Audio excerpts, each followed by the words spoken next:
Warpaint's Fanatic features unsurpassed coverage, intense pigmentation, and are incredibly easy to use, making them the new gold standard for miniature paints thanks to their performance, price, and availability. And the starter paint set is the perfect entry point for beginners or anyone who is eager to try out this exciting new range. Thanks to our innovative stabilizing technology, Warpaint's Fanatic features 300 to 700% more pigment set in a high coverage base. Each color is finely tuned for consistent brush feel and coverage, meaning that all of the colors in the range behave in a familiar way, unlike other hobby paints on the market today. The complete range is developed within flexible color triage, which makes color selection simple and versatile. And all of our paints are filled in spill-proof dropper bottles that are preloaded with 2 high-grade, rust-proof mixing balls. The starter paint set features the key colors needed for painting your gaming miniatures. Inside you will find 11 paints in total with 7 colors, 2 metallics, a wash, and a brush-on primer. The set includes a painting guide and starter brush, as well as a miniature absolutely free. What's up, folks? Welcome everyone in chat. Thank you so much for coming and hanging out with us today at the first ever Dreamhack Warhammer 40,000 event. This is a 4-team invitational showcase of the game, and I appreciate everyone who is coming to watch. We've got a bunch of exciting games at 40k coming out to you over the next couple of hours. 2 games today as well as 1 game tomorrow. We're going to be showcasing the pairing process for the WTC format pairings that the event is using, both here at Dreamhack and in the National Tabletop League, who is providing support for the event. We want to thank Away Games and Army Painter for supporting us as well. The players are going through a player meeting right now with JD, our head judge, who will also be helping me out with commentary. But we should be live with the first round of pairings in the next couple of minutes, in the next 20 minutes or so. So thanks everyone for hanging out. I hope everyone is having a wonderful weekend and is ready for some amazing games of Warhammer 40k.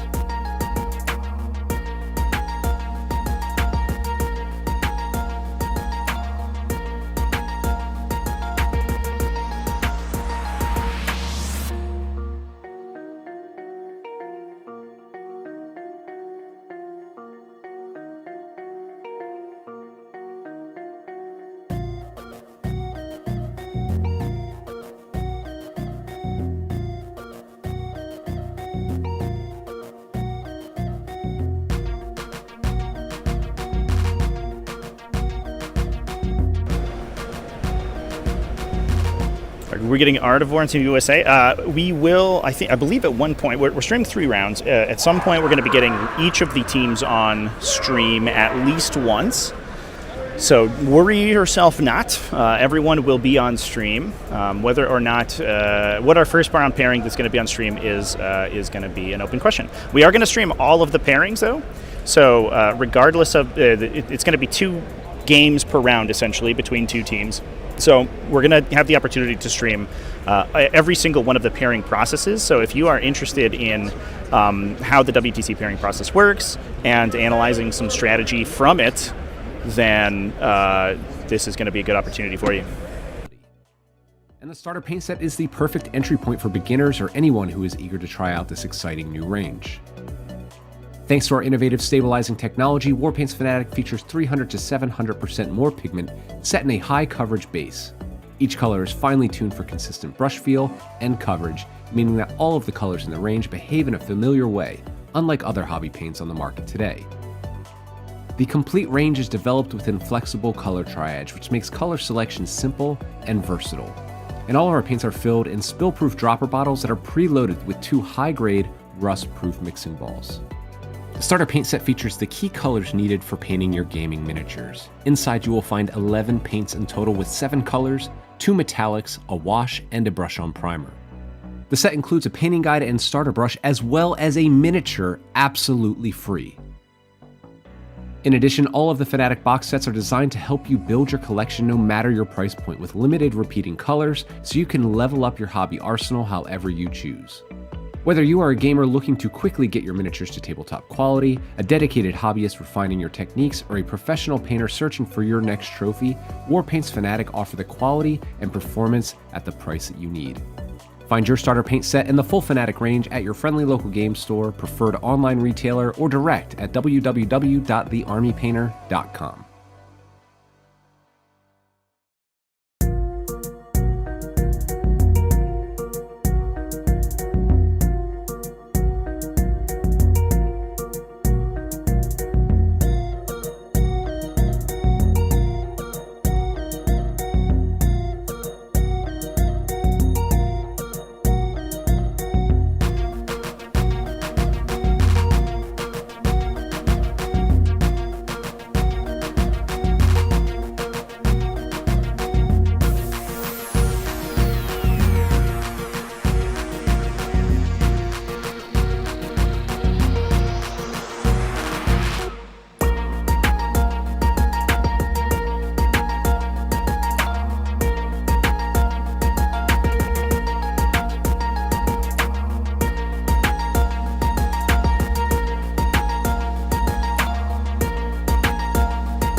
Warpaint's Fanatic features unsurpassed coverage, intense pigmentation, and are incredibly easy to use, making them the new gold standard for miniature paints thanks to their performance, price, and availability.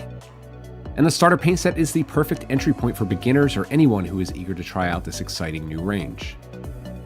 Thanks to our innovative stabilizing technology, Warpaint's Fanatic features 300 to 700% more pigment set in a high coverage base. Each color is finely tuned for consistent brush feel and coverage, meaning that all of the colors in the range behave in a familiar way, unlike other hobby paints on the market today.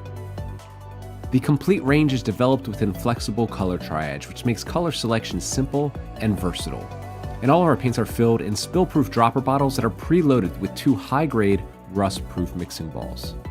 The starter paint set features the key colors needed for painting your gaming miniatures. Inside you will find 11 paints in total with 7 colors, 2 metallics, a wash, and a brush-on primer.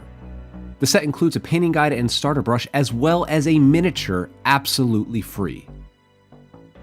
In addition, all of the Fanatic box sets are designed to help you build your collection no matter your price point with limited repeating colors so you can level up your hobby arsenal however you choose. Whether you are a gamer looking to quickly get your miniatures to tabletop quality, a dedicated hobbyist refining your techniques, or a professional painter searching for your next trophy, Warpaint's Fanatic offer the quality and performance at the price that you need. Find your starter paint set in the full Fanatic range at your friendly local game store, preferred online retailer, or direct at www.thearmypainter.com.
Warpaint's Fanatic features unsurpassed coverage, intense pigmentation, and are incredibly easy to use, making them the new gold standard for miniature paints thanks to their performance, price, and availability.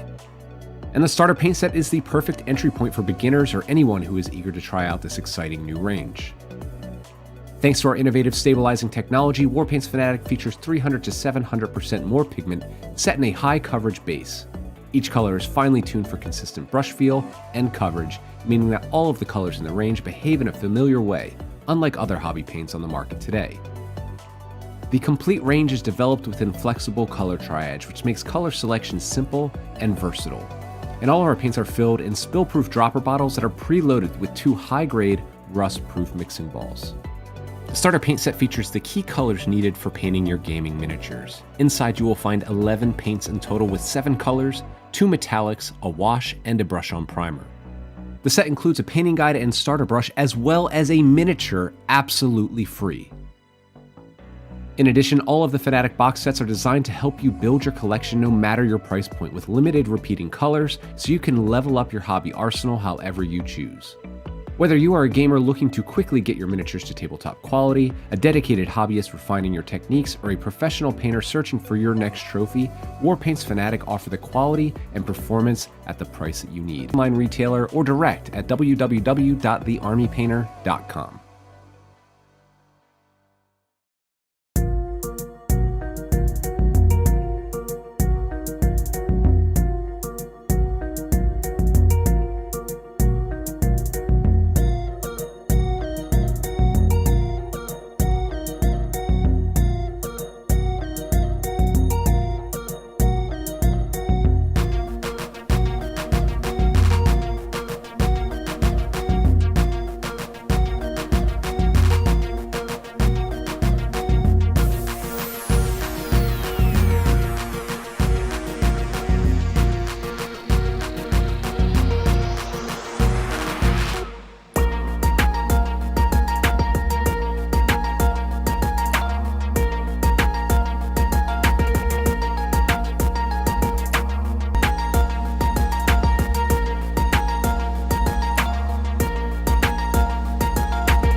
Warpaint's Fanatic features unsurpassed coverage, intense pigmentation, and are incredibly easy to use, making them the new gold standard for miniature paints thanks to their performance, price, and availability. And the starter paint set is the perfect entry point for beginners or anyone who is eager to try. Another flight, if you get to the airport right now, 6 a.m., you'll be there 7 in the morning. I said, what's up, folks? Welcome to the stream. We're live with the first ever Dreamhack Invitational Team Tournament. We're going to be streaming 4 of the best teams in the United States in a WTC-style round-robin format. So 4 teams of 8 will be playing against one another. And we are going to watch the first set of pairings, Pro Tabletop versus United Midwest. I'm joined by JD. How's it going, JD? But everyone's here, which is honestly surprising. And we're going to be watching through the first pairing process of these 2 teams. This is not going to be the main table. Where after these guys pair, we're going to set up the main pairing for the main table, and then we will watch Team USA versus Team Art of War for the first round. It's great they're giving us strengths and shit. That's what I was like. I'm glad they're giving us strengths and shit. I was like, hell yeah, bro. I was like, hell yeah, man. I was ill prepared. A lot of people know what pairings are 5. Right. Bottomless monsters. Different, especially with that last table, kind of being picked before tables like.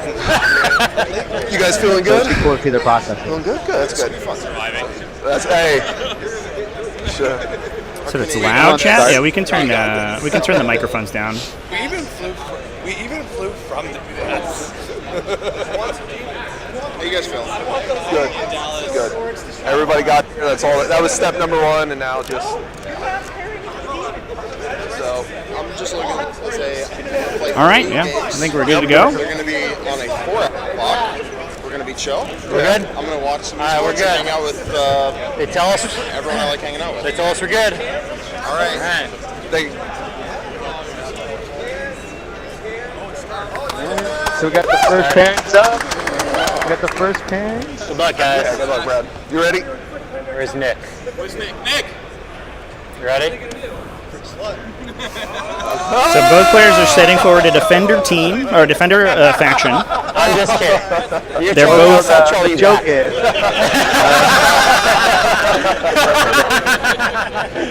I made him add that card, but then didn't play it. You better have an Pro tabletop had that card out there. Player mics are too loud. Okay. I can go turn them down. But interesting to see both orcs. Okay. Yep. If we attack, they want me to attack him. I think again right here, and he wants to pick me. So he will beat me on this mission. He will beat me on this mission. So should we change up who goes into him?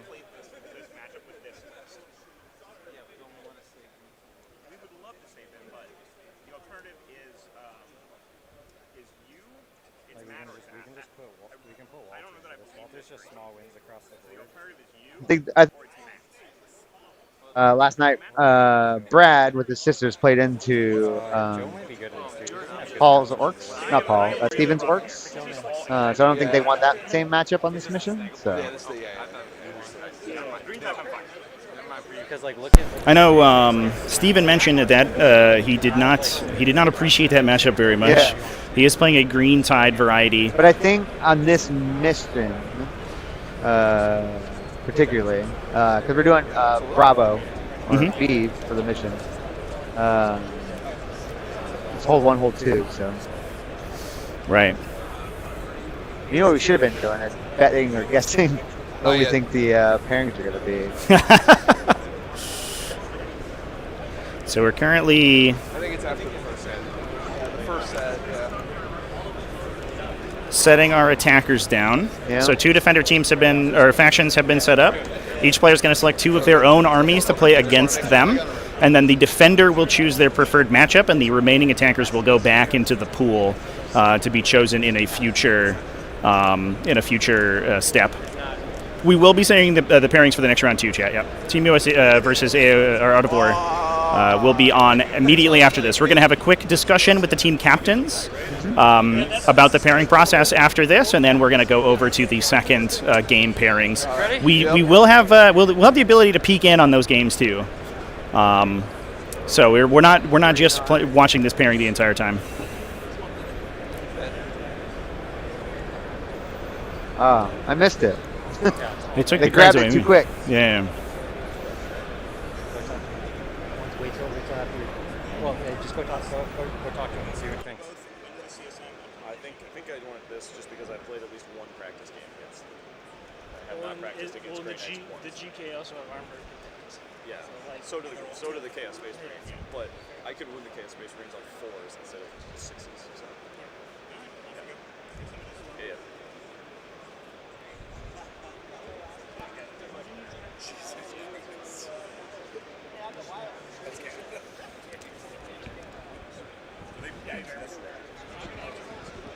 Should he take it? Should he take it? Oh, like that's Yeah. Okay. All right, JD is going to be our roving man on the ground here. Take that. That goes back to you. That goes back to you, sir. Ready? Yep. Off. Horse. Okay. All right. Table. Yep. So it looks like Orks and Thousand Suns. That is a very heavily Thousand Suns favored matchup. All right, we got table pick. Again, What'd Chaos I tell Space you Marines guys? I don't versus lose Orks. Now, that's depending on the Chaos Space Marine variety, that can also be a Chaos Space Marine favored matchup. Orks is a little bit of a bully right now in the metagame, so I think a lot of teams are bringing composition pairings that can defeat them. Usually it's on my right. I don't know that I've ever done pairings where it's on my left. No, usually I'm used to that. I'm just used. Sure? No, it's just like. It's the same thing. It's just inverse, right? This. It is for them.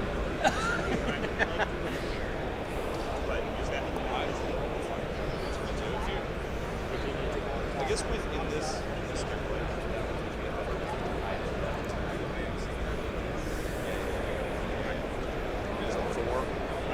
Yeah, this is going to be good insight, I think. If oh yeah, we do. Thank you. if anyone is planning to play in a team event in the near future, this is going to be good insight into how the pairing process works and some typical strategies into how it ends up. Yeah, so we are in a tabletop section for the Dreamhack event. We're now going to be moving into assigning defenders from both teams. So we're going to go through that same process one more time. So we need to try to leave the shitty tables up for their Grey Knights. Oh yeah. Which is these two. Well, no, they took Phalanx on. Yeah. Doesn't matter. That's you, baby. That's money in the bank. Handle your business. I think the one issue is I can't hear you Like this. in here, so it's like, I'll be like, I look over and you're talking, I'm like, oh, sorry. But can you hear me? Like when I come? They're trying to pin back me. There isn't a lot of things that freak out. Which means I'm just going to end up pinned. That's okay. I felt like I was. No, you hang out with me around 3. It has to be tower damage. I know this is crazy. And its map is reminiscent of both of those. So It'll throw them for a loop. They think I'm attacking, and then it leaves him not him. Because they're out to throw something else. but they do have both of these. Second, right? Yes. Sorry, I'm trying not to say factions because I am. Okay, so right here. Yep, let's go for it. I like it. I think it has to. Hey, be Nick. Walter, and then he's just gonna take. You're playing on something Thunderdome. Feel good still? and hopefully it's Necron. A lot of angles for you to hide behind. You can kind of. Otherwise, our matrix is Yeah. not the greatest. Me and you are gonna decide shit. Sounds good. I'm just saying, like me and you might get the 2 wins. That's. What we're going to do with this is we're going to take So I think that both of those are really good.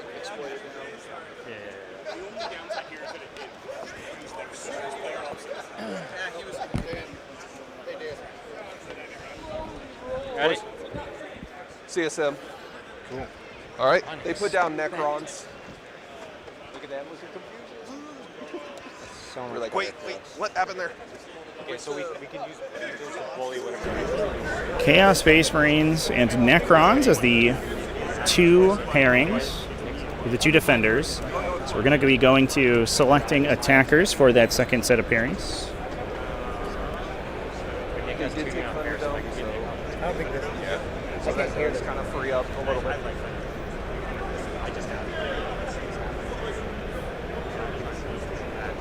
So wait. So if we want to keep you, let's do that. Does that feel fine, or do we need max out? They did. It is. So CSM, I'm thinking about putting you into CSM so that we can try to get you off the table here. So I'm going to put. I think so. What is Alex's matrix? It's 3 predators. Down here, he's got some Couple more. We hold him for sisters, though, right? Isn't that what we're trying to save Yeah, this for? so- Just put me into it, and I'll get put onto a bad table, and then just stare at each other and get a draw. Okay. Like I all think we need is a draw. this or Yes, either one. Priorities, Depending on how they objectives, position it, then I might have to score a move. bunch of battles. so here's here's where the decision point. We're putting Blood Angels in here to force a pairing here with their Necrons. So we're thinking either to do the mirror for a draw, and then leaving Ben open, or put Ben down there so he might get pinned into a table though that we can't put the land very well. I only trust what your matrix says. I don't like without being in the pairings. I can't tell. I got your scouting. Like what's left and what doesn't. Yeah, the terrain is fixed, chat. They are going to be sort of a modified set of Leviathan format layouts, so from the Leviathan Tournament Companion that Games Workshop has posted. But they are there are several layouts for the players to choose from. So Thousand Suns, Tyranids, it looks like, into Chaos Space Marines, Grey Knights, Blood Angels into Necrons. Grey Knights is an interesting pick here because both Necrons and Grey Knights tend to be kind of a strong defender matchup, where they are both excellent at scoring, almost regardless of what the defender is, of what the other player is. Now, Necrons are a little bit more attritional, so there are some matchups that they want to avoid because they can just die. But a lot of times what we do see is Grey Knights sort of pushing forward to either take really bad matchups that other armies don't want to play, or to be set into situations where there aren't too many sort of bad spots for them. So it looks like we've got Thousand Suns versus Chaos Space Marines. It's going to be a really interesting matchup there. Grey Knights versus Necrons is also going to be a little bit of a game of keep away. And then this one is kind of similar as well. He can't move his Land Raider anywhere through the middle, so like he can only go around the outside there. Just say, so you're gonna get the work done. It's Yeah, okay. that one seems like We know it needs to be he has accomplished. He has to play the outside edges.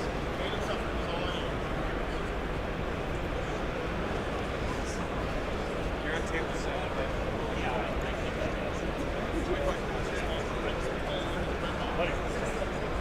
All right, boys. It doesn't really matter. Just let's talk about this. What's our guys? We have it. Yeah. Thank you. We already have it. It's like you see it.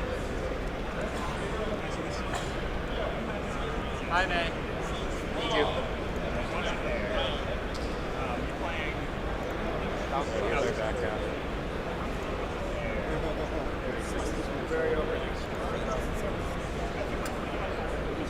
That feels so cool.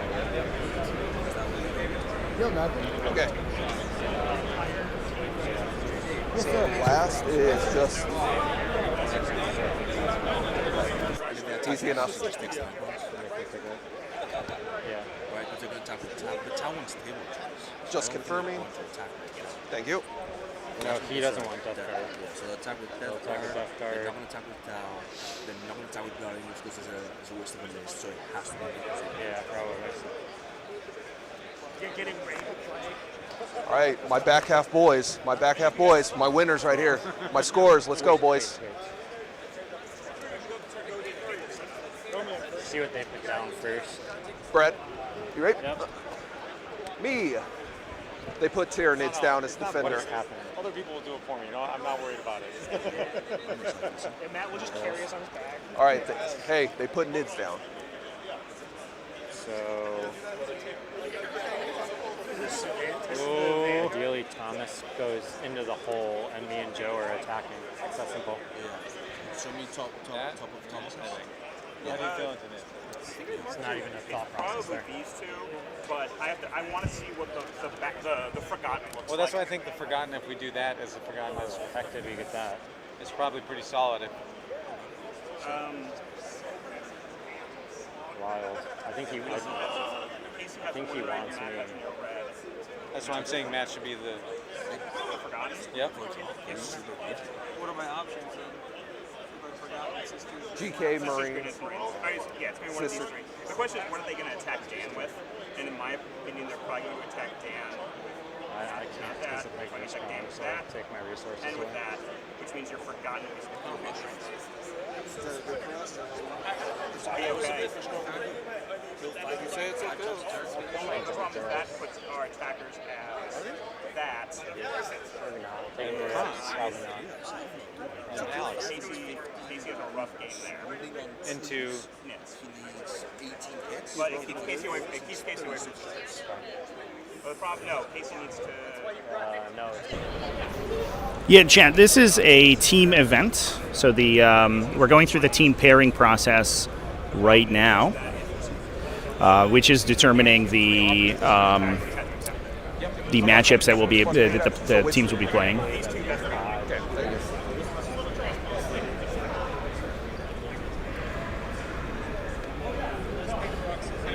Yeah, I think Chaos Space Marines probably a less scoring heavy format, or is it less scoring heavy army than?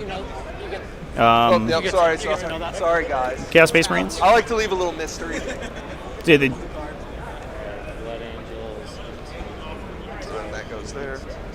yeah, the defending teams, the two defending Oopsie daisy, oopsie daisy. factions are going to be the ones sort of in the center there between the two bolters. They know.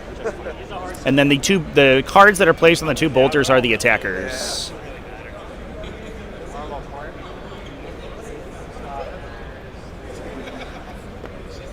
So one downside that I think Chaos Space Marines might have, and one thing that we should keep in mind when we're discussing this pairing process, is that the WTC uses a differential scoring system. So getting a higher, winning by a higher margin is preferred. No, they took Necrons. So you guys get this pick? Yep. We get that pick. Because it adds the most differential points for the winning team. Okay. So what factions or what these teams are trying to accomplish is getting armies that have the capacity to score the highest amount against their opponent. So if you are a faction that's very attritional based, like Chaos Space Marines are, and you're good at killing your opponent but less good at scoring secondaries, then you might not want to go into an army like Tyranids, because even if you can beat them, you probably won't beat them by enough for it to make a big difference on the pairings. Which is why you see factions like Tyranids and Grey Knights played very often in these formats, because they are extremely good at scoring, even if they're not very consistent at winning the game. At the very least, they probably won't score less than, say, 70 points in a matchup, which makes almost any win against them a very small win and doesn't give up any differentials. Right? Wait, no, I thought us, you, us, and then whatever fall off, right? We picked, you pick, we pick, you pick. Or whatever's left, sorry. You, us. Yeah, it should go every other one. You. Yep. You, us, the last, yeah. Thought it doubled down. I went crazy. So Thomas has to play against Tau, and Joe has to play against Blood Angels. So this would... Yeah. So this would be good to take off the table for Joe. I don't think Joe wants the Blood Angels to be all of them. Feel good into that? It's not grand. Hey, Just make it work, buddy. Lists are on BCP, chat. Yep. Hey. I can post the event link into the chat. There you go. They are not allowed to have duplicate armies, chat. Each faction can only be included in a team once, so you do see a little bit of a... you will see a lot of additional diversity in a team event over than what you would see in a singles event, because you run out of, if you can't take all the strongest factions, you have to start taking some more technical factions. So it looks like we have our final pairings here. Yeah, I don't think they laid this up. That's what's usually Ultramarines versus Tau, Blood Angels, and Grey Knights. Oh, nope, they took them away. I think you were in there. But yeah. Thousand Suns versus Chaos Space Marines, Necrons versus Grey Knights, Orks versus Thousand Suns. So players are about to go to their... All right, Daniel, they want us over here to talk. Should you run the interview? Players are about to go to their tables. I'll go ahead and I'm going to be on with the team captains momentarily. And we'll talk about their pairing process.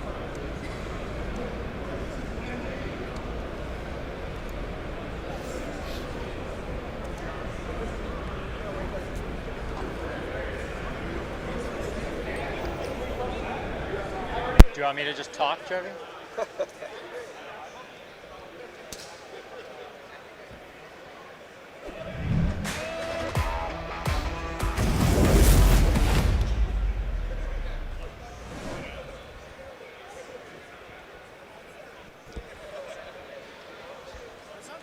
Hey, what's up? What's up? What's up? It's going. Ask us questions. Hell yeah. So first game pairings are through. How do you guys each feel that they went for your team? Do you want to go first or want me to go first? All right. I think we were generally surprised with what the defenders were there. We were expecting Tau to defend a lot earlier and even Grey Knights because they usually want table pick. So I think that them not getting table pick on those matches are in our favor. So I think like overall we're happy with the pairings and we just are going to have to just play the games now. We did not defend and go the way we wanted, but we ended up with pairings that we're happy with. Okay. So nothing like jaw-dropping like, oh shit, we're super afraid of this. Yeah, fair enough. Fair enough. Yeah, no, we feel good. You know, just like in teams, there's a little give, there's a little take sometimes. Sometimes setting up that matrix in the first half is real important. That's what we were kind of shooting for, a strong second half. I think we kind of got what we wanted on the second half. I think we kind of got a little bit less of what we wanted on the first half. Sure. That kind of came with the defender came through. So, yeah, no, it's all about execution right now. It's time to play the games, and we'll see where it all ends up. Hell yeah. Excited. Yeah. Good luck, man, to you guys. No, So did you guys have any particular matchups that you were afraid of and that you wanted to pin in the process? Blood Angels is a scary list for several of our players, so we had to kind of make sure that wasn't going to end up into certain armies because that could just run over certain armies. So being very cautious about Blood Angels. New CSM, if people haven't played against it, we didn't want people who haven't really played or practiced against it to like get got on the first time going into it. Right. Other than that, we're pretty comfortable and familiar with everything they were bringing. So those are the two like be careful pairings. Sure. Absolutely. Feel the same way. New CSM, it's really fast, it hits really hard, right, and it bounces away after it's done a ton of damage. Yeah. So, like you said, just making sure we had some guys that were more familiar with that. Didn't really want to let that one get into anything we couldn't handle, which I feel we kind of did. Yeah, no, we were the Grey Knights. I think they have a very good Grey Knights list, in my opinion, with the 10 Terminators and 6 baby carriers. But there wasn't anything we were looking necessarily to pin.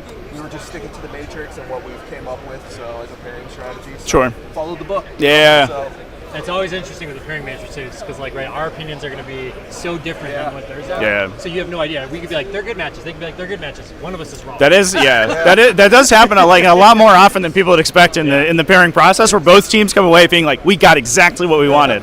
And somebody is generally wrong on one or two of the matches. That's the beauty of teams, you know, seeing what another group of guys is thinking is going to work, right? What we think is going to work. Yeah, especially you start to run into like really interesting sort of regional differences. You might have a different understanding of how a faction works or how a matchup works. Yeah, and I think we get to see, one of the cool things about watching them is we get to see kind of the clash of these different styles. Yeah. Cool. I'm excited. We have a little captain's off. Me and Brad are playing. Hey! Have a good game, man. Hell yeah. Well, if you guys, whichever pairing, and if it might be you guys, I don't know, whichever pairing you guys want to, if you have it on this table right here, we can peek in on the camera over there. So, awesome. Well, thank you guys. Have a wonderful game. Yeah. And good luck to both of you. All right, folks. I'm going to be back momentarily. We're going to be back with the Team USA versus Art of War pairings in a second.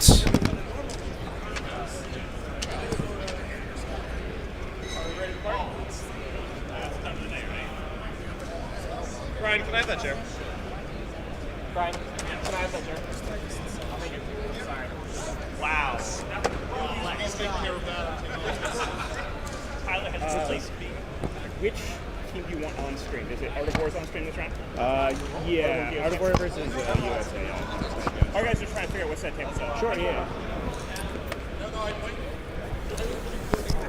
All right, folks. Be back in a second. I'm going to throw it back to our loop here for a moment. We'll be back in about 2 or 3 minutes with the next round pairings. So thanks everyone for your patience. I hope you enjoyed the first game pairing process, and I'll see you in a sec. Warpaint's Fanatic features unsurpassed coverage, intense pigmentation, and are incredibly easy to use, making them the new gold standard for miniature paints thanks to their performance, price, and availability. And the starter paint set is the perfect entry point for beginners or anyone who is eager to try out this exciting new range. Thanks to our innovative stabilizing technology, Warpaint's Fanatic features 300 to 700% more pigment set in a high coverage base. Each color is finely tuned for consistent brush feel and coverage, meaning that all of the colors in the range behave in a familiar way, unlike other hobby paints on the market today. The complete range is developed within flexible color triage, which makes color selection simple and versatile. And all of our paints are filled in spill-proof dropper bottles that are preloaded with 2 high-grade, rust-proof mixing balls. The starter paint set features the key colors needed for painting your gaming miniatures. Inside you will find 11 paints in total with 7 colors, 2 metallics, a wash, and a brush-on primer. The set includes a painting guide and starter brush, as well as a miniature absolutely free. In addition, all of the Fanatic box sets are designed to help you build your collection no matter your price point, with limited repeating colors, so you can level up your hobby arsenal however you choose. Whether you are a gamer looking to quickly get your miniatures to tabletop quality, a dedicated hobbyist refining your techniques, or a professional painter searching for your next trophy, Warpaint's Fanatic offer the quality and performance at the price that you need. Find your starter paint set in the full Fanatic range at your friendly local game store, preferred online retailer, or direct at www. Yeah, on its face, going for that column is definitely the better move. Especially because this column is really not a problem after that goes away. No, that should be fine. So, you get the first table choice. Scroll down to the table you want. Yep, I know. Which one is it? That one. Zoom in on it. So, acknowledging that these are going boops. So, big thing with the way that I think we've got the pairing set up is getting win, obviously fucking awesome, but a close game is still perfectly acceptable. Not bad is all we're looking for. Yep. But this is also his first game of Elder, but he has a lot of pit wire, so passive game, I think it's good. Not play like a Does this giving him those D-cannon stages, is that a problem? Because he's going to have D-cannon staging spots that are really good. It's definitely annoying, but I mean, you tell me how big of a problem D-cannons are. It's 3 of them. 3 of Yep. them. So it's It's going to be a pain in the butt. yeah. There's not a good. That'll be interesting. Getting them will be hard. Yeah, getting to them is going to be downright impossible. Accessing his castle is not happening. No, and How you that's go? Yeah, this may downgrade you from a win to a lose slowly. yeah. That's what it's going to probably Well, have to be. so let's look at this. We also don't know who we don't know who they're accepting yet. That's also true. But I think taking this is just wrong.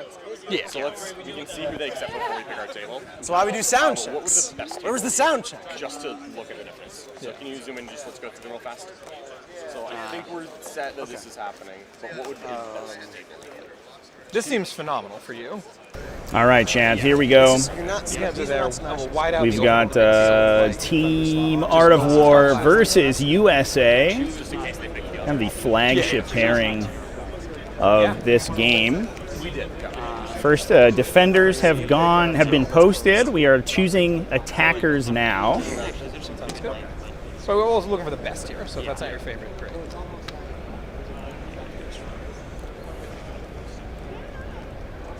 So we're good. We're good at this part. Yeah, we're definitely accepting that. This is going back to y'all. This is coming back to us. Are you ready? We're ready. Cool. Eldar. Nice. Okay. So my decision is made. Sorry, Blood Angels into World Eaters. Oh my god. Just the 2 most aggro armies in the game. That sounds absolutely insane. Brian Jones, Imperial Knights versus Eldari. This is I need one for the team here. So Let's consider Zach! Oh, excuse me. That's going to be It's going to be Art of War's Eldar. Can we take line 4 and just pick a table? We don't know who's playing on stream yet, chat. That will be determined in this pairing.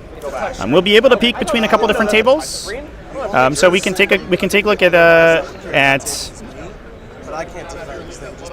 games from both of the matchups, but we will only have one game on the main stream here. But we don't know which table that will be.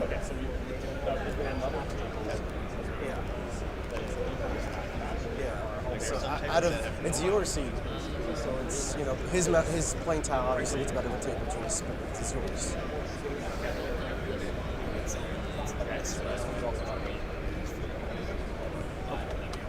Yeah, look for it. Keep in mind it's quarters. Okay. So that is quarters. How much better? So we're setting matches right now for the first and second pairings. And then we're going to go through the next set of pairing defenders. Okay, and this is noticeable. Okay, so now we're weighing the benefits. Yeah, we're in a tabletop gaming area from the Dreamhack event. So obviously Dreamhack is a big esports event, so there's a lot of esports presence. But it does have an entire convention hall specifically for tabletop games. So there's a huge Magic the Gathering event here. There's a lot of D&D presence, some indie games as well. I believe that this is the only miniature game here, but this is the first year that 40k has presence at Dreamhack. So it is it's a really exciting time. You said this was a touchscreen, and the props. You can also use the physics. Like, how much better does it get?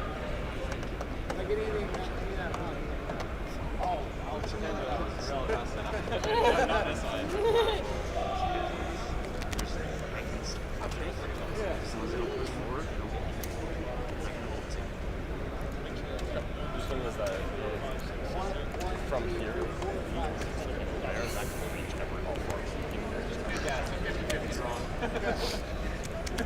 Where's the other table?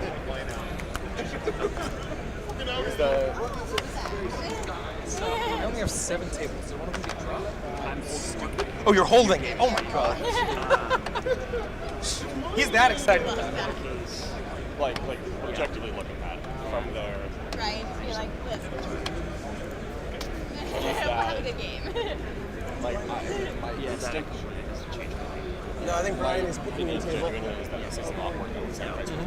I think he's got to figure out how to. And see both these teams. We have John Lennon, a little bit of a team kill here, playing for Team USA versus Team Art of War, and both these teams taking this extremely seriously. This is going to be a big open question. These first round pairings have the biggest pool of available tables as well. So especially for armies like Imperial Knights, where they have large models that need to be able to maneuver around the table. Choice of table is enormously important. So it looks like table is going down now. What are we talking about? Table 3. All right. We're taking table 7. Go. Okay, I'm not the thing. You don't know. I'm going to put the card. I can't count face that down. high. Only 5 fingers. There's a second table on your other arm. So here goes the defenders for the next pairing. When John's ready, we will flip. We'll see how they go. While you're doing that, this is my... Yeah, so this is the matchup that's going to be on the main table here. Is going to be one of the Art of War versus Team USA pairs. Which 2 players are going to be playing, we don't quite know yet, but that will be determined as the pairing process goes through.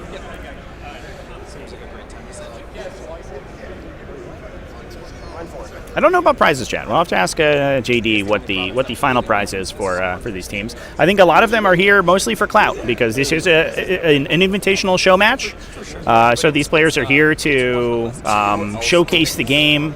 They're here to display 40k to the larger gaming ecosystem and show off the competitive side of Team 40k. Yeah, I think we're going to see some really good games because these are not only incredible players, but they're also they're largely here to show off their teams and to show off how they can compete. And so I think that we're going to see both of these teams or all of these teams playing with the greatest sportsmanship that they can and really trying to be ambassadors for the game. Yeah, and be good practice too, for sure. That's definitely going to help, obviously. Cass, you put all your brain power in the next 2 games of work. Assuming we see this, I assume we're sending these 2? Maybe I think this we're sending and this. 8 and 10. Yeah, that makes sense. This is why I'm the map. Okay. I think we send that over here. Let's not go that far. Is there anyone else we could send right now? I don't think so. Yeah, I like 9. As the defender? Yeah. It'll almost certainly end up. I don't with understand the this, choice. and, That's not the lead. Probably. That'll be gone. Yeah, he did say that. He's just not going to question. Somebody guesses it's going to be this column. And, but also. that column, I guess. That's actually the other thing that I'm looking at is that I honestly. This is where I would just be like, okay, even though I run 10, I know. Absolutely. Like I So really, it's a question of Team captains going through their process right now.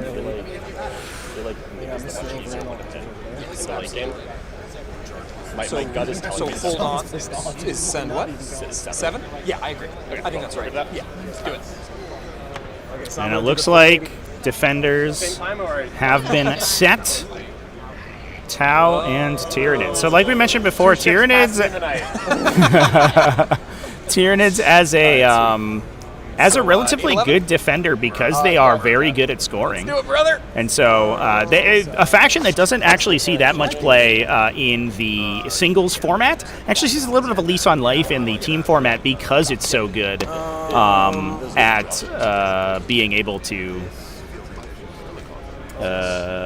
set the or to being able to take down sort of pairings that would be tougher for other factions. Yeah, 8-player teams. So we have 32 players in the event today.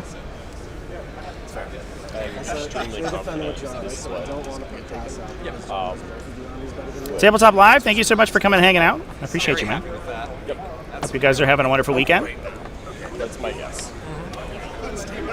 So then it's this. Luckily, I don't think I'll show over to ask because I've already asked the exact scenario.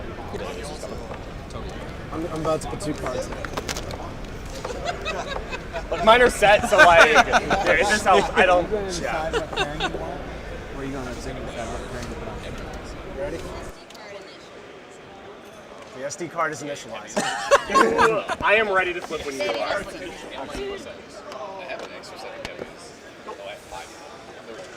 You don't have to take it. All right, attackers have been set. Orks and Eldari into Tau. Well, Chaos Space Marines and Adeptus Sororitas into Tyranids. Chaos Space Marines, I think, very good at killing Tyranids, especially because Tyranids are so chaff-oriented. Chaos Space Marines with the ability to destroy them for free using Warp Talons, essentially, is going to be very, very interesting in that matchup. Adeptus Sororitas, another very scoring-heavy army, so basically trying to blank the matchup, not really having to worry about Tyranids. Both armies are going to score relatively consistently, and that basically makes it into a 10-10 result, which is effectively a draw. Closest problem is closest, but the rest Nick does not get assists. Yeah, excellent at differential scoring. Any army that's good at passively scoring, even if it's bad at attrition, excellent into the differential scoring system. Which definitely makes things interesting. Oh, well, we'll see what they choose. Yeah, okay, that's fair enough. With this plays very engaging, he's probably going to reserve 1 to 2 units and just play the edges of the board. It's not like he As he should. That's what he'll do. No, I didn't pick one. You don't have to, but I would advise it. Yeah, we're flipping. There you go. They took the Orks. And now you pick the table. Can I have maps? Maps. Map for John. Thank you. 3 7. Nick wants to I do want you to show 7 to Orks. So we got Tau versus Orks, Adeptus Sororitas versus Tyranids. Tau versus Orks is going to be an interesting combination here. That's Richard Siegler on Tau, running a Mont-Ka detachment with lots and lots of ion cannon hammerhead gunships, Riptide battlesuits, and breachers. Definitely with the potential to kill Orks, but that is a bit of a nice edge matchup, right? Because as soon as the Orks get into the Tau lines, as we've actually seen on stream before, things can get really, really, really awkward for the Tau player. Probably not. I mean, there is, but interesting. And as we just heard John Lennon say on the microphone there, Tyranids versus Adeptus Sororitas, basically a draw matchup. Both these armies going to score tons and tons of points. Regardless of who wins or loses, it's only going to be a small loss at worst between these armies. How do you feel about this GSC? Is that like a confident turn? Is that like It's easier for you to hold than it is for him to hold. Yeah. Because like a Neuralink there covers that. It's pretty happy. I think this is this time around. It helps. It's with all stages. I can move blocks out a couple of times over there while I just keep my yellow. Totally. I mean, I think I just took 7 pieces on each time. Yeah, all the Orks are on, or Lukas Troller's on green tide here. Is there a table we're trying to Stephen Pamprine also on green tide. I believe all of the Orks are on green tide for this this event. Interestingly, that does like sort of create a little bit of a skew, which is a powerful tool to have in a team format because you can try to force some pairings to take place. Definitely not that one. Yep. You got a first preference here? I think if I were you, I would leave this. Yeah, that's what I think I'm going to go with it. This is also the last game that I played against Colombo. Perfect. So I think that I've got Great. Number 5. Number 5. So, all right. Did you guys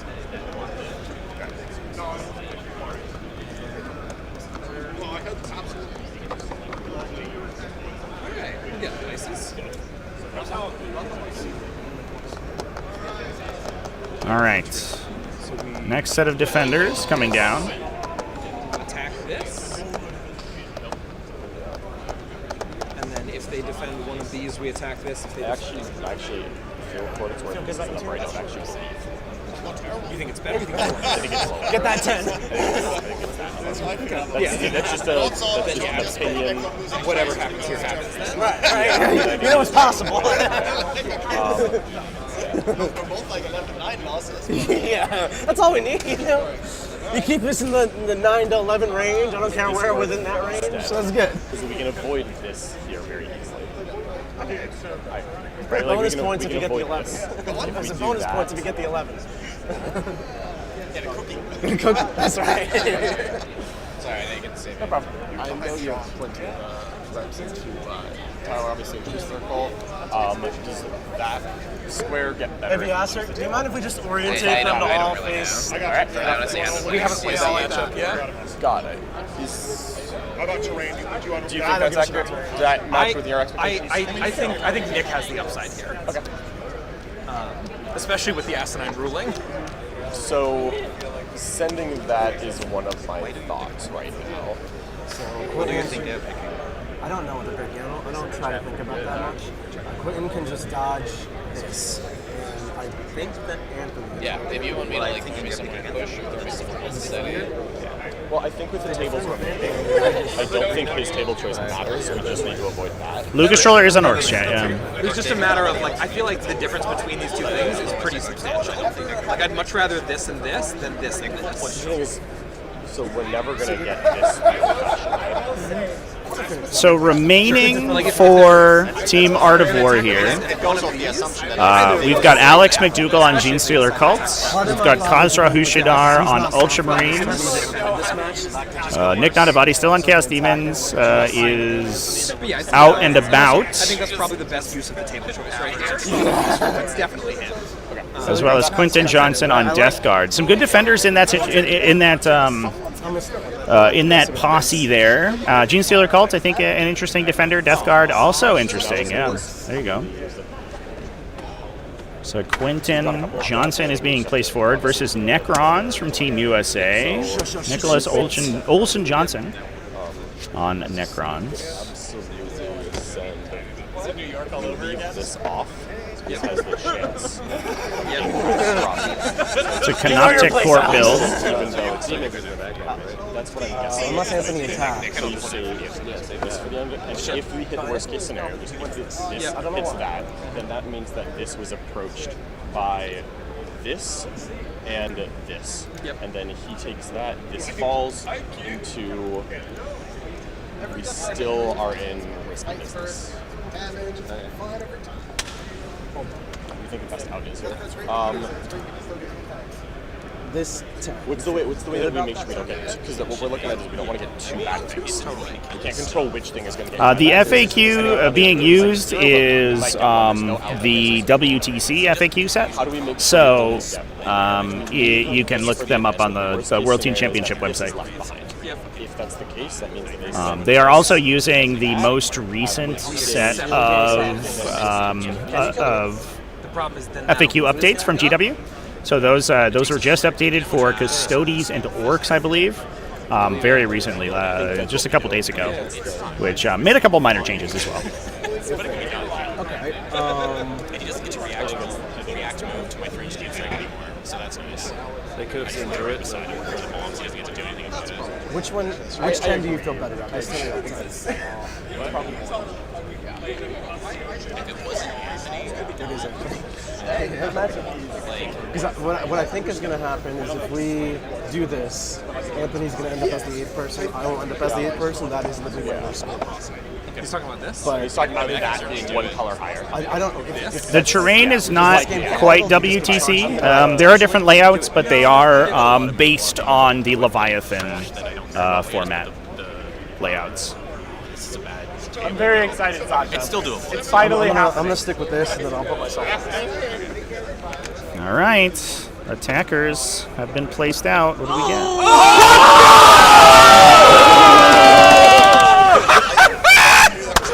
I didn't want it to happen. It's not like I knew it was going to happen. Demons versus World Eaters as the fall-through pairing. I want you to know that this is selfless leadership. Yeah, so Nanavati running 3 Great Unclean Ones. I'm going to figure out the move blocks of my Great Unclean Ones. So 3 Great Unclean Ones in his list. A very defensive skew. Definitely not one that can survive in a very aggressive World Eaters list. You guys got to fix that. That's fair. White. This is a low side of it. John Lennon is not playing for Art of War today, Chad. No, John Lennon is playing for Team USA. Purple. A little bit of a team kill. Yeah. That's there. So, surely he takes this. This fights that. There. Yeah. Genestealer Cult Nick, you're right behind us. and Ultramarines versus Necrons. Interesting. I mean, we do play these 2 armies. Yeah, no, it's fair. I think you can push. You will definitely lock more points on this than mission. I love your optimism and confidence. That is accurate. That is the number. He's not going to blow you out, especially on this mission. It's going to be very hard for you to blow you out. No, Anthony is 100% going to straighten me. As long as you score a bunch of secondaries. What does that matter? And with that as our bottom pairing, we can afford 3 versus 2. It doesn't change anything. Yeah, that seems like the safer play. Endgame, you got a lot of points for being alive on the objective. Shit. Yeah. It's gonna be great. It's gonna be great. Yeah, we'll talk for a couple minutes. All right, so this is what you were going to play against? Oh yeah, I won't. I mean, it's gonna be fine. It's gonna be fine. All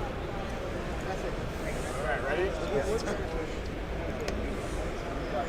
Aww.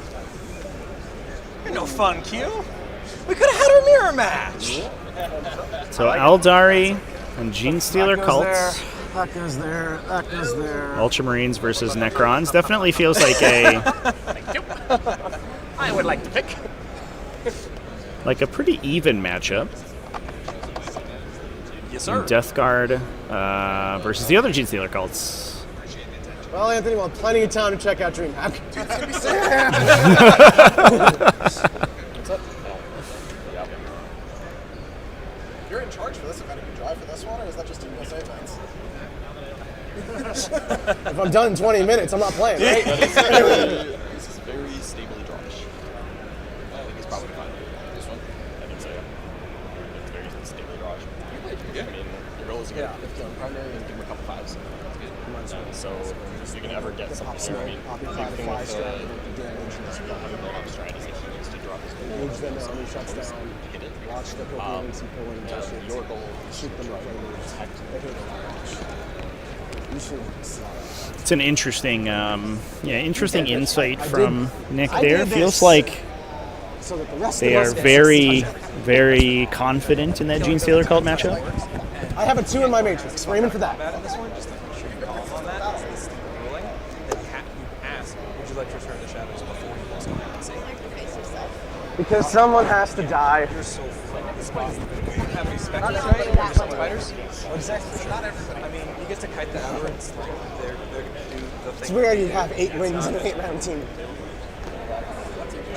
Yeah, he's going to infiltrate one objective in the midfield and say they're going to live there for the rest of the game. No aberrants, 2 Toroxes with guardsmen, and 5 visitors.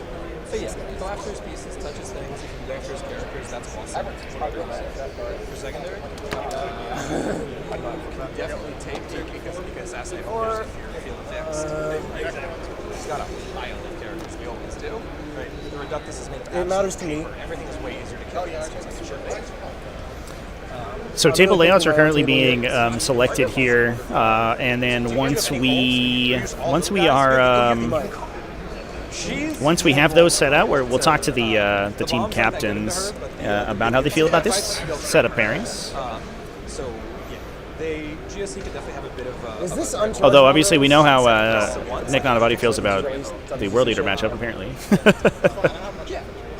That's a good point. Death Guard don't have to take the minus to save. Yeah, they can reduce ballistic skill I'm never and gonna make hold more than one tunnel objective crawling super duper tough. Basically, any unit that doesn't have a Primus in it's going to be super have a really tough time dealing damage, especially if you're trying to use close deep strikes to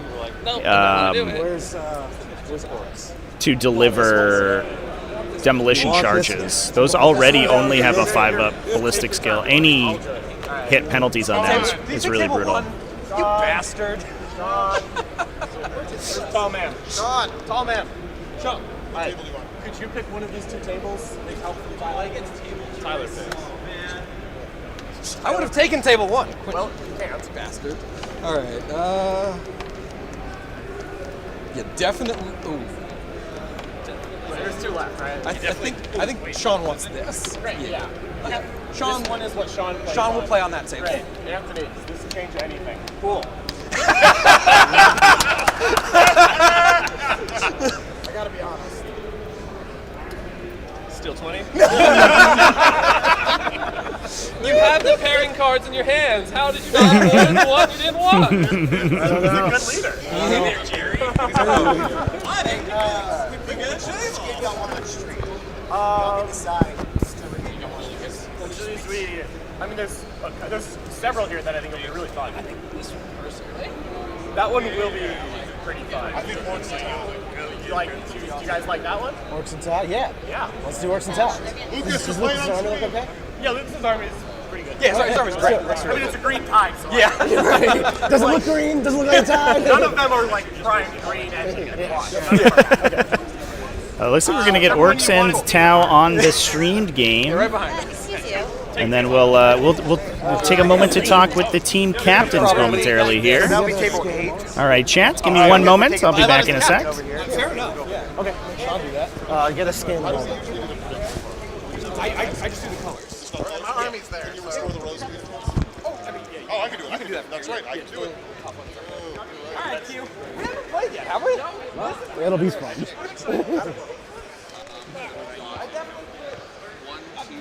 I'll color down.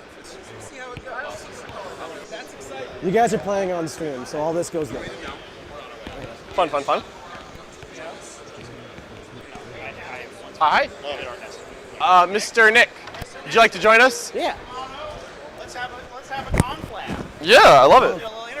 Sorry, I don't get to talk to you enough. Yeah. I believe so. There was a green light. Yes. Perfect. Green light's what we want. Heck yeah. Hell yeah. It's gonna be a lot of fun. This will be fun. Especially my game. We got some interesting ones. Certainly was not a sweep. We got some we like. You got some you like. Yeah. I have big predictions What about did Ron how. put in his matrix for Typhus?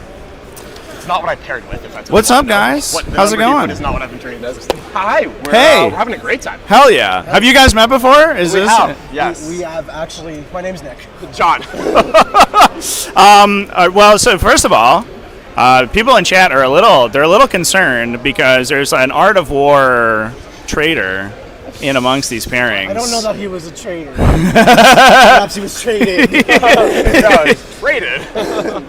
What did you get in exchange? Myself, Quentin, Jack. I'll take that. Fair enough. So how did you guys feel that the pairings went for each of your teams? Pretty interesting. We got quite a few things that we liked. We got a couple things that we I wouldn't say that we loved, but we kind of had to make our peace with. I imagine it's the same on both sides. Yeah, I would definitely say we took some losses with some wins. I feel like Art of War did better in the first few rounds, but towards the end, my game and Anthony is going to be very rough for us. I hope so. I hope so. It needs to be for you guys. Yeah, no, I heard Great Unclean Ones are very tanky, though. They are. They're only so tanky into Angron. You got this. I got this. Don't worry, Rodigus, it's got +1 damage. What could possibly go wrong? Nothing. Absolutely nothing. So did you guys have any pairings that you were particularly worried about, or matchups that you were trying to pin during the process? Yeah, we definitely did not want me to fall into Anthony, but because of how the John Team America paired it, they kind of made it inevitable because Anthony was left with quite a few good matchups towards the end. Yeah. So he was going to get his kill. But then there were other armies that we were trying to get big points on, like Brian's Knights is definitely an army where if you get the right army into it, like we got a bunch of haywire shooting at Knights, that can definitely snowball for us, so I'm hoping that those two kind of wash out. What do you think? Yeah, one of the ones I was trying to avoid, what was I trying to avoid? Oh, I was trying to avoid Sean's Eldar into Nick, actually. wanted that. And so this me trying to get the World Leaders into you is very much a dual purpose of not only is that a matchup that, we certainly hope is going to tilt in USA's favor, Right. but also we wanted to deny Nick the opportunity to knock out one of our captain. Yeah. But now Big our scores. captain is playing against Gene Slurcult, which is not where I would have liked him to land, but net scheme we thought was better than him landing into you because of what it meant for the rest of the Matrix. That would have been ideal for me. And similar, I took Anthony to the face to hopefully set up the rest of the squad. Great. Okay.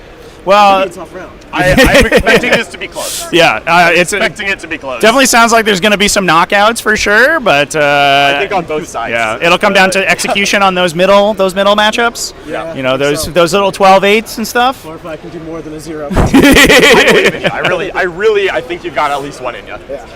Our Matrix had a 2, so we're in Easy. Perfect. All right. We have numbers, we have colors. Well, good luck, guys. Thank you. I'm excited to get to the table and watch you guys play. Should be a ton of fun. Hell yeah. Good luck, John. Absolutely. All right, have a good round. All right. Do you need these back? I would love them back. That would be great. I saw him walking off. I was like, Yeah, you can just put them on the table. That'd be good. Thanks, guys.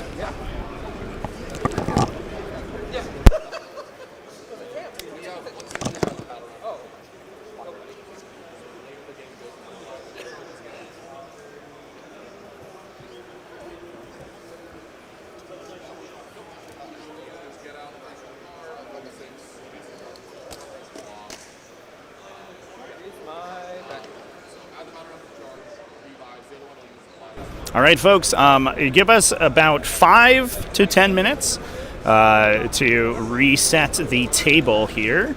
I'm going to go back to our loop momentarily, but we'll be back in a second as soon as the judges have assigned the terrain. We're going to get Lukas, Trollers, Orks, Green Tide versus Richard Siegler's Tau on the main table. It actually looks like on our second table, we might have Quentin Johnson over there. We'll see who sets up. All right, folks. We'll be back in a sec.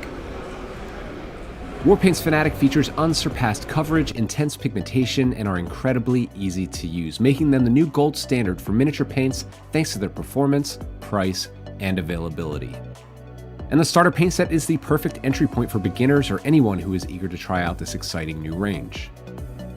Thanks to our innovative stabilizing technology, Warpaint's Fanatic features 300 to 700% more pigment set in a high coverage base. Each color is finely tuned for consistent brush feel and coverage, meaning that all of the colors in the range behave in a familiar way, unlike other hobby paints on the market today.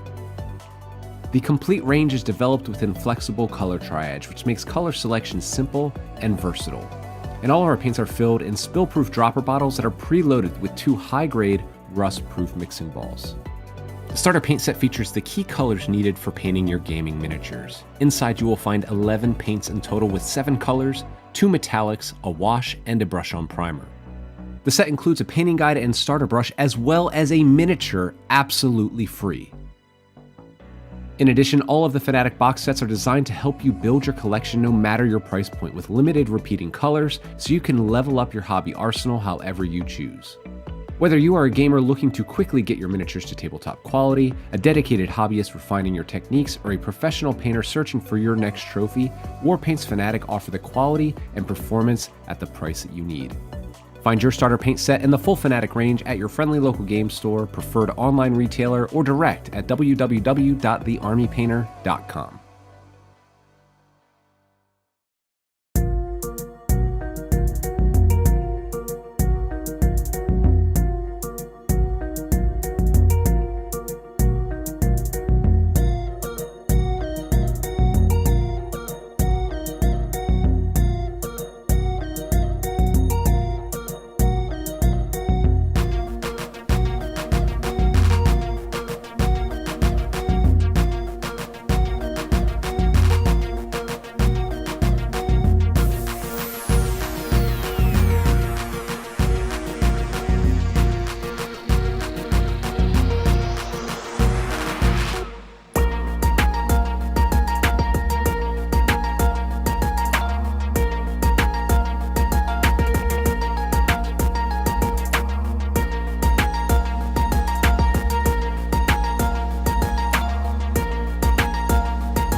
Warpaint's Fanatic features unsurpassed coverage, intense pigmentation, and are incredibly easy to use, making them the new gold standard for miniature paints thanks to their performance, price, and availability.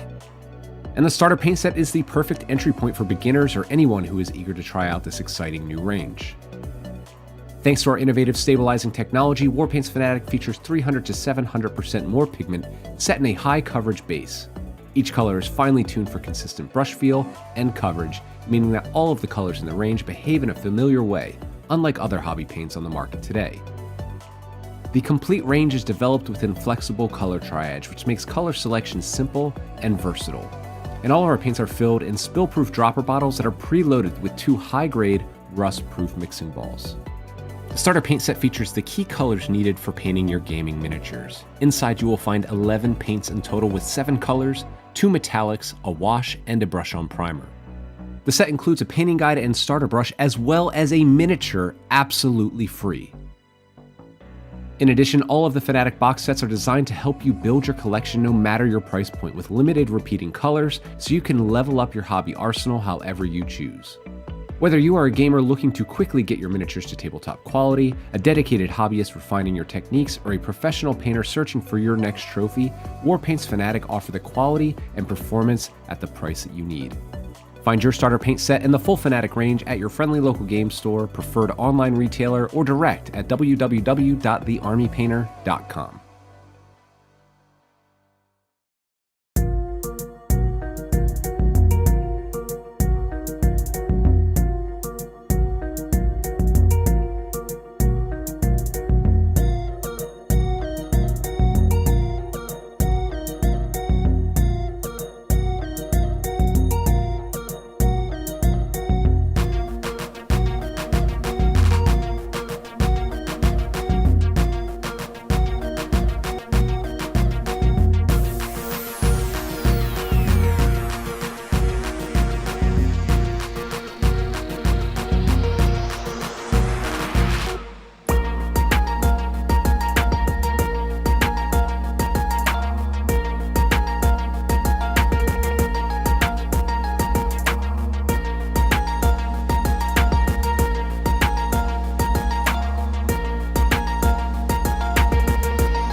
Warpaint's Fanatic features unsurpassed coverage, intense pigmentation, and are incredibly easy to use, making them the new gold standard for miniature paints thanks to their performance, price, and availability. And the starter paint set is the perfect entry point for beginners or anyone who is eager to try out this exciting new range. Thanks to our innovative stabilizing technology, Warpaint's Fanatic features 300 to 700% more pigment set in a high coverage base. Each color is finely tuned for consistent brush feel and coverage, meaning that all of the colors in the range behave in a familiar way, unlike other hobby paints on the market today. The complete range is developed within flexible color triage, which makes color selection simple and versatile. And all of our paints are filled in spill-proof dropper bottles that are preloaded with 2 high-grade, rust-proof mixing balls. The starter paint set features the key colors needed for painting your gaming miniatures. Inside you will find 11 paints in total with 7 colors, 2 metallics, a wash, and a brush-on primer. The set includes a painting guide and starter brush as well as a miniature absolutely free. In addition, all of the Fanatic box sets are designed to help you build your collection no matter your price point with limited repeating colors so you can level up your hobby arsenal however you choose. Whether you are a gamer looking to quickly get your miniatures to tabletop quality, a dedicated hobbyist refining your techniques, or a professional painter searching for your next trophy, Warpaint's Fanatic offer the quality and performance at the price that you need. Find your starter paint set in the full Fanatic range at your friendly local game store, preferred online retailer, or direct at www.thearmypainter.com.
Warpaint's Fanatic features unsurpassed coverage, intense pigmentation, and are incredibly easy to use, making them the new gold standard for miniature paints thanks to their performance, price, and availability.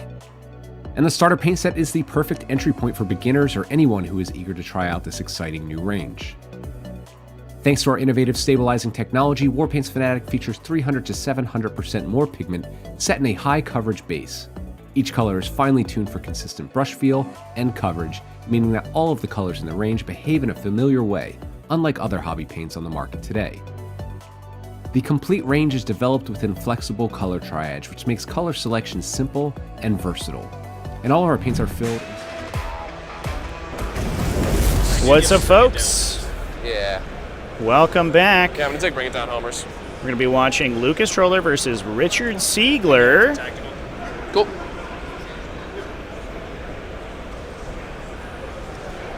Looks like Lukas running fixed secondaries today.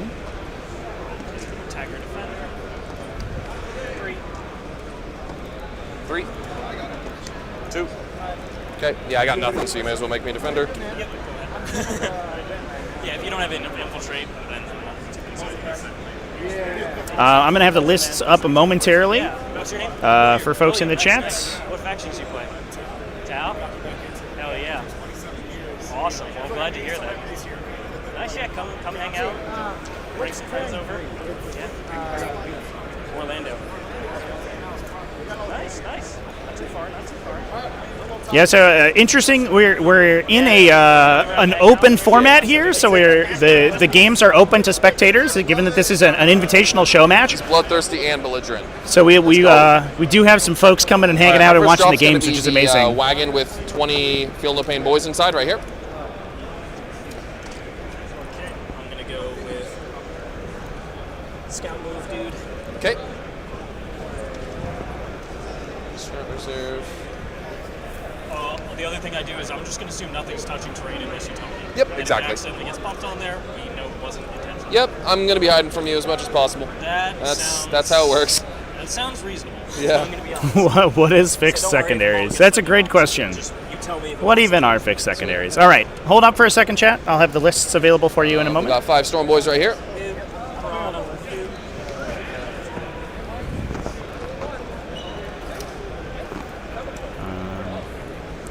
We can as well take a peek at the. We do have our second table currently setting up.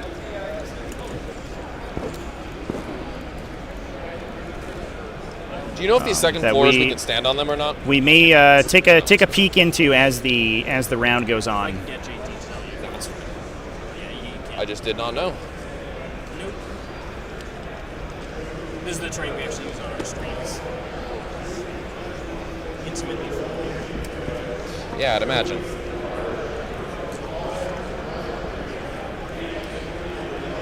Why you gotta be hiding from me, Lucas? Because I'm a coward. Cunning, but not brutal. Exactly. Not yet. Cunning, but not cowardly. So there's the jump squad with the reroll advanced charge. Cool. I'm gonna put this piranha down right here. Cool. They scout 9, okay? Yep.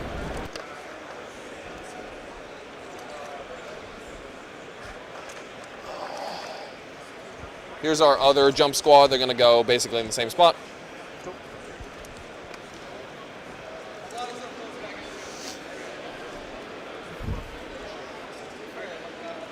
You have nothing that comes less than 9 inches away, right? Nope. Just arriving at 9. Arriving at. And bonus to charge. Cool. But turn 1, it would be a +1, so it would go to 8. Yep. So if I jump you, I'll go for an 8 rerolling. Sounds Gucci. Richard, you had just one point? Yes. It took them a while to switch. Like, yeah. We were gonna be ready. I set this game I know, up. I felt so bad for you guys. Like, they were set up and ready, man. Okay, here's 20 orcs.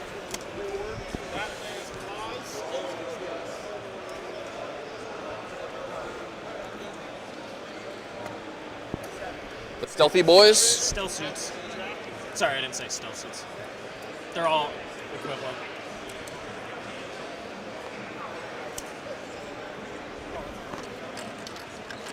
Our other Pain Boy squad's going over here.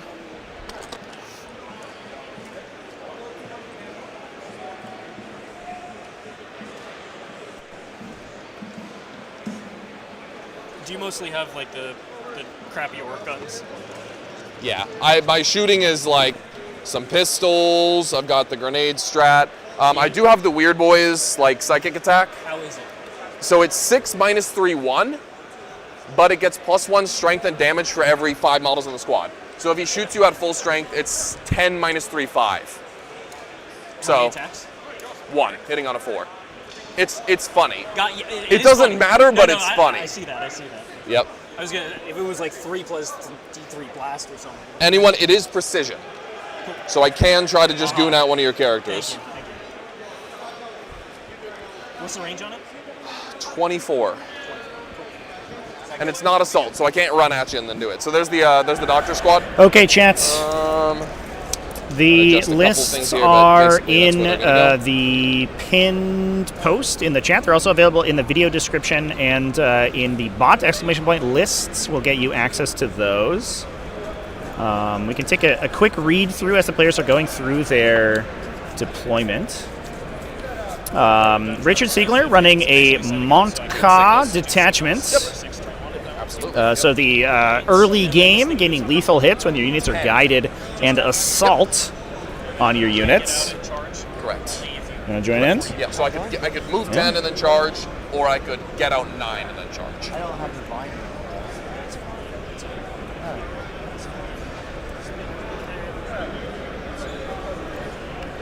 All right, I'll fix that in a second. Yeah, we don't know what's going on. Yeah, that's weird. Richard's running 3 Codger Fire Blades, one of them with Strategic Conqueror, so the +1 OC on an objective. You choose an objective, and your units gain additional OC when trying to hold it. While that character is still alive and on the table.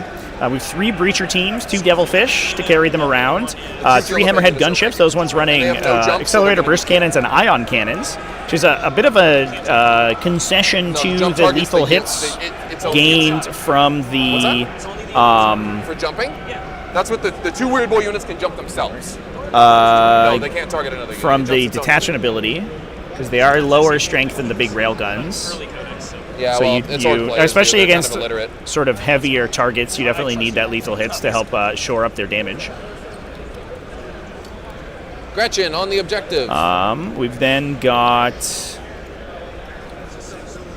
Yahoo! Oh, excuse me, chat. We've then got 3 Piranhas. Had a little bit of early game board control with a lot of scout moving units. 3 Riptide Battlesuits and 3 units of stealth battlesuits as well. Sounds good. Outside that. Cool. We've then got over on Lucas's side of the table 2 Pain Boys, 3 War Bosses, a War Boss in Mega Armor, that guy with Raucous Warcaller, so that counts his unit as being 10 models. Although they aren't actually 10 models, they just count as it for the purpose of your detachment abilities, which gives them reroll 1s to their saving throws if he jumps into a unit of Mega Knobs, regardless of the size of the Mega Knobs. And we do have a 5-model Mega Knob unit, so they have a 2+ save with rerolling 1s. I could That's a obviously huge jump, deal. but if I just ran at you in a straight line, that would We've not then work. got 2 Weird Boys, one with Brutal but Cunning, one with Bloodthirsty Belligerence. 1 here. Those guys are going to be able to jump those Orc Boys right up the table and then use Tide of Muscle, I believe is the name of the stratagem, to give them a charge bonus equal to the round number. So later game, they can jump in and get a huge charge bonus to take enemy home objectives, to boys on foot. take over the middle of the table. We've then got 5 units, of 20 Orc Boys, 1 unit of 10, a single truck, some Gretchen, a Storm Boys unit, and 1 Battle Wagon to hold one of those big Orc Boy squads in as well. Let's throw a poll down, chat. Who do you think we're just gonna... And I'm done, so go ahead and drop your shit. I think is going to win this one. Yeah, I've got 6 drops, man. Like, it's not a complicated army. Actually, it is, but not in the deployment step. Yeah, not in the deployment.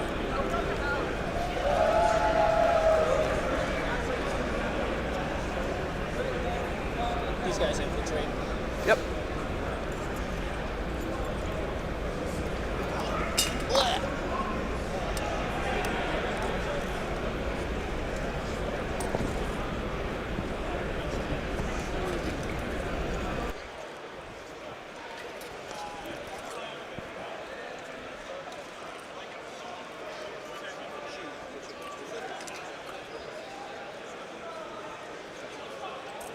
Do you have redeploy?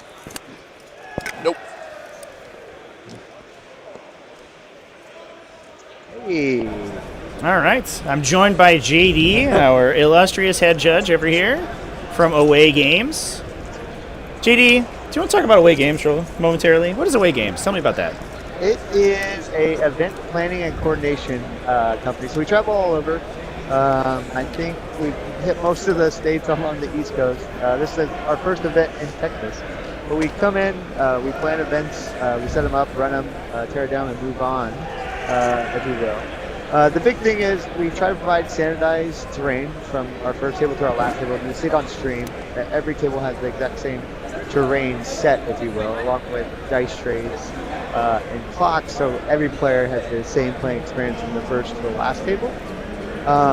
And we, again, try to set GTs all over. We have a bunch of GTs all the way up until November of this year, but we're always looking for more GTs to help support the community and give that kind of GT big level experience to any event that will want our services. Hell yeah. Yeah. I mean, it's funny enough because you probably, how many Away Games events is this now? Like 5 or 6? That sounds about right, yeah. It's becoming a dynamic duo, if you will. I know. Yeah, we see each other all the time. Basically, extended family at this point. Yeah. But yeah, if you've been watching the stream for a while, since I started streaming 10th edition events, you probably recognize this terrain, which is Big Bear 3D, right? That's who does the Big terrain Bear 3D files. actually prints the terrain. We take it. Art of War helps us design the 2024 layout, along with the NTL, the tabletop life team. And then we paint it, and then this is what we're using for 2024. And then hope 2025 we'll kind of maybe redesign it for continuation of 10th. And then when 10th edition comes out, the greatest thing about the terrain is it's all modular. It's all like Lego pieces. So you can tear it apart, put it back together. So the terrain should be every edition.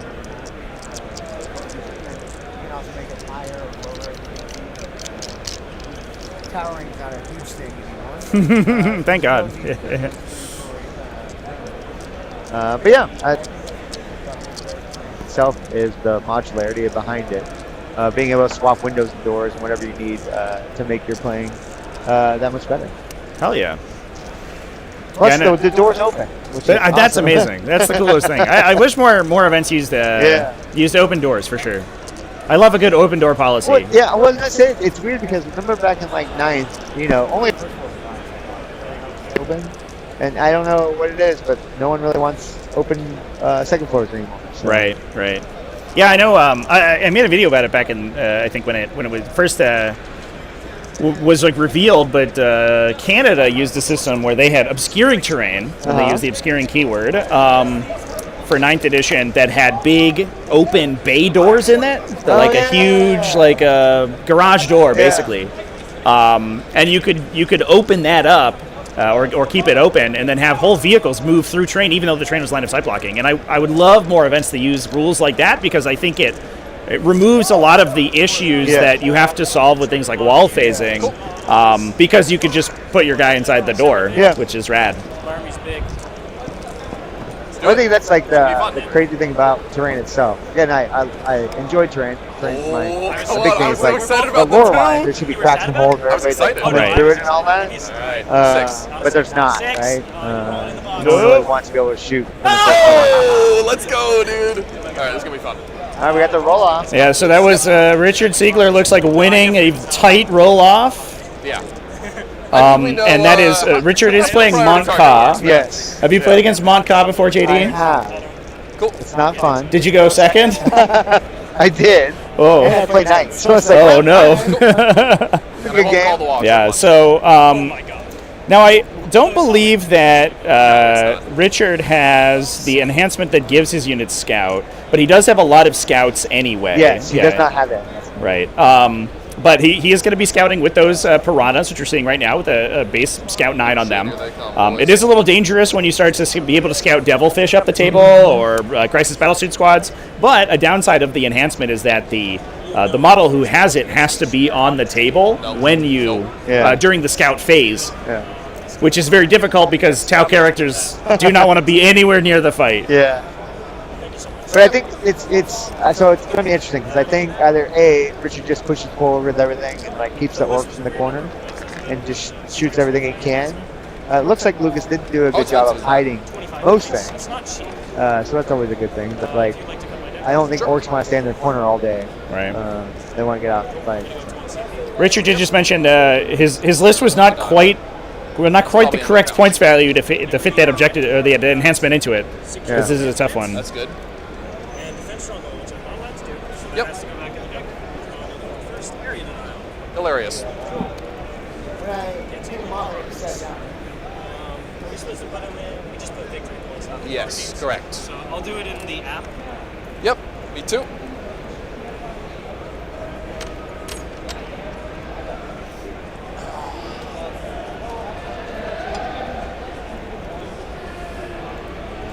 All right, secondary draws. Fix that there, chance. Alright, so this will go back in my deck.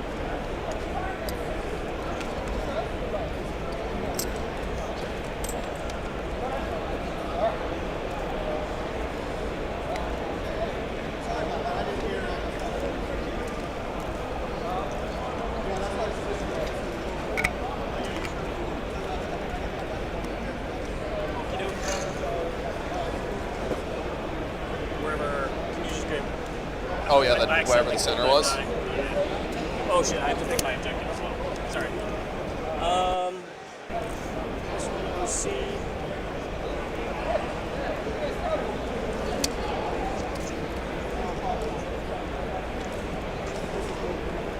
What's going on?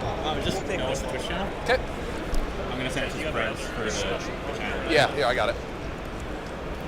Thank you. Yep. Otherwise, we will forget at some point. Yep. Cool, you got that.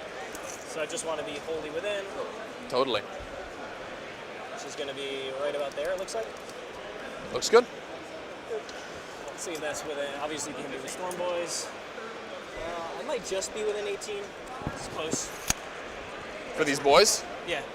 All right. So turn one secondary draws for Richard. Secure no man's land and area denial. Easy Easy points. That is a crisp 10 victory points right there. The only thing he said about it is that I get CP. I know, yeah. Oh no! But I only scored 10 victory points to start with. Especially with those piranhas, Richard has so much forward operation that he can basically just commit basically nothing and score very, very, very free points here. Obviously, the downside and the way that you want to play against this style of Tau is that you want to draw out the game for as long as possible and try to win in the late game. Orcs do have to commit in earlier because they have very little shooting, so they are trying to kill these forward operating models with whatever units they have. That is probably one of the reasons that Lukas has this little unit of Orc boys, a 10-man unit of Orc boys in his army, so that he can throw them forward and fight these utility units that are standing in the middle without having to give Richard a whole unit of 20 Orcs for him to kill.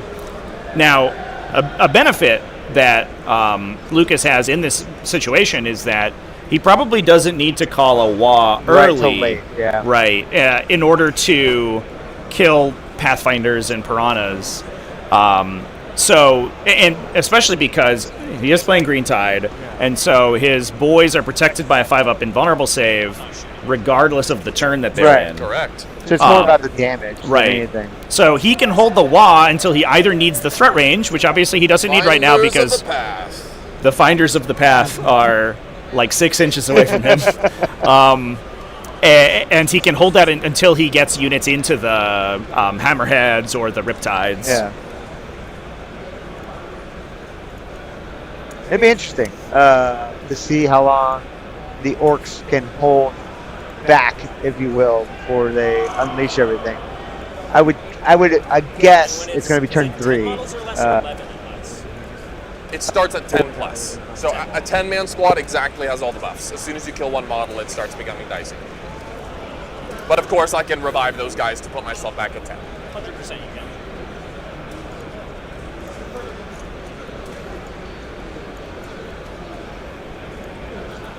I like what you're doing. Yeah, the little pivot cams are fun. Yeah. I do like them. I got another one for our second table over here. Yeah. Can actually take a quick peek in. We're watching Quentin playing his Death Guard over on our little peek-in table, and we have some wireless cameras as well that we can take a peek into some other tables as the game goes on. I think the very cool thing about this event, though, is because there's so many other games and tabletop games in particular going on. There's so many individuals who never played the game before walking in amongst everybody, and they're able to answer all those questions and bring more people into the community of 40k. So. Right.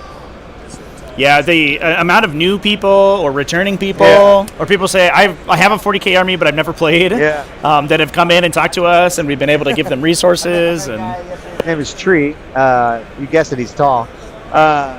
He's got 3,000 points of... He's painted one model. Yeah. Yeah. He's getting there, but, he wants to play. Yep. The table setups are not WTC chat. They are a modified version of the Leviathan I can, format. however, jump if I'm We in have 8 combat, tables layouts here. We have the 4 GW, and then we have 4 from the NTL that they provide to us. But I'm not interacting with those units. So. Lucas and Richard are playing on layout 2, but we'll have layouts all 1 through 4 throughout, and then also the other 5, 6, 7, 8 are the NTL layouts. Yeah, so there is, despite it not being quite as polarizing, I guess, from a terrain sort of quantity standpoint as the WTC layouts proper, there is a little bit of layout selection. Because I would say the NTL layouts are probably more dense than the GW layouts. They position their terrain, and again, the NTL layouts come from Art of War and the Pro Tabletop guys getting together and adding 4 more different layouts to make 8 player or 8 team that much more diverse, if you will. Right. Since we only had 4 and we don't do WTC terrain here in the U.S., they wanted to create 4 more for that. So.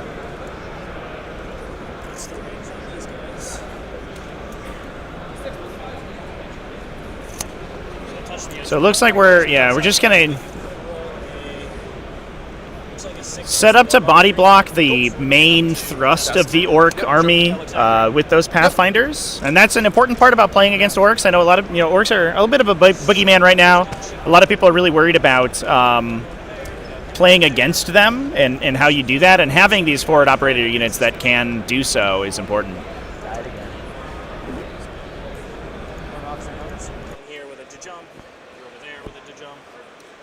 Basically have you here as the jump.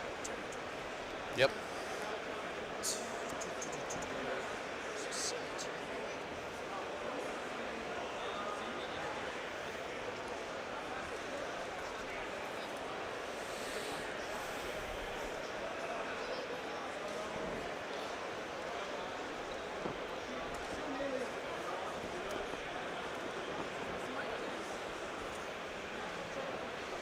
We'll touch it.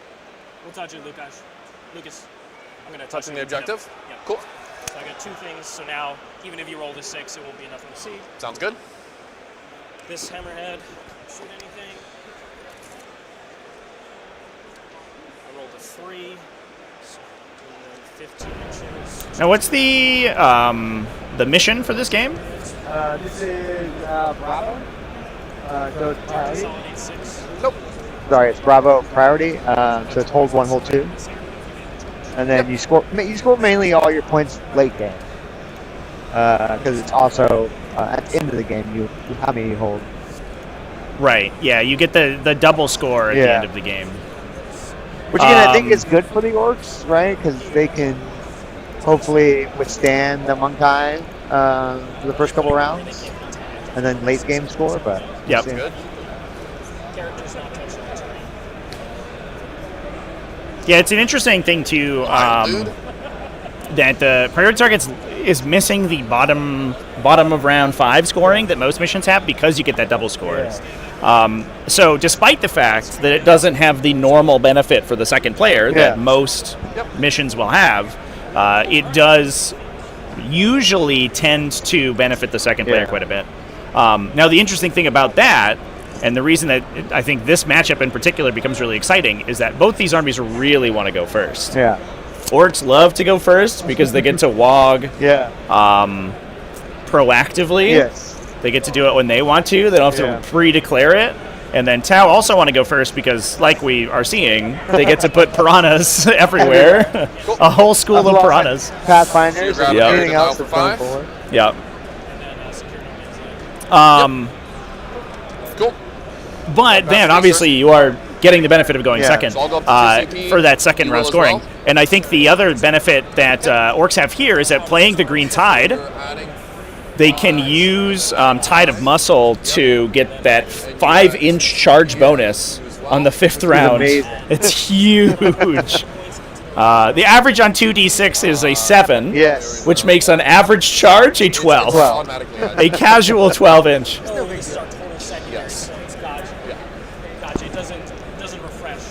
Every round. No, it just adds it up. Do you find it interesting? So like, I'm up to 2 CP. so all the orcs I think are on the We're table. gonna I get a don't think Ruba cunning CP on a there 3 might be some in Deep Strike. Right? Yeah, it looks like we have a couple. Oh, so one squad is in a battle wagon. There is a battle wagon in the Orc deployment zone. You can see that. So it's weird because there's no way to kind of get pressure onto Richard's like big shooting way in the back. All right, and I'm going to take a second here to think about what I want to do. And then he kind of has. Did you want to shoot over here, or more? The other piranhas or ghost skills to kind of put him forward, but it's going to be hard for the Green Tide to get going. Yeah. Taudark, by the way, cannons now. There are 4 shots at 501 with the 20 gifted memberships. Thank you so much, Taudark. Congratulations, everybody who won one of those. Huge thanks for the support. Appreciate that so much. 611. Yes. With 8 shots. 4 per. 2 round. Got it, because it's the side gun. Exactly. Cool. The Devilfish have that as well. Do your sergeants have meltas, or do they have another burst cannon? Okay.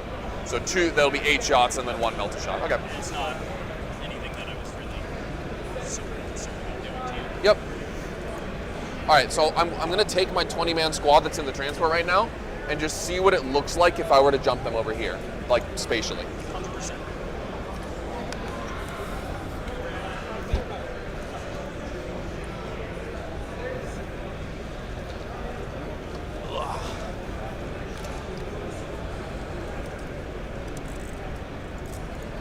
Yeah, the orc stratagem, go get them. We actually had a bit of a discussion on the stream for those who caught our pre-show. We streamed most of a practice game between Brad Weir and Stephen Pampreen yesterday, just to make sure that our technology was working today. But Go Get 'em is one of the most interesting stratagems, I think, to be released recently. It gives you a Blood Surge move, but being able to use it sort of, whenever you want to, when you're targeted is a big deal. And especially because you're using it on units of probably 20 orc boys, that's also enormous. The most interesting thing is that it doesn't have any sort of targeting requirements, so it doesn't care if you are already in melee. As long as your opponent can target you, you're eligible to use the stratagem. And there's also, it's not a normal move, so it's not restricted by other normal move restrictions.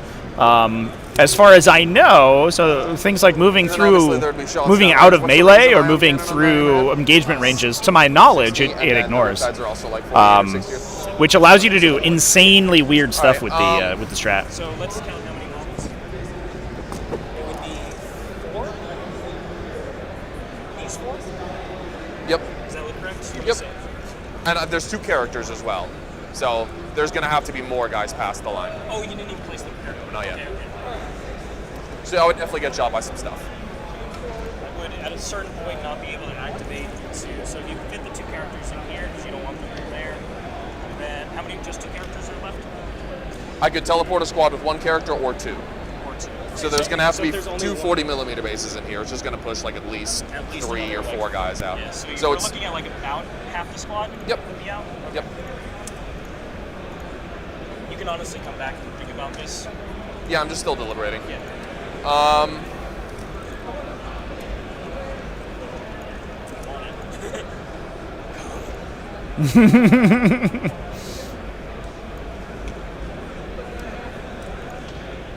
Yeah, Richard would love to begin this engagement early in the game when he's benefiting from his Mont-Ka bonuses,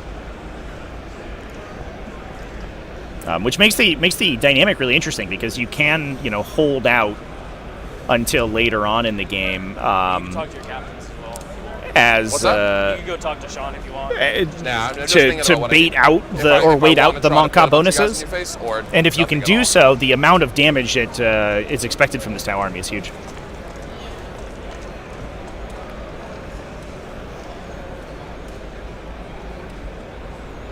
These guys have a 4-up armor now, right? Yeah. You'll kill them, no problem. It's not about that. Yeah, unfortunately, because you have such high OC, I really can't do anything about your home objective as much as I would like to. Yeah, because it's all 2 OC. Yep. Yeah, no, you're not fucking with that, dude. That's mine. That belongs to the Orks. Guaranteed it back. All right, I think I have my plan. I don't know if it worked, but we're gonna try it. Sounds good. Do you want to leave them there in case you do it? Or? Nah, they're not gonna go for anything. You could even So, switch the squad if you wanted This to. is Battle Wagon If squad. you're gonna do that with pink, you can just say that they're swapped in place. They're hanging out. Yeah, we're vibing. Come on. Doing nothing. Lucas, come I'm on. doing nothing. Oh, this mission. I'm playing for that turn 4, dude. Yeah, turn 4 and 5. I'm gonna ignore the fact that you control the entire table. We're gonna advance the orange squad. This is the 10-man. Yeah, it's an invitational tournament, chat, so it's 32 players, 4 teams of If you 8. had one more thing on the table, I'd be able to shoot that thing. Yeah, interesting discussion from the players too. You rolled a 5. Yeah. That they are. I thought you were looking at that. Richard doesn't really have the lines of sight in order to hit everything that he wants.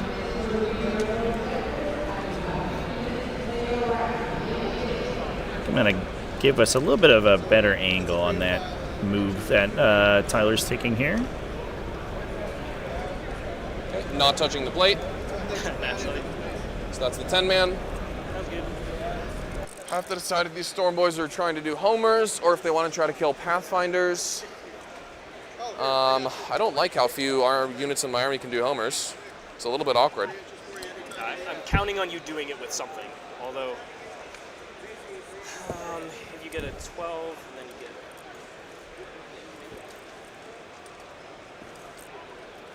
Did we bump it? No. It's just at a bad angle. Fair enough. Trade me something, maybe. Ideally, those 5 Storm Boys. Where are they?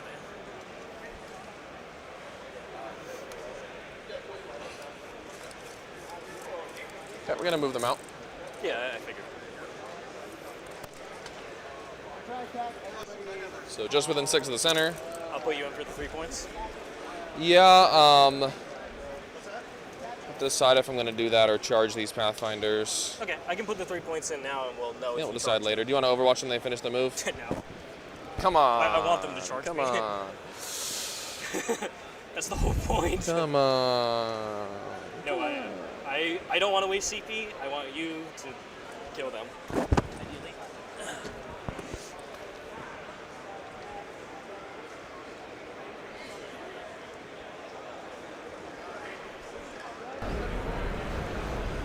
Much better, chat. Now we've got a nice view of all the deployment zones. So I should mention as well, it's important to reiterate that Lukas is on fixed secondaries. So while Richard's secondaries are going to be cycling through, and he does have the ability to gain command points on them, Stay behind. Lucas is going to be pushing for that deploy teleport number. So he is sort of contractually obligated to commit stuff to the center in order to deploy. He also, also and this is going to be an interesting, Wagon's bit of chilling. counterplay, I think, in this matchup. He's also basically obligated to go kill Tau vehicles because he's taken Bring It Down. And also seems like trolling. that allows I am troller, Richard but, the ability to potentially counter All right, I think we're his just kind of like, you got everything on the board. You have no ability score to go by playing super You're on the duper table. conservatively. If he can blank out that Bring It Down and only give up a couple points on it, that's going to be such a big deal. Now, obviously, the Piranhas are kind of like giving their lives away for the cause, but we will throw a grenade at these dudes. that does give it allows him to play more conservatively with the Riptides and sort of still gain kind of passive benefit from them. The mission is priority targets chats. 5 mortals. So the Absolutely awful. And we're going to deploy a homer. The players are going to be And we're gonna pass the deal. scoring an additional time at the end of the game here. So I'll get 3 on homers. That's the primary. Sorry. We're good. My bad. 3. I'll get a 10 on primary. Yes. So I spent a CP. So now we're 2-2. I'm going to go up to 3. Pass turn. And you're going to go to Cool. 3. Yep, you're going to get a 10 on primary. Yep. Do you have any reactive move besides go get No, it? but I do need to see if I'm going to call the WOG right now. Yes, go ahead. Do you want me to pass it to you? Yes, please. You do that before start of battle round, right? Before I draw cards? Correct. It's the first thing that happens. We're not going to. Well, that makes that easy. Okay, I shuffled Defense Stronghold back in here if you want to cut it. Sure. You don't have to, but just... Go for it, man. Cool. Investigate signals. That's going to be a 6. Seems good. Capture enemy outpost. Not going to be a 6. Probably going to be a command point.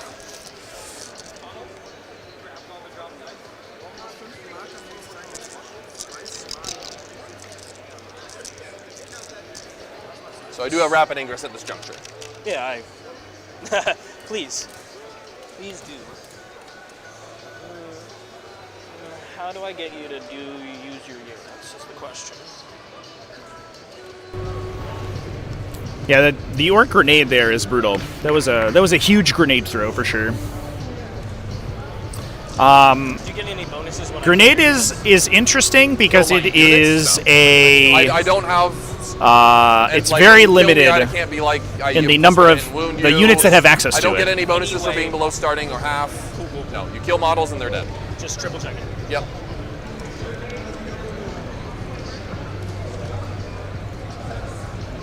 And the go get 'em is after I've resolved an activation issue. I have to use the strat preemptively, and then. Yeah. Yep. It's when they're declared as a When target. they're declared, and then Yep. you still have a unit. And then I check at the end how many models are in the squad. 10 or more, it's flat 6. Otherwise, D6.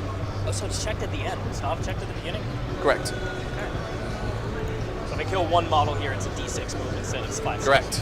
Yeah, there's a couple of factions. Necrons are one of them. It tends to be the Xenos factions that have either little or no access to the grenade strat whatsoever. So Necrons are an example. Tyranids are an example. A couple other factions as well have very limited access, which is unfortunate because it is an incredible objective stratagem. Excuse me. I really would like you to use your units in some fashion. How do I get you to use?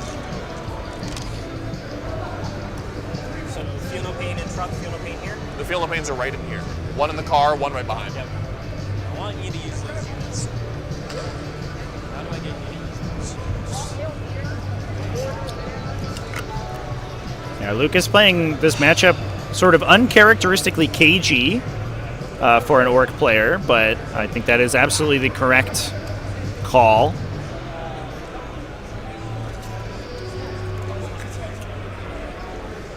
There has been some music put on next to me, by the way, chat. Let me know if it's too loud in my headsets. There's just a speaker that's nearby that's playing it. But if it's distracting, I can have them turn it off.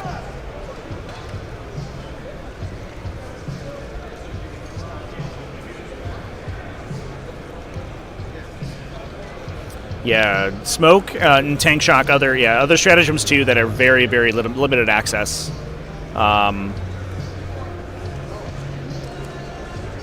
which is unfortunate, I think, because they are powerful stratagems, and I think they would sort of demonstrably change how how several factions play if they were able to get more access to them. Okay.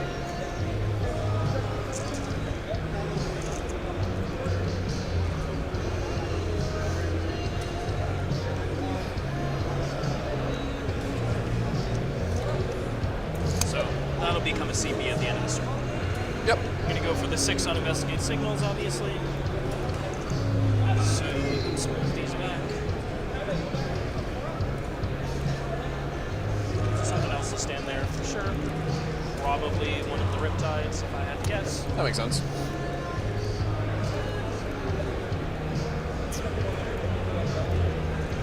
These guys are ready.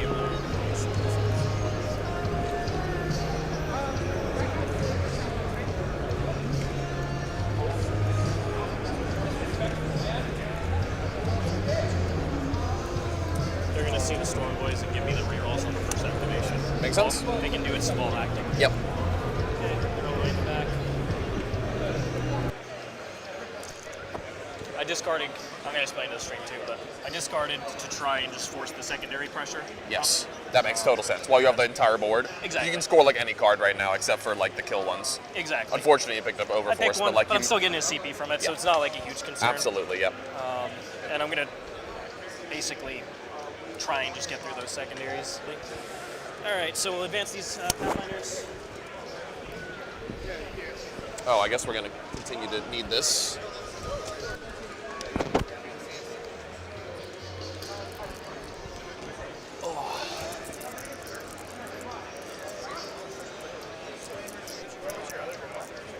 It was capture enemy. I spent a CP to ditch it. Because I'm never getting that regardless. And I'm not like a super CP intensive army, so I didn't feel too concerned about ditching it at this point. Definitely not.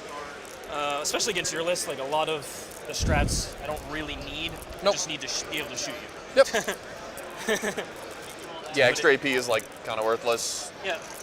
Auto advance 6 kind of worthless. Yeah, exactly. What am I doing? Advancing into your army? I mean, please. With Evidently, you're doing it. So I'm just blocking this. It can come out and touch here. Sure. Just making it annoying for you. Totally. Forcing you to come onto this side. Yep.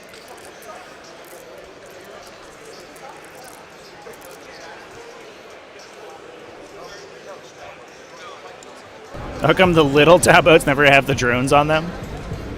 It's like it used to be that the drones could actually disembark, so it was important to have the models separately. But that is now in 10th edition no longer the case. They're just a weapon that the vehicle has, and so they don't really like meaningfully increase the volume of the model, and they fall off a lot. So you could glue them on, but you risk the rules changing at some point in the future, and correct. I think most people would just rather not deal with the annoyance. Reserve, I have truck with Meganobs and 20 naked boys. And once again, no way to come less than 9. Correct.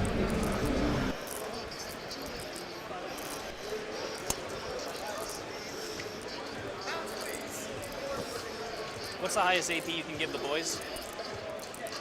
Just the AP it's just the AP on the profile. So all the Choppas are AP1, and Claws are AP2. And then the Meganobs are AP3? Correct.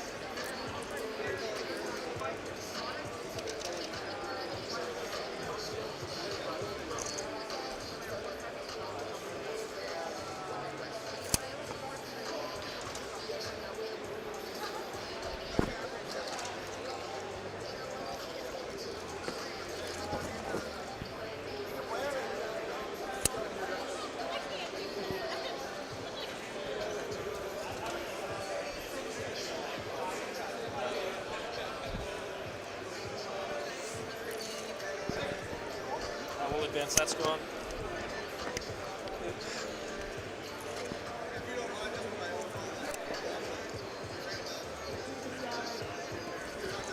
Not quite able to get in. Not wholly, because it's I only rolled a 3, so that's more than 12. Back of the space. Yep. There's probably 2 guys. This one. There.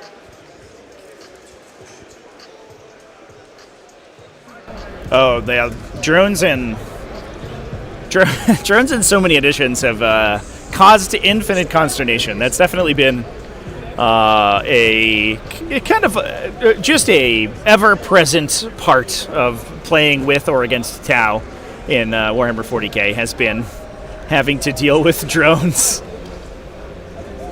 I do like their mechanics now are very simple, which I think I appreciate, but the downside obviously is that you lose a little bit of that flavor. Okay.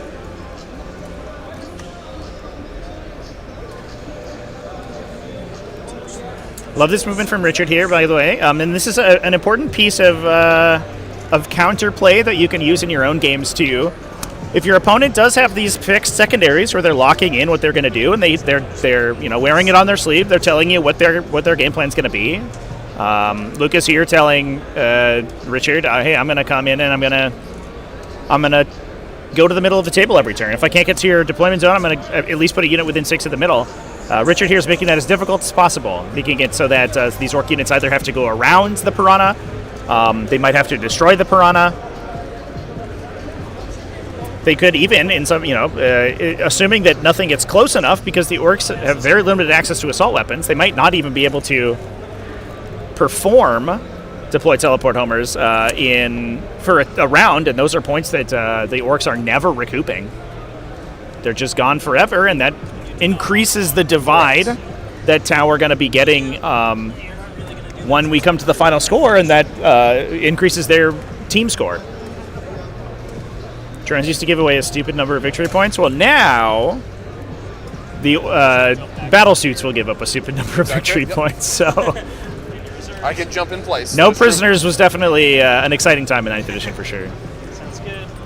9 inches this way, 9 inches there. Can't fit anything here. With them, can't fit anything here. That's pushed back. I think I pushed you back. Looks good. Does it look accurate? Yep, I can come in here. I can come in here. Cool. I have to move my riptides. Yes. The other hammer. So one of them has to live on the home. Yeah. We'll go this way just so we can come back at this angle. I just wanted to make sure before finishing my screens. Sure.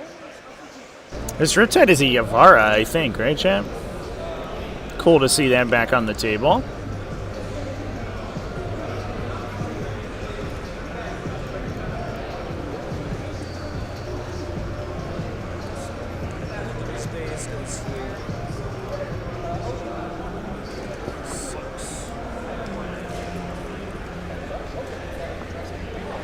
It's not shooting anything, but just being annoying. Threatening. That guy. Hi. Welcome back. Welcome back, thank JD. How's it going? I had to make my rounds, I've had to answer my first judge question. for the event. Ooh, was it a good one?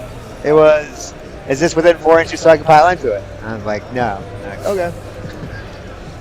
You just knew off the eyeballed it? Eyeballed it? Oh, okay. Stuff, but Fair it enough. was a tough one. It was a tough one. Yeah.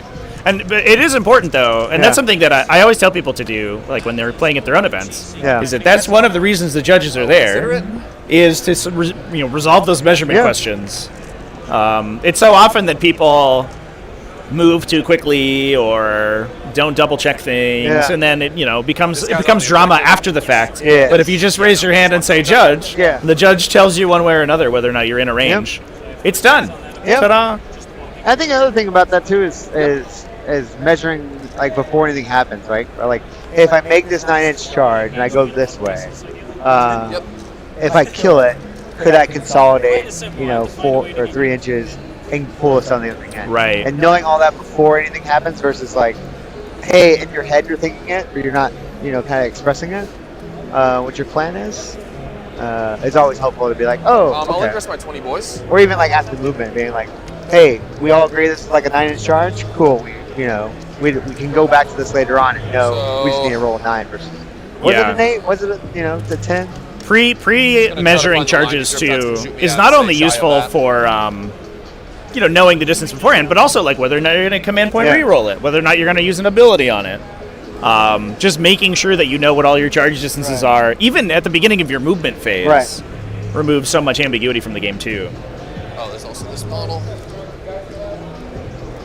And especially with like, I know we're going back to it, but like the scout move and everything. It's like, I know I'm 24 inches away. I can scout, 9. I move, 6, so that's 15 right there. And you're like, cool. I'm 9 inches away from a charge if I want. Right. Yeah, and especially because like knowing it while you're moving before you pick up anything too, right? Yeah.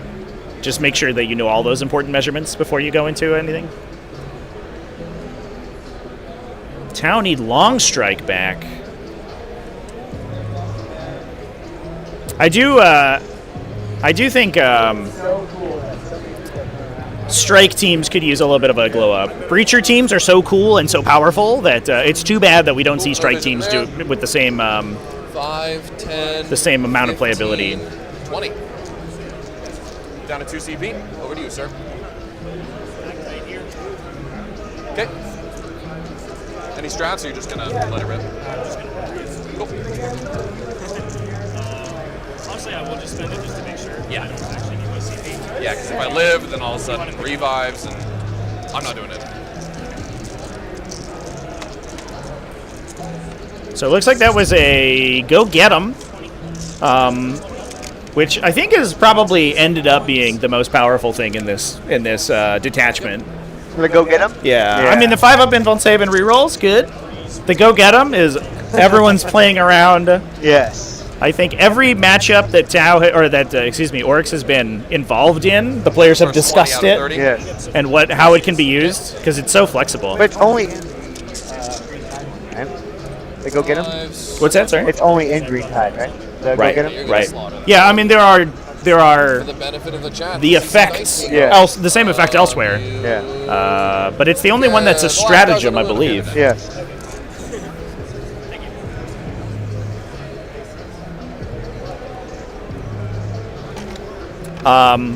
Yeah, Lukas was there just using it to move the closest model forward towards the shooting unit, and then every other model in the unit out of line of sight. Yeah. So Richard could get one shot at an orc unit, and then the entire unit immediately ran away. They went and got them into a ruin. So we're in round 2, so you got a 6 on investigate. I guess it's answered one of the questions. And How many you're gonna ditch orcs you can Overforce for fit CP? in a ruin? Okay. Yeah, I think so. The important part was that he was dodging line of sight I'll get a of 5. the hammerhead gunship that was looking at them, so he didn't eat that big hammerhead shot. All right, let's see here. So I'll go up to 3. We'll get a brutal. Pre-measuring's Yep. So I'll go up to 4. it's an interesting sort of question, I think. Back in my day, when I played games that didn't have pre-measuring, I was very good at guess measuring. Yeah. But Okay. I realized that Let's see what we're doing here. it was really bad for new people. It just artificially increased the. I can just charge normal style. That's for sure. The disparity, if you will. Yeah. The like the difficulty of the game by quite a bit. And just I don't know if you need 40k to be a harder game for new players. You know what I mean?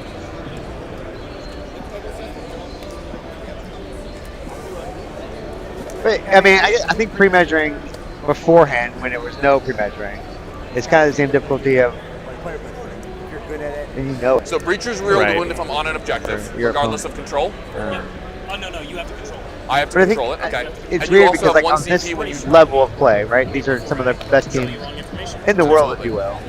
Having all those pre-measures and like having that discussion and knowing what armies I just don't want to give you anything. better than like I don't want to say withholding, but not being forward in front with your opponent. I'm like, hey, I can do this with all this measurement versus like. So I'm on the objective, you like reroll not the wound. informed. You also have 1 Right. CP when you get out of a transport, reroll the wound, correct? Yeah, it makes the game so much this cleaner. squad is the only Gets squad rid of that all can of do those like feel bads. Oh, natively? No, from the stealth suits. Okay. Which I had there, but I was just like, you know what? Let's not even mess around. Yep. I don't need to be at more than 3 CP. And the WTC has pushed that a lot about talking to your opponents and understanding everything and having the best game possible versus like that gotcha moment of, not telling somebody about a pre-measurement or not telling somebody how far something can go. Right. Sort of thing. Yeah, and some of that is, to some Interesting, extent, sort of Mr. required by the Siegler. rules, right? Like Right. it is an open information game, so you have to. That would be fantastic. You are required to disclose Yes. things to your opponent when they ask for them.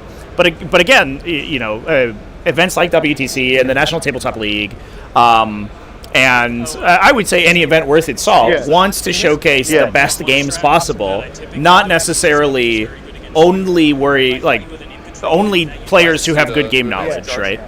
And I think establishing a culture of open information is Could you do that with absolutely crucial. Yeah, and I think like culturally or even community-wise, we've done a better job of that. Like I remember early 8th, there was like almost like a set script you would tell your opponent. Like, do you have any deep strikes? Do you have any, forward to like, there were so many questions you had to ask your opponent. One, right? And if you didn't ask your opponent that You'll question, use it if your you- opponent 100%. kind of didn't have to tell you, sort of Right. thing. But I think the community itself is getting more open to where like your opponent is telling you more about things than you are asking, right? Yeah. Like, hey, I do have this stratagem that can do this. I do have the ability to like forward deploy or infiltrate, like, and even like discussing that, at the, again, the openness of like, hey, if you do this, I have an ability that allows me to like move forward if you shoot me, right? And I can go and engage the range. So I think the community itself, I feel, has at least at most of it. But knocked proc by Pulse. Very It's interesting. been more open All right, about information than closed off. Yeah.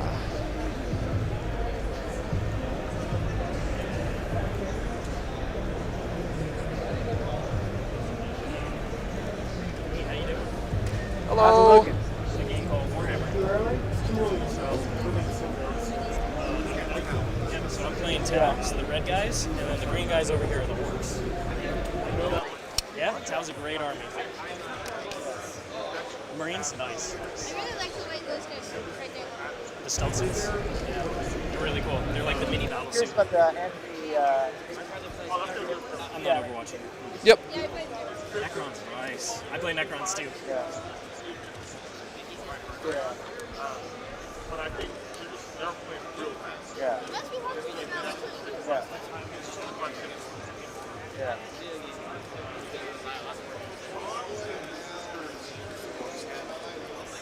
Yeah. Oh, I might not be able to fit. That might be bad. Here, we can. Where's the extra models? I've got 2 extra.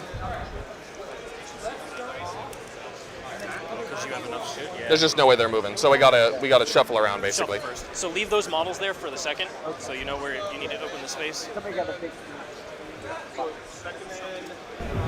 So it looks like we're measuring out a disembark from the battle wagon to push up into the tail lines here. Move the squad up. Yeah. Siegler spreading Fret's out propaganda. What's up? Have you heard about the greater good, everyone? Does that look better? Yeah, the cool thing about this event, Chad, like it being a showcase event, these players are here to show off the game and to display their teams. And we are just open to the public. So people are walking through, they're watching the games, they're talking to the players. Obviously, not something that you would expect from a typical tournament where the players are here to compete, and for their own fun. But players from these teams, here being ambassadors for the game, definitely is a much different vibe. Yeah. I think it's because of the exhibition aspect, and we only have so many teams here. And even like the TO/judge, we've told all the players, hey, like when people come up, you can stop your clock and talk to people and like be the ambassador of the game that we all expect these players to be, right? These are all So very they high have the level ability players. to So, homers, but I'm not sure if I will yet. I don't know if you can panel it, but there's families and kids that are like asking anybody and everything about armies, and I think it's the weird boy brain blast phase.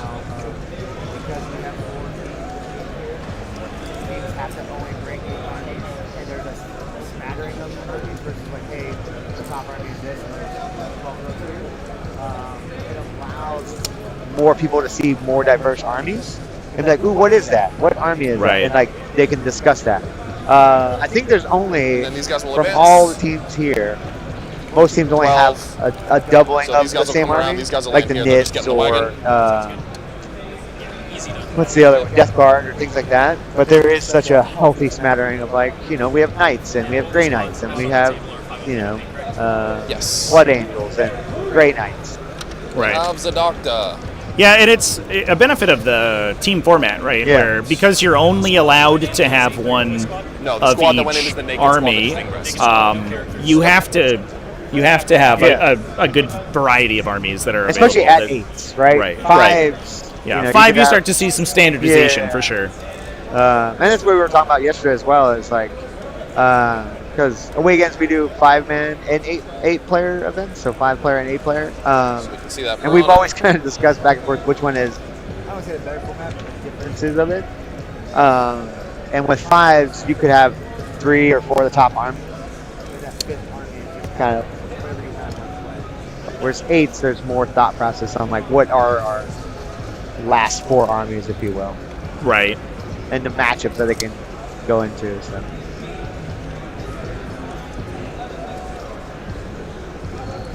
Okay, so this is the War Boss squad with reroll to advance and charge on the Weird Boy.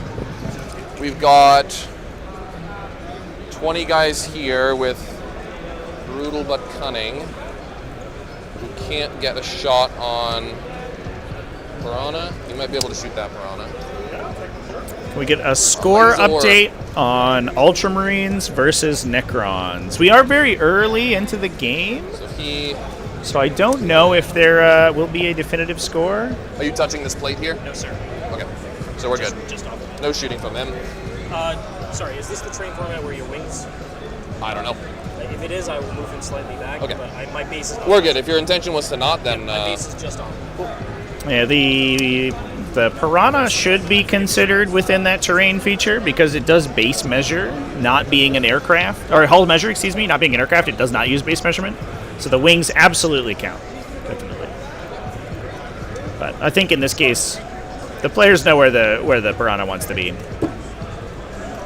That front edge of the vehicles is typically where things matter anyway, so gonna advance these Grots. should be all good. Go get him, Grots. A 6. Well, I mean, if these are my advance and charge rolls, then I should be just charging you right away. Let's go! Has Nick lost Correct. to Anthony yet? These guys are just walking up. All right.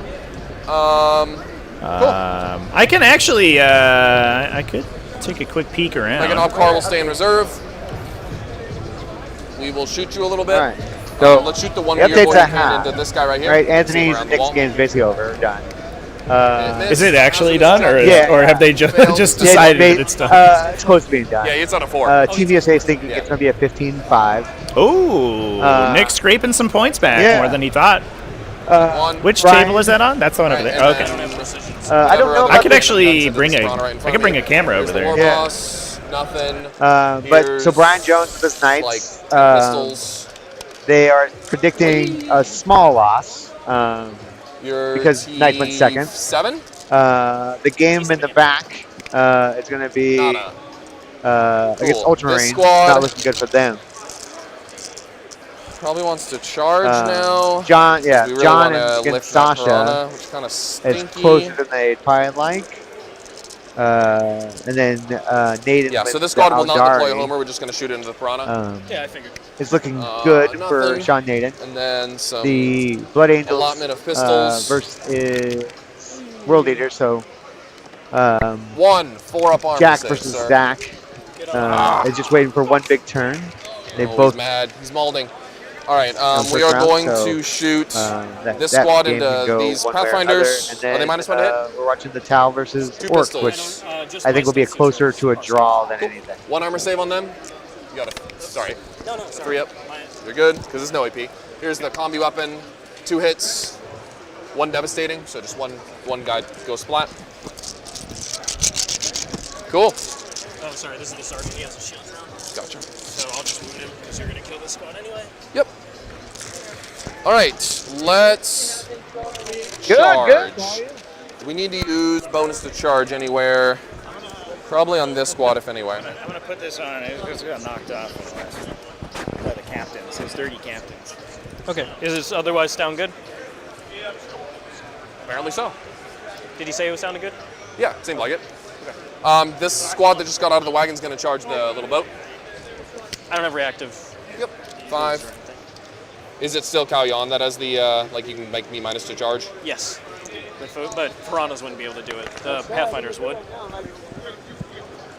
There's also an upgrade. You can take the grab drone, but I have the recon. That's on Pathfinders? Yeah, I have the recon to infiltrate.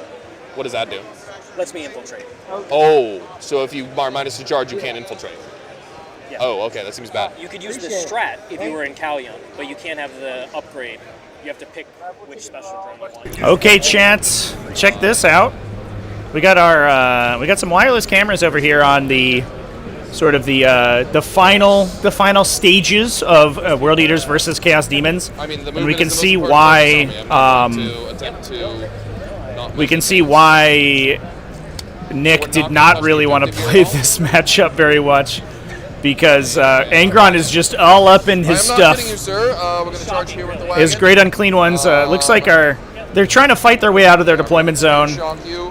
It sounds like JD said that the prospective score is 15-5. So Demons did score some points out of it, but it looks like Angron's about to get all up in the Chaos Demon army and kind of rip some great unclean ones down. I think Rodigus might be gone. The objective kill you. We're not going to tank shock for that reason. These guys will charge here. Might be down a great unclean one already, which would be brutal. It's not seeing much of a need. 7. 2 over. 5 up. What's up?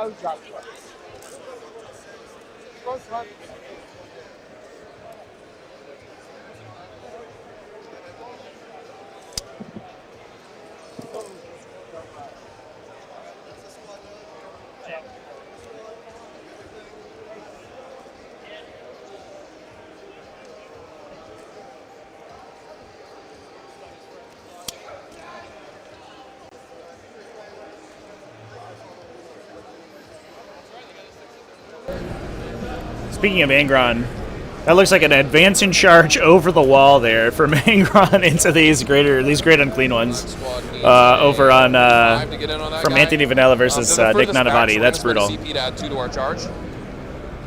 Just charging that front Piranha. So a 9.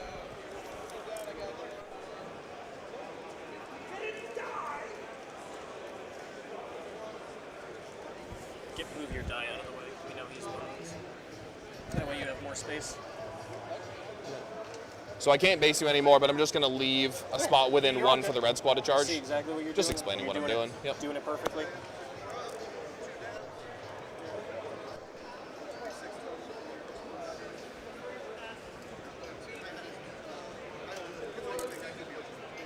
I guess we've got to get closer to your Piranha.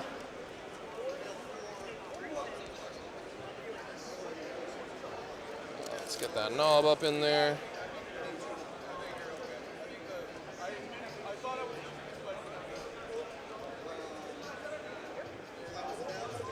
Okay, and then red squad will charge as well. They have a native reroll from Bloodthirsty Belligerents. You rolled an 11. I'm not going to reroll that. So going through the crates. Yep, exactly. War Boss will land here.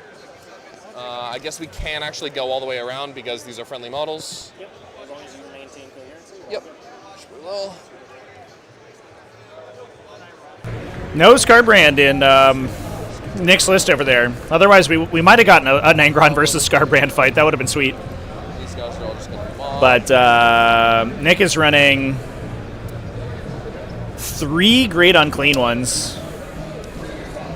Rodigus and 2 standard, one with gifted or endless gift, excuse me. Hello. Good, how are you? Yeah, no problem. Take as many as you want.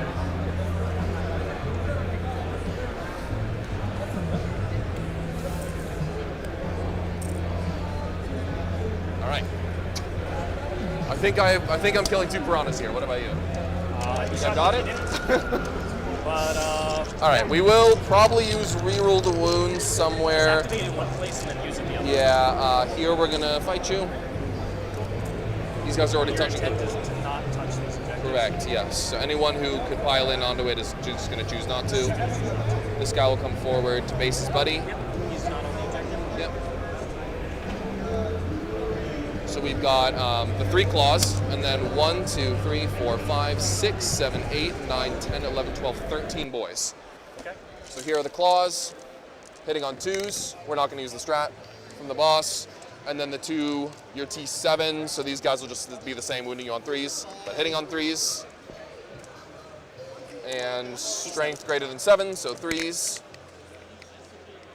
You got 4 at AP 2, damage 2. It's only AP 2? Correct. Okay, so 6 up saves. Make 1. Take 6. 6 down to 1. And then we got 1, 2, 3. I think you got 4, 5. Yeah, I've got 45 boy swings. Cool. You want me to roll it or? No, I'm going to roll Okay, it. cool. Yep, go Unless for you it. really want to. Nope. Nope, doesn't explode. Man down. Spend the strat. Cool. For rerolls against that unit. Yep, absolutely. This is 5 of Phenopain, correct? Yep. That is, yeah. Probably, we talked about Go Get 'em being the best thing in the Green Tide, but Mon Ka, getting those rerolls reactively when you destroy one of the Tau units is so powerful given how aggressive the detachment plays. So Black Squad will fight. But yeah, Lukas, refusing to touch objectives is definitely how you play against this. Those Breacher teams lose so much efficiency once they're not full rerolling against you.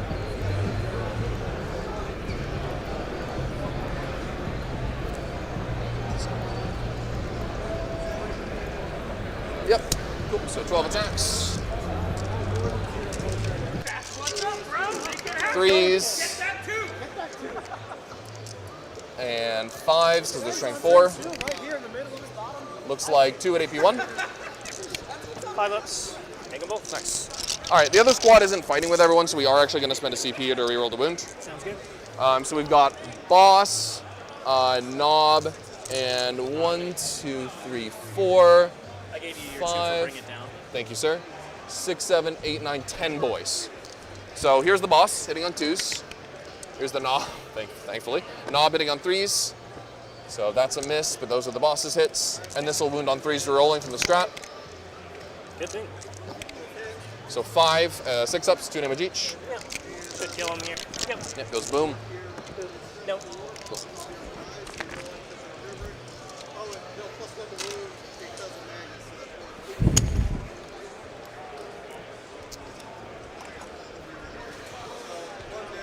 We'll fight you over here. 2 more, bring it down. Yep.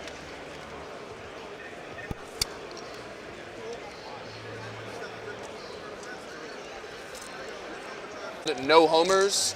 Yep. I am going up to 3 CP. Me too. Yep. And then I'm going to draw these cards.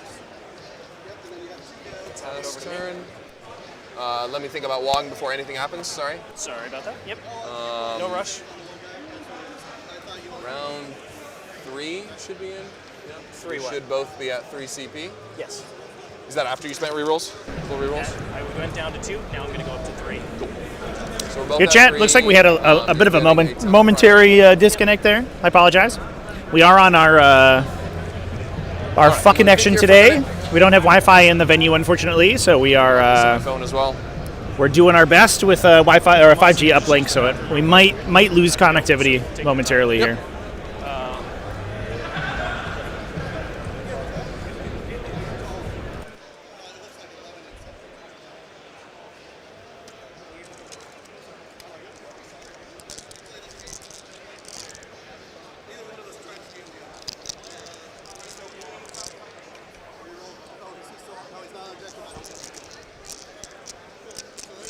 While Richard Siegler is taking a peek elsewhere, we can actually look in on some of our other games.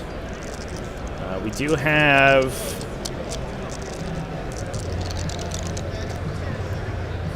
on our second table over here.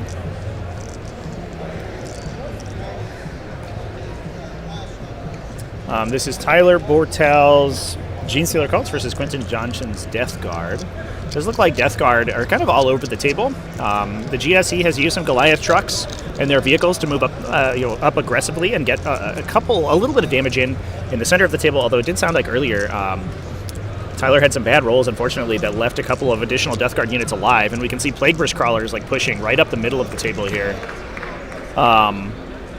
into the center to project their contagion auras. And if you take the -1 ballistic skill contagion, that can be so brutal for these Tau units, or these the Gene Stone units, excuse me, that are already kind of low ballistic skill to start with. Take another peek in on our game with Nick Nanavati. Yeah, again, looks like just getting absolutely flushed. Just kind of compacted into a little ball, unfortunately, in his deployment zone. The upside of Demons is that, and I think one of the reasons that Nick was probably okay with this matchup, even though obviously he didn't want to take it because it's going to be a big loss, I think. But on the flip side, Demons are so maneuverable that they do have the ability to squeak points out in a situation where even they would be getting destroyed.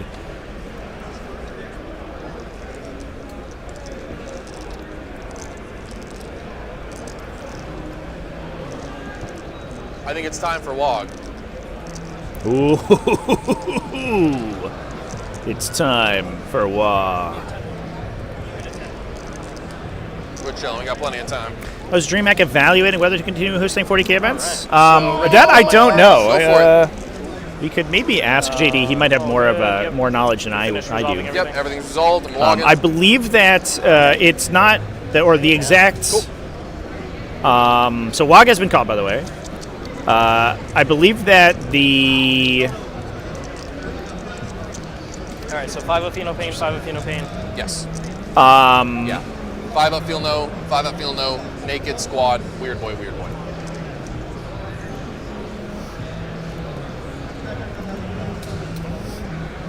Okay. Defensive abilities besides 5 up, invuln, reroll 1s is on there. I believe that the Stealth, next Dreamhack event will have a 40k open at it. Just 5 up, invuln, reroll. So a larger team event, but I don't know if the details have been absolutely nailed down on that the one. Max you can do if I'm 7.1 away from you is move 6 toward you and be out of combat. Yep. That's mostly what I'm going to look at. You're going to blood surge onto the objectives, and I'm just going to accept that. Yep. But yeah, so, absolutely. You don't want to be within 7. Yep. So I'm going to try and set that up. If I'm, for whatever reason, I'm going to try and be 7.1 Yep, away. I understand. Yep. Cool. If I throw a grenade at this unit, they cannot blood surge. They cannot. Correct. But the mortals won't go on the character, right? Correct.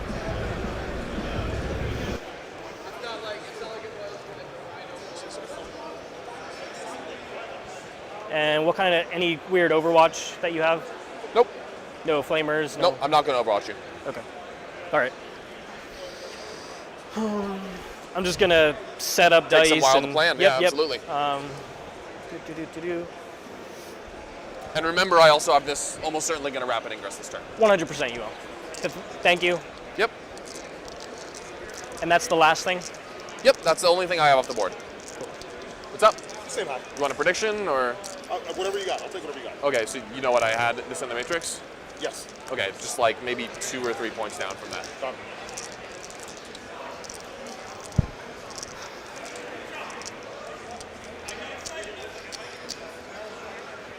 Are you guys bottom of 2? We're top of 3 now. Top of 3. This turn will decide a lot. Yep, pretty much. That's why I'm going to just take my time here, and I might walk around and just talk to people. Absolutely. Here's the easy thing we can do, Lukas. Huh? Is if we just put dice 7.1 away from all. Yeah, your do you want me to start doing that? Yeah, if we can just do that, and that way, it'll 7.1 away. Because I know I want to do that. I don't care if you get the Okay, extra. I'll have you land on the outside of the dice, like this. Me too. Cool. I'm doing the same thing. I have to be on this side of the die.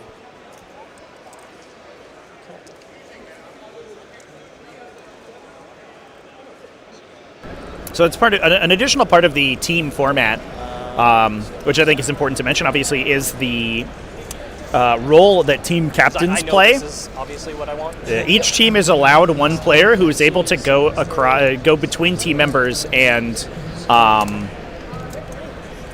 sort of give them or compile their results. Right now in the middle So of the devilfish.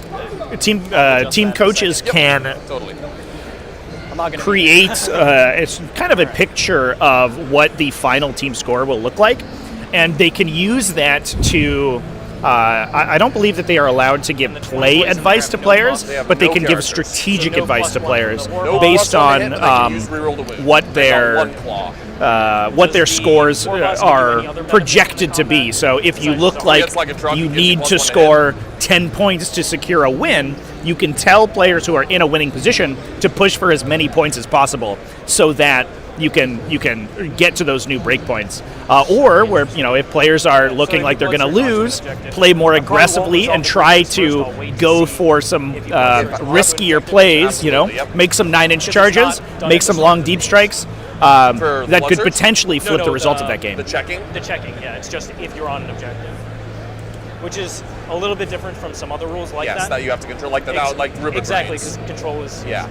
Yep. I abuse that constantly. Yep. So I just wanted to point that out. Yep, absolutely. All right, so it's 20 boys, weird boy. 20 boys, weird boy. Yeah, team tournaments definitely are Weird boy, war boss, totally different. Pain boy, war boss, pain boy, right war boss. there. These two squads are identical. Yeah, that's a pain boy. It's the characters. Yep.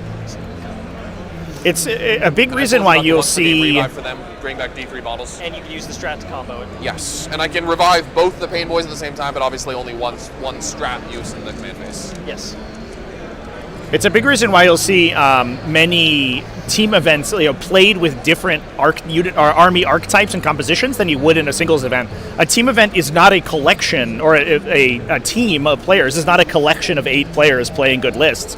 It's a team of 8 who are constructing a combined force that needs to be able to play together. So having armies like these green tides that we're seeing, like these great unclean ones that we're watching over on Nick Nanavati's table slowly get absorbed by Engron. Yeah, that might have fallen off. Sorry. Okay, no, I completely trust you. That can be used to So yeah, these are the 4 guys. Force matchups, to take bad matchups, or to play in a different way. It absolutely changes how team lists are composed versus singles events. And your truck has to wrap it within 6 of a board edge? Correct. It doesn't have deep strike? Nope. No way to give it? Nope. I'm arriving outside of 9 of you and then disembarking and charging in my next turn. Sounds accurate.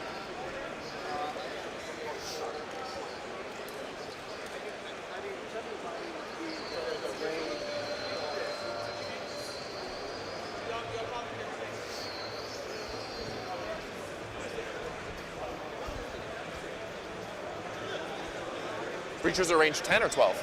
10. I'm going to probably be 7.1 away, honestly. Yep. Because I also want to throw a grenade in one place, yeah, and it's not the 5 of Phenol Pain units. What? Come on.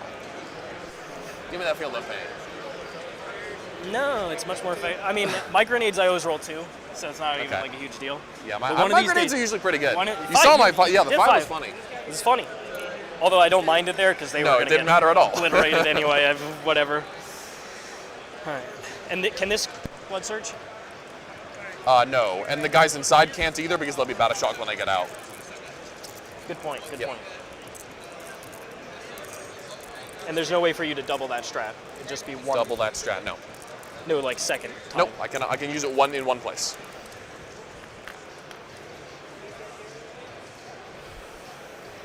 No way for you to put wounds on a war boss. If I draw a range just to the war boss, there's no way for you. No way for me to wound him. Nope. Cool. Just making sure. Apologies. Yeah, the only real absolutely. Ask away. The only really thing I can do is put them on the knob because he's a guy in the squad and then revive him for a little bit extra value. Yeah, 100%. But that's not like any kind of movement shenanigan. It's just a little bit of value. Just double checking that there's no other ones besides the go get 'em move. Nope.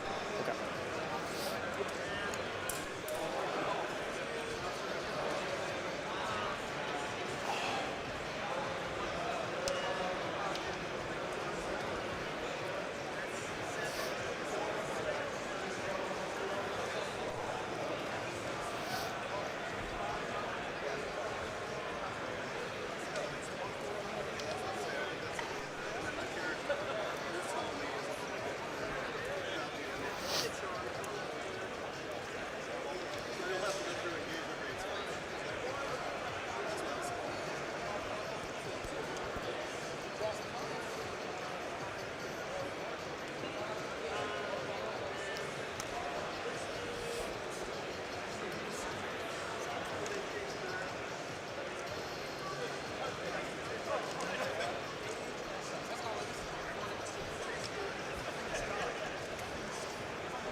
What happened? I killed a tank and it blew up and killed my Reductus.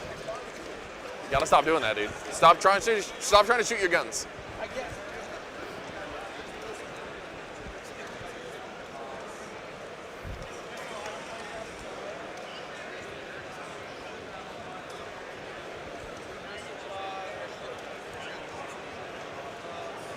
Oh, another thing you can try to abuse, Richard, if you want to, is the Blood Surge can only end in combat with the closest. So I thought you could end it. I can end engagement range of the closest, but not any other unit. Are you sure? Yeah. So you target me. Because, yeah, okay. All the Blood Surges are worded differently, which is why it's stupid. That's okay. That's yeah, why. the Berserker one is different and all that kind of stuff. So you target me. I use the strat. I thought you could take the end of one unit and swing it around. So let's say you shoot Red Squad right now just with anything, right? Yep. I Blood Surge this model into the Devilfish. Let's assume nothing moves. Yeah, nothing moves. The other guys can go wherever they want to, not in engagement range of other enemies. But if there was a guy who is six inches over there and this is 4 So inches. this guy's 4 inches away and, And you're there would 6 be- inches away, I cannot get in engagement Really? range of them. Yep. You can come, it says, as close as possible to the closest enemy unit, you can get in engagement range of that enemy unit. Interesting. Yeah. Well, thank you for the qualifier. They're all worded differently, which is why it's Yeah, stupid. definitely. It's like, okay, nice. Chet, so for sure getting out. there was we did WA. Yeah, a WA has been called this round. There was a question about a list of team events. I will direct you to the National Tabletop League, who is supporting this game, or supporting this event, and is running 8-man team events through It's like -1 save or what? within the U.S. So they're also running some 5-man events. I streamed the ATC Florida last month. And I will drop you a link to that as well for those who are interested. Here you go. So those are good resources to find team events in your area. That was the by one the thing way, I didn't Chad. account for. But National Tabletop League is definitely turning on the spigot for team events in the in the U.S. Area, which is something that we haven't really had in the past. We had a couple one-off team events, but no big team leagues, which is something that National Tabletop League is trying their very best to counteract.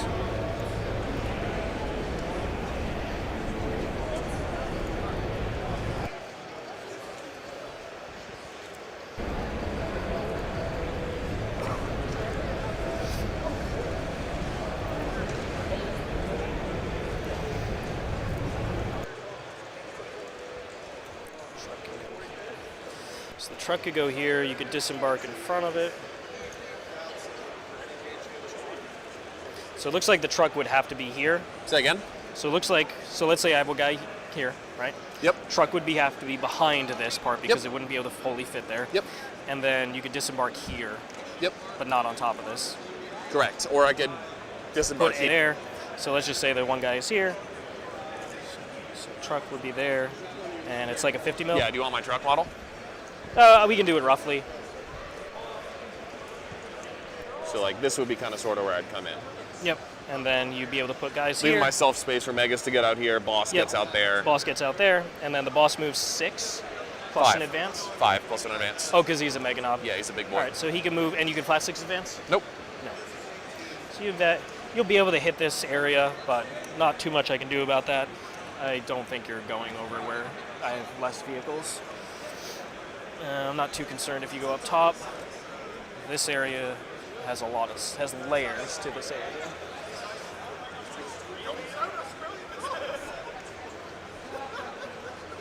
I'm making the machine think. Well, I don't those want cogitators I don't want to processing. mess up this Absolutely, turn. this is Like, the important turn, This right? is definitely, if you didn't step out, then it would have been kind of the Easy. same old, same You move old. like 2 things, yeah. All right. All right, Chan. I just had a little conversation with Vashra, the Team America captain. He said that this game over here, Jack Harpster on World Eaters versus Zach Kerstetter on Blood Angels, has scored almost literally no points so far. It looks like things are about to come cracking down. You have how many CP? I love Harpster is a man after my own heart here, rocking the Forge Friends, the World Eaters Forge Fiends, which I've been playing sort of recently. I think they're an absolute godsend for the faction, to be honest. But so far, everybody's just playing really cagey and not really engaging too much. So very, very little has happened between these two very aggressive red armies. No, I'm going to just move him. He's going to be just off this objective. Okay. There. And then he could charge into this if he really wanted to. Yep. But he's outside of any blood surge maneuvers. 100%. Yep.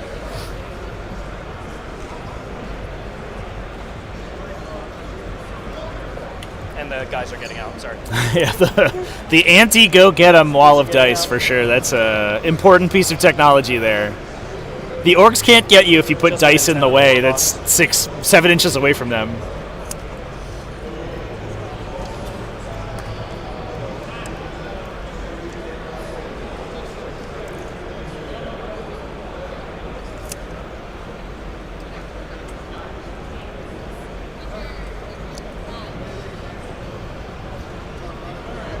Time for the breachers to come out. Unleash some bloody fury on the orcs here. But again, Lukas playing intelligently, not touching objectives with those orc boys, so they are not going to be quite as vaporized as potentially they could be. Just wants to see as much as possible.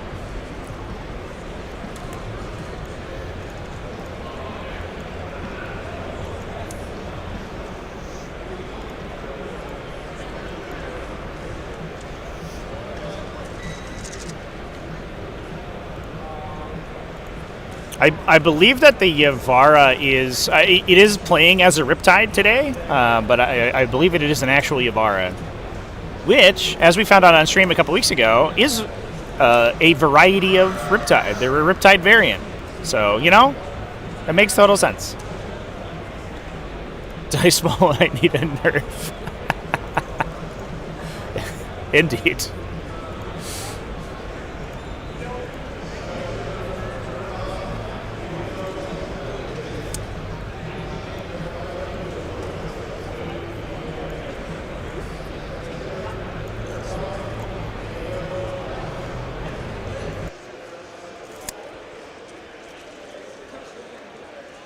Just within 10 of the war boss. Okay. Obviously, you know what my first activations are going to be. Mm-hmm. And then...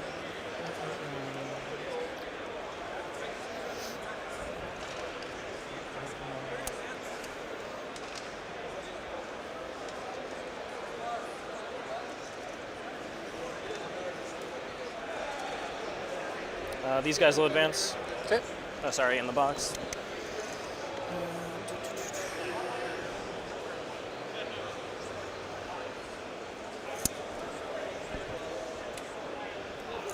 Block it out so a truck doesn't fit back there. Okay.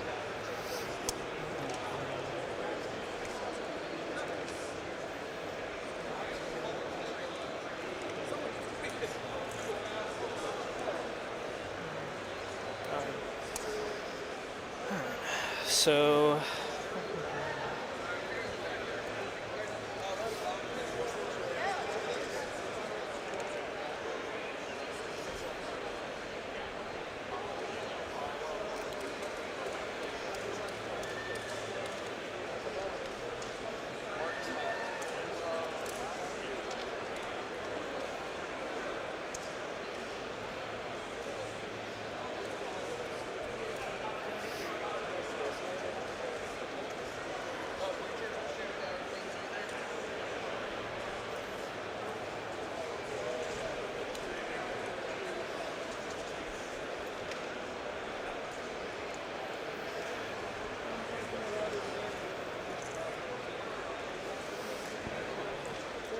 He's just gonna, with 9 there, block there. He's got options either way. Yep.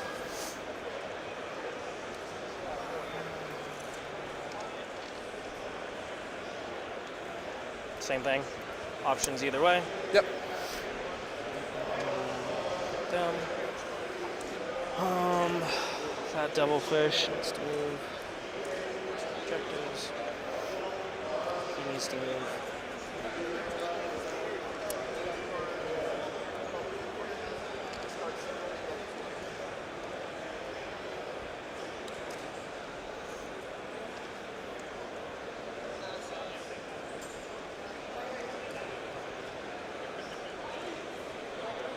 Can this unit with a 6-inch move, these models in the middle, can they get wholly past this or wholly past there to take his line of sight out? So like if you shoot this unit and they blood sorry, surge? the middle unit. The middle unit? Yes. No, they're always going to be in this So zone. I will have this firing Yep. lane. Okay.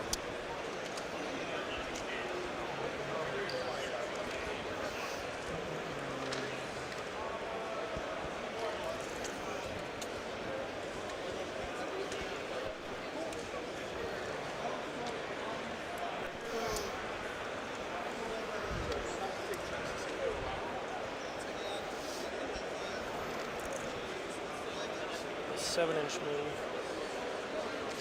He sees them. So one in on their advance just gets them to see this unit, so I'm just going to advance them normally. Sure. Not flat 6 advance. Cool.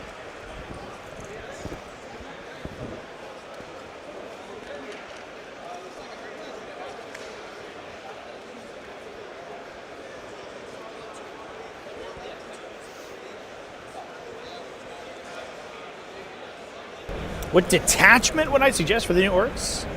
It's a very open question. I think that War Tribe or the War Tribe is extremely good. War Horde, I guess, is what it's called now. That one's still just fine. Bully Boys, obviously, is like I think pretty straightforward and a little more elite, which is good as well. And then Green Tide, obviously, is fairly strong. This is if I'm on the objective, right? But it does require not perfect for everyone.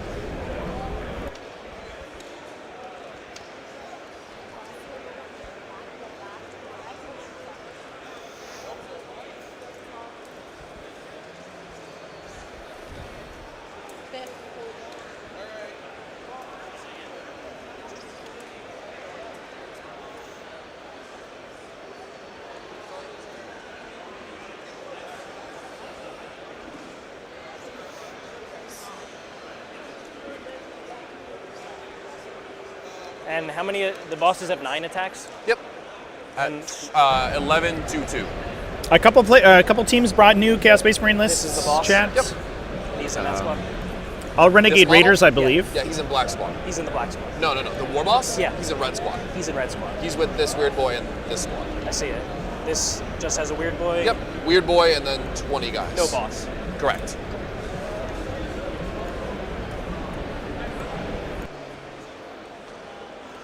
I'm just going to give myself options. Okay.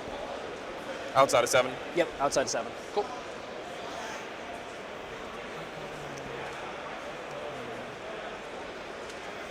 All right, I think I moved everything. Cool. I will wrap an ingress. Yep.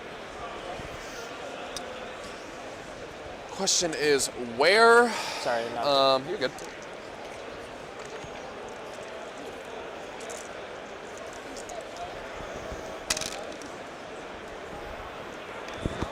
Thanks again for helping with the dice. Of course, my man. It's gonna be over here. Yeah, I figured. You're putting pressure on my strongest flank. I would love for you to go over here. In fact, how many I dollary don't dues? think that does anything. How many dollary dues can I?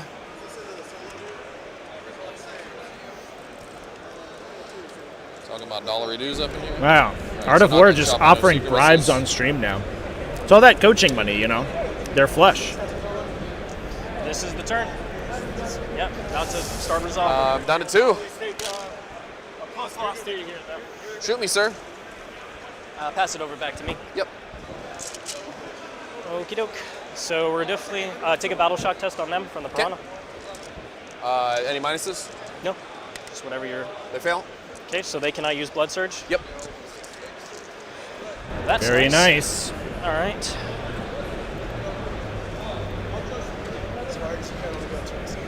Oh, I'm hard. I have got every. I've got. I'm rock hard, baby. Huh? What? What you say? I don't know what is the hardest substance in Tau. Like, that's what I am. All right, so we can go murder those guys. Titanium. That's fine. Just blow that up. 6 inches. All right, we'll start with the easy one over here. These stealth suits are going to guide this unit into here. Go for it. No reactive. Yeah, I figured. I think this flank is just... Yeah, whatever's happening over there is whatever's happening over there. 12, 16. I'm missing one of my die, so I'll just add this guy in here. So this is 20. Okay. Hitting on 2s, rerolling 1, the models. The AP does not matter, that's correct. Let me actually think about surging here. Cool. Sounds good. Because these guys are just at 7.1 and this is just at 7.1. Just at 7.1. So I'm not letting you surge into something, but I might be able to use it to dodge. So no ones, but wounding on 4s, but twin linked. Yep. Twin linked. It's gonna be 4. So 5s. Yep, reroll 1s. Yep. Killed another 2. Okay. And then the character man. Yep. Hits on 2s, reroll 1s, 2 lethals, and 3 saves. Okay, 5 ups. 1 dead. Sounds good. So we've got 1, 2, 3, 4, 5, 6 left, including the 2 characters. So 4 boys plus... 4 boys plus the 2 characters. That makes sense because I killed 16. Yep. Okie doke. All right, you cannot blood surge over there. Those breachers are only in range of that unit. Yep. So you will blood surge over here, and I want to see your blood surge move before firing too many things. So cell suit unit guide here. Okay. Not gonna surge. Really? We had pre-measured that. All right, so that's all of that. Okay. Do your thing. Doop-a-doop-a-doop. So we already know that this is 20. Yep. So I'm just going to do that again because once again AP doesn't matter. Yep.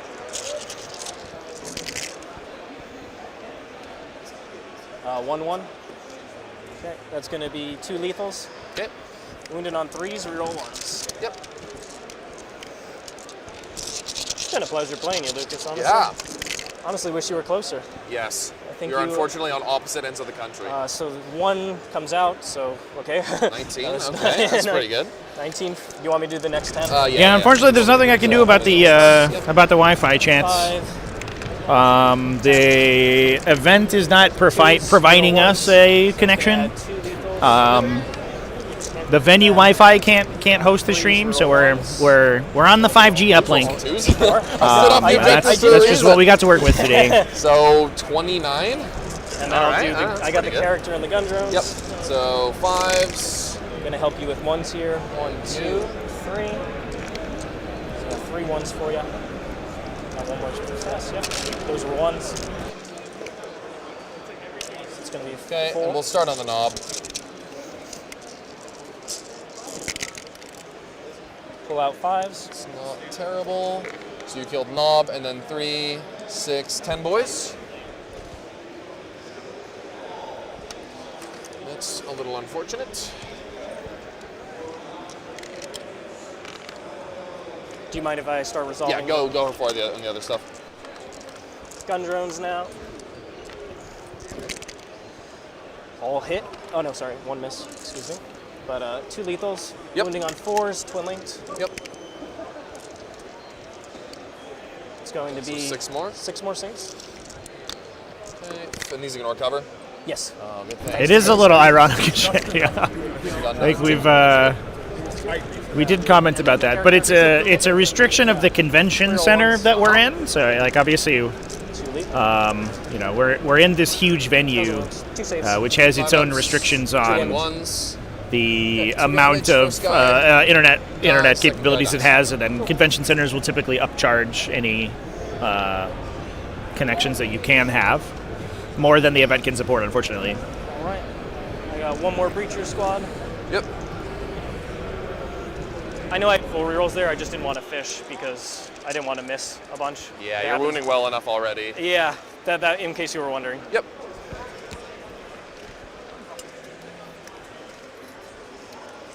So that's fine. We've got these guys. So you're not taking them. Right, now you could. Now it's tricky. Unit.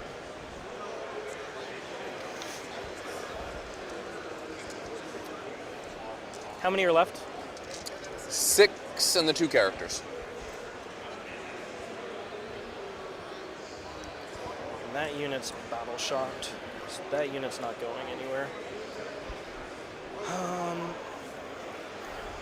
We'll spend the 2 CP here. Okay, to slow them? Slow them. Okay. I don't know if they'll be alive or dead, but it might mean I Why activate. run the risk, right? Yeah, I'm going to spend it here because I only have 1 more infantry unit that's realistically shooting you, and you can't blood surge them back. Correct. So, all right.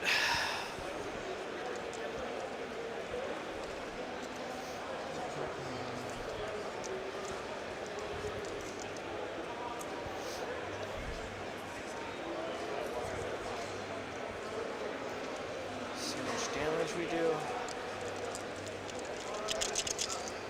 You said there was 8 guys total? Yes. And how many here?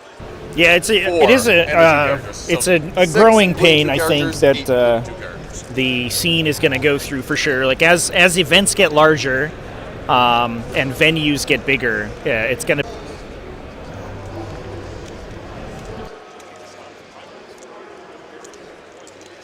So go get him, move. Okay. Just double checking. Yep. So it wouldn't. So it wouldn't affect that. Yeah. That's just a weird thing that could. Yep. You never know. All right. So Devilfish wants to guide. We'll go ahead and have the Devilfish guide this Hammerhead, which has less angles, into this squad. Sure. Would you like to use the strat? No. Okay, so I'm +1 to this blast. Okay. You have no feel, no pain, so I'll do the little shots first. Okay. Okay, so hitting on 3s, no rerolls. Yep. Lethals are 6s. 2 lethal. Wounding on 3s. That's not in the tray, and that's caught for somehow. Okay, so it's going to be 6 AP1. Oh, it doesn't matter. AP doesn't Kill 5. Don't you reroll once? No, they're not a big squad anymore. Isn't that the unit that counts? No, that's the Mega Knobs. Oh, that's the Mega Knob. Sorry. Okay, I thought it was the big fat green guy right there. All right. So just the boss left over there now. Sounds good. And the big gun? Big gun. 6 + 3 is 9, +1 for blast. It's 10.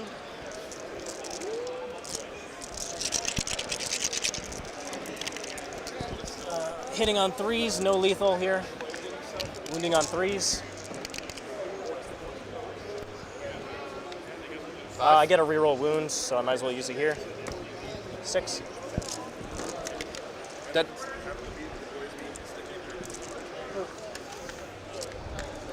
And that's a completed squad, correct? Yep. Okay. So the only thing left I have on this side that can activate is this guy. Okay? Yep, sounds good.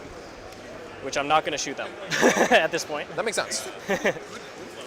All right, so that's fine. How many guys are in line of sight on that squad? Here? Yeah. How many are not in line of sight of me? From the Hammerhead? No, not from the Hammerhead. Just from this side of the board. How many are behind I mean, the character's right here, so he's always going to be there. Never mind. Yeah, you were correct. You're just shooting them. Yep, I'm just shooting them. All right. So that's just happening. Got Riptide, go.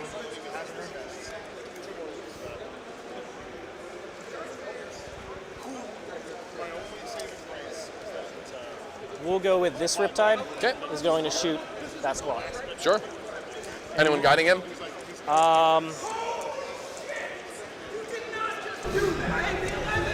So,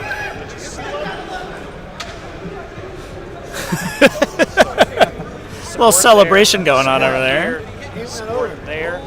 So Hit the 11. One of the Riptides will guide him. One of the Riptides. That's Quentin, I think, over on our second table over here. So rolling some big charges. Or are you just gonna forget about that, or? I'm trying to murder as many of your board control dudes as possible. Makes sense. And if I don't get it, I don't get it. But if This you is have the turn for damage rather than cards. Yep. That's basically what it is. I couldn't get behind enemy. If they discard for a CP, they discard for a CP. Hopefully my late game is good. Is better, yep, for sure. Thank you for pointing it out, though. Yep, Appreciate absolutely. that. All right, so this one will be the +1 ballistic scope. Okay. This guy can see the most stuff, so I'll say it's the guy back there guiding. Okay, so this guy is guiding for that guy, okay? Yep, so that I can still guide him. Yep. And then I'll have exactly enough to guide the breachers, this guy, and this guy. Okay? Yep.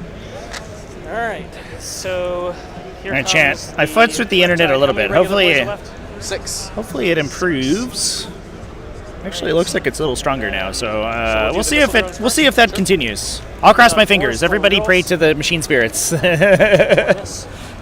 on 3s, no lethals on that. 3 saves, 2 damage each. 5 ups.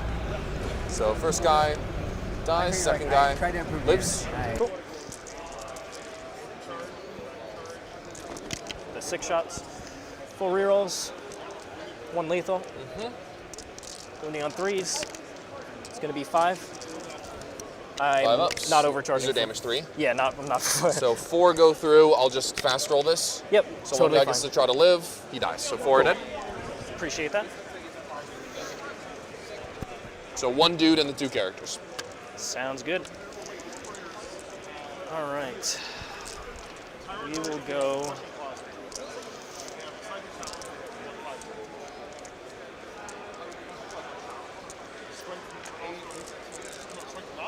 So the Riptide that was doing the guiding will now shoot, and he'll go there. Sure. So this is just hitting on 4s. Yeah, it's through an internet like a Wi-Fi puck is what we're using. Yep. It uses a 5G connection, I'm but not it guided. generates a Wi-Fi I'm not guided, signal so I from don't get the -4 5G. So it's not literally a phone, yeah. but Yep. it does go. So that hits. It does use the phone network. It does not wound you, but it's swim lanes. Doesn't.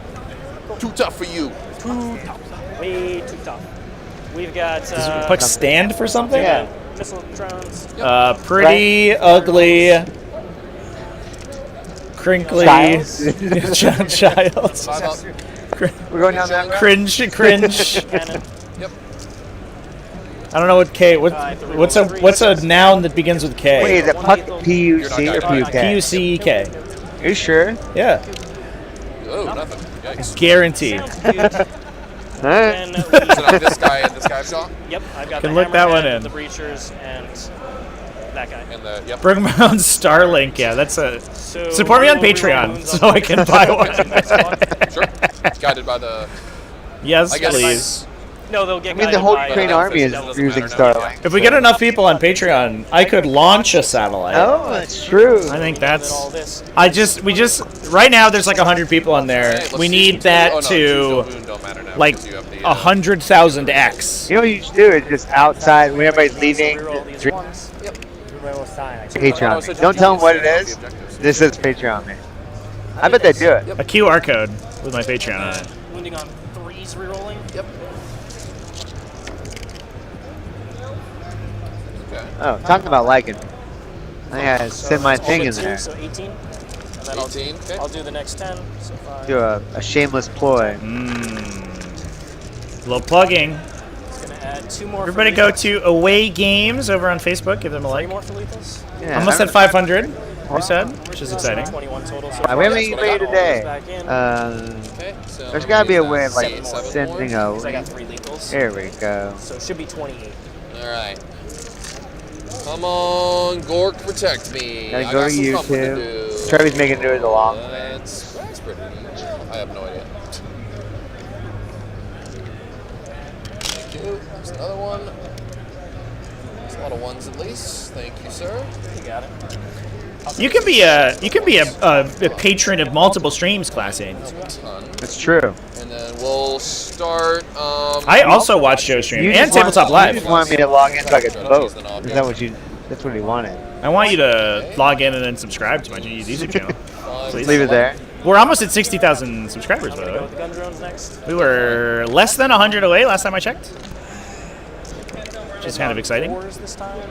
Speaking of followers and subscribers. Okay.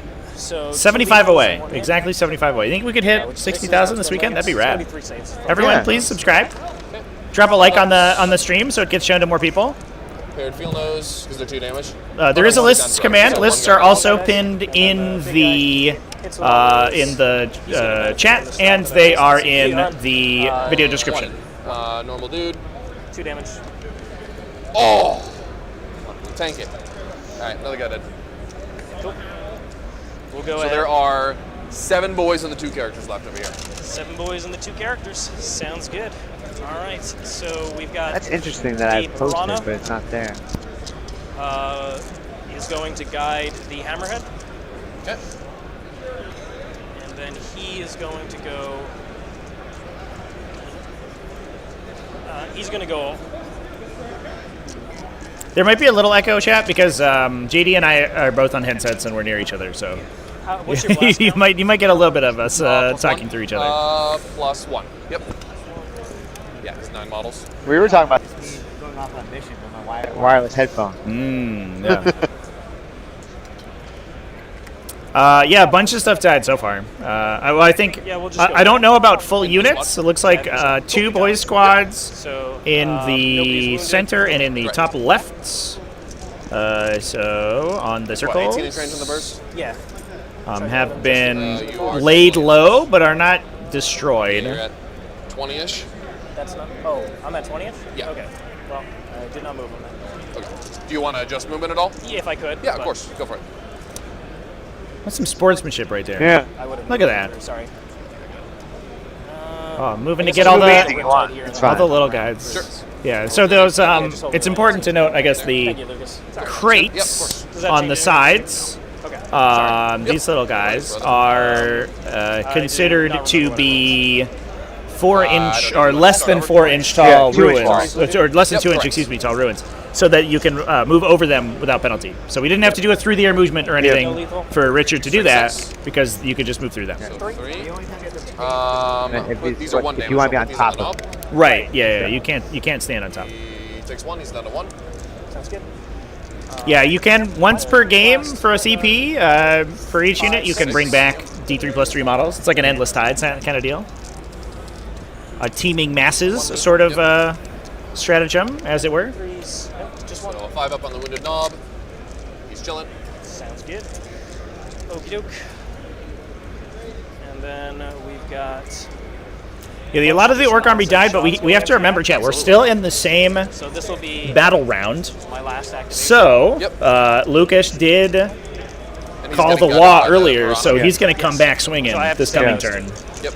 So we'll shoot the stealth suits that way. And he also put a lot of pressure on Richard to sequence his attacks in the correct way, because if Richard did not do everything perfectly, an inopportune go get him could have absolutely ruined his whole game plan. Got. Yeah, Richard did mention that, but one of his big goals for this turn was to remove as much objective control from Lucas's army as possible. He does have Bring It Down, but as it stands right now, he is not scoring any points on Bring It Down, despite the fact that there's a battle wagon sitting in the middle of the table right next to him. But he mentioned that he's probably just going to turn that into a command point, because he's not as worried about scoring out that secondary, because he needs to kill Orc boys this turn. Only on the middle unit. 2. And then he's already scoring for behind enemy lines, right? Let's go. With I got gun drones. I don't know if he has anything behind currently. So far, 4. Okay. We'll go on the doctor after the guy. Yeah, he might have a unit in the corner over here, these guys. 5 up field nose. So kills him, puts the doctor on 1. I don't think that they're wholly in, though. Yeah. 3 rolls. 2s. 2. So 5 ups. Not going to score. They both go through. So 1 wound Either doctor. one of secondaries? I don't know if he's gonna get secondaries this turn. Yeah. Oh, because But I don't think that that's like that's not really the name of the game here. The kicker, because we're playing priority targets, is that final turn. And if Richard can end the game with a bunch of Devilfish and Riptides on objectives with no Orc boys remaining, then he'll be okay. Even if he takes a turn off scoring secondaries, he'll be all right.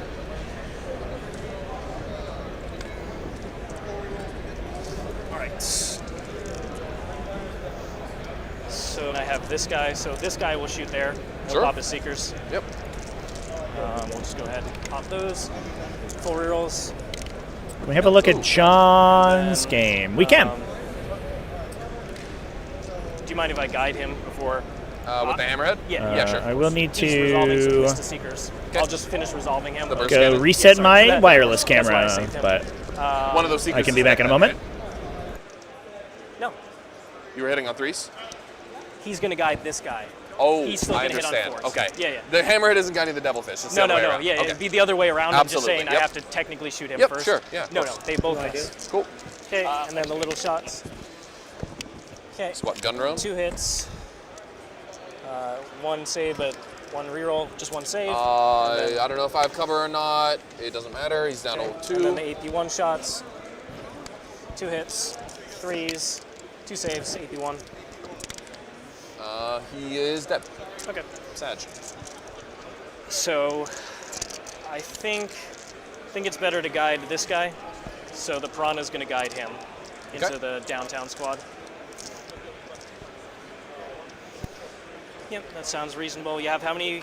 The knob died there? Yep. Just So I got barely. 8 models left. 8 models left. Okay. The big cannon.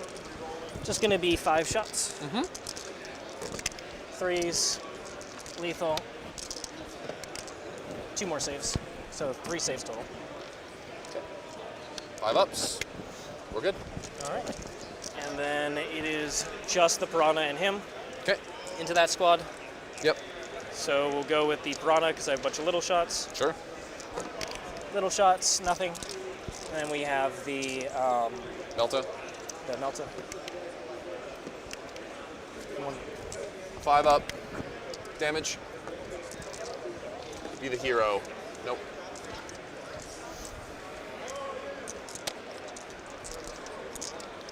And then just the Riptide. Okay. So we're going into that squad. Nobody's wounded, so little drones. Nope. And then the big cannon.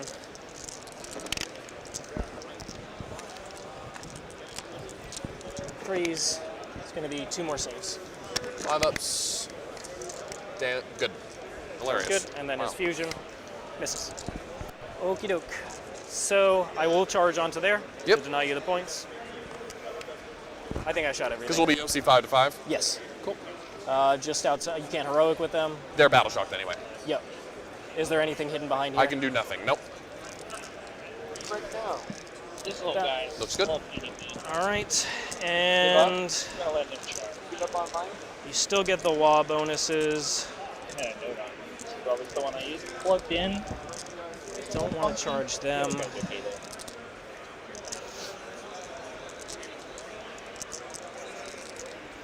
This does not have a boss. Correct. You'll be in the WA. I could 1 CP reroll to wound. You really could. I really could. And the boss is strength 11, AP 3. Yeah. There's no boss in here. In there. Oh yeah, he's strength 11, AP 2, damage 2. Strength 11 is annoying.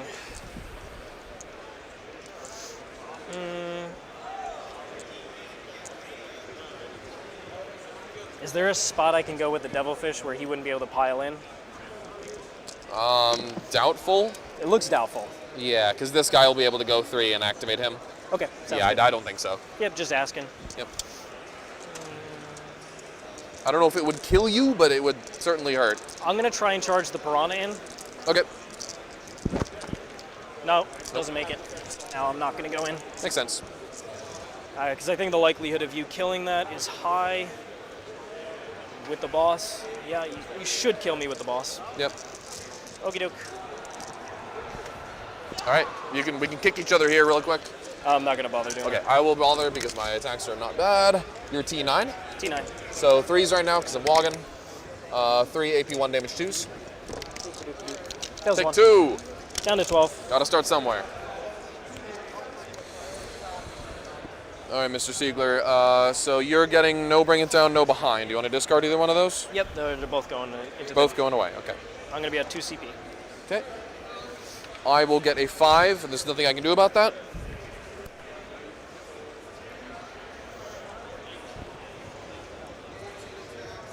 Cool. And you're going to be at 2 CP? 2 CP, and I'm going to get a brutal but cunning CP on a 3-up. Oh no, sorry, I'm going up to 3 because I didn't spend anything. Brutal Accounting on a 3 up. Nope. Gretchen on a 4 up. Yes. So I'll go up to 4. Redundancy, boys. All right. Hit me like it's on a bricks, baby. Yeah, you killed 2.5. That's a lot. We're gonna revive in this squad. All right, Chance. We're taking a quick peek in at John Lennon and Sasha Edelkraut's game. Sounds good. I talked to the players. They said that things had been very quiet until this turn. Looks like they're going into top of Battle Round 3, and very little had died previously in the game, but now things have started, and the fight has commenced. We're starting to see Castigators move across the table, get counterattacked by the Tyrannid monsters, and I also watched while I was over there a Narco-Flagellant unit that had pushed up in the center to kill some chaff get vaporized by a bunch of Maliceptor shooting. So things are still early days for both these players. Looks like the score was just about even between them.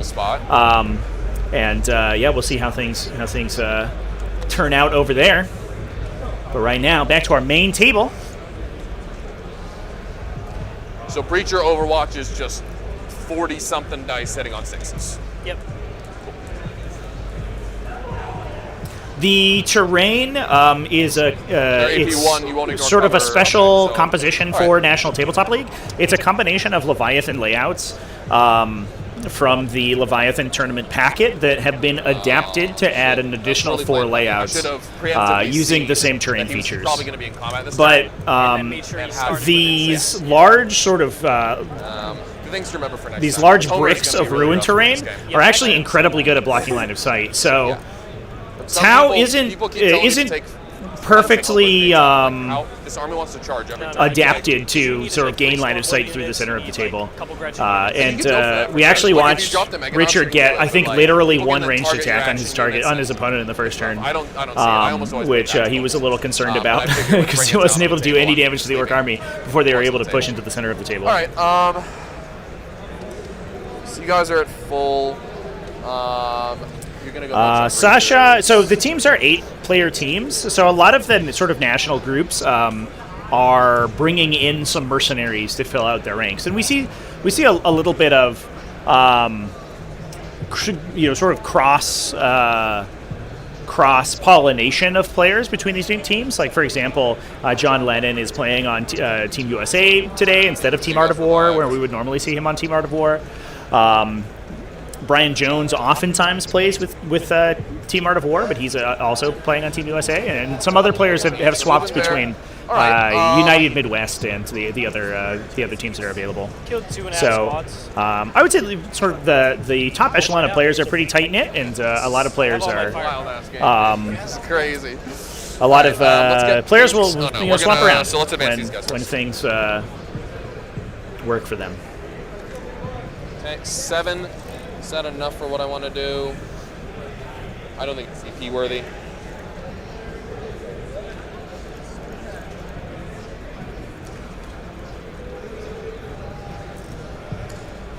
So landing off the objective.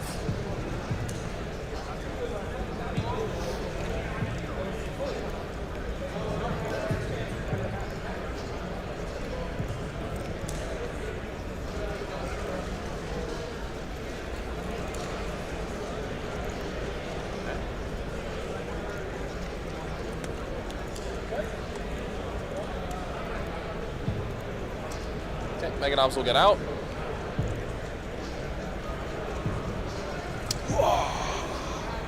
Smash them, boys. Smash these kids. I appreciate Lucas getting into the mood. The wagon. Boys, out of the wagon. Time for a good scrum. A good scrum. Going 7. They should have a draft lottery. Oh my god. Could you imagine that game? That event would be amazing. What if you register for the event, but only team captains get registered, and then a bunch of players show up and the team captains have to draft the players before the event and then play a team event with them? How nuts would that be? That sounds really cool. Great idea. Great idea, You chat. probably Good job, ended up everyone. doing homers in a couple turns. There's no reason to not advance you unless you want to shoot. Yeah, he's going to advance. 3. So 1, 2, 3. The next one's going to be a 4. So he is here. I'm going to see if his 15-inch move plus 12-inch move next turn will be able to go around the wall and homer before I decide if I don't want to go this way. Sounds good. 8. That is great pre-measuring right It's there. like 4 inches of rotation. I think that's one additional turn of consideration that a lot of people give their Next movements. turn I can come forward 6, and then I'd have to be within 12, which I'm not. Cool. So that won't work.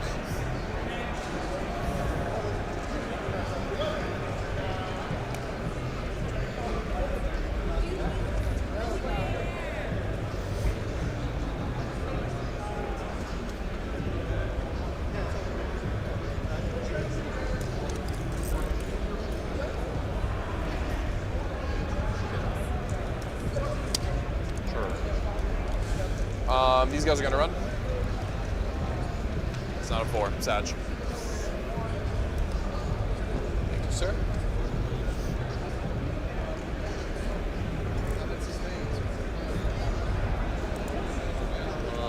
Can't land on the objective, so we'll go around here. Just off? Yeah. Correct. Just off. Otherwise, I'll overwatch you. Yep.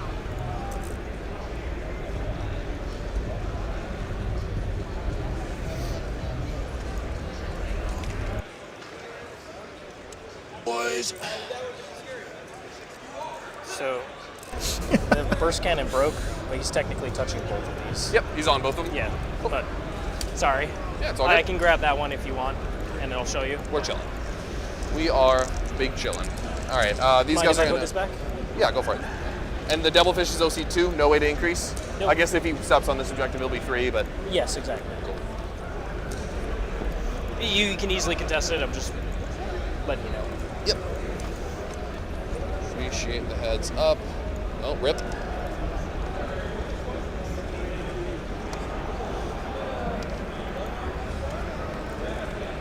Lucas did have a little bit of an unfortunate mishap earlier before the game started.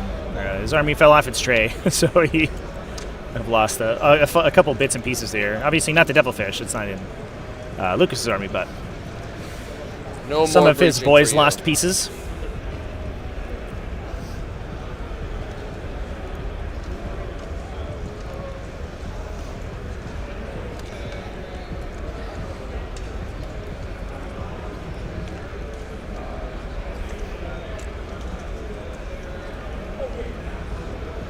Ion Hammerheads, I think, explicitly in Mont-Ka are very good. One downside of the weapon is that it's very good at clearing infantry. They had to get out before the or at least Megadots ran medium and to cover heavy space. infantry. It's a little bit of overkill on light guys. 100%. So they'll just live right in this spot, and then the Meganobs will advance. Well, they did advance. Squad. What's that? The Meganobs did advance. Yeah. Oh, you're saying they... Yeah, they're going to get out before Yep, the yep. Meganobs I run. see what you're saying. I'm move block myself. I'm still getting used to that with the wagon. No problem, man. Thank you. All good. But the low strength makes those ion cannons not super reliable against heavy, like higher toughness stuff. touching that a But lethal hits certainly shores that up.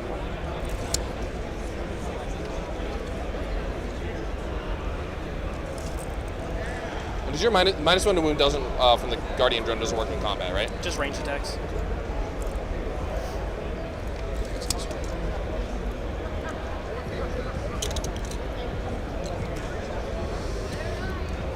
Staying in combat. Okay, everything's out of the vehicles. Everything's on the board.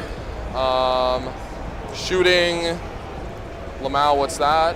These guys, I guess, can move around a little bit. They'll just their little booties on the objective. How are the GSE matchups doing? So, yeah, we can take a peek in on Quentin versus Tyler over here. It looks like GSE have been kind of pushed into their corner by Forward for Homer, but is what it is. All right, charge. Death Guard. Obviously, this is priority targets, Let's so charge there is a these guys chance here. that they can pop start with out truck and first. grab a bunch of Truck will objectives charge the breachers. We're just hoping for a gigantic number. to grab them. So we'll see how that final score ends up, This but it squad does here look will like charge it is the Death Guard favored car and the currently. guys. I can take a peek at the other 10 will do Gene it. Stealer cult game if you'll give me a moment.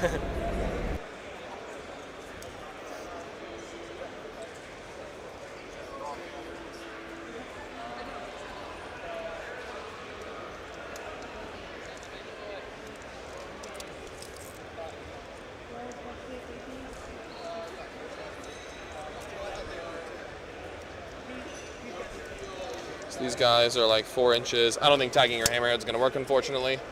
Sounds good. I needed a little bit longer of an advance, but is what it is. All right, these guys here will charge just those breachers. I got a 9. Sounds good.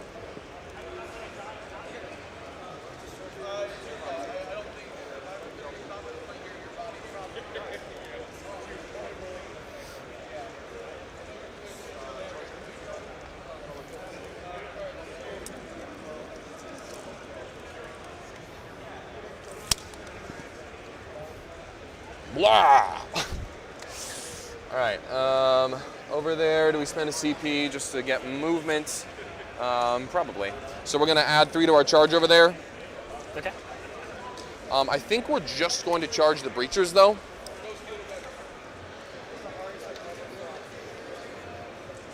Yeah, just charging the breachers, but adding 3 to our charge roll. Sounds good. 11. Cool.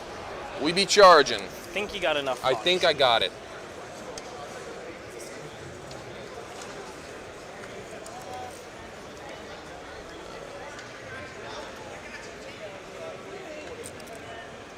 We do. Doesn't he have to base? Because he was within 11. No, because this spot is blocked. So Yeah, he you was block behind the both wall. Cool, Yep. cool, cool. All right, chats. I just had a conversation with Alex McDougall and Sean Naden, who's playing a GSE versus Eldari. They said that the game was super crazy, super scrappy. As you can see, there are very few models left on the table based on what we would expect from a normal Gene Stealer cult game.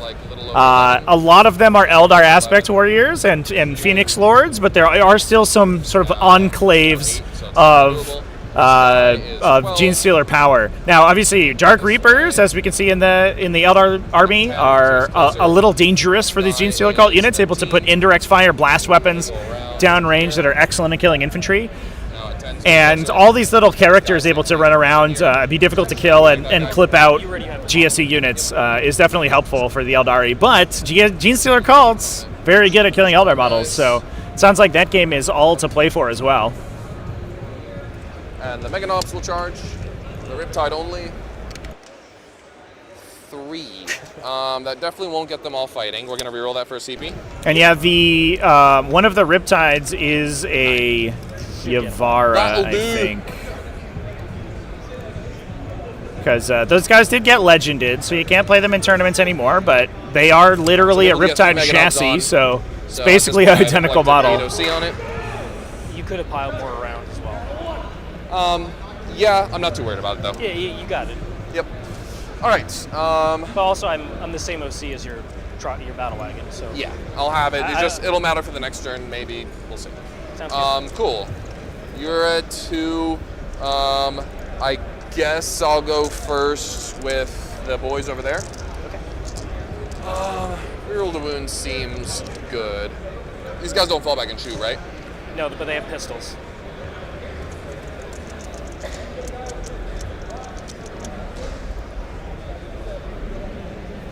Yeah, we'll reroll the wound over here. But I can't overwatch with the pistols. I just wanted the squad out of here. I don't want to think about it anymore. I'm just saying they have pistols, but I can't use the Overwatch rule. Once I'm in pistols. engagement. Yeah, exactly. For big guns never tire reasons, right? Exactly. Cool. So here we got 2, 4, 6, 8, 10, 12, and the 2 special weapons. Does that really require reroll the wound? Let me do some mental math real quick. 48. 32, round down to 30, 20, round down to 15. You have 5 up saves. Yeah, I don't want to take any chances.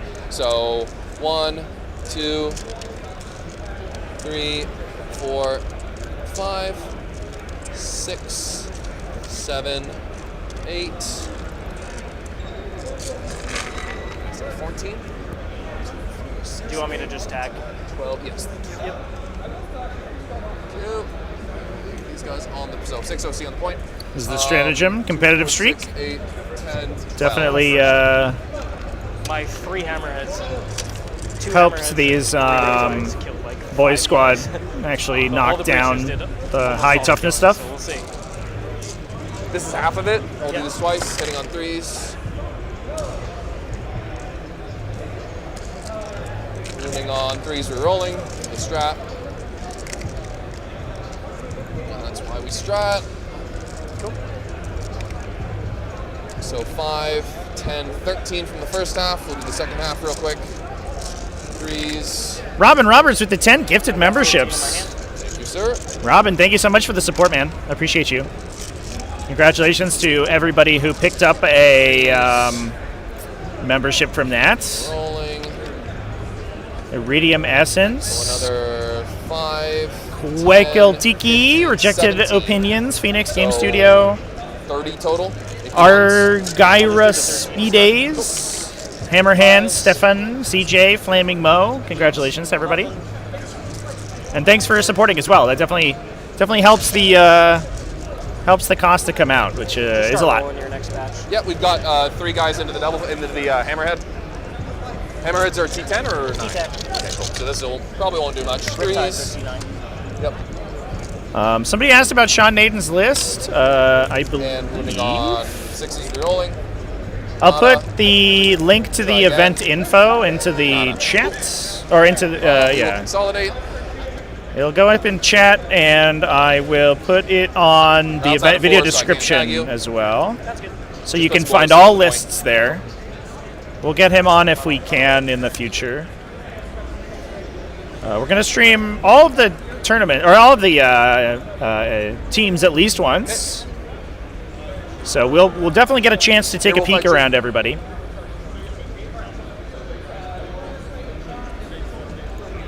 you want to use the strat so you can swing with everybody? Nah, I have a CP anyway. But hopefully this will just be enough. Yeah, you do. Right? Oh, no, I'm at 0. Yeah, you spend it. Sorry. Yep. You're right. We will... I don't know if they've been keeping track of their command points.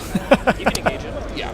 Just go ahead and engage Almost it now. certainly will. Westy 2024 with the gifted subs as well. Thank you so much. Necromancer Goblin, Kyle Wells, Razorface, Erebus, Jack Fu. Congratulations on getting a membership. Not too much, but just for the sake of it. We got 6 guys now fighting, so 13 and then up here. We'll do 13. You guys are first. amazing. 1, 2, 3. All the support's been great, guys. 4, I really appreciate it. 5. And if you could like the stream as well, don't forget to do that. Twice, hitting on 3s. Helps push us to more people. Push the Dreamhack coverage. We'll get a bigger and even more exciting Dreamhack stream next year. I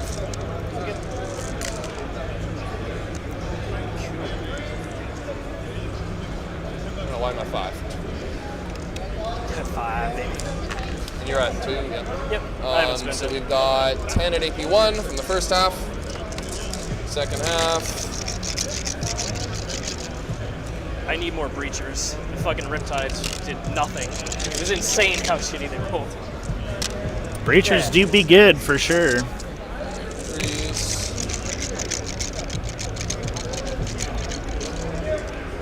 Alright, how many are we looking at? I got 5, the first batch. 10, 13. So 23 total at I'm just gonna do AP1. the first 10. Okay. That'll kill 8 of them so far.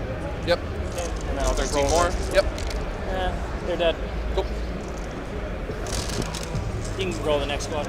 Yeah, we just got one guy scratching a tank.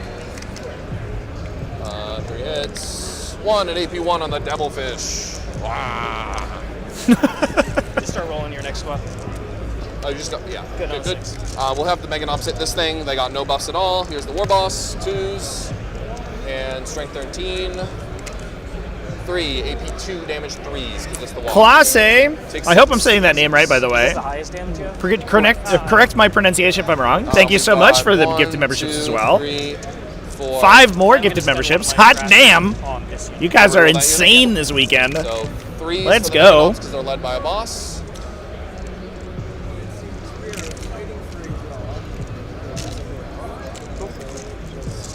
and 13 twiddling, so winning on 3s. All right. You heard it there from Nick Nanavati. Looks like the things aren't not going Heir to Vor's way. You would hope that the literal U.S. national team is good at this format. It sounds like they are so far. Yep. You got, what, 4 more? Yep. Nope. Get some. Busy boom. Nope. Well, console. That'll be 3 on bring it down. Yep.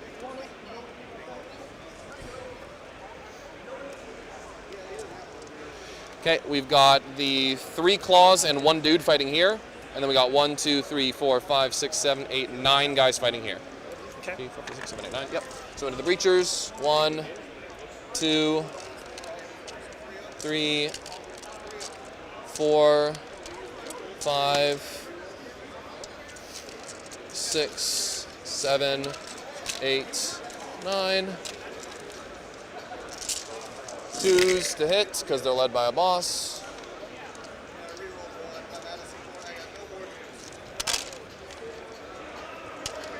And 3s to wound. Westy with the super chat, by the way, for a chicken sandwich. Match over here. I had a chicken sandwich for breakfast, chicken and egg, actually, so I appreciate that. 3, If there are any Bane Blades there. It is a limited selection of players, so we don't have a huge variety of lists. I actually don't believe that there are any Astra Militarum. 20, yes. There are not. Only 4 teams, though, so only 4 options to actually take Astra Militarum, and nobody elected to. So I apologize. There are no Bane Blades. In fact, outside of Knights, I don't know if there are any super heavies whatsoever. Fireblade maybe has 1. You have any more attacks? Nope. Okay. Fireblade has 1 wound left. Oh, because the squad has a 2 wound sergeant. Yeah. Cool. All right, homie's alive on 1. Cool. We've got the 1 dude into your devilfish. Just put a marker over there. Yeah. You can pull the models up. After just roll the attacks and then pull. Yeah. So here's the dude into your tank. Yeah, thanks for the kind words, chat. We really ripped the Band-Aid off this weekend. I got a bunch of new cameras, a bunch of new equipment. 2 claws that will hit And crossing my fingers that nothing goes catastrophically wrong. Upgraded my computer setup. So far so good. I am excited. First set of But I appreciate the kind words, guys. Take 4 from that. Okay. And then here's the boss. Hitting on 2s and winning on 3s. Down to 9. 1 miss and winning on 3s. Nice. 7 more at AP2 damage too. Okay. Take another 6. So he's at 3. Riptide in the center went down as well. We do did it. talk at the beginning how 2, 3, Richard had the 4, opportunity to play 5, super cagey and then the ejector from the doctor. potentially blank some points, but it doesn't look like that's happening. To non-vehicles. I think that Bring It Down will be scored out here. Thank you. Yep. All right, so we're just going to pile in and tag everything here. Sounds good. Do you want me to just start swinging random? Yeah, so we got Piranha, Wounded Devilfish, and Fireblade here. Okay, I'll swing over here first. So Hammerhead. Which mic is too loud? Is it mine? I can turn mine down. If that that's melee attacks as well. is too high. Appreciate the feedback, chat. Does that sound better? This Devilfish. Sure. Is going to hit twice. Strength 6, 1 save. Good. And then over there, we've got... Henry, thanks for the super chat, by the way. These guys, sorry. Yeah, no worries. Just a little bit of extra. Appreciate the support, everybody. I'm just doing the 2 vehicles together. It's going to be 3 saves from them. And then over here? Blade. Yep. Reroll 1s because they're a big unit, and 5 of Field Nose on basic bitches. Just one 2. Yep. All hit on the blade. 1 save. Your T5, yep. Yep. Dude. 1 damage. Box. Dude's dead. Okay, I just killed 3. boys. Yeah, I mean the 1 wound dudes, they just died around. Yeah, no, they totally do. All right, cool. so I will get 3 on Bring, no homers. I added you in for the 3 from the Riptide. Thank you. Yep. I'm gonna get a 5 on primary. Yep. Pass it over to me. We'll draw my cards, so Yep. I'll go up to 2 CP. Assassination. No priz. So you're going up to 2, and you drew Assassinate and no priz. Battle Shocks. The 1 wound Fireblade is fine. The Devilfish is also fine. Cool. I think that's the only Battle Shocks. Yeah, it looks rather right. All right.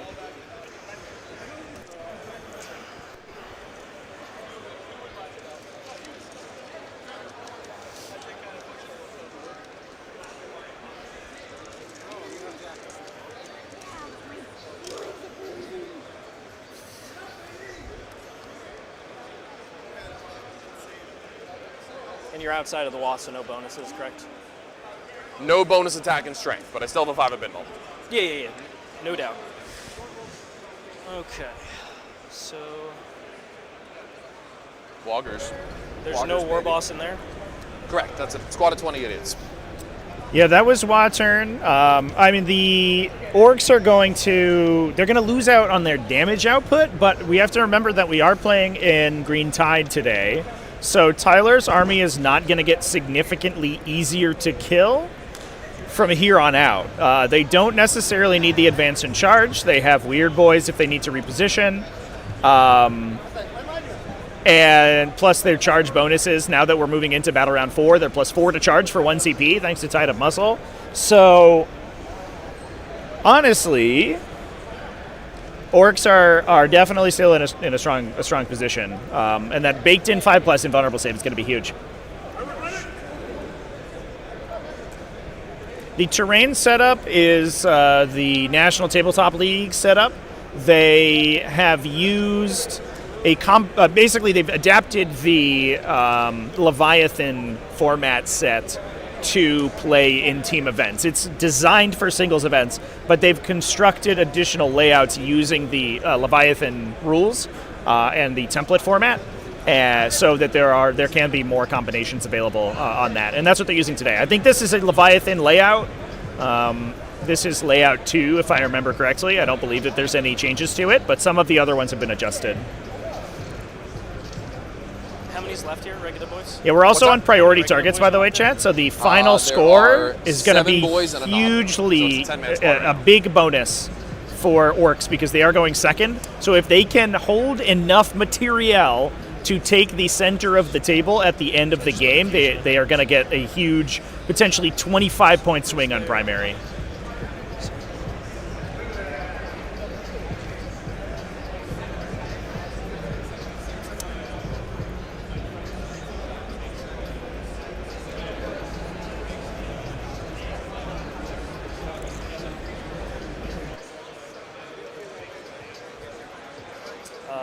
If I'm engaged here, can I fall back into the transport? Or do I have to wait? Yes. Yeah, you can get engagement. He has to take a desperate, desperate to get out. Just roll it. You can roll a red one, yeah. Oh, he's dead. Rip. Oof. A desperate escape actually killed someone. Yeah, this is a good secondary draws this turn, by the way, chats. Richard Grot. It's an orc thing. Richard got no prisoners in assassination. So with the number of characters in the orc in these big orc bricks, he's going to have a good chance to grab those assassination points on them. And he's doing killing today. So no prisoners is a good score for it. Although I think he maybe wish he drew that last turn when he went all in to kill as much as he possibly could. Hello. How you doing? Admiring the boys. He's already killed so many. Yeah. Frickin' Tau. Frickin' Tau. Indeed. That's how it works. Again, chat, the players are encouraged to communicate with spectators and hang out with people. So very casual level event. It's just a big show match. So lots of folks in the hall here who are So you just get closer. who are hanging out with us, which is amazing. some of the games have had huge groups of spectators on them, which has been cool. Even if it's the close, even if you're base to base with it? Well, it depends what's closest after I pull casualties.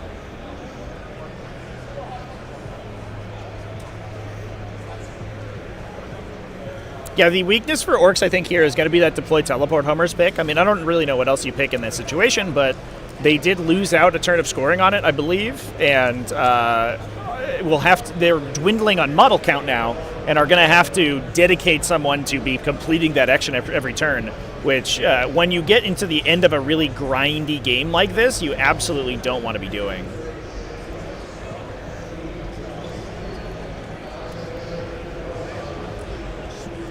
Options.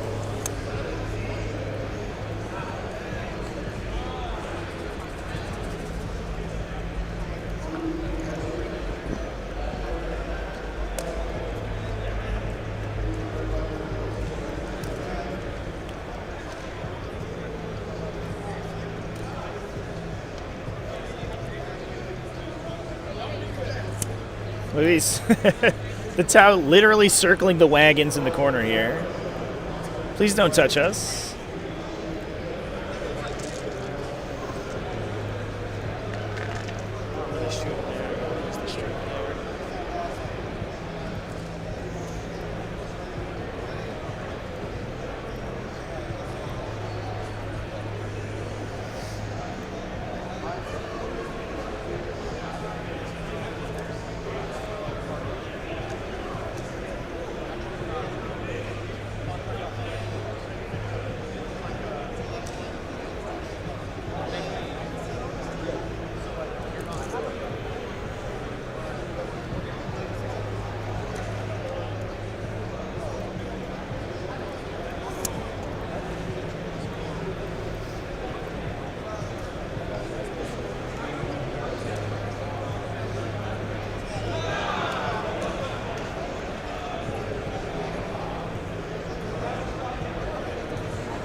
We do have some results in here, chat, by the way. Well, we're going through Richard's movement phase. Zach Kerstetter versus Jack Harpster, which we peeked in on earlier, looks like came down to an absolutely raucous conclusion. That game, there was very little going on in the beginning when we peeked in, and now it has been concluded 15-5 in favor of Art of War. Remember that that's a Weird Boy unit, so they can jump out of combat. Tyler Bortel versus Quentin Johnson, which we had watched in our second game over here. Them from moving and charging over there, but they can still just charge. Was actually won by Tyler. So Gene Stealer Cult took that one down 12-8. And as was predicted, Anthony Vanilla took down Nick Nanavati 18-2. Which we expected to, which was literally Nick's prediction on that matchup, and so that came true. But that currently puts Art of War at 25, Team USA at 35. They're up 10 points. So Richard is the pressure's on Richard right now to push heavily for a big win here in order to equalize that score. The team has to beat the opposing team by at least 5 differential points in order for the win to actually count in. And right now they're losing by 10 in order for Art of War to clinch it. So Richard needs a big win here, but we do have 4 other games going, that have not yet been scored. So still all to play for. They're at 10. No, that's the little shots. Just with an 18. Oh, these are baby shots. Yeah, these are the little shots. Kill this guy. 5 plus, you were at exactly 10? Yes, so you get +2. So 8, 10? Yep.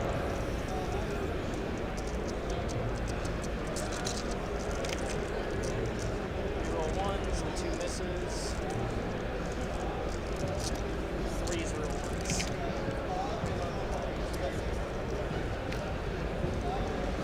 It's going to be 9. dudes. Did I drop my cards? Yeah, assassinate and. Okay, yeah. Yep, no, I did the same thing. Okay, 5 go through. These are damage 3. Yes. So basic bitches.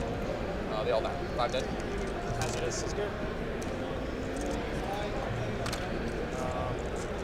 Might as well fire the Seeker missiles, honestly. What else am I going to fire? I'll just fire them. Sure. I don't know how many more activations I'll get. 1 hit. 1 save. No. Cool. Alright. I got everybody looking at the boss. Yep. Just going to keep going down the line there. Sure. Riptide number 1 will get guided by the stealth suits. So we'll go with big cannon. Sure. Now we'll go with the little missile drones. Reroll 1s from the stealth suits.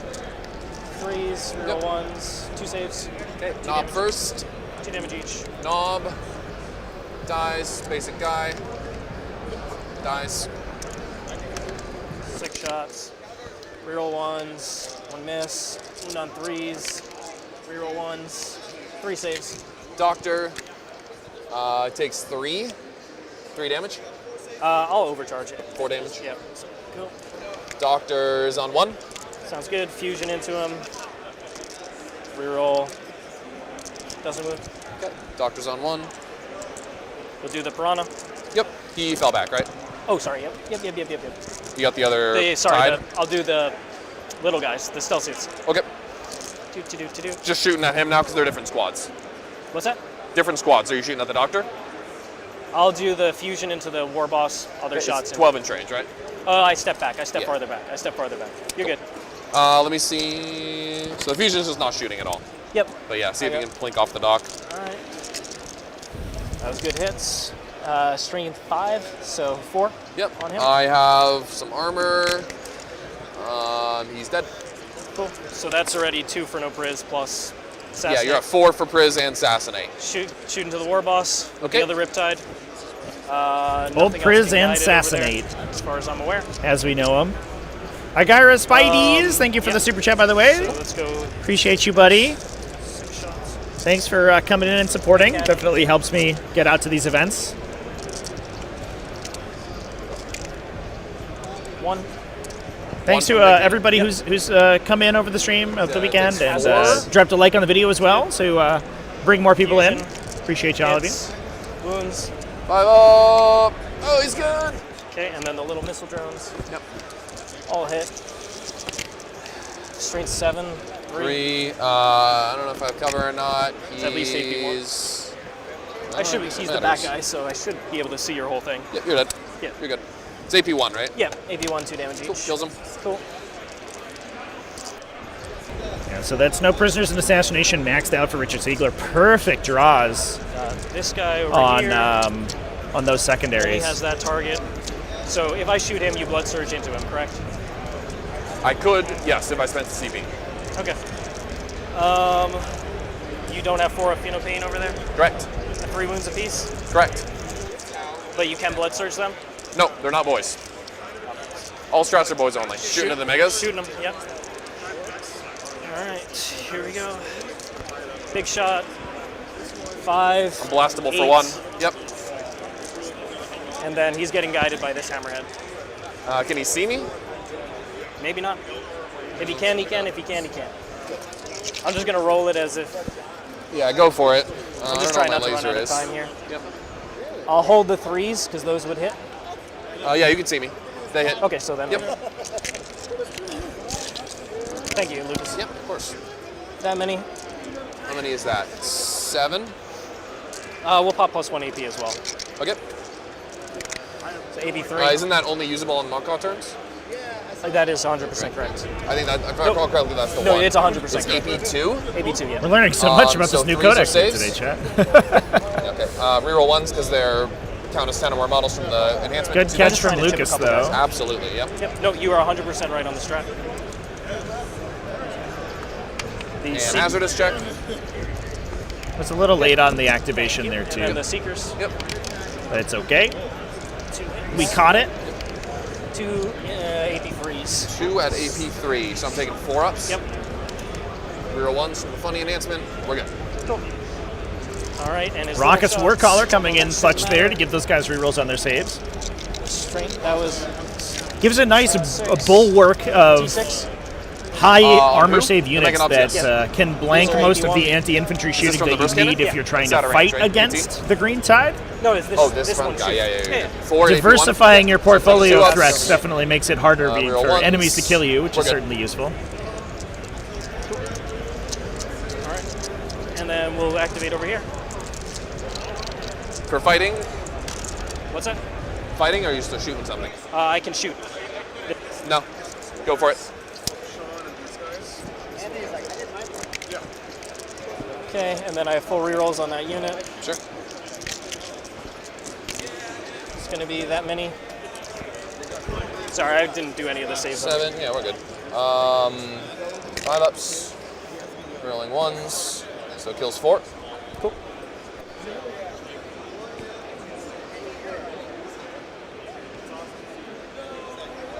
Okay. And then he could see you, so I'm going to shoot his 2 secret. Those games? Yeah. You guys are tenning at each other? Yeah. Just charge in here. Yep.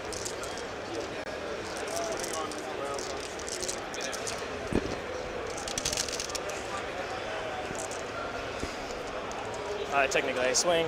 Yep. 2 hits, 2 saves. Basic bitches in the back. Kills a man. Cool. I This guess has been a really I'll- good game. What? Been a really good game. It has been. Good.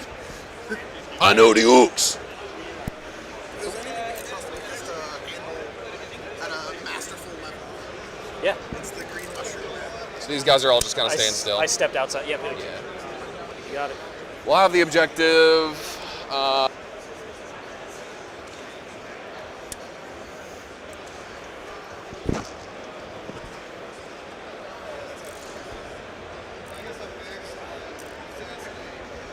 All right, folks, should be back up. Apologies for the interruption there. Had to restart our little 5G router. Not the Gratsukas. They're coming for you. They're coming for that booty.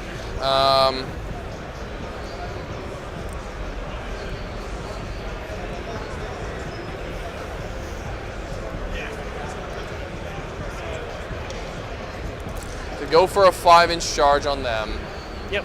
That's 5 points. I really wish I had an extra CP, because then I'd 100% go for that. Yeah, Because exactly. if I fail to charge, then I'm like uber sad. It's you, because then I take this flank. Mm-hmm. Yep, it's a tough decision. Do you want to just talk to your teammates, because you have time? Yeah, actually. Before you, make a critical move? Anthony! Hey! Yes, sir. Anthony. Oh, sorry. Sorry. I forgot he was the coach. How are we looking? I'm at a point where I can take a somewhat risky play that could net me some points, or just take a relatively stable play that evens out. How's the round Take looking? the risky play. Take the risky play? Take the risky play. Okay, cool. Cool. All right. Sounds good to me. It's not exactly what I wanted to hear. We're looking at a loss right now anyways. Okay. Thanks so much for your help. Sorry, I was calling Anthony, and I didn't mean to offend you. No, it's okay. Yeah, no, apologies. So the Meganobs just got inside the wagon. Yep. Do you want me to just measure out for you? For the boys? Yeah. Which kind of area? you There's think? tons of space. There, you can go I'll be landing in here. Okay, I'm just going to give you 9s so that we can make it. What's going to happen is I'm going to roll the 1 to teleport, and it's not going to matter. Or you're going to roll. Well, I really want you to fail the charge and CP reroll and fail that. Well, I can't CP reroll it because I only have 1. That was what you were saying. That Yes. is exactly what you were saying. Nope. The truck will, you've already drawn over force, it'll just come here and deploy Homer. I'm going to put you up for 3, right? Good? Yeah. Yeah? Yep.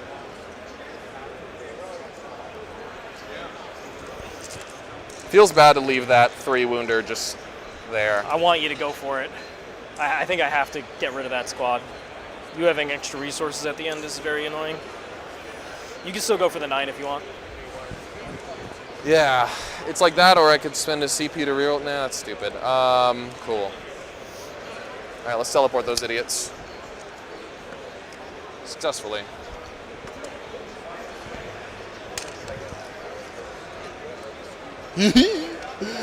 Orc charge! Oh, failing, getting. Because then if I made it on the first try, I would have a reroll the wound CP over there. I'm just trying to stress your CP. Yeah, absolutely. Whee! There's no real reason to not be back here. No, I'm not doing any tricks. Da jump. They're just hanging out back there.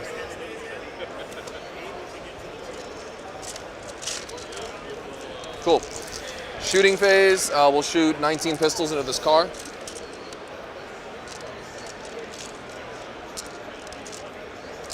Fives, sixes, 1, 3 up. Good. Cool. Plus 4 to charge. We land it.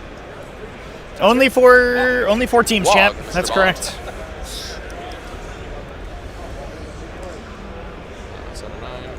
They have. It's an invitational tournament, so 4 teams have been invited to compete. I appreciate it greatly. Yep. Oh yeah, let's go, Orks! Take that enemy objective. You could just break it in. Okay. Just swing with everybody. Unless you don't Yeah, want there's going to be some guys on the back that won't. Just The game is not over, chat. It is long from being over. The Gretchen will charge this. I'll leave this off so you can pile. Orcs are going second, and the mission heavily favors the player going second. So while they have a low score now, they won't. It probably won't stay that low unless Richard tables his opponent.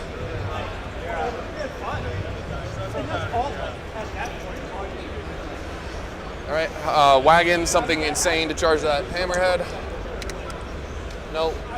Cool. Fight with these dudes.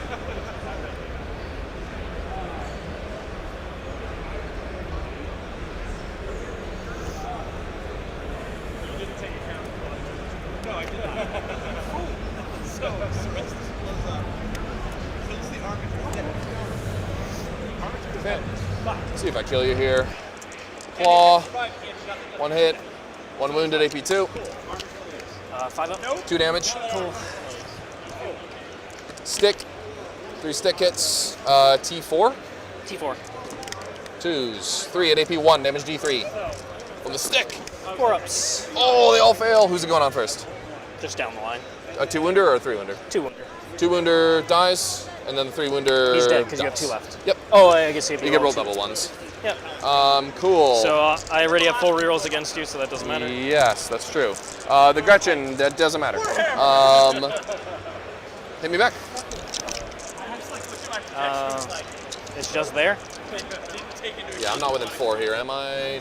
No. 1 hit. 1 save. Into the boys. Yep. Reroll 1s, baby. We're good. And then into the Gretchen.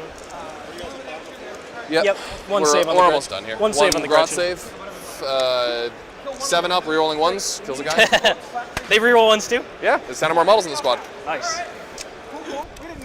Cool. But my other deck is completely absorbed here because on the other side of the fucking table, he's chilling there. Things like, do I use your bomb?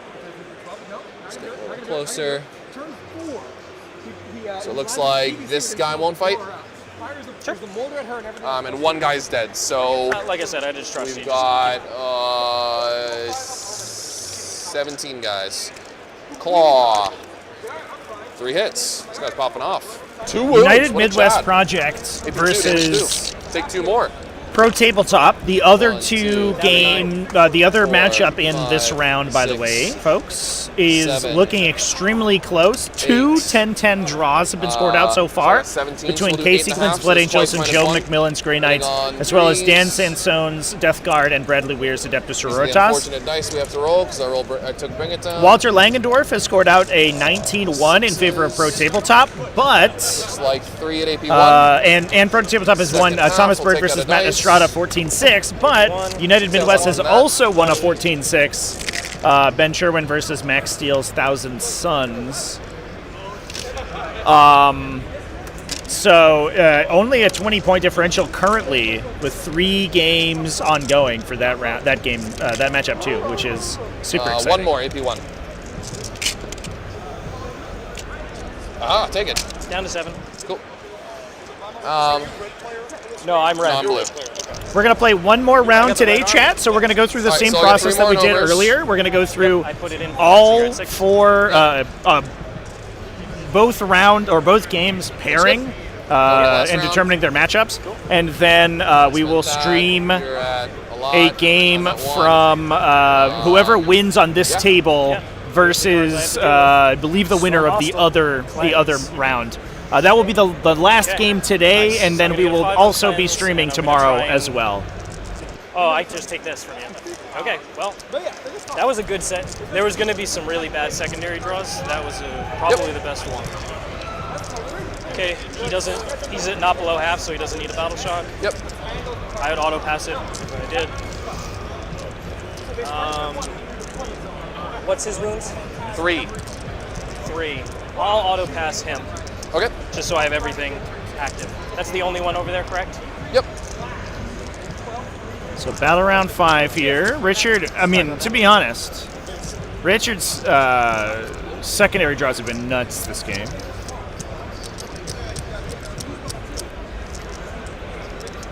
Cleanse and storm hostile objectives Over there. are So on this the way. table for him. So cleanse for sure. They can advance and shoot. I'll probably roll there. It's advance. So I'm going to advance the storm. Those guys. 3. Probably not enough to touch the objective. 11. It is. Yeah, we should. So they'll action.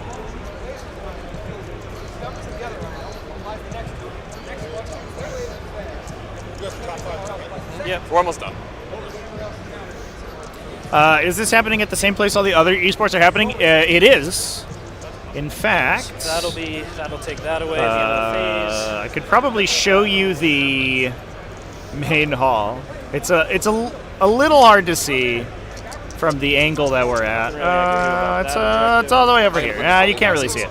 I was gonna put a camera over there, but it was a little too far away for my my poor wireless cameras, so we didn't get a peek in. That's the Overwatch main stage that you can see just behind the players and behind the backdrops right over there. So we are one dividing wall removed away from the big main stage here. This is the tabletop gaming area. So there's also a huge Magic the Gathering event going down here as well.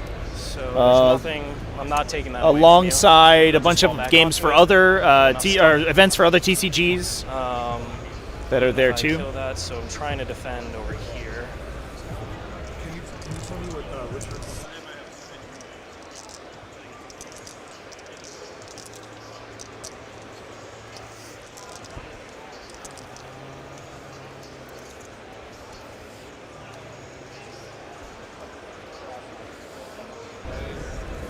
Yeah, I would have loved to get the main stage play, like the big crowd in our Weird boy. as like an establishing shoot shot this here, guy Chad. and charge But these guys, I unfortunately, my camera didn't want to do it. So maybe next year we'll be a little closer. We'll be able to get the esports energy going, you know.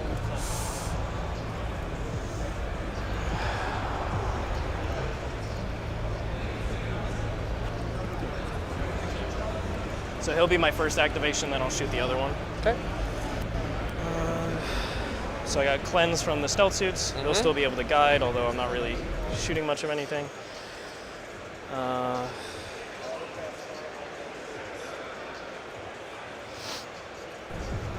Yeah, this is the first time that Warhammer, sort of in general, as far as I know, is less than 21, more than 20, doing something like this So at yes, a combined esports event. But it I guess I would move the is 14 so inch cool. moving piranha first. The energy here is just so insane, and especially like the ability to 9 inch interface with other members little of more the than gaming, 9 the inch. larger gaming community Very close. is If you wanna- huge. So what, if you move 10 and then charge? 14. No, I'm looking at the piranha. It moves 14. I'm wondering if that's 9 or slightly more. Do you have a spare one? Yes, let's do that. Much smarter. The old proxy piranha can also So there's also the clearing the wall aspect of it. Yeah, another piece of technology you can use in situations like this is that you can mark the current position of the model by using bases or widgets and placing them on the table, removing it and measuring it to its final position, and then replacing it afterwards. And you move 14? Move 14. Okay, so you're outside of 10, so you move another 2, you're outside of 8. 8-inch charge? Okay, sounds good. I just wanted to do it properly before I touch it. Absolutely. Do you mind if we just leave him sure, just that's outside fine. of 8? Cool. Because with me charging, I can take that. Well, that will contest it. It'll contest it. So you'll have 1. I'm hoping to kill that. You'll get your 10. It just means that you have to do something else to here. take that back? Yep, absolutely. So 8-inch charge is right here. He's not on the board anymore. I'll just set up the 10 just in case. And then he will do the action. Sure. You know what? I'm going to see if the stealth suits make the objective. Put Warhammer next to StarCraft 2. Hell yeah. 6 makes it. Yep. No, next year we'll have Space Marine 2 going on. So we'll now have he's just gonna a whole Warhammer He's over section. Yeah, that makes sense. Just hide him. He's the easiest thing to kill. All right, I think that's all that I can do. We'll just see what I do, and then you get all the time. All right, so this one will guide this one. Okay. And then he's going to shoot you after that. I have 4 CP. And you were, do you remember what count you were at?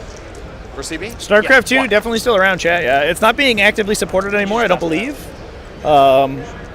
I think that the game is in maintenance mode right now, but it definitely still has a competitive scene for sure. No, he's guiding him. Okay. He's going to be the first to shoot, and then he won't be guided, but he'll still get 4 rerolls against you. Real-time strategy has kind of a popular tale on it. Because that gun's blast, right? They're so difficult to learn that they tend to retain their communities for a really long time. I mean, Brood War is still huge. Same with Age of Empires, too. No, 100%. Yeah, go for it. Okie doke. There's no way I'm getting around. Yeah. I mean, you may as well do it in the opposite order, because otherwise I don't surge and then that's fair. Pull that model. Okay, so. that's fair. Yep. All right, here we go. So the little shots first, because nobody's wounded. Full rerolls. Yep. Hitting on 3s. Yep. Wounded on 3s.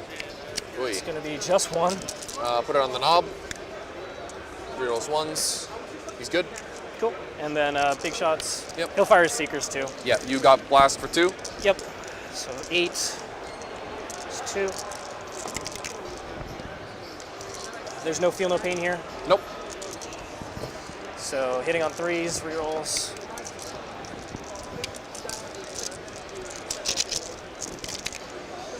Okay, that's going to be E7.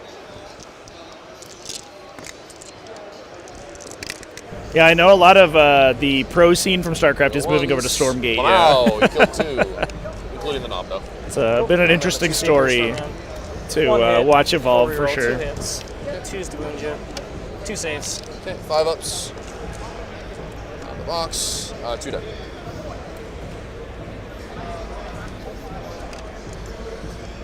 Okay. Surge. You surge into me. I'll shoot him. Yep. So hitting on 5s? Yeah, full rerolls. Oh, yeah, sure. Go for it. 3, 6, 8. 8 shots. And then I'll see if these 8 do anything. I'll fire the Seeker, obviously. So, wow, that was a lot of 5s to hit. But my problem was my problem was the wound roll last time. True. All right. You got 6. Okay, I guess we'll just both not die. How many guys do I have back there? 9? Looks like 9. So I don't have real 1, skills 3. Cool. Sorry. Nope, you're all good. Here's the 2 Seekers hit. 2s. That's not in the box. 2 saves. Kill the guy.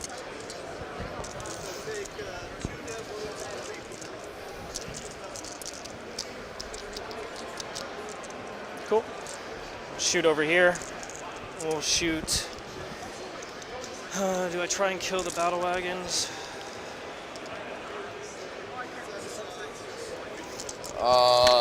Yes, it is up to date. I'm up right now, but I'm doing what I can. Between your game and John's game, we need to not lose a net 2 points. John bronze game is probably going to drop maybe a little bit. This should be very close depending on what happens here. I'm going to see how much I can do. They're both going to pop dev wound. They're both going to pop dev wounds. Going into the wagon? Yeah, well, I'm not doing that. Yeah. Take away that charge. Could go here.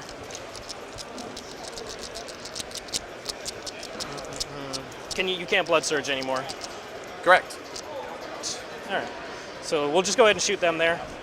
No, they want to guide. They want to guide one of the Riptides. They want to guide front Riptide. Battle Wagon has a lot of defense. I don't think it's worth killing the Battle Wagon. I think I have to go mulch these guys. Are gun drones 24? 30. 30? Missile drones. Missile drones is what they are. Yeah, you're good. You got them. So, yeah. You can heal back this unit. Or D3 that plus unit. 2, yep. But they're already wounded anyway, so you can still use the strat on them. What strat? The revive healing strat. models? Yeah. Yeah, I can do it on either one. Exactly.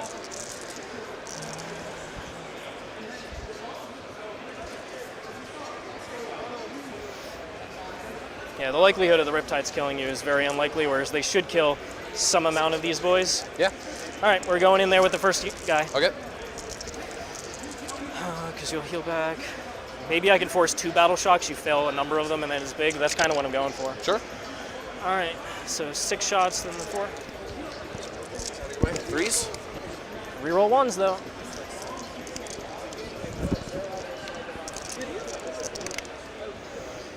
Reroll 1s. 2 dev wounds.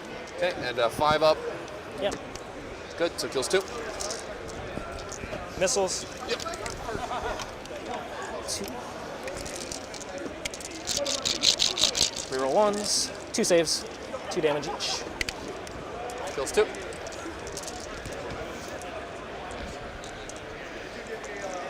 Other tide will get guided by the Piranha. Okay. Also popping dev wounds. Yep. Big gun.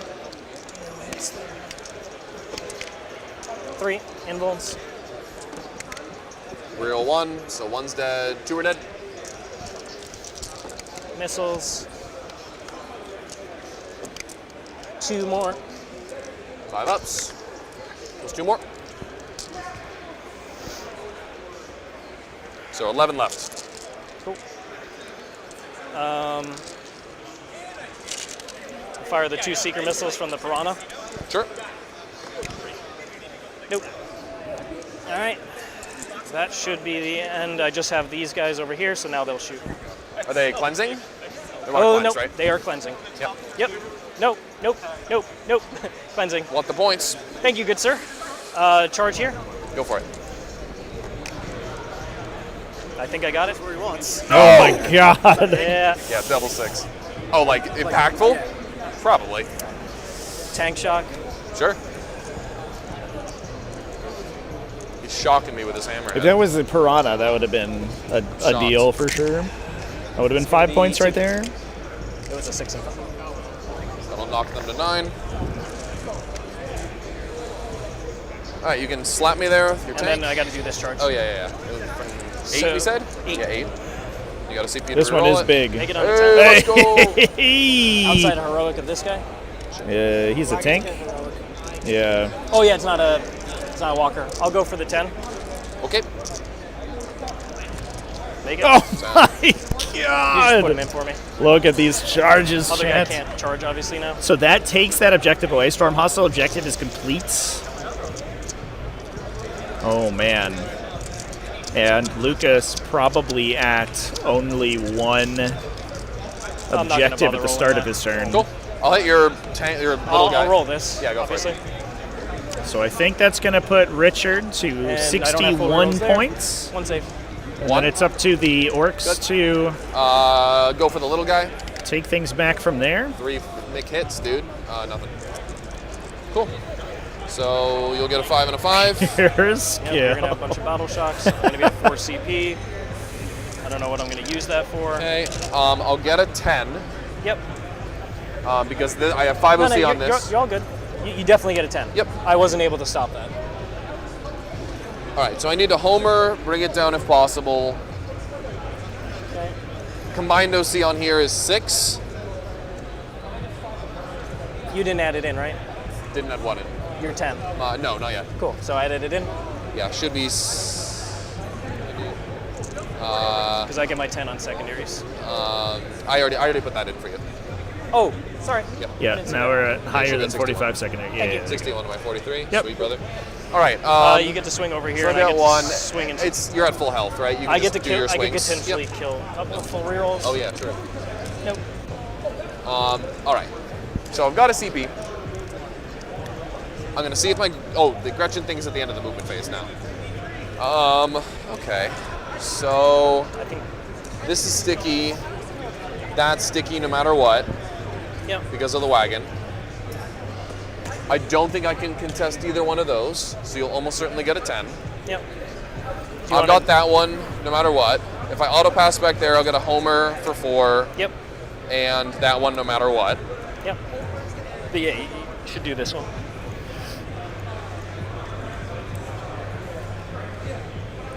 We can do the math on it. Yeah, so if I get a 15 Yep. and you get a 10 Yep. and I get a 4 on homer, Yep. it will be a 9-point victory for you. Yep. So if I get 2 points on Bring It Down, it doesn't matter. Yep. So you might as well roll Sounding the attacks like and an see if you kill the 11-9 riptide, 'cause here. Then it would be a... No, that's just plus 1 point. It'd be a 10-10. Right? Oh, no, yeah, it would only be 3. It's only worth 3. Yeah, you'd be 6 points ahead of me. Yeah. So, yeah, I really can't get... I just blocked the... That's what I did. You got like a gajillion OC on that. Yep. Cool, so... You got a bunch of time, you have all this, so feel free to think about it. But it looks like, yes, based on your math. Yeah, so I'll auto pass them. Yep. Jack's game was a 15-5 in his Those guys have a favor. leadership 7 check. Yep. Which is They fail. making the current score So the between battle these two wagon will teams stay there, you'll get extremely Meganauts close. now. Guys will just get out. I think Just put them into whatever you're going to Team USA is currently The ahead. swings don't matter, so we'll just stand here. A small win from Richard Siegler will help here, if the but I swings think don't it matter, might we'll be stand here. Yeah, slowly smart. slipping And then the away wagon from comes them. over here. Yeah. Cool. So now we are... Well, I still have that objective. This one? No, the other one. This is 7 to 6. 8. That guy's dead, isn't he? If you kill him. You have to kill him, though. This is 2 plus 4, 6? I'm plus 1. Oh, no, that guy's dead. No. Yeah. Yep. I get what you're saying. We were chilling. All right. If you kill him, yes. And I've got Well, 4 he's dead boys though left already, right so I have killed Yep. him. And we're You too. base with Yeah, my World third boy. Eaters, Cool. I So think like won all their games this That's round. it. Good game. World Eaters Pleasure. So destroyed 11, things. Yep. Awesome. Want a hug? Whew, absolutely. I don't know. Some people say no. Big I don't think hug. I've ever scored so little on secondaries. Good All job, right. dude. Okay, man. That was a lot of fun. Look how much stuff is alive at the end of this game. Yeah, bring it down. See, look, it did not work out. I'm going to come most talk other to the people players real played quick very here. aggressively with their hammerheads because they're T10. So we're going to have a Just little like attack conflab me, with them. but- Um, I was getting scared on the first 2 turns. But I'm not gonna yeah, kill very much congratulations this to game. Richard for taking If this I down, had but also bottom, I to would've felt super- Lucas for super taking confident. better. Because I didn't. Yeah. I Leaving had to, like, or, get you forcing to, him if to you a just low walk score. out at the end, you get the 25. That I couldn't allow. Yeah, 100%. 15, you get the 10 at the top. Yeah. But yeah, still, bottom end. That was fun.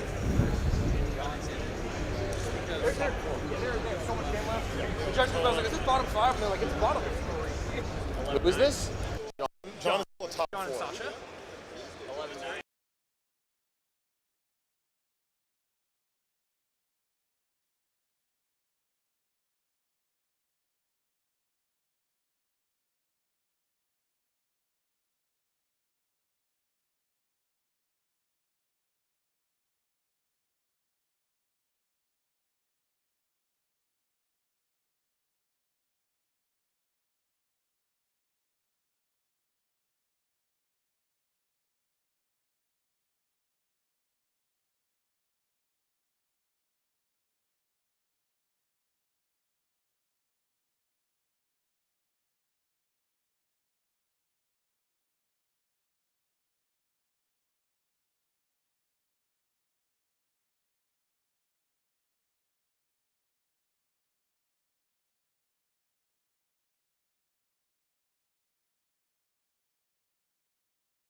Just free for me, absolutely. Yeah.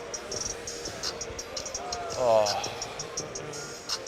We drew the round. Is what That's probably what's going to happen, yeah. Because I think John Seltzer's all this game, doesn't he? All right, guys. Yeah, I think they're just about to finish. Thank you for the game. Yeah, hopefully people enjoyed that one. Yeah, I think everybody did have a really good time watching that one. Awesome. I think sort of the strategic play was really interesting. It was definitely strategic. Yeah. Both of us took a long time on one turn. Because, Yeah. like,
upside. If you tag there on your WA turn, it's awesome. But I think, and then I get Breachers alive, which is that would be the goal, is to have the Breachers on tag. Absolutely. I felt like I would still be in the game. It was not going to be, like clean. Yep, exactly. Yeah, for sure. Well, thank you guys for the game. It was super duper fun to watch. It was a pleasure. This is the first time I played Yeah, Lucas. it was an an absolute fantastic game. Hell yeah. Yeah, super fun to watch. He's going to be representing the U.S. extremely well. Hell yeah. Yeah, so best of luck to you. Yeah, I'll see you guys in Belgium. Yep. Sounds good. All right. Well, thanks, Orks. everyone. Hope you enjoyed the game. Let us know in the chat if you did.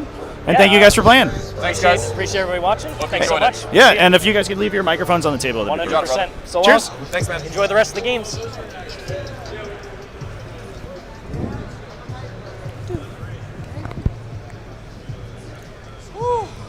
Scary. I did not factor the GW2 into this either. Yeah. I'd be very far back. Warpaint's Fanatic features unsurpassed coverage, intense pigmentation, and are incredibly easy to use, making them the new gold standard for miniature paints thanks to their performance, price, and availability. All right, the starter paint set is the perfect entry point for beginners or anyone who is eager to try out this exciting new range. We are going to be going Thanks to to our innovative stabilizing a. technology, Warpaint's Fanatic features 300 to We're 700% going to be going to a break here for a little bit. I may get the team captains on once the rounds are completed. Currently, there are a couple games outstanding. We are about 40 minutes away from the second game. A couple more games to complete, the final scores to tabulate, and then the players are going to get a little bit of a break for lunch. So thanks everyone for watching the first round. We might be back before the second one begins, but otherwise I'm going to get a countdown on screen here for round 2. Hope everyone enjoyed that first game, and I'll see you back for the second one here at Dreamhack 2024 Dallas, the first ever Warhammer 40,000 Dreamhack event. Hope you guys are enjoying it and having a good weekend. In addition, all of the Fanatic box sets are designed to help you build your collection no matter your price point, with limited repeating colors, so you can level up your hobby arsenal however you choose. Whether you are a gamer looking to quickly get your miniatures to tabletop quality, a dedicated hobbyist refining your techniques, or a professional painter searching for your next trophy, Warpaint's Fanatic offer the quality and performance at the price that you need. Find your starter paint set and the full Fanatic range at your friendly local game store, preferred online retailer, or direct at www.thearmypainter.com.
Warpaint's Fanatic features unsurpassed coverage, intense pigmentation, and are incredibly easy to use, making them the new gold standard for miniature paints thanks to their performance, price, and availability.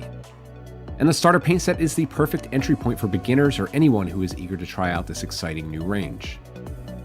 Thanks to our innovative stabilizing technology, Warpaint's Fanatic features 300 to 700% more pigment set in a high coverage base.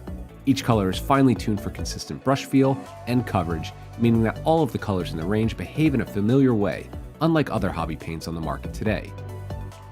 The complete range is developed within flexible color triage, which makes color selection simple and versatile. And all of our paints are filled in spill-proof dropper bottles that are preloaded with 2 high-grade, rust-proof mixing balls. The starter paint set features the key colors needed for painting your gaming miniatures. Inside you will find 11 paints in total with 7 colors, 2 metallics, a wash, and a brush-on primer. The set includes a painting guide and starter brush, as well as a miniature absolutely free. In addition, all of the Fanatic box sets are designed to help you build your collection no matter your price point, with limited repeating colors, so you can level up your hobby arsenal however you choose. Whether you are a gamer looking to quickly get your miniatures to tabletop quality, a dedicated hobbyist refining your techniques, or a professional painter searching for your next trophy, Warpaint's Fanatic offer the quality and performance at the price that you need. Find your starter paint set in the full Fanatic range at your friendly local game store, preferred online retailer, or direct at www.thearmypainter.com.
Warpaint's Fanatic features unsurpassed coverage, intense pigmentation, and are incredibly easy to use, making them the new gold standard for miniature paints thanks to their performance, price, and availability. And the starter paint set is the perfect entry point for beginners or anyone who is eager to try out this exciting new range. Thanks to our innovative stabilizing technology, Warpaint's Fanatic features 300 to 700% more pigment set in a high coverage base. Each color is finely tuned for consistent brush feel and coverage, meaning that all of the colors in the range behave in a familiar way, unlike other hobby paints on the market today. The complete range is developed within flexible color triage, which makes color selection simple and versatile. And all of our paints are filled in spill-proof dropper bottles that are preloaded with 2 high-grade, rust-proof mixing balls. The starter paint set features the key colors needed for painting your gaming miniatures. Inside you will find 11 paints in total with 7 colors, 2 metallics, a wash, and a brush-on primer. The set includes a painting guide and starter brush as well as a miniature absolutely free. In addition, all of the Fanatic box sets are designed to help you build your collection no matter your price point with limited repeating colors so you can level up your hobby arsenal however you choose. Whether you are a gamer looking to quickly get your miniatures to tabletop quality, a dedicated hobbyist refining your techniques, or a professional painter searching for your next trophy, Warpaint's Fanatic offer the quality and performance at the price that you need.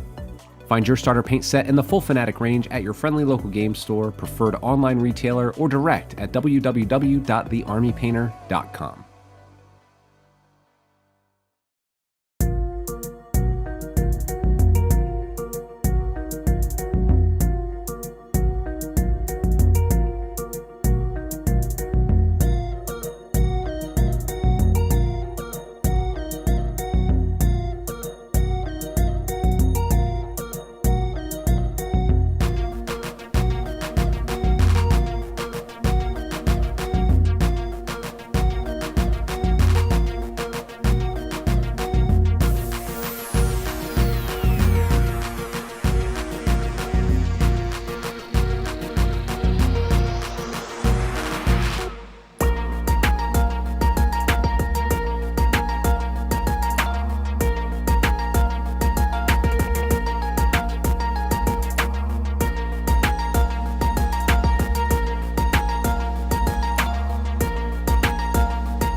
Warpaint's Fanatic features unsurpassed coverage, intense pigmentation, and are incredibly easy to use, making them the new gold standard for miniature paints thanks to their performance, price, and availability.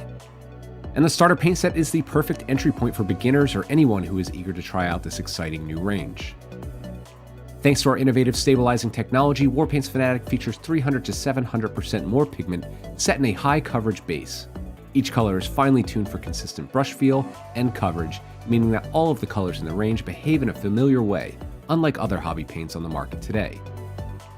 The complete range is developed within flexible color triage, which makes color selection simple and versatile.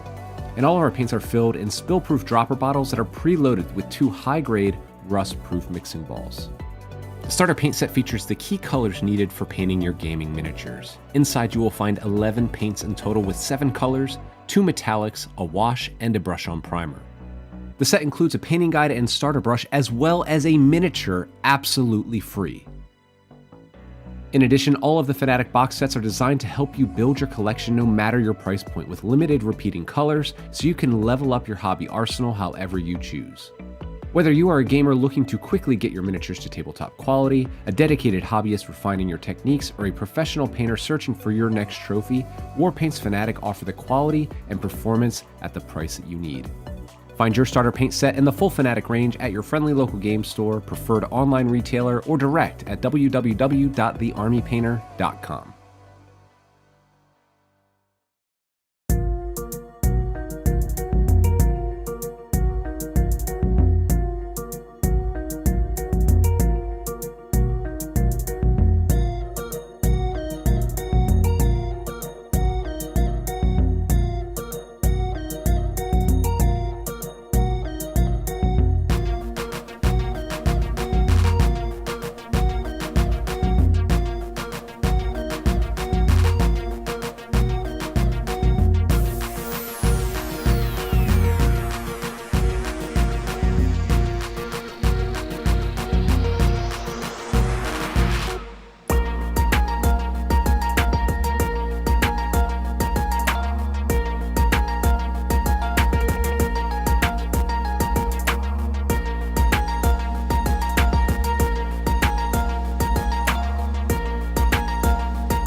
Warpaint's Fanatic features unsurpassed coverage, intense pigmentation, and are incredibly easy to use, making them the new gold standard for miniature paints thanks to their performance, price, and availability.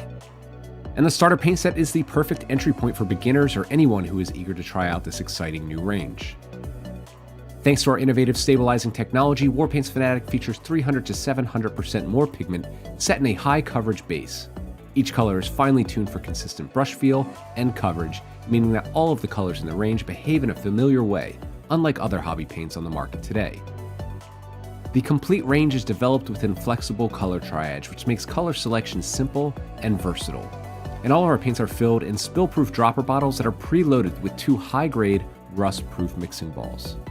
The starter paint set features the key colors needed for painting your gaming miniatures. Inside you will find 11 paints in total with 7 colors, 2 metallics, a wash, and a brush-on primer. The set includes a painting guide and starter brush as well as a miniature absolutely free. In addition, all of the Fanatic box sets are designed to help you build your collection no matter your price point with limited repeating colors, so you can level up your hobby arsenal however you choose. Whether you are a gamer looking to quickly get your miniatures to tabletop quality, a dedicated hobbyist refining your techniques, or a professional painter searching for your next trophy, Warpaint's Fanatic offer the quality and performance at the price that you need. Find your starter paint set in the full Fanatic range at your friendly local game store, preferred online retailer, or direct at www.thearmypainter.com.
Warpaint's Fanatic features unsurpassed coverage, intense pigmentation, and are incredibly easy to use, making them the new gold standard for miniature paints thanks to their performance, price, and availability. And the starter paint set is the perfect entry point for beginners or anyone who is eager to try out this exciting new range. Thanks to our innovative stabilizing technology, Warpaint's Fanatic features 300 to 700% more pigment set in a high coverage base. Each color is finely tuned for consistent brush feel and coverage, meaning that all of the colors in the range behave in a familiar way, unlike other hobby paints on the market today. The complete range is developed within flexible color triage, which makes color selection simple and versatile. And all of our paints are filled in spill-proof dropper bottles that are preloaded with 2 high-grade, rust-proof mixing balls. The starter paint set features the key colors needed for painting your gaming miniatures. Inside you will find 11 paints in total with 7 colors, 2 metallics, a wash, and a brush-on primer. The set includes a painting guide and starter brush, as well as a miniature absolutely free. In addition, all of the Fanatic box sets are designed to help you build your collection no matter your price point, with limited repeating colors, so you can level up your hobby arsenal however you choose. Whether you are a gamer looking to quickly get your miniatures to tabletop quality, a dedicated hobbyist refining your techniques, or a professional painter searching for your next trophy, Warpaint's Fanatic offer the quality and performance at the price that you need. Find your starter paint set in the full Fanatic range at your friendly local game store, preferred online retailer, or direct at www.thearmypainter.com.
Warpaint's Fanatic features unsurpassed coverage, intense pigmentation, and are incredibly easy to use, making them the new gold standard for miniature paints thanks to their performance, price, and availability. And the starter paint set is the perfect entry point for beginners or anyone who is eager to try out this exciting new range. Thanks to our innovative stabilizing technology, Warpaint's Fanatic features 300 to 700% more pigment set in a high coverage base. Each color is finely tuned for consistent brush feel and coverage, meaning that all of the colors in the range behave in a familiar way, unlike other hobby paints on the market today. The complete range is developed within flexible color triage, which makes color selection simple and versatile. And all of our paints are filled in spill-proof dropper bottles that are preloaded with 2 high-grade, rust-proof mixing balls. The starter paint set features the key colors needed for painting your gaming miniatures. Inside you will find 11 paints in total with 7 colors, 2 metallics, a wash, and a brush-on primer. The set includes a painting guide and starter brush as well as a miniature absolutely free.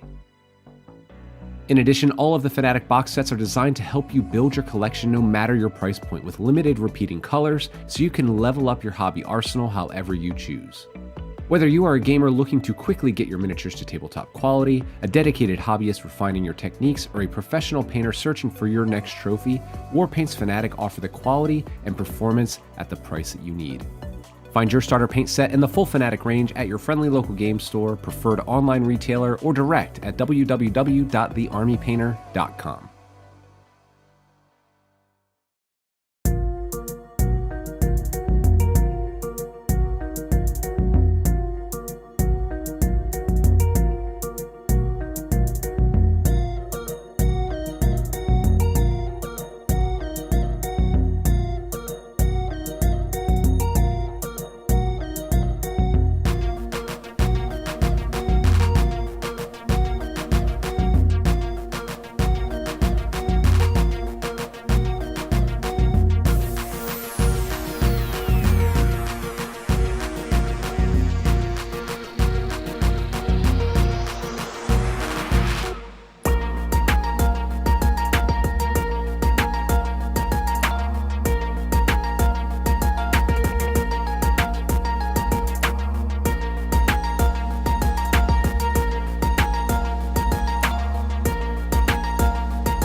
Warpaint's Fanatic features unsurpassed coverage, intense pigmentation, and are incredibly easy to use, making them the new gold standard for miniature paints thanks to their performance, price, and availability.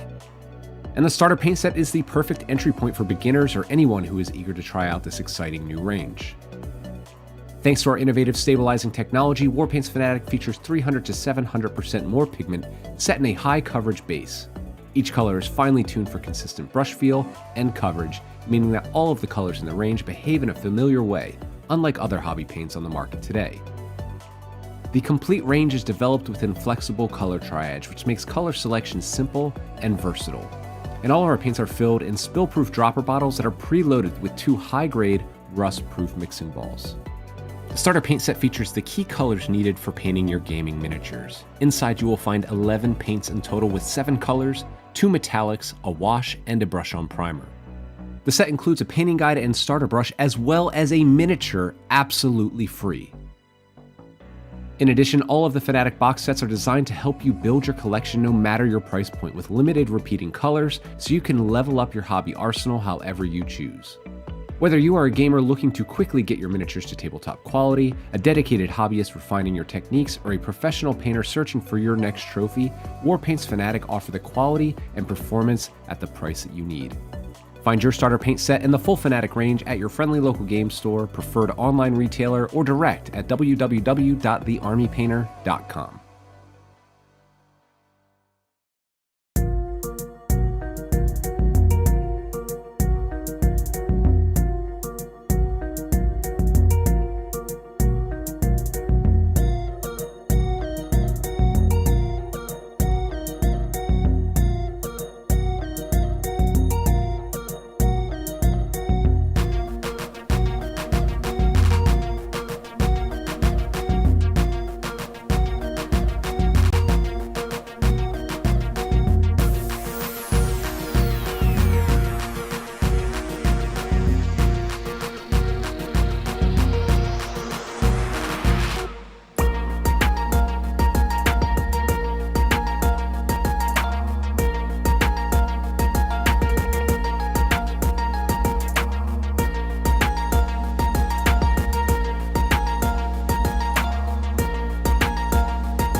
Warpaint's Fanatic features unsurpassed coverage, intense pigmentation, and are incredibly easy to use, making them the new gold standard for miniature paints thanks to their performance, price, and availability.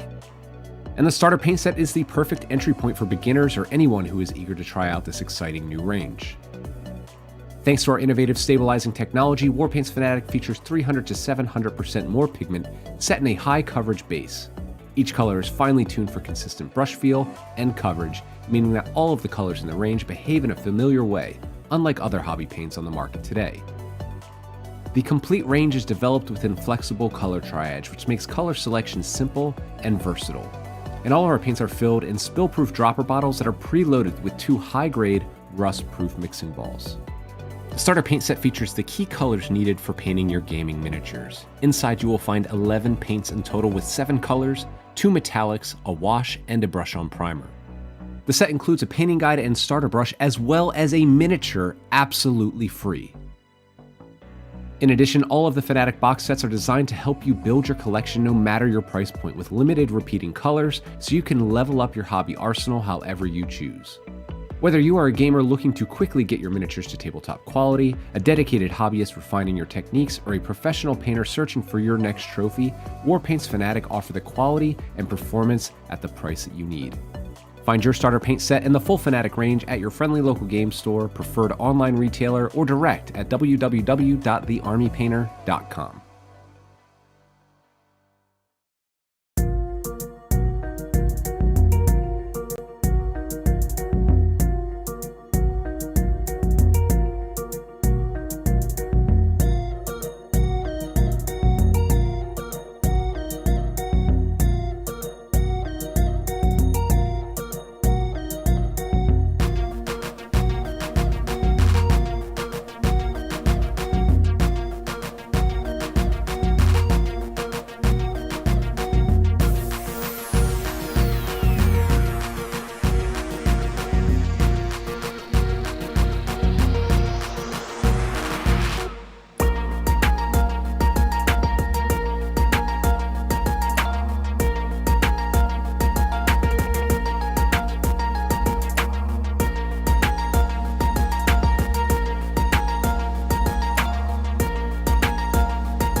Warpaint's Fanatic features unsurpassed coverage, intense pigmentation, and are incredibly easy to use, making them the new gold standard for miniature paints thanks to their performance, price, and availability.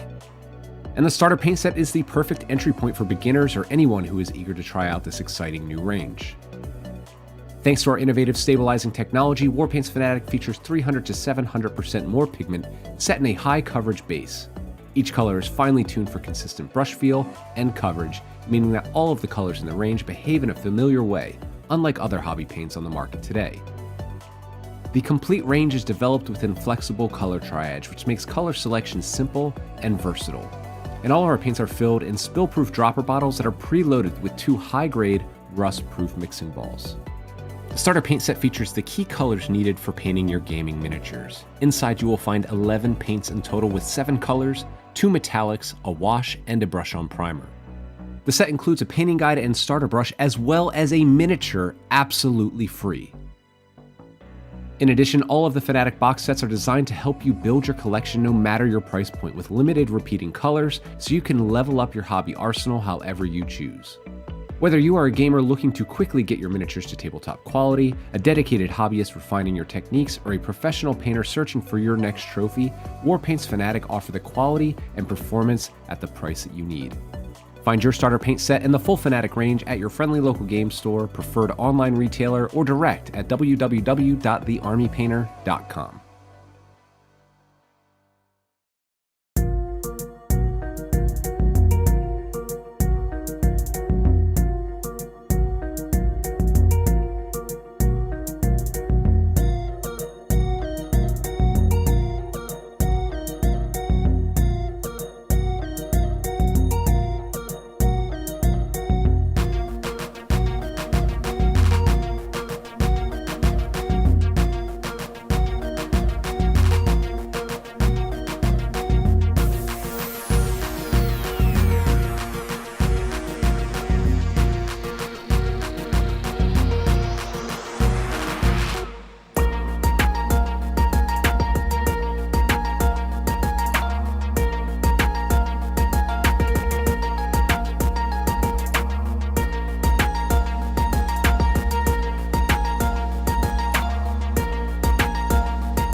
Warpaint's Fanatic features unsurpassed coverage, intense pigmentation, and are incredibly easy to use, making them the new gold standard for miniature paints thanks to their performance, price, and availability.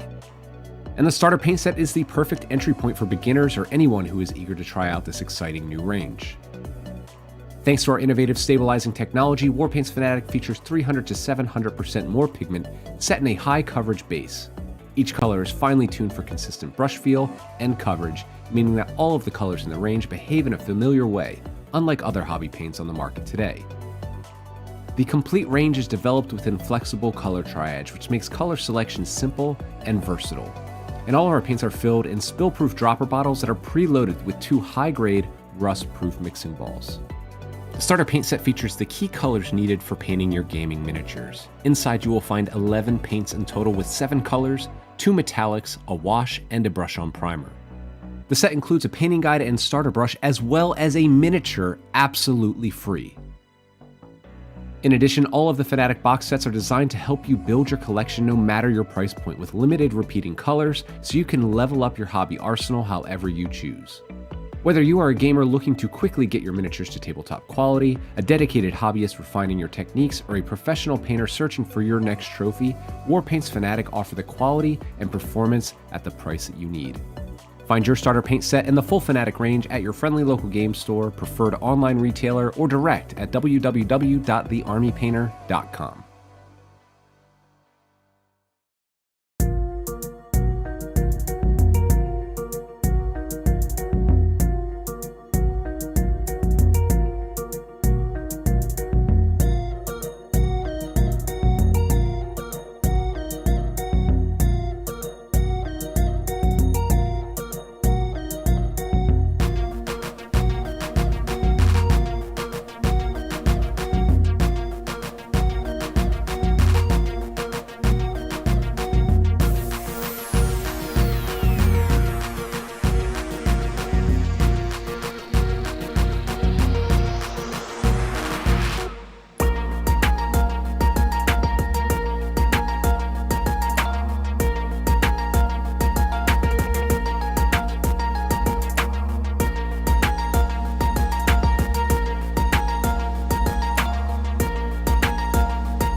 Warpaint's Fanatic features unsurpassed coverage, intense pigmentation, and are incredibly easy to use, making them the new gold standard for miniature paints thanks to their performance, price, and availability.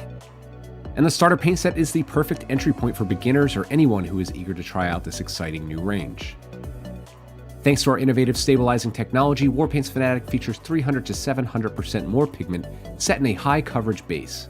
Each color is finely tuned for consistent brush feel and coverage, meaning that all of the colors in the range behave in a familiar way, unlike other hobby paints on the market today. The complete range is developed within flexible color triage, which makes color selection simple and versatile. And all of our paints are filled in spill-proof dropper bottles that are preloaded with 2 high-grade, rust-proof mixing balls. The starter paint set features the key colors needed for painting your gaming miniatures. Inside you will find 11 paints in total with 7 colors, 2 metallics, a wash, and a brush-on primer. The set includes a painting guide and starter brush as well as a miniature absolutely free. In addition, all of the Fanatic box sets are designed to help you build your collection no matter your price point with limited repeating colors so you can level up your hobby arsenal however you choose.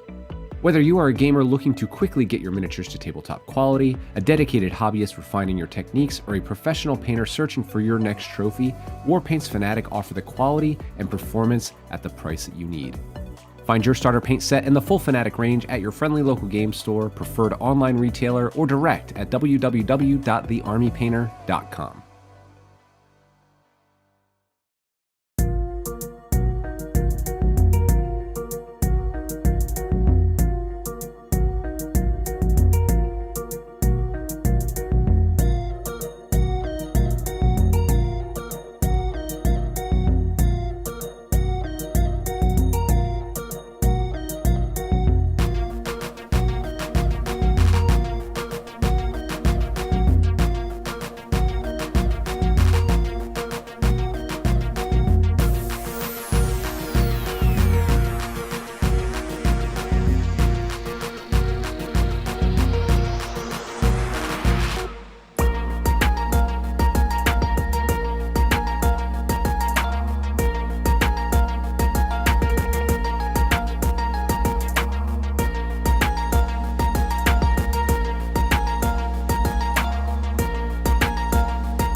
Warpaint's Fanatic features unsurpassed coverage, intense pigmentation, and are incredibly easy to use, making them the new gold standard for miniature paints thanks to their performance, price, and availability.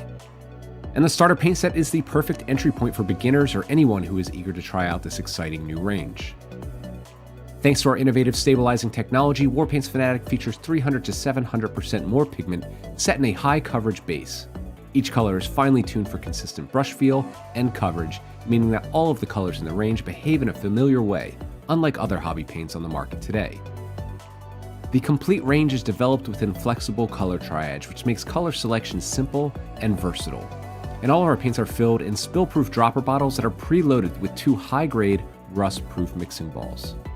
The starter paint set features the key colors needed for painting your gaming miniatures. Inside you will find 11 paints in total with 7 colors, 2 metallics, a wash, and a brush-on primer. The set includes a painting guide and starter brush as well as a miniature absolutely free. In addition, all of the Fanatic box sets are designed to help you build your collection no matter your price point with limited repeating colors so you can level up your hobby arsenal however you choose. Whether you are a gamer looking to quickly get your miniatures to tabletop quality, a dedicated hobbyist refining your techniques, or a professional painter searching for your next trophy, Warpaint's Fanatic offer the quality and performance at the price that you need. Find your starter paint set in the full Fanatic range at your friendly local game store, preferred online retailer, or direct at www.thearmypainter.com.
Warpaint's Fanatic features unsurpassed coverage, intense pigmentation, and are incredibly easy to use, making them the new gold standard for miniature paints thanks to their performance, price, and availability.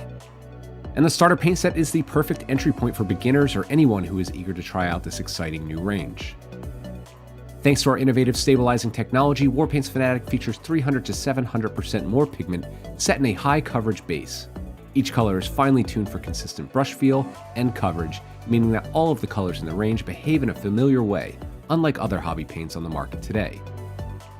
The complete range is developed within flexible color triage. Warpaint's Fanatic features unsurpassed coverage, intense pigmentation, and are incredibly easy to use, making them the new gold standard for miniature paints thanks. What's up, chats? How's it going? We are a little delayed here from the start of the second game. We're actually watching John Lennon versus Sasha Edelkraut.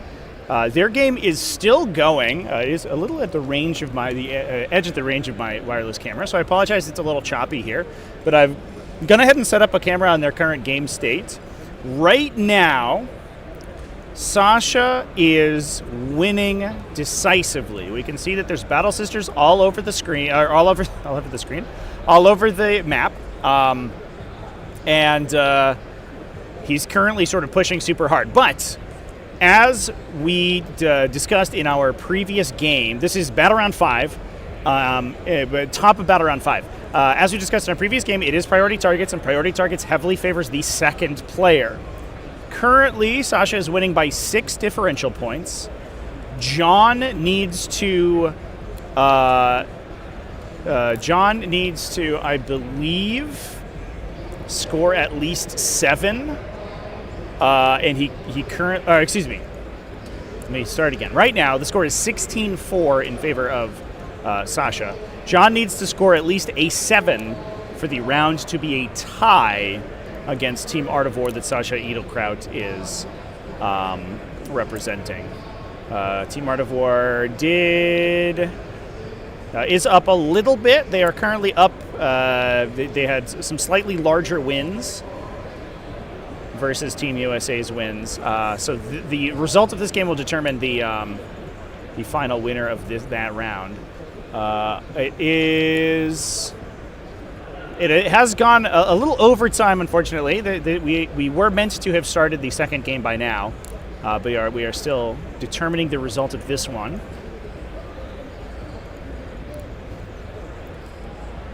And it looks like it's going to be a fairly close thing. I don't have microphones on these players.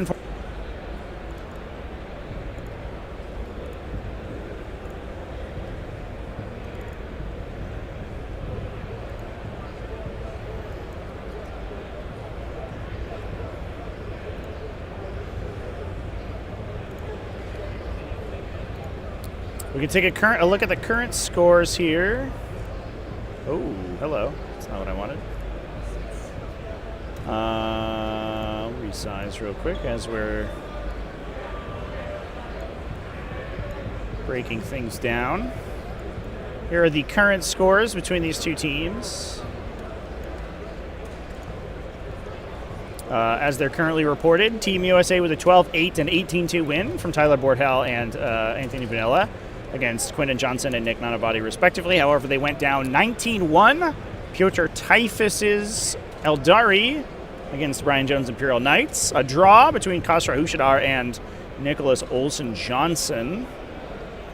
As well as a narrow win, 13-7, between Sean Naden and Alex McDougall, and then 2 victories for Artivore, 15-5 and 19-11. The other game has been scored out as a win for Pro Tabletop, a 16-4 win and a 14-6 win to Damian Owen and Thomas Bird, respectively. A little bit of a draw between Casey Glenn and Joe McMillan.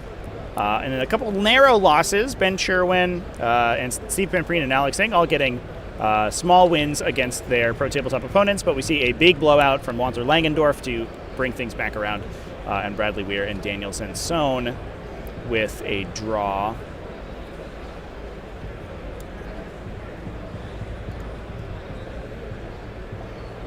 But it looks like still a lot of material on the table for both of these players into this late stage of the game. Both of them playing very cagey and playing for that final round score. And there is a 25-point score up for grabs if the second player can gain it, potentially. So if the Tyranids are able to push back and get that huge score at the end of the game, they could recreate that draw.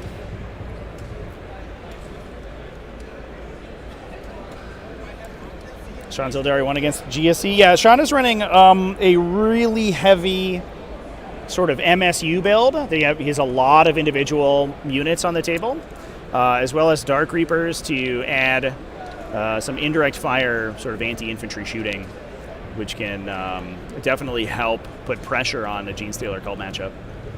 Jesus. We're still going. I've got him on camera now. You want to come co-commentate with me, JD?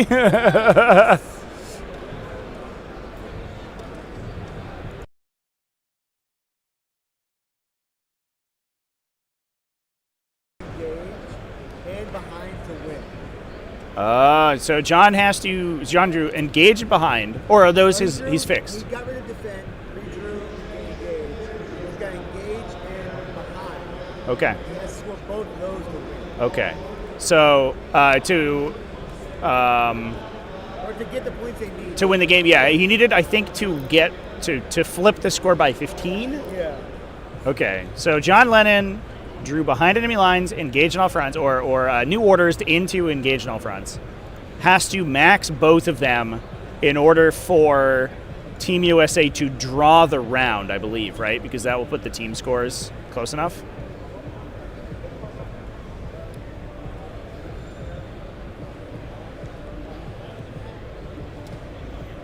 How did World Eaters beat Blood Angel so bad that the matchup is fight on death favored? Well, they can both fight on death, so there you go.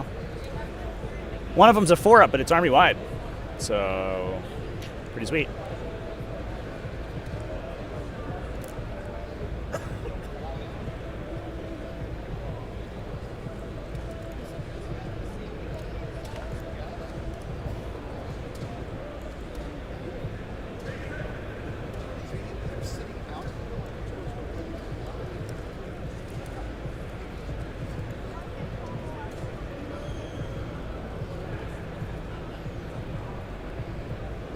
I wouldn't say that Blood Angels and World Eaters are sort of, the same army. I think they are dramatically different. Blood Angels has a higher on-the-table threat range, but World Eaters has more options to it, right? They can sort of gain a similar threat range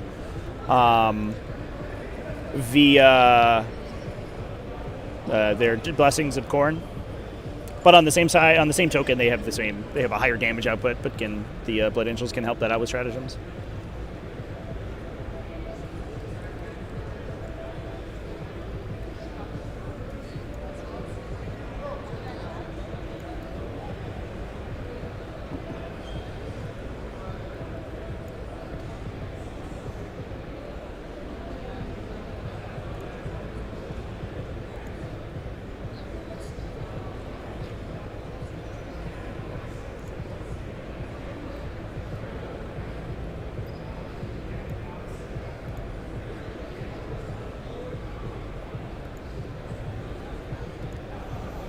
Clicked on the game from yesterday. Yeah, I didn't create a new thumbnail, unfortunately. I have not had the time. I think tonight I'll make a new thumbnail for that one, and we'll get in there. I got a really good picture. I'll put it on my Instagram. I got a really good picture while I was wrapping up yesterday at midnight of the main hall, all sort of packed up.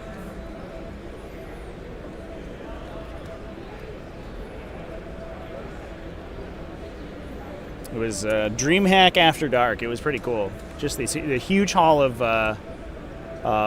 games and displays with not a single person in it. Pretty interesting.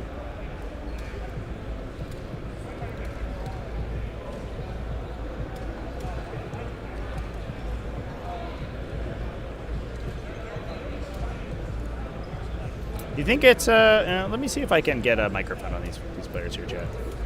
This might be a nightmare. This might be. I reserve the right for this to be an absolute nightmare. No, I don't think we're getting audio from the camera, unfortunately.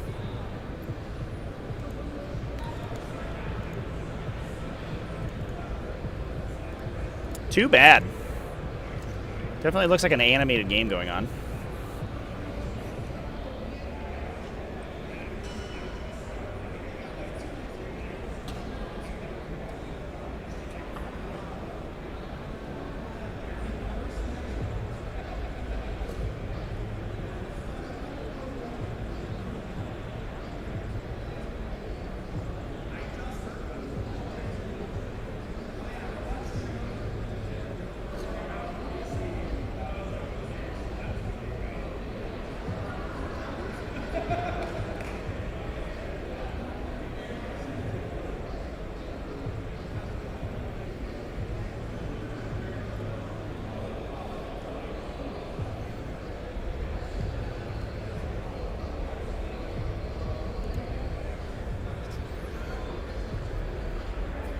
So John needs to score engage on all fronts and behind enemy lines.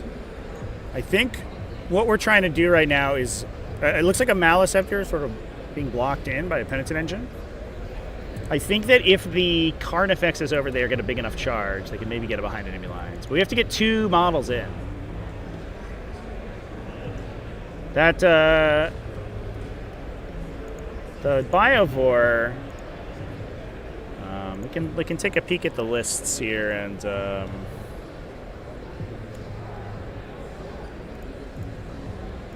make sure that we have the right unit on there for John.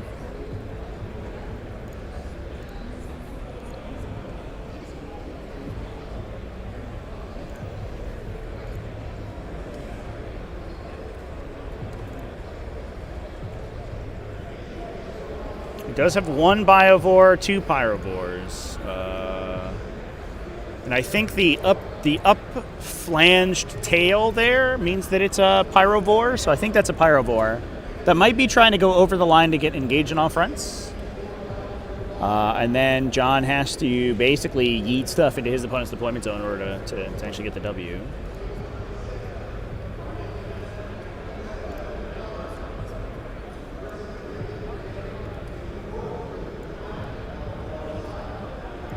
A little bit of a closer view there, Chance.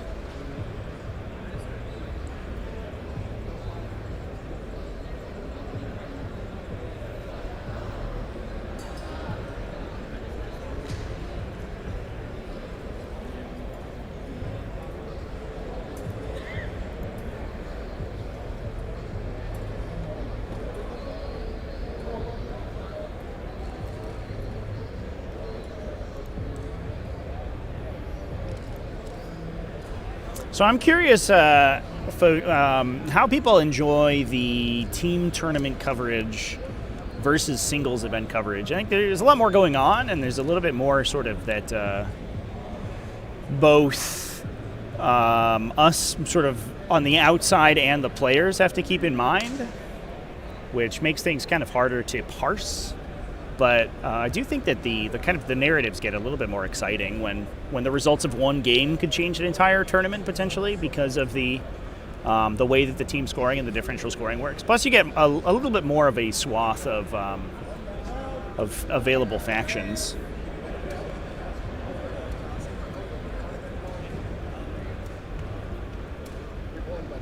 Lukas versus Richard was, I believe, an 11-9. Yeah, it was an 11-9 in favor of Richard Siegler. There you go. I guess we could maybe zoom out. There you go. That gets the whole team score on there. Yeah, that was an extremely close game. I think only about 7 points of difference, between 7 and 9 points of difference, I think, was the difference in final scores there. Super duper tight. I think that Siegler's secondary draws were phenomenal. There were a couple turns where he just windmill slammed 10 points immediately, which was kind of nutty. Definitely, the tactical objectives were kind to him in that game. He also did a really, really good job at keeping down the deploy teleport homer score on his opponent's side, and that was kind of where a lot of the differential points are coming from, because that's where there are so many points up for grabs.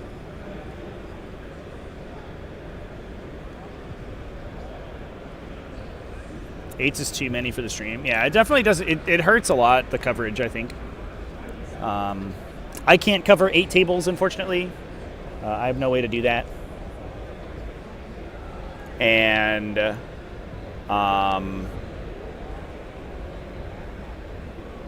result yet. And it does make it a little harder to follow. I think a lot of people probably aren't that interested in watching 8 games of 40k happen. Fives, Fives is kind of a similar vibe, but the downside is that you end up with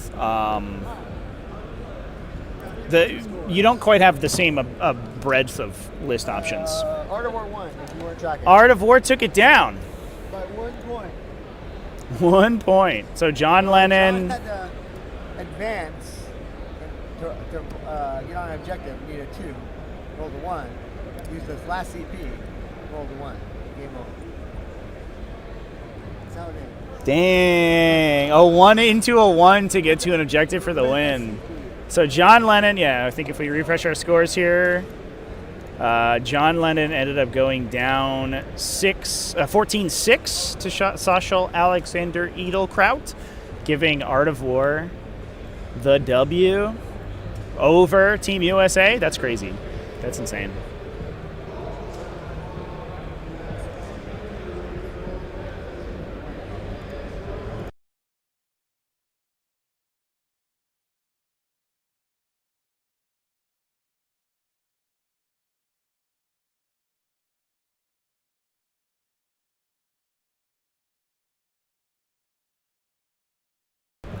Okay, chat. Well, we are just about to push into the second round, or second game scoring, or pairings, excuse me. So we are going to be back to our countdown screen. I apologize for the additional delay there. But we are going to be launching in just a few minutes. So I will be back momentarily, and we will go through the next game pairing process. So thanks, everyone, for watching. Congratulations to Team Art of War for taking that first game down. I think that means that they officially are the U.S. Team, right? U.S. team? U.S. team, yeah. Hopefully Team USA does well this weekend. Otherwise, ooh, oh boy. Oof. Drama. All right, everyone. We'll be back in a little bit. Cheers, everyone. Warpaint's Fanatic features unsurpassed coverage, intense pigmentation, and are incredibly easy to use, making them the new gold standard for miniature paints thanks to their performance, price, and availability. And the starter paint set is the perfect entry point for beginners or anyone who is eager to try out this exciting new range. Thanks to our innovative stabilizing technology, Warpaint's Fanatic features 300 to 700% more pigment set in a high coverage base. Each color is finely tuned for consistent brush feel and coverage, meaning that all of the colors in the range behave in a familiar way, unlike other hobby paints on the market today. The complete range is developed within flexible color triage, which makes color selection simple and versatile. And all of our paints are filled in spill-proof dropper bottles that are preloaded with 2 high-grade, rust-proof mixing balls. The starter paint set features the key colors needed for painting your gaming miniatures. Inside you will find 11 paints in total with 7 colors, 2 metallics, a wash, and a brush-on primer. The set includes a painting guide and starter brush as well as a miniature absolutely free.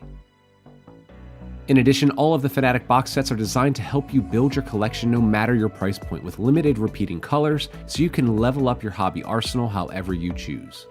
Whether you are a gamer looking to quickly get your miniatures to tabletop quality, a dedicated hobbyist refining your techniques, or a professional painter searching for your next trophy, Warpaint's Fanatic offer the quality and performance at the price that you need. Find your starter paint set in the full Fanatic range at your friendly local game store, preferred online retailer, or direct at www.thearmypainter.com.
Warpaint's Fanatic features unsurpassed coverage, intense pigmentation, and are incredibly easy to use, making them the new gold standard for miniature paints thanks to their performance, price, and availability. And the starter paint set is the perfect entry point for beginners or anyone who is eager to try out this exciting new range. Thanks to our innovative stabilizing technology, Warpaint's Fanatic features 300 to 700% more pigment set in a high coverage base. Each color is finely tuned for consistent brush feel and coverage, meaning that all of the colors in the range behave in a familiar way, unlike other hobby paints on the market today. The complete range is developed within flexible color triage, which makes color selection simple and versatile. And all of our paints are filled in spill-proof dropper bottles that are preloaded with 2 high-grade, rust-proof mixing balls. The starter paint set features the key colors needed for painting your gaming miniatures. Inside you will find 11 paints in total with 7 colors, 2 metallics, a wash, and a brush-on primer. The set includes a painting guide and starter brush as well as a miniature absolutely free. In addition, all of the Fanatic box sets are designed to help you build your collection no matter your price point with limited repeating colors so you can level up your hobby arsenal however you choose. Whether you are a gamer looking to quickly get your miniatures to tabletop quality, a dedicated hobbyist refining your techniques, or a professional painter searching for your next trophy, Warpaint's Fanatic offer the quality and performance at the price that you need. Find your starter paint set and the full Fanatic range at your friendly local game store, preferred online retailer, or direct at www.thearmypainter.com.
Warpaint's Fanatic features unsurpassed coverage, intense pigmentation, and are incredibly easy to use, making them the new gold standard for miniature paints thanks to their performance, price, and availability. And the starter paint set is the perfect entry point for beginners or anyone who is eager to try out this exciting new range. Thanks to our innovative stabilizing technology, Warpaint's Fanatic features 300 to 700% more pigment set in a high coverage base. Each color is finely tuned for consistent brush feel and coverage, meaning that all of the colors in the range behave in a familiar way, unlike other hobby paints on the market today. The complete range is developed within flexible color triage, which makes color selection simple and versatile. And all of our paints are filled in spill-proof dropper bottles that are preloaded with 2 high-grade, rust-proof mixing balls. The starter paint set features the key colors needed for painting your gaming miniatures. Inside you will find 11 paints in total with 7 colors, 2 metallics, a wash, and a brush-on primer. The set includes a painting guide and starter brush as well as a miniature absolutely free. In addition, all of the Fanatic box sets are designed to help you build your collection no matter your price point with limited repeating colors so you can level up your hobby arsenal however you choose. Whether you are a gamer looking to quickly get your miniatures to tabletop quality, a dedicated hobbyist refining your techniques, or a professional painter searching for your next trophy, Warpaint's Fanatic offer the quality and performance at the price that you need. Find your starter paint set in the full Fanatic range at your friendly local game store, preferred online retailer, or direct at www.thearmypainter.com.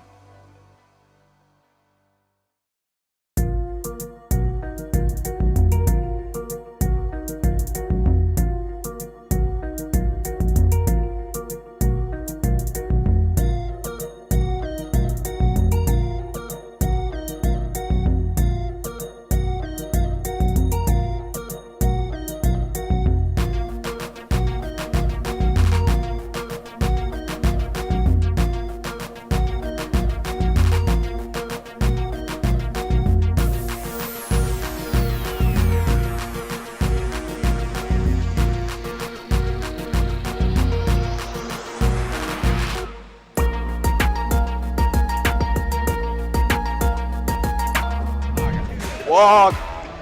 All right, they put Imperial Knights. I do hate Orks. Come here, you All sexy right, cunt. chats. Welcome to Game 2 So I thought we said of the Dreamhack Invitational. We're here with the pairing process of Team USA versus United Midwest. Imperial Knights versus Orks, our first defender. Not that. Give me a color. I know what he's looking for. Huh? So each team, as a reminder here, each team is then going to choose 2 of their armies to act as attackers. They're going to submit those simultaneously, and then the defending player will choose one of them to play against. Than a lot of others do. I think we're definitely sending you. That's happening. Yeah. Because like I'll tell you what, like last time I played Lukas, I tabled him in this matchup, but like with GSC. But like you just have a lot more to be afraid of. It just makes sense to me. Feeling that or that? You want to do those two? These two. Okay, perfect. All right. You got some play down the board. Let's not waste. Yeah. Once again, just to confirm. Thank you, sir. My concern is if he fronts with all 3 of these, like can you push through one of them? Yeah. I think you're going to be on the. I don't see you losing that game. I don't see you coming back with more than like 13 or 14. Yeah. Yeah. Exactly. Yeah. Their leadership. It only gets harder, boy. We're deep water now. We were going up the hill. We were going up the hill, and now they start throwing the boulders at us.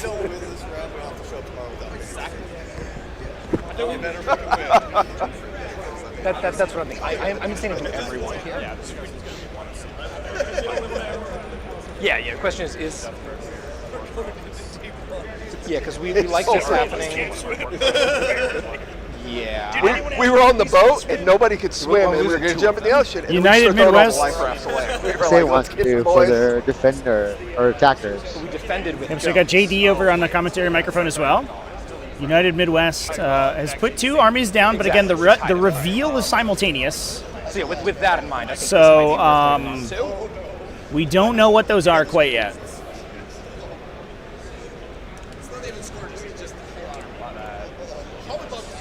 Yeah, I think it's one of those. How bad? I'm just seeing if it matters with the cards turn for viewing, but I guess all facing both of them the same way. With that in mind, I think it's fine to send that.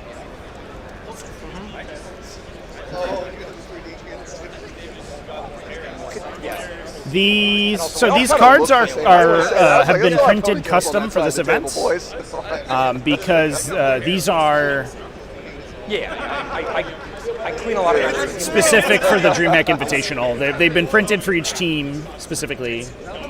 Most of the time, if you play at a National Tabletop League event, they will give you card decks. So Blood Angels and Tau for Imperial Knights over here. I wonder who you're playing into. So Knights are going against Tau or Blood Angels. Hey, Knights is an interesting defender army in this case because they have a lot of bad matchups. But what might happen is that Knights are actually being presented in order to draw out armor cracking matchups from the other team so that you can then use other armies as defenders that could potentially have acted as a good attacker into them. I think the other thing is it allows knights to pick their layout because there are more choices to start with versus like getting suckered into a bad layout. Yeah, that is hugely important for those enormous based armies. Because I mean, this is the darkness, right? I like your gumption. So you want this, right? Yeah. It just is. We don't know if we're gonna play it. We haven't rolled just yet. We haven't rolled just yet, but yeah.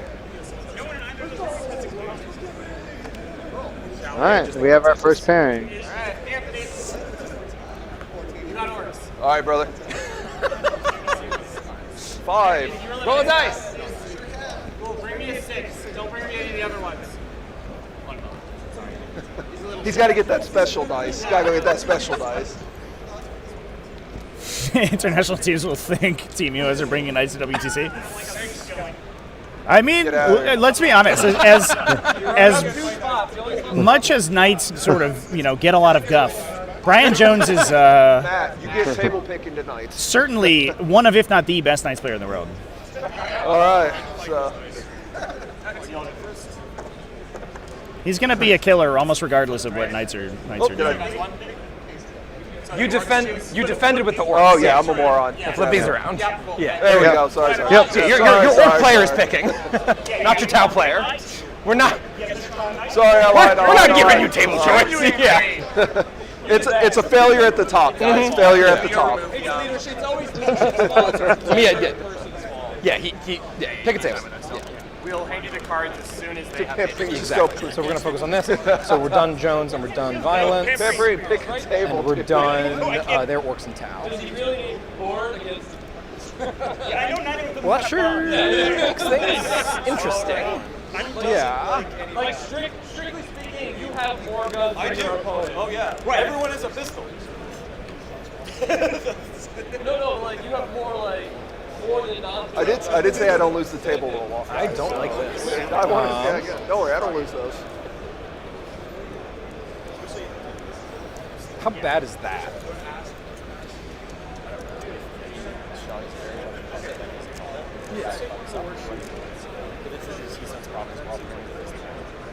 Yeah, it's good.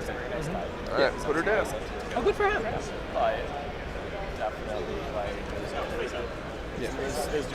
So they take table 1. All right, What's best for you? No consequence of anything else. Next. Take your best. Yeah. And you got plenty of time. We're gonna be thinking for a minute. So yeah, that seems like an okay defend then. It means either they're much more big brain than me, or our matrix is very disagreeing. So World Eaters versus Orcs They're much more big brain than me. on Search and Destroy. So the deployment with the fastest rush distance out of any of them. Between two of the most aggressive armies in 40k. You pray to get is going to be insanity. Yes. Worst case, this is fine.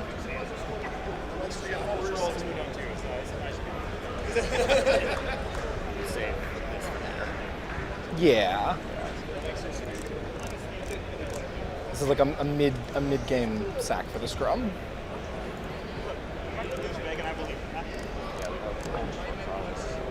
I also think this is fine. I think this is realistic. Now that I don't have to play it, I think it was green. I think it was green. They pick first. You're gone there. Yeah. Say again? Yep. Yeah. Yeah, exactly. Yeah, that's the decision point. My table choice matters more. Yeah, sounds good. The only concern is if they offer us these two, what are you taking? Can you handle this? All right, Ben. Once again, sorry. Yeah. Just putting that down. But I just like to not fun. But I have a lot of anti-infantry. And there's so much Yeah, I would take that. Brian Jones. I don't know where he went. He was right back there somewhere. I think he's looking at tables right over there. Yeah. Mhm. It's just like a matter of how much. That's pretty fair. Yeah, totally. Yeah, Art of War versus Pro Tabletop is what we're going to be getting this round. So like if you want to go with me. In terms of stream games. But as always, How do you feel about this? we will be jumping around between other games. So if you want updates on other games, I will be able to provide those. Sure. At the same time, like players, my board choice, I'm like, where do you hire? You know what I mean? Yeah, for sure. Yeah, I think either one of these you're betting on the jockey, not the horse, and I think those are two good jockeys to bet on. So. Do we have a tiebreaker, or are we? I think that roll 4 up. I think the tiebreaker is that I'd rather. I would refuse that one. Exactly. Yeah, exactly. Whereas it's a little harder to do that over here. So I think we send that. Yeah, I think so. Cool. All right, so Oh, we got a table? flip. Oh, we're waiting on that. Yeah. What do you? You want that?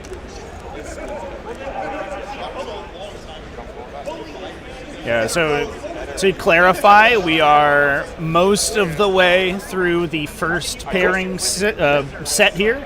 We just need a table layout for Knights versus Table Tau. Sounds good. And there it goes. Two. Oh, we keep these for now.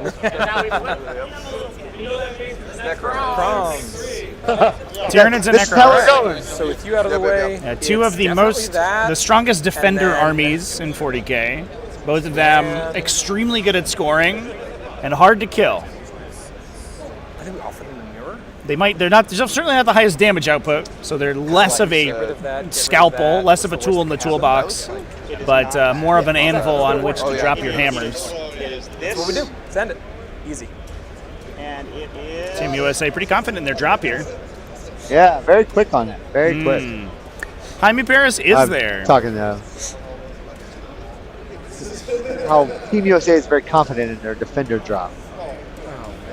That, I think it is this. Okay. Sound good? And they're defending together. Defending the Tyranids? Yep. Yes, those two. Those two? Yeah. Here we go. Yep. Totally. All right, so we're flipping.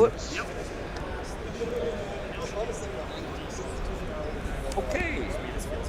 Alex, I offer you a mirror match or Blood Angels. Blood Angels versus Death Guard for Team USA. Go win a Warhammer game, John. Wow. Or defend it. Oh no, we attacked me and. Know what you gave them. No, Yeah. Tyranids versus Blood Angels. Thank you. Yeah, thanks. I wrote down the wrong thing Where in did y'all my get? little spreadsheet. Necrons, Blood Angels. Blood Angels? And Midwest is choosing between Necrons and Blood Angels. It's a potentiality. It's definitely on the table. It's not off the table. They're choosing. I mean, yeah. Yep. Yeah. Sounds good to me. There you go. All right. About that. Oh, it's always. What was it going to be? I apologize. I wrote. Oh, Death Guard into Tyranids, not Blood Angels. Mirror matches, baby. And everyone's excited to watch Canoptech Wraiths resolve infinite attacks targeting each other until the end of time. Until Judgment J and trumpets sound. All right, now we're getting somewhere. This now. Thank you. That's all I need to know for right this second. Which one? Yeah. Yes. Okay. Sorry. Yep. Chat's falling asleep over here with the Necron mirror. Fair enough.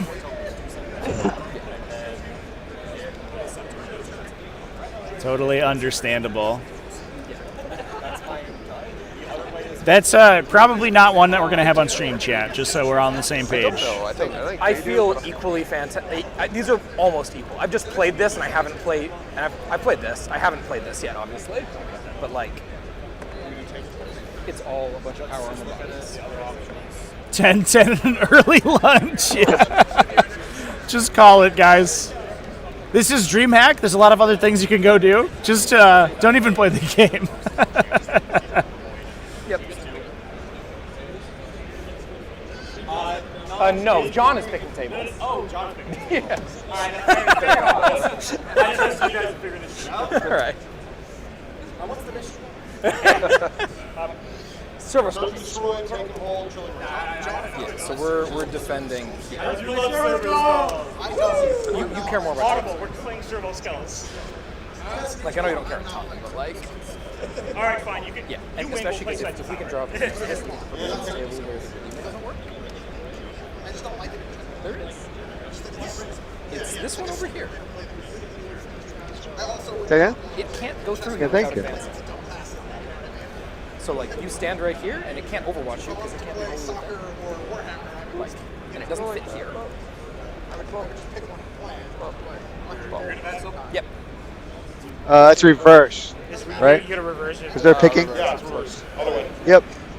Flip it, flip it, flip it. That's what I'm here for. Oh, you want them all? You want them all? Yep. All right. Yeah, that's our defender. Skip. Judge ruling.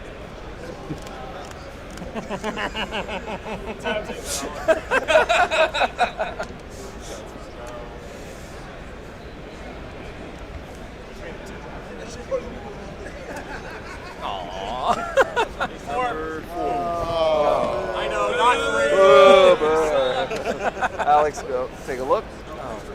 You better pick three. You're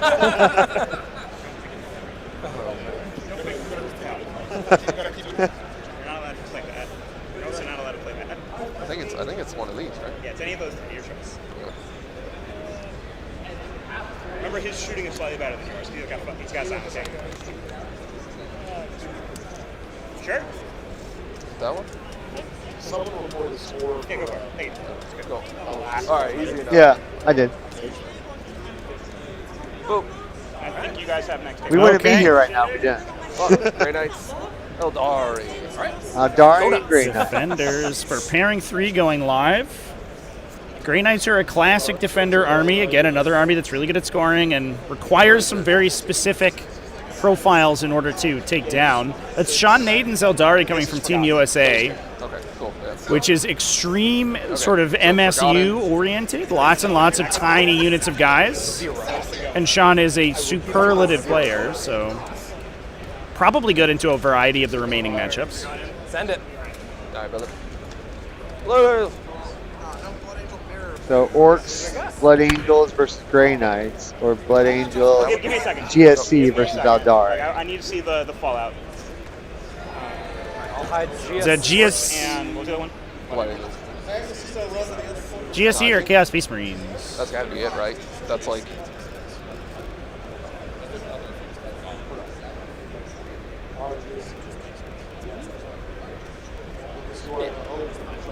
And then it's either Terwin or.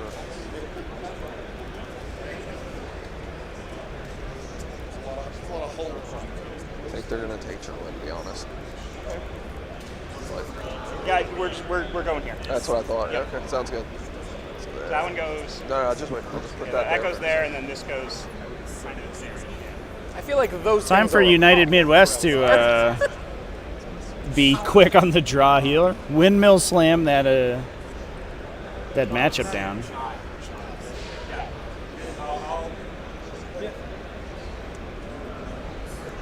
Hey, look. All right. Light Angels versus Eldari should be interesting. And we get us correct. Orcs versus Grey Knights. Traditionally has been bad for Orcs, but with their new codex, they have a lot more interesting options to play that fight. Thanks, Sean. Yeah, sure. Sounds good. You do that.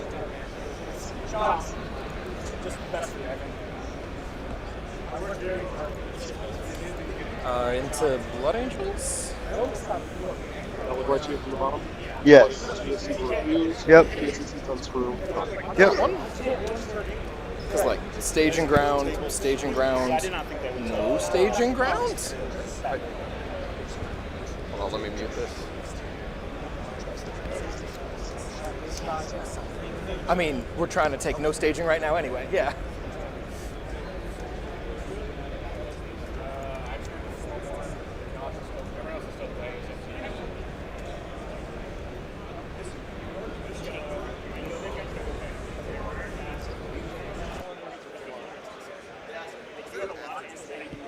What do you want to not play on? Is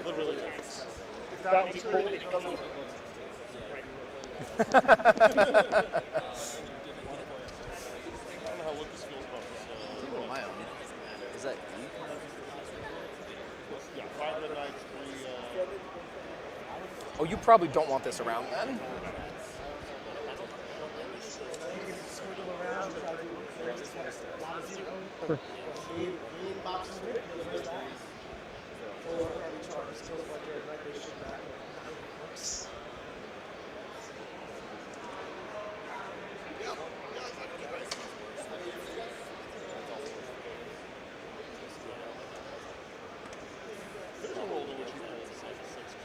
Is this pinch point not a problem for you?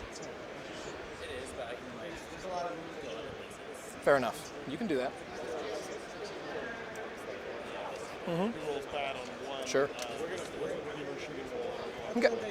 Cool. Table choice is number 6. Their pick. So 3 and 6. We get the last. You pick the last one? What? You pick.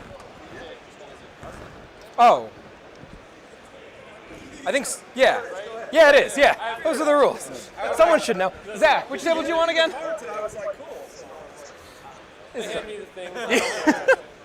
Zach, which one do you want again? Great. What do we want for the stream match? Oh. This isn't one. You're on that Yeah, side. they're streaming the other round. We don't have to stream anybody. Great, we're on table 7? Sounds like a plan. All right. Hey, just remember it's 1, 2, 3, 4, 5, 6, 7, 8. 1, 2, 3, 4, 5, 6, 7, 8. Best of luck. Yeah, See how it goes. 6 to 5. Put stuff on the wrong table. It's like, this looks, there's sideways room. So, did you get a picture? This? I'll do it right now. Hey, let me get a picture. Sorry. Hey, I also need the team captain over here for an interview. Tyler, where'd you go? You can do it if you want. You want to grab the mic? Whoever wants to talk. Go get an interview. I gave one last time. It's your turn. Sure. Do I need this? Yes. Great, I can do that. You all good on this side?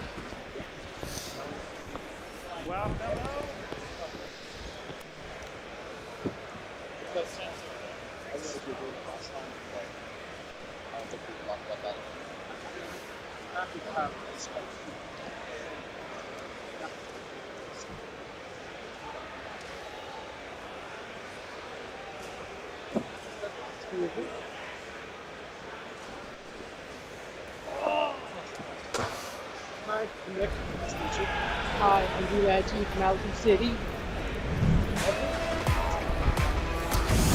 All right, guys. So game 2 pairings are through. How do you guys feel your teams came out?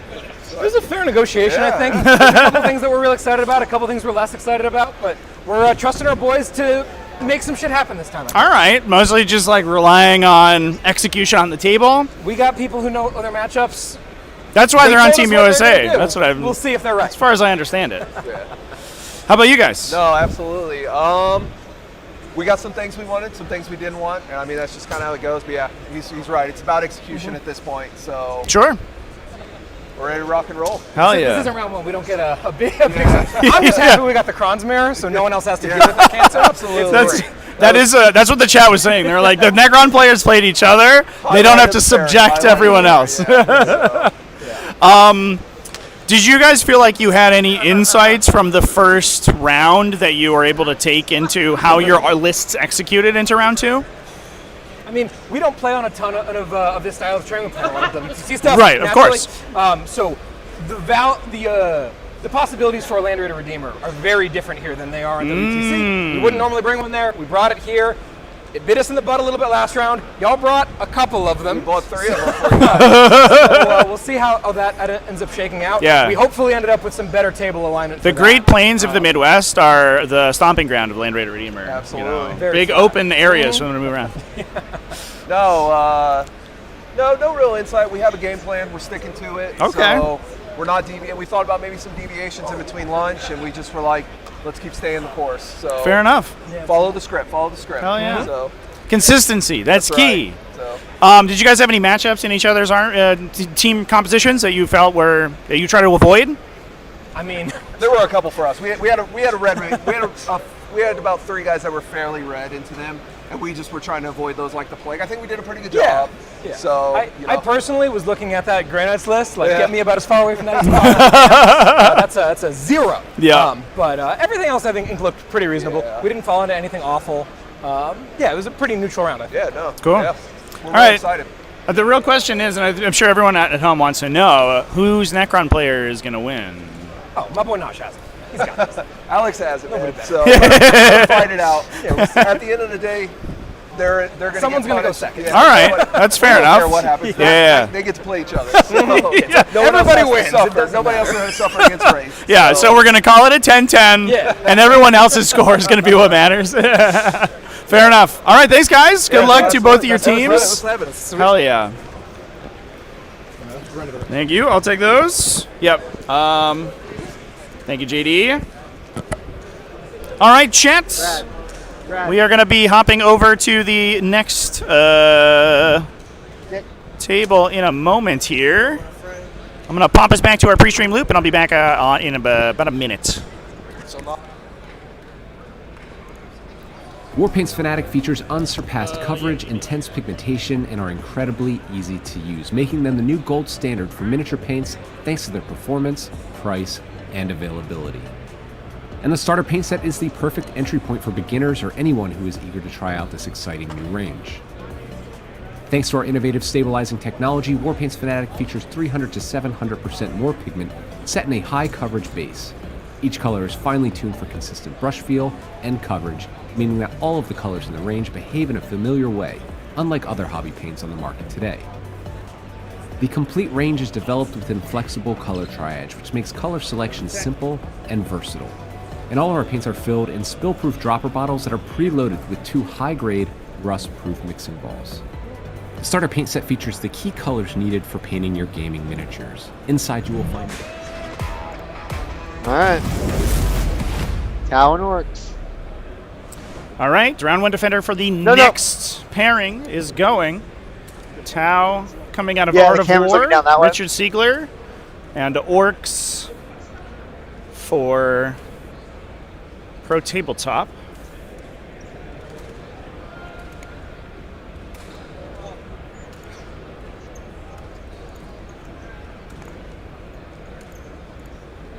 Y'all doing old school? No computer, no nothing, just feeling it. Just feeling it.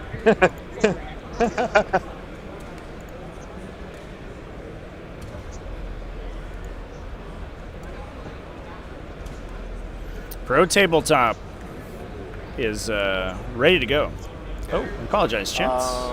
Not that. I also don't like number 8. Don't like the number 8. It's fine. I think that's a little sketch. Yeah, I also think it's sketch. So I think this is like clean. Yeah, I like it. I think just front load points. Just front load points here. Here we go. Alright, we're flipping. Orks are going Death Guard or World Eaters, and Tal's getting Grey Knights or Ultramarines. It feels pretty clearly it's got to be this, right? Hey, Damien, come here, please. So, no, you cannot take that. He will 20 over. He is 100. They attacked you with these. Just like, just shit. Can you? Like, is that 12 or 12? Okay. I'm just letting you know. Thomas is trying to read them. Are you taking me? Are you taking me? Make sure you don't flop this by accident. He's gonna have non-stop fight on death against you, and he's gonna have no fear. You think you're gonna win? Played it against Blood. What do you want bet? I might know something. That's a house over here. Interesting conversation. Who's rolling the die? Where's Sasha? Where's my champion from last round? Here he is. Get that die. Damien Owen. Between Brad Weir, team captain for Pro Tabletop, and Damien Owen. All his flavors are. There's no benefit to Warriors. Damien running Orks. No, there's no predators. 30 guys, 3 Plague Marines. 30 guys are grenade and fighters first. Yeah, Death Guard is a little tough for Orks for sure, too. We've seen this go really bad. He's beautiful. When Joe. He gave me like the massage. Yeah, just do it. Oh, he's so good at massage. Damien, I'm paying you for massage today. You got it? Yeah, dude. Who's the world leader player? He's a professional He says it masseuse. before we even put it down. What's up? You're the world leader? Yeah, baby. Yeah, so Pro Tabletop extremely good, and I should mention as well. World Eaters are crazy Yeah. Oh, Orks and World Eaters again. Both pairings got World Eaters versus Orks. That's wild. That's so funny. Tau versus Grey Knights over here on the flip side. Pro Tabletop also is extremely well prepared for this team format. They're some of the big heavy hitters behind the National Tabletop League, and they have prepped this format to the extreme. That was a good round of pairings. You get the pick. Let's go. Yeah, we lost Jack and Siegs. Yeah. It doesn't matter. You're gonna have a lovely Talk to game. Joe about it. Yeah, do whatever Max. your best table is. Do you use Max? I think use Windows privately and Mac. Yes, sir. Line 7, line 9. I wouldn't defend with this because that doesn't care about table either. I think it's this. So hard. It could be this and dodge that also, but I think that's okay. I think we just get rid of this.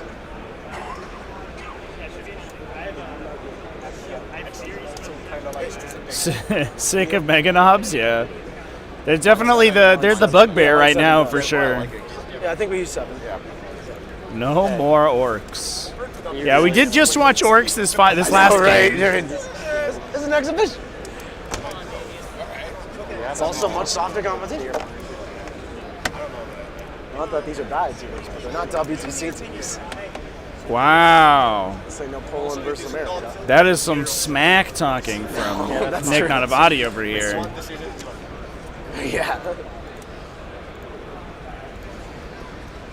Hey, give me that. What are you doing? Hey. I knew where you're going. All of the other teams in the tournament now are officially not bad. So I hope they can take that straight to the bank. I literally. Keep in mind, we're this not is playing worse table than quarters, so like. This too is optimistic. It is table quarters. No, it's not. Yeah, it is. Yeah, 2 table quarters and tomorrow's Crucible Purge the Foe. It's A. It's mission A. I just think that dodging Krons is very similar to dodging this. This is mission A. He cares It's not more the about same as table what we choice. saw. Yeah, somebody posted something in our group chat saying it was mission E. No, it's BAM. I think BAM. it's very BAM. side grading. I think it's very side grade because we're dodging a 5 Well, or dodging make sure you guys a 6, don't need one to way or change the it. other. I think it's less than this. You think this is less? I think this is reasonable, honestly. It is table quarters. This is this list. Yeah, it is table quarters. Yeah. Yeah. This is mission A. We got it wrong in our Discord. Yeah. Even better. I've been pairing like it's mission A. Take and hold quarters. So we're playing quarters. Yeah. You ready? Yeah. I see we have similar plans. That means legally they have to pair and we do this again.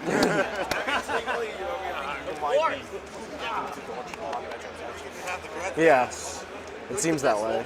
Who's the Ultra?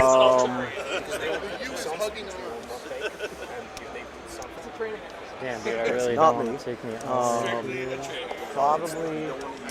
Hey, Damien. It's you. Get you the fuck out of here. Absolutely. 2 Ultramarine defenders, not attackers. Here we go. You, Jackie, pick a table. Oh, no, you did.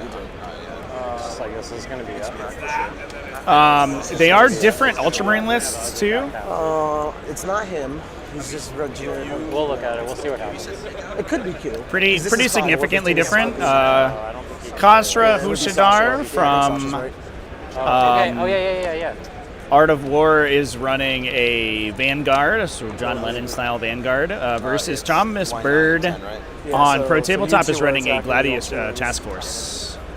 So significantly different Ultramarine lists. Right. We could agree with that. As a trio of sisters. Yeah. Small win down to us. Perfect. One's gonna be fine. Like, listen to this. Listen to this. You good? Yeah. Here we go. Eldar Sororitas. Versus is that Thousand Sons of Tyrants on the other side? Tough call. Real tough one. Let me think about this. Like 0-87 against This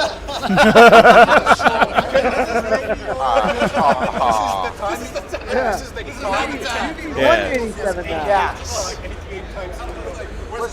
Based on the Matrix, this is obviously a better score than this. Our whole team clobbers this, so it's not necessarily valuable for you to beat this. If you were to take this, how bad does it get? How bad can it get? With your table choice. But also, if it's bad, I will just give you the other thing, and we'll be fine. It's basically someone is gonna. They did this. Huh? Talk to me. No. I did. Let. Good catch. Good catch. No. Overwatch is real. There's a lot of Overwatch on the. No. Yeah, it's Not the regular flamers. It's the Arcane Vortex man will scoop a whole unit. Arcane Vortex guy's a real asshole. Also, Arcane Vortex guy is a real asshole. Yeah, you know how good he is. I mean, It's good to hear like the insight, Trevi, of like their thought I'm curious process. how bad it goes, not how good it goes. Of like, hey, how bad will this be versus like Right. we can do good here. How bad would it be if we did What's that? your floor? Oh, 100%. Yeah. It's so interesting to get sort of both team captains' input. Obviously, this is we have different audio than the players have, clearly, because we get all of their microphones together. But and a fine game. being able to hear like the specific pieces of technology that can flip matchups on their head is really interesting. Arcane Vortex is a hell of a drug. That's my drug of choice, in fact. It's a 4. Versus you, because you're saying you only get a 10 in this, but I also think you get more than that. Having this on the back half, though, is so good for us because this is about to be. We're all fine with the nids. It's valueless to give. Like this is giving nids their best ones. Like look at this back half we have, dude, right there. I am concerned about this. For me personally, That's the same on both. Like I do. Taking this would be the obvious. yes, me especially. I like the insight. Really good in quarters. Because I don't. it's one of them. It's one of them is going away right now. So. Yeah, like I would say my upside's a 12, my floor. Which I don't pay. Or my floor's a 10 on that. So this is 10 to 12, and this is 4 to 8. There's a different mission suddenly. What do you think? Yeah, the Devastator Centurions versus Magnus fight is so interesting because with Uriel Ventress, the Devastator Centurions basically have like the same level of maneuverability. I'm worried that they find a good match and that Magnus will scoop their entire unit immediately as soon as he gets the opportunity to do so. give that away. So you have to commit them super late, but as long as they're a threat, Magnus has to play scared. What it's worth, I do see your point. Ultramarines versus Thousand Sons. Interesting.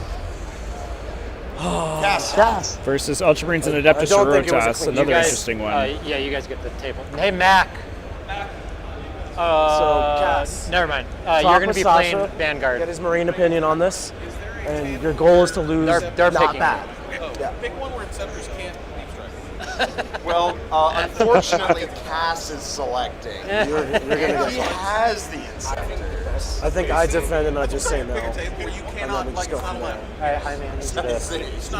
Okay, so we have two really. Because you're just in rough shape. Yeah, I'm concerned about that. I'm the one who needs protection at this point. I'll just to dodge that. I can get it. There's no saving. No. So you needed to get out earlier. Our strategy was to get this out. To just keep freezing. That's what they did. I mean, that's what they're going to do. I mean, we took good. Their first defender wasn't something we could.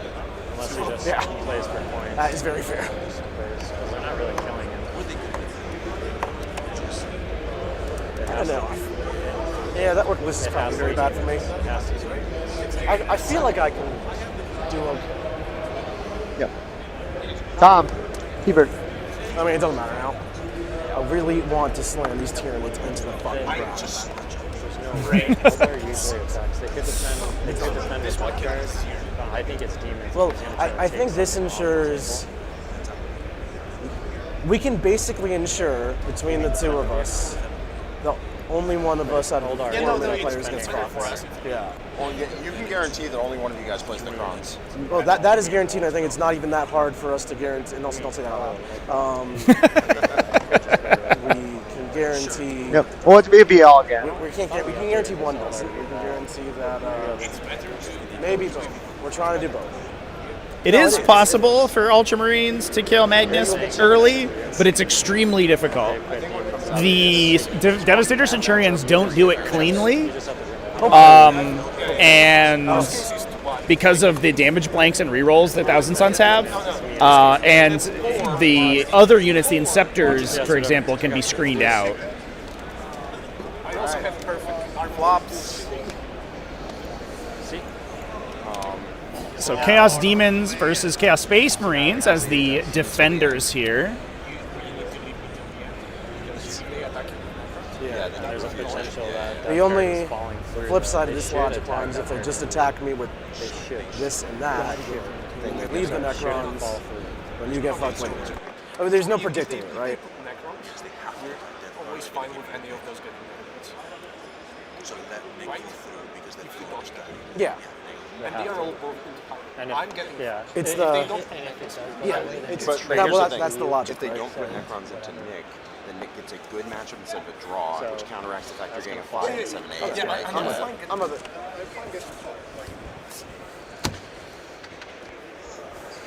What do we get?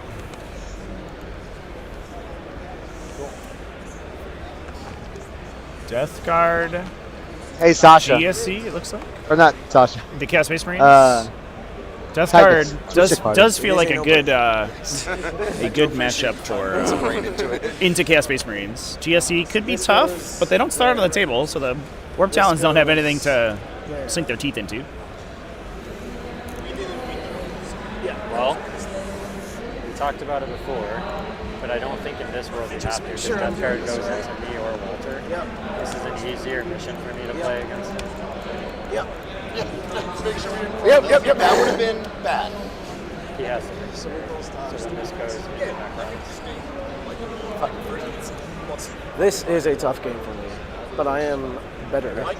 You also know Not though. It's not that. And here, I think it can go bad. Like, as I said, it's but I think if it goes bad, you will know about it very early. We also need to get you best in faction Nick. You ready You to can flip? flip them. There's like 3 Nicks here. That's true. You must dominate. Best in faction Nick is that's the real right, y'all got picked. fight. Adeptus Sororitas and Demons. Necrons into Death Guard. Who is getting table pick here? Chaos Space Marines did get into GSC. Tyranids What into match do you think would be Eldari. a good stream match? I think you and I Brad. picked it. Brad, you want to play on stream? Jaime, you pick. I really don't care. You guys have nice arms, actually. Yeah. Jaime, pick. Let's do it. Unless you want to do a different one. I don't care at all. We just I have had no idea how that Siegler. game goes. I have no idea. Shouldn't do that one. I'll play you on stream. Doesn't matter to me. I say it's Sasha and Thomas, or it's me and Brad. I think those are our best options. Is anyone very table sensitive? Are any table sensitive? Yeah, give me a table. Nick can't move his big demons through crates. He He gets to pick it though. He gets to pick it, so it doesn't matter. And get some brand He is streamage out of it. Okay, so it'll be table easy 6. stuff for you to Okay, so it sounds like we're getting Pairing 6. Chaos Demons versus Adeptus Sororitas on the stream. I That think should be you know fun. this because you have this entire room here. This is my favorite table. This table is fucking amazing. But where am I putting the right Right? One thing can fit here. You can fit one right here as well, and it's possible to get angles, and it can clear this way. So you start a Vindicator here and a Vindicator here. You start guys there, you start guys there. Yeah, this is just an Excel sheet. Yeah.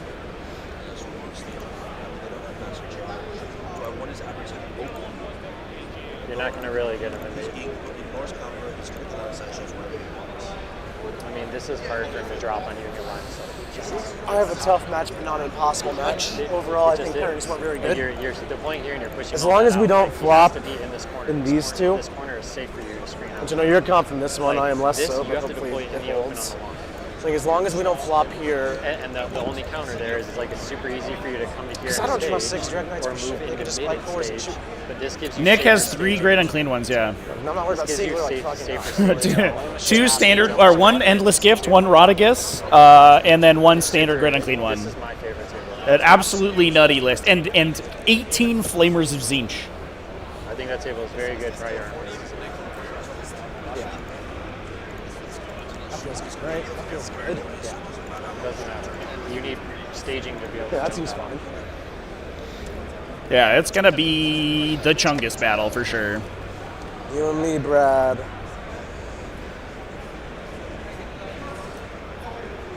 So who's doing stream, me and you or Thomas? Yeah, I'm thinking this one. But remember, I also will struggle to hold that objective. I don't need to hold that no, objective. they keep changing it, so I don't actually know what table which one is table 8.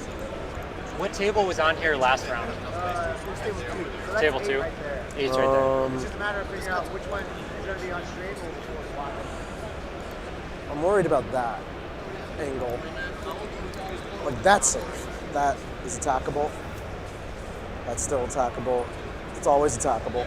So we're just choosing our maps now for these final 3 bearings.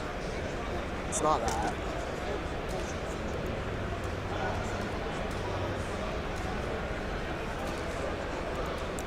Flavors of Siege. I think I want this one actually, because that's so narrow and I can actually put a big guy there. Just don't let the D cannons like rail on you. Like use your. Is this the indirect? Yeah, it's the indirect and then the scourges that fire. I'm gonna take 7. 3 D cannons.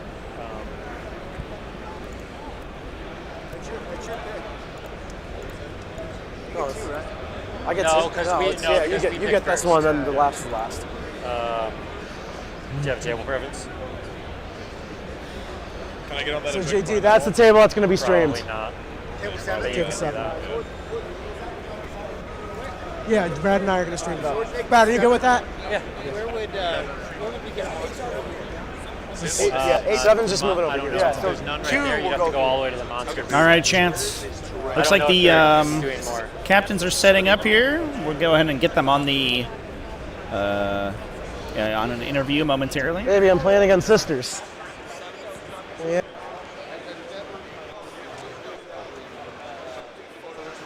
Go round.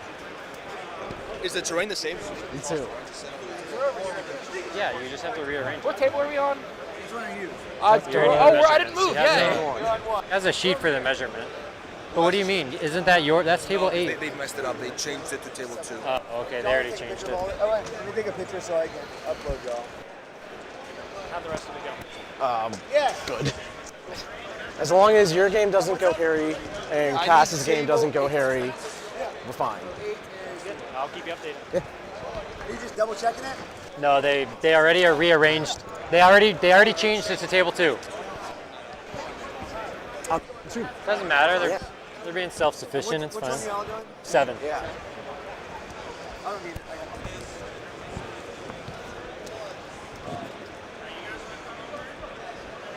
Yeah.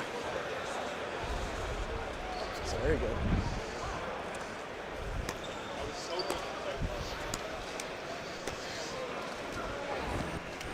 We get the show match after all. Glad I get to play it, dude. It's our first time playing. I know. It's exciting stuff. You're playing my arm. I'm scared of playing this army. I don't feel you very efficient. All right, guys. Game 2. Yeah. You guys ready? We're ready. Let's do it. Are you ready to both? Have gone through a pairing process already, but then fight it to the death. Oh yeah. If this was sort of some sort of medieval duel, And the two generals of the army had agreed to fight against each other for the total victory. I've now played the captain of both rounds.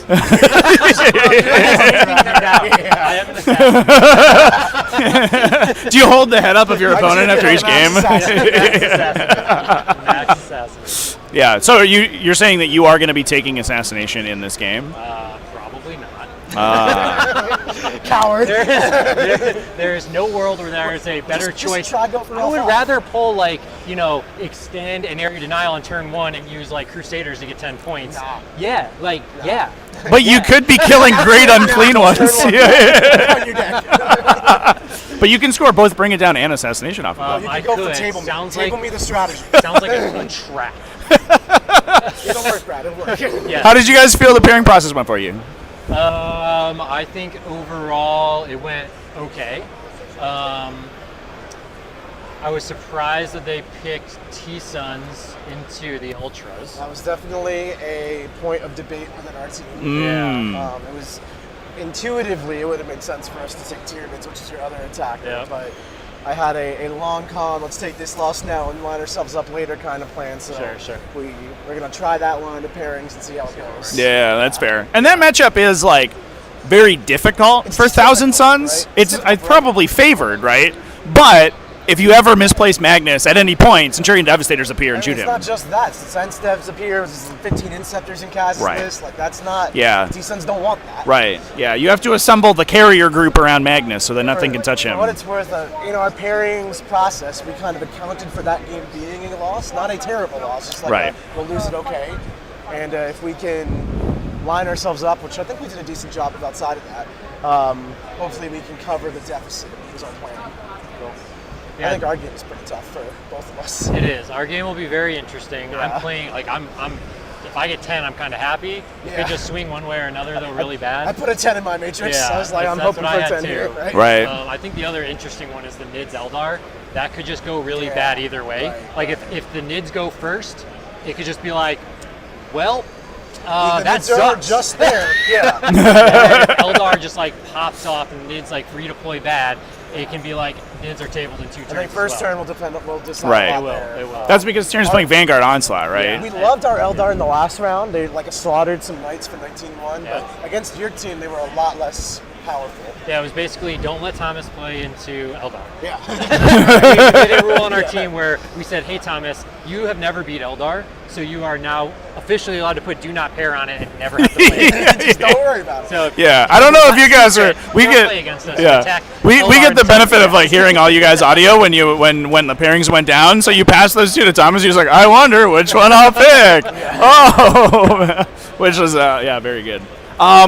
Were there any insights that you guys took from the first round and how your team worked together that you then could take into the second round? Well, Sasha's one of our new team members, and he is brand new to Sisters. He's that was his 6th rep with the Army, and Sisters are a pretty rep-intensive army. Right. But he just beat John Lennon 14-6, so Sasha's the champion.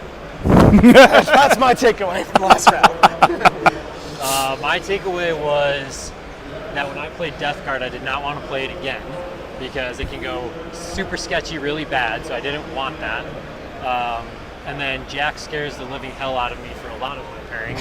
So just get him out of there. I just got here you go, Damien. Damon's like, give me it. All right, you might get 20 out. He was ready to go in that pairing. He wants it. Jack likes to get out there first. Fair enough. Awesome. All right.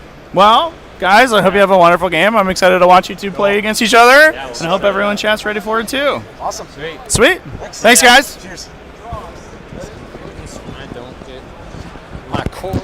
All right, folks. Give us just a couple of minutes here. I am going to go ahead with the table's being set up currently. So I'm going to go ahead and put us back to our loop for about 5 minutes while the players get their armies to the table, and then we will be back.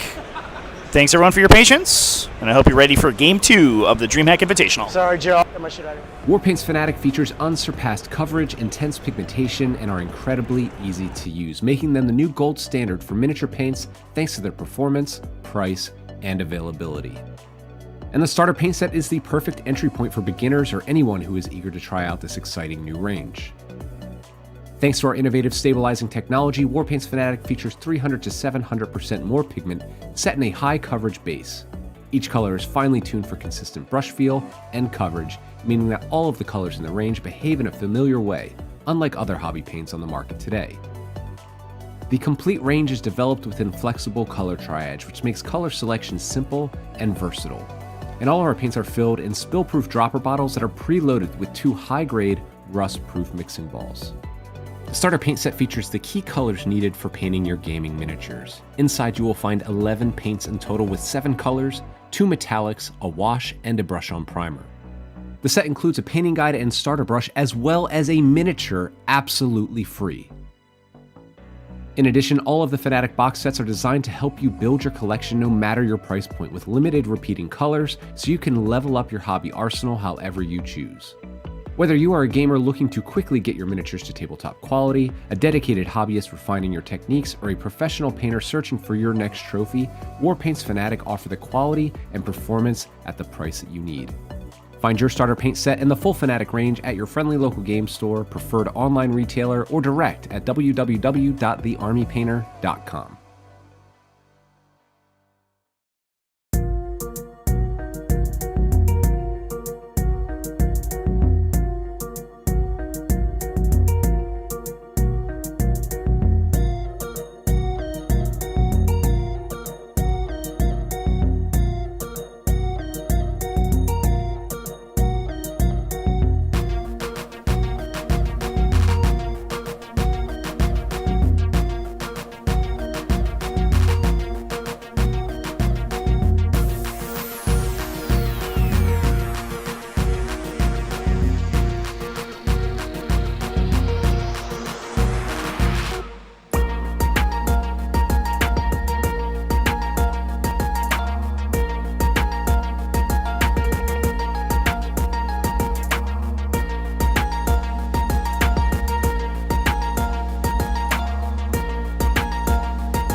Warpaint's Fanatic features unsurpassed coverage, intense pigmentation, and are incredibly easy to use, making them the new gold standard for miniature paints thanks to their performance, price, and availability. And the starter paint set is the perfect entry point for beginners or anyone who is eager to try out this exciting new range. Thanks to our innovative stabilizing technology, Warpaint's Fanatic features 300 to 700% more pigment set in a high coverage base. Each color is finely tuned for consistent brush feel and coverage, meaning that all of the colors in the range behave in a familiar way, unlike other hobby paints on the market today. The complete range is developed within flexible color triage, which makes color selection simple and versatile. And all of our paints are filled in spill-proof dropper bottles that are preloaded with 2 high-grade, rust-proof mixing balls.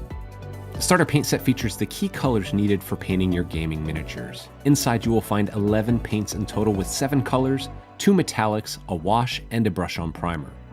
The set includes a painting guide and starter brush as well as a miniature absolutely free.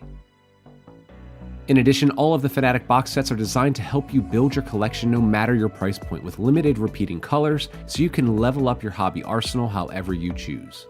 Whether you are a gamer looking to quickly get your miniatures to tabletop quality, a dedicated hobbyist refining your techniques, or a professional painter searching for your next trophy, Warpaint's Fanatic offer the quality and performance at the price that you need.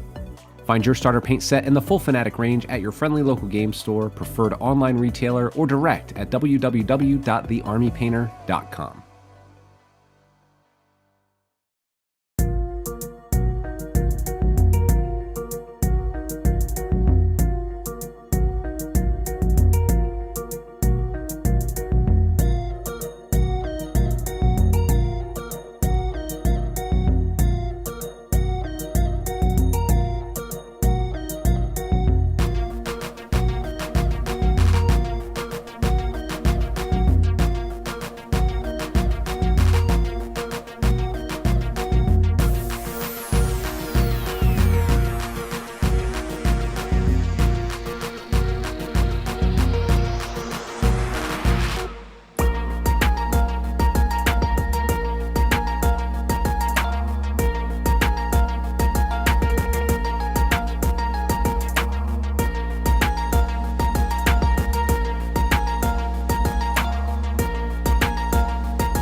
Warpaint's Fanatic features unsurpassed coverage, intense pigmentation, and are incredibly easy to use, making them the new gold standard for miniature paints thanks to their performance, price, and availability. And the starter paint set is the perfect entry point for beginners or anyone who is eager to try out this exciting new range. Thanks to our innovative stabilizing technology, Warpaint's Fanatic features 300 to 700% more pigment set in a high coverage base. Each color is finely tuned for consistent brush feel and coverage, meaning that all of the colors in the range behave in a familiar way, unlike other hobby paints on the market today. The complete range is developed within flexible color triage, which makes color selection simple and versatile. And all of our paints are filled in spill-proof dropper bottles that are preloaded with 2 high-grade, rust-proof mixing balls. The starter paint set features the key colors needed for painting your gaming miniatures. Inside you will find 11 paints in total with 7 colors, 2 metallics, a wash, and a brush-on primer.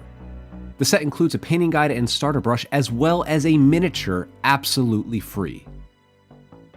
In addition, all of the Fanatic box sets are designed to help you build your collection no matter your price point with limited repeating colors so you can level up your hobby arsenal however you choose. Whether you are a gamer looking to quickly get your miniatures to tabletop quality, a dedicated hobbyist refining your techniques, or a professional painter searching for your next trophy, Warpaint's Fanatic offer the quality and performance at the price that you need. Find your starter paint set in the full Fanatic range at your friendly local game store, preferred online retailer, or direct at www.thearmypainter.com.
What's up, folks? Cool. Welcome back. Those are wars. We are live You can with deploy Game first. 2, Let me Nick tell you Nanavati what's in versus Brad Weir.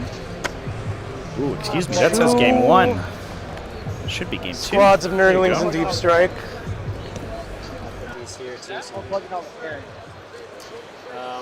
Two squads of flamers in Deep Strike.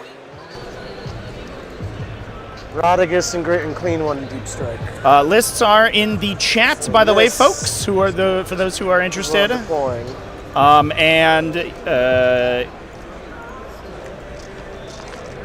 the video description, as well as in the box, players are going through their pre-games right now. Both players are running tactical objectives, just to keep me on my toes.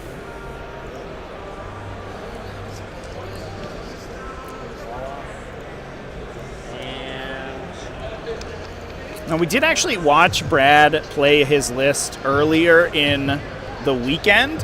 We watched him play on Friday in our little pre-show stream.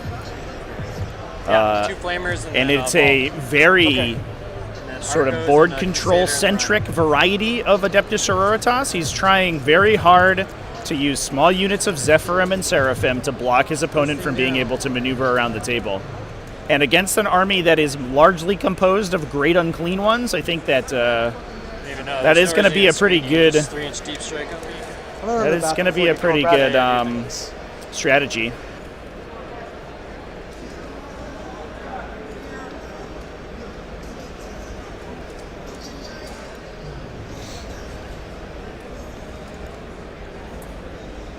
Now, I am excited for this game, chat, because as you might know, I'm a big Demon stan. So these lists are pretty interesting. They are very, I think, team format centric. So Brad is running Junith Eroita for CP regeneration. Morven Val is the only 2 characters. I gotta teach the stream about Penta. And Brad is high on the Penitent engine life. Big units of Penitent engines, multiple Penitent engines in one unit. Not the singletons that we normally see. But also running a single Rhino in order to deliver Arcoflagellants, 30 Arcoflagellants also in the list to act as some anti-infantry punching. We have 2 Castigators, both of them with battle cannons, a Crusader squad, 1 unit of Paragon Warsuits, 3 units of 2 Penitent engines, 55 points a model for those things, with 2 Flamers, big Strength 5 Flamers, as well as their Twin Linked Buzzblades. Kind of sweet. 3 Seraphim squads and 3 Zephyrim squads, 5 ladies on all of those. So tons and tons of board control. So versus on the other side of the table, Nick Nanavati is running his, I guess, trademark bizarre-looking Demons list.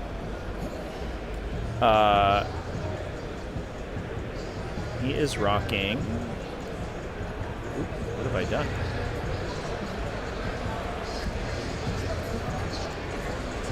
Close the list out for myself. Chat, sorry.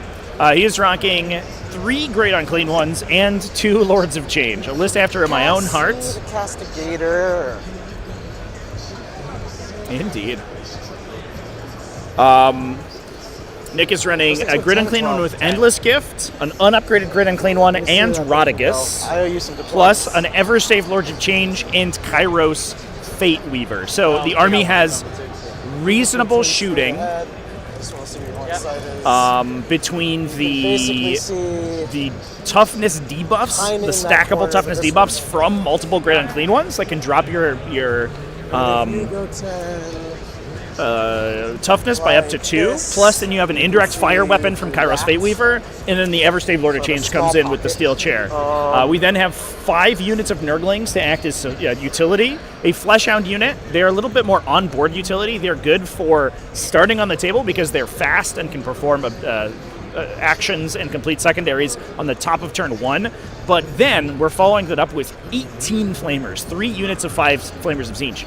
These things are extremely good board control. They can jump in 3-inch deep strike away from you, stop you from moving, flamer a unit to death, and if you move up to attack them, they can flamer you again with Overwatch. They can get +1 strength from the Lord of Change and +1 AP or from Draw to Terror. So they go to AP2, Ignore Cover, and potentially Strength 5, and in some cases can even reroll wounds. Now this is the Flamers, I think, are in a universe where we're fighting against Warp Talons and we're fighting against Orks and all of the sort of these green tide lists. The Flamers are pretty good, I would say, but I think that they are especially strong in this team format because they can answer these sort of big infantry skew lists, and they're very good against these little MSU armies that have lots of units of 5 models that Flamers are extremely efficient at killing. You can have a unit move up to you to score an objective, Flamer them to death, pick your unit up, drop it 3 inches away, and then Flamer another unit to death, and that's only 150 points, and you've potentially taken 2 or 3 of your opponent's units out in a peace trade. So extremely strong in these formats where there are certain matchups where you need to use those lots of high volume anti-infantry weapons to answer them.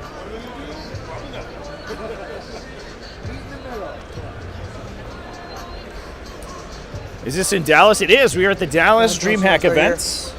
The first time Warhammer 40k has made an appearance in Dreamhack, but we are here to showcase it. Wonder how things went so bad for him versus with World Eaters. Yeah, Nick said that was probably his least favorite matchup. He anticipated he would score a 2-18, and that is what he got. 2 to 18 differential points, which is a really terrible score. But the problem is that the triple grid on clean ones is basically just a straight up defensive skew. All you're trying to do is block your opponent out from being able to knock out the grid on clean ones and break your objective holding. And as soon as you get through the damage threshold where those grid on clean ones go down easily, it's all ogre. And Angron, it turns out, can do that. So he has very little way to kill Angron. Maybe the Lord of Change can do it. Maybe if all the guns combine their attacks, they can do it. Maybe if he gets a Battle Shock or something off, he can make something happen, but it's inconsistent.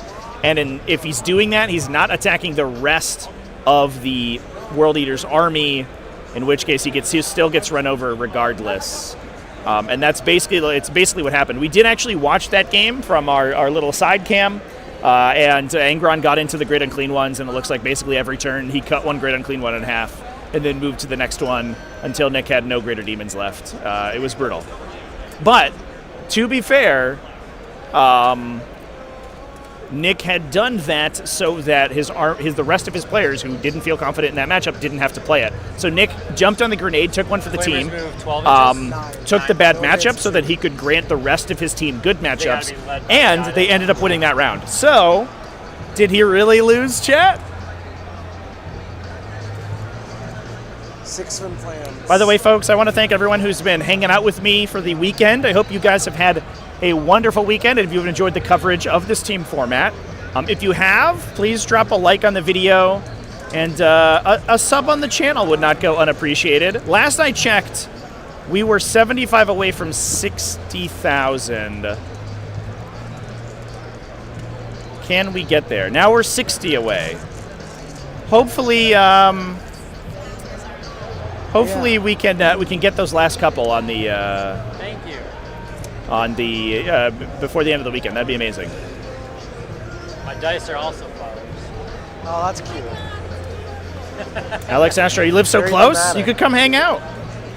We are open to spectators.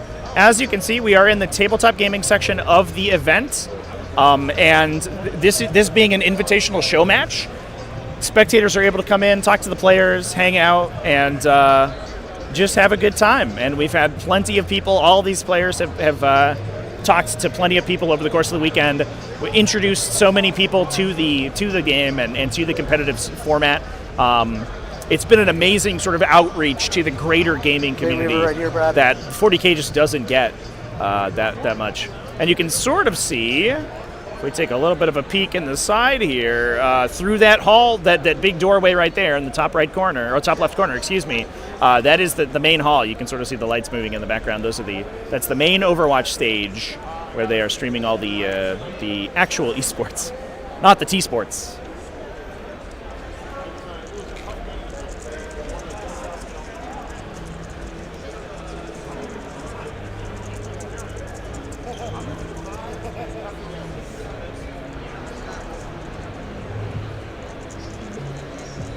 Alright, some Arcos. What are you getting into tonight? Anything good? Probably chilling. Nothing too crazy. Y'all doing dinner somewhere? I'm sure we will. You want to hop in on those dinner plans? Always. Well, I found out. You're invited. We'll figure something out. Yeah, it's fine. Yeah. I mean, everyone's gonna ask me that question. I don't have an answer yet. Well, I was like, yeah. I was gonna say he's going to like a $2,000 steakhouse. I was like, Yeah, I'm not doing that. I was like, Yeah. Honestly, we might even just go like to our Airbnb. You're welcome to hang there. Yeah. All right, these Arcos will go there. Yeah.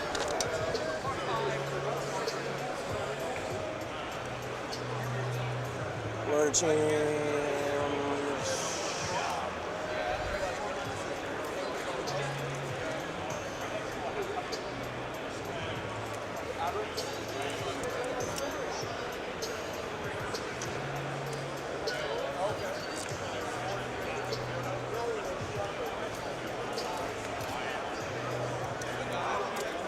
Yeah, I'm good. All right, put these Arcos here.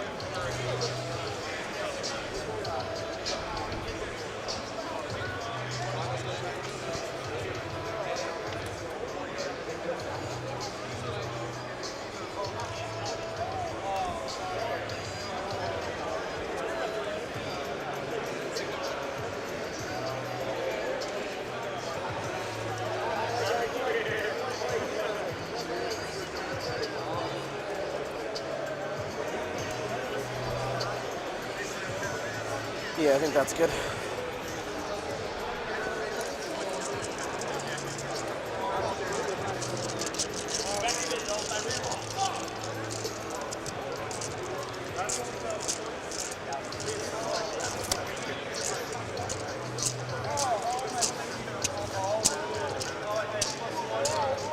Okay, those guys there. You I'm down? good to go, Brad. I'm done.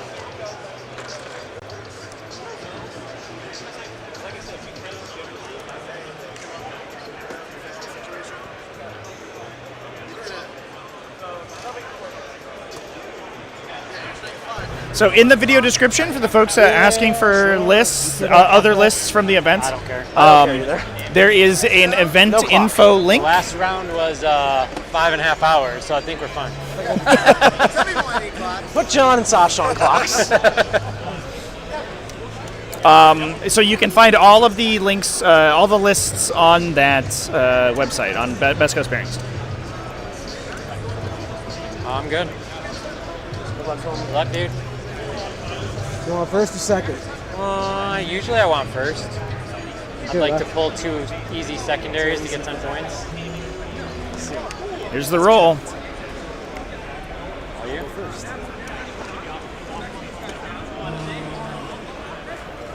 Ironically, I think I wanted second. Yeah, Chaos Demons usually love a good second.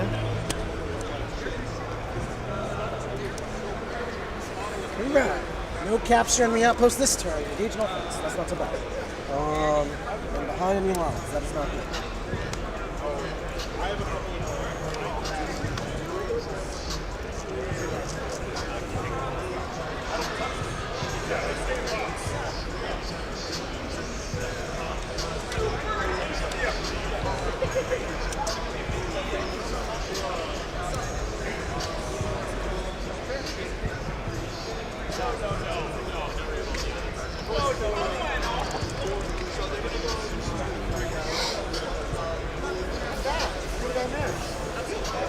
He's gonna advance. What? 9 whole inches.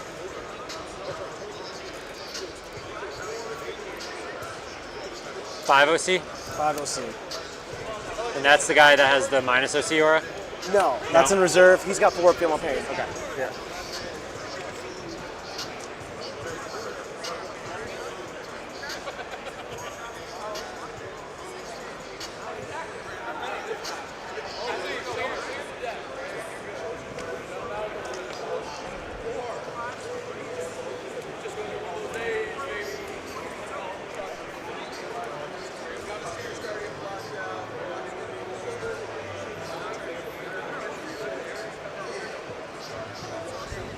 All right, I'm here with JD, our illustrious captain on the fair ship Dreamhack Invitational.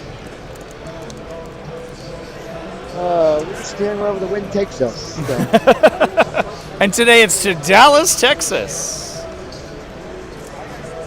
So Nick won the roll to go first. Yeah. I don't know if he wanted that though. It sounds like he wasn't too happy. I think Nick's going to try to keep it close. I don't think he can win. I think if Nick goes like a 16 or 6-14, maybe. Felt so special. I'm still interested in Nick's list. I don't know what it matches up well into, but the last one against Anthony was not it. It definitely. I have a sneaking suspicion that a lot of Nick's game plan banks on his opponents also having that experience. Yeah. Well, part of it is that it's a huge toughness 12 skew. Yeah. Where it's taking tons and tons of these enormous models that are hard to kill. Plus, it has very good shooting, surprisingly good shooting. So he's measuring out right now. The changes are good. Oh, yeah. Their shooting is. And they combine well with the Great Unclean Ones. So the Great Unclean Ones have a toughness reducing ability. Because it's a targeted debuff and not an aura, it stacks with itself. Yeah. So you can point multiple Great Unclean Ones at a target and reduce its toughness by, in this list, up to 2. Yeah. And then the Lord of Change gives Tzeentch demons within 6 inches of himself +1 strength. So at that point, you've basically given yourself +1, or even in some cases +2 to wound a lot of targets. Yeah. And then you can do ignore cover, +1 AP, and the Lord of Change, and just blast away sort of whatever you need. He's also got 18 Flamers of Tzeentch. Which are good. I've heard they're good against sisters. Yeah. Yeah, I think especially, Orks, sisters, these armies that are running. Oh no. Tape measure is stuck in a wing. What has happened? Can you give me 10 again for that castigator? You didn't know that 40k was actually a dexterity game. I heard that's one of Nick's trick is to distract you by doing that. Yeah. He flings Lord of Changes at you, but not with any sort of ability, just physically with his body. I can't clear that. I can't clear this. I think he rotated the wings too. Oh no! I saw a whole video on it. It's true. That caused movement. Just so you know. I also saw a 1 minute video on that. I think. All the way. Yeah. Did you do like a 1 minute short on it? Probably at some point. People keep messing it up, so I keep doing videos on it. But one thing that Nick's very good at is sort of keeping them out of danger, and then Kairos Fateweaver's gun is indirect fire, so he's going to be able to pick away at these sisters units even without engaging into them. And then as soon as Brad gives any sort of it gives Nick any ability to sort of engage in, all the Great Unclean Ones descend and try to run a flank, basically. I can't see you. I think another cool thing, I don't know if you spoke about it earlier, is the fact that we're playing on one of the TL layouts. It's layout 7. So it's not a simple GW layout, so there is nuances even to this one that they might not be familiar with, and they might not play on this layout a lot. Yeah, I think one thing that it looks like immediately, just looking at the board right now, is that it doesn't appear that the Great Unclean One can move through the 2 ruins in the center. They were going to be friendly and open, or Brad wanted to open it up, and Nick's like, no, that's keep a it one. closed. Yeah, those are I don't think Nick wants to go past the center point anyways. 2 more. But yeah. Brad offered to make them wider. Nick closed the back. So maybe Nick knows something that we don't, but on the layout, they're playing it how it should be with that small gap. Thanks. I'll let you know.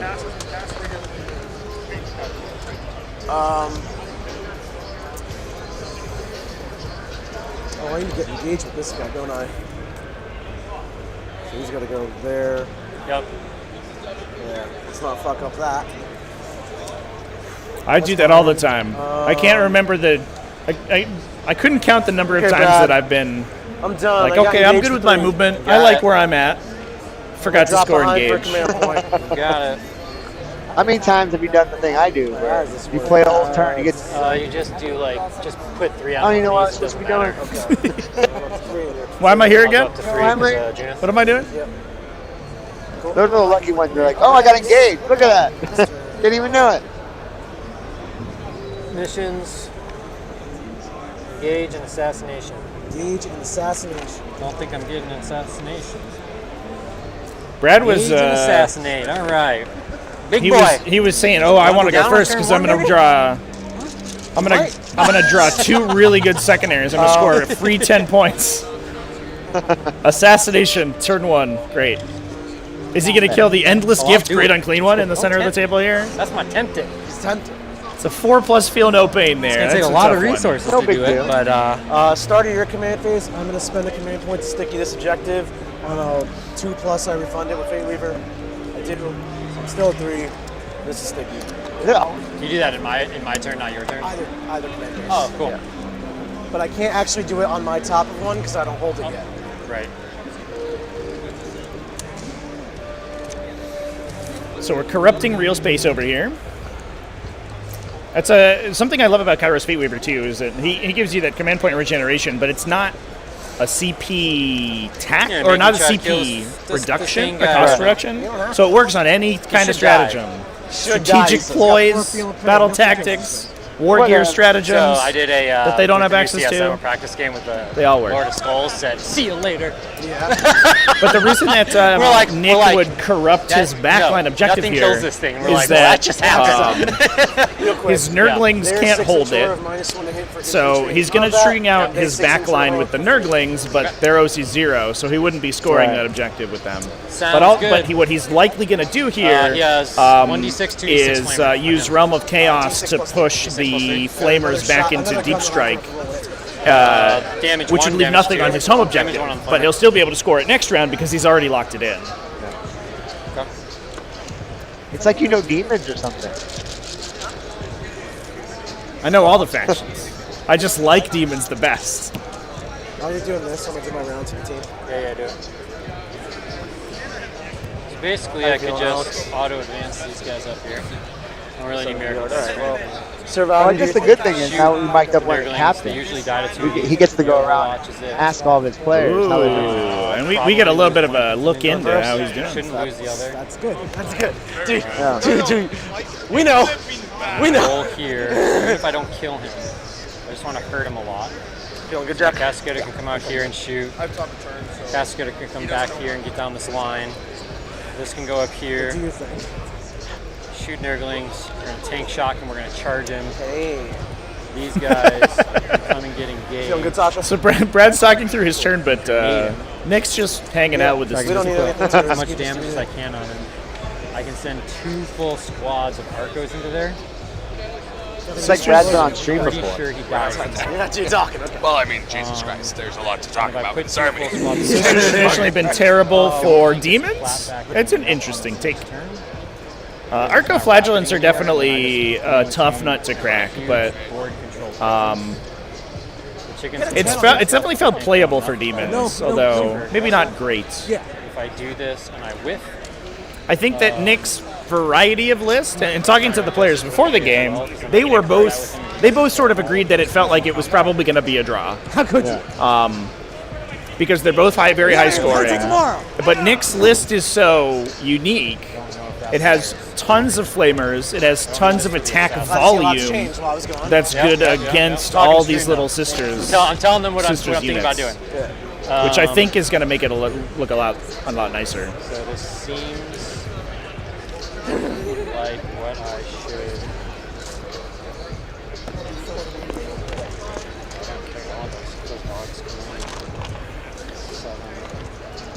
From him, we're at 13, 7. I really want to do a second. Just get it with a 5, so I can use my 4 on these guys. All right, so I'm going to use a 4 on the Penton engines to advance. Yeah. Here, so we don't want to block. Got an Overwatch? No. One's taken to damage, right? How much do you have? 2. There's JD taking some pictures for the Facebook. Got to get those social media engagement.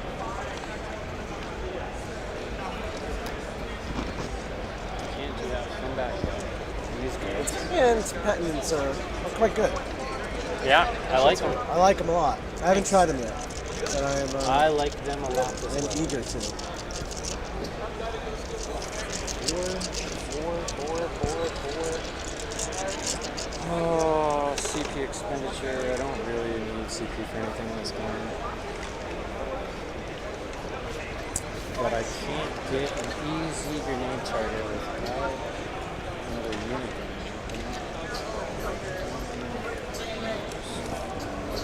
Yeah, this map being a National Tabletop League format is very interesting.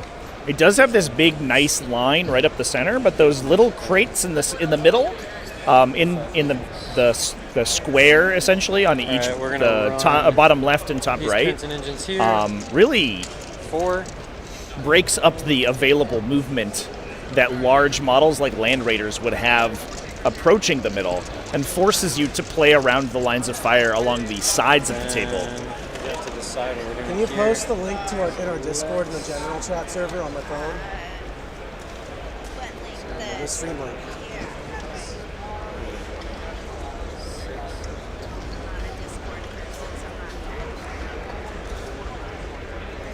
Go here, type there. So just type, be like at everyone that's playing the stream or whatever. 6. Alright, so we're going to use our Miracle Dice there. I have played this game before, and the only way Arcos work is if you go tie up big demons. And you cannot be afraid to lose them. So, we are not going to be afraid to lose them. Here.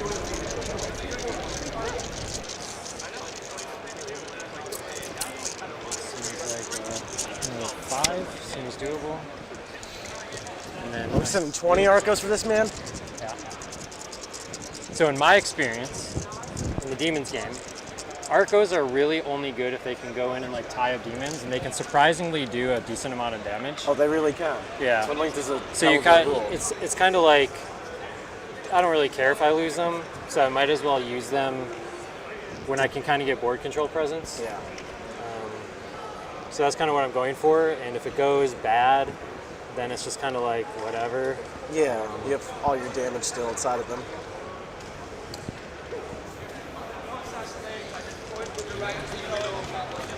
So we'll do that. I'm basically deciding if I want these girls to come out to do some grenade wounds to him or not. Yeah.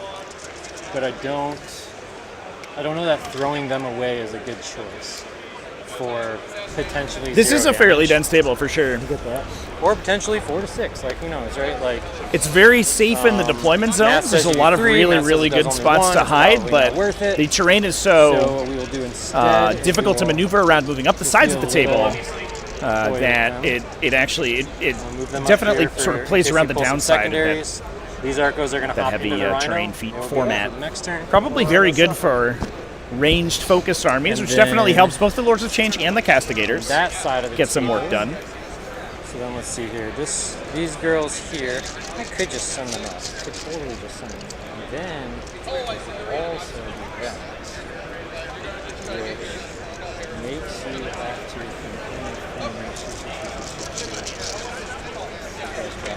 there instead of out here. Actually, what might be smart, what we'll do is we'll actually run these guys, and they will re-roll it with their banner. So from all the way back here,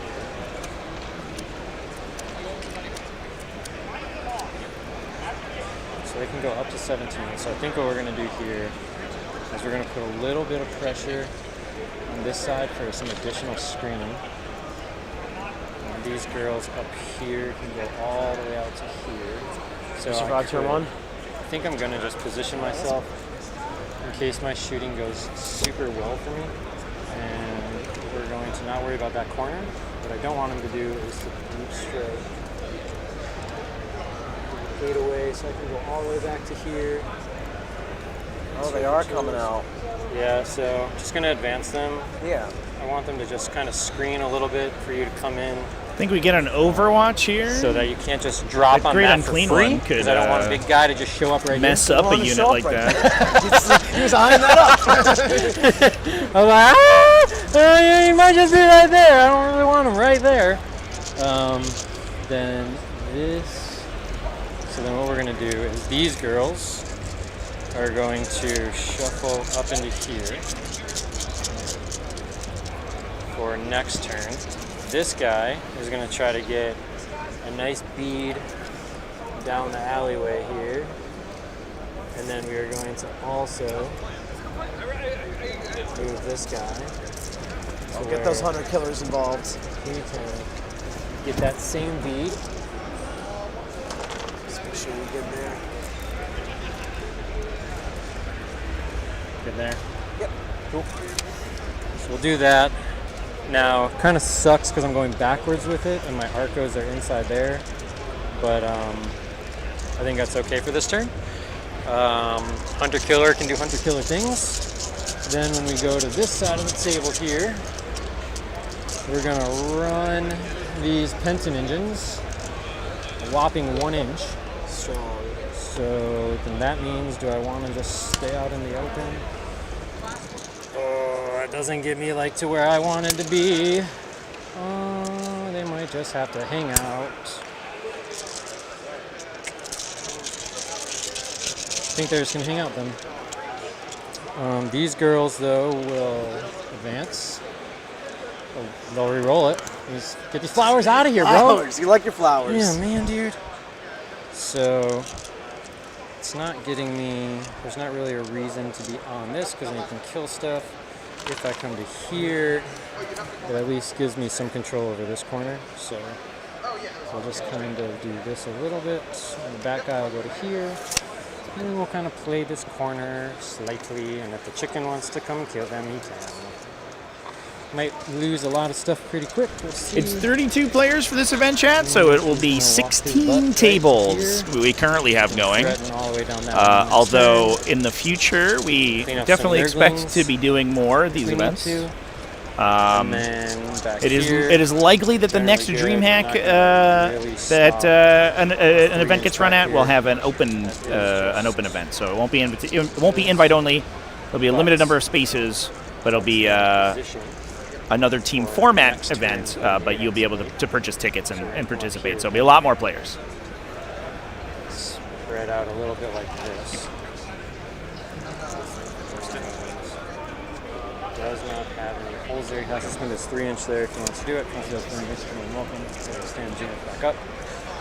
He could come on the objective and take it from me. So let's not be stupid about it. Screen him off of that. Alright. I think that's all the movement, sir. Yeah. Let's have some funsies. Let's do it. First thing first, the Penton engines are going to. Oh, you're behind that, so I can't see you. So the castigator would have to be what shoots it. Can I see through him? Can I see through his arm, Nick? I mean, if there's a gap. Yeah, it's fine. Okay. You could just say. Okay. Thanks. I see under your arm. I don't know. You're fine. They're just gonna shoot at him, and we'll try to pick off some wounds. I'm gonna spend 1 to get reroll 1s for safes. You got it. So that is 13, 14. Demonic invulnerability going down. 6s re-rolling. Yep. So glad your flowers are not 6s. Roll a lot of flowers these days. I've been rolling a lot. 4? 4. Yeah. Reroll 1s for free. Jack Harbster won the first game against Team USA 15-5 against Blood Angels. Killer at him? Yep. He's currently playing against Orks. I can actually go and what else is new? Throw a camera on his table and we can take a peek. We will put everything from the castigator into him. Hunter Killer also? Hunter Killer also. Here's the bolters. Hitting on 3s. Yep. No 6s. 6 is the wound. 6 is the wound. You got 1. 2 damage. 1 damage. It's got 19 left. And then you've got the big gun, this plus 3, 5. Yep. 3 is rerolling. These dice do not like me this morning. 5s, not ideal. 1. Good. And then the Hunter Killer. I will hit. It will wound. Good. Okay. I like how this is going so far. Okay. I like that. This is not I'm expecting a little bit of damage here. A little bit of damage. Yeah, you got a wound through. A wound. That's a little bit of damage. I know. All right. So then let's put the heavy bolters from here into the Nurglings, and then the big gun and the Hunter Killer into the big guy. You got it. Into the Nurglings. Oh God! Holy potatoes, dude!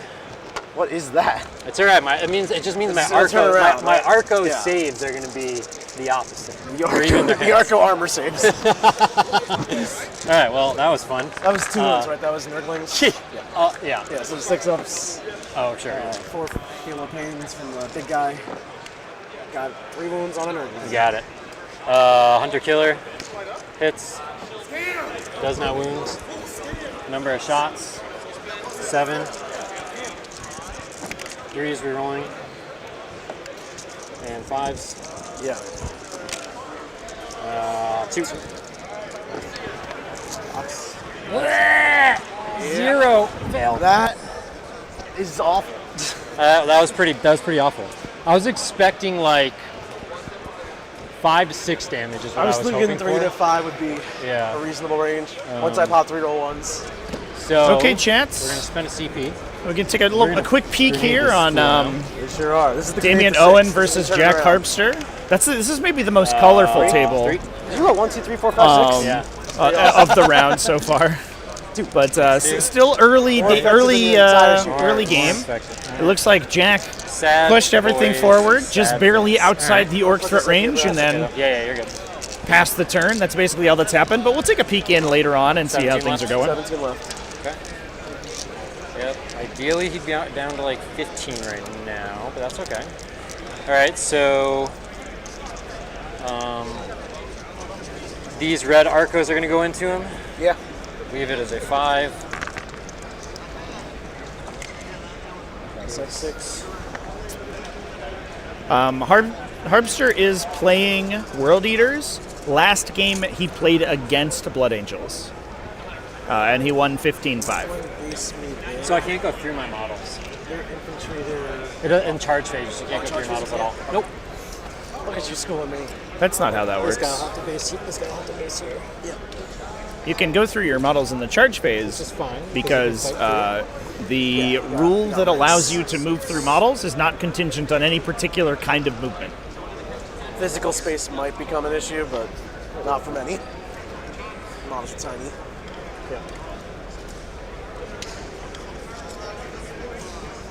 Yeah. Jack's got 2 Forge Fiends in his list. Again, you can find the lists on the Best Coast Pairings link. There is a link in the video description that has all the event info where all the players' lists are being hosted.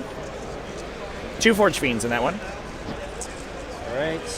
Then I would have had to be an inch away from him because it's clearly not if I'm basing that guy. So these guys need a 6. I'm going to use my 5 on them. 5 plus 6, 11. Fine. There we go. And they can go around the backside. Around the backside. Yep. Remember the flat hounds, you can heroic. Yep. What is their? If you get within 6 inches on this charge, What's their melee? 3 attacks, strength 5, AP 1 damage. Not super threat. Like not 0 damage to these people. Basically, he could go. I mean, I'm not gonna be able to defend it. You can't avoid it. That's why I avoid it.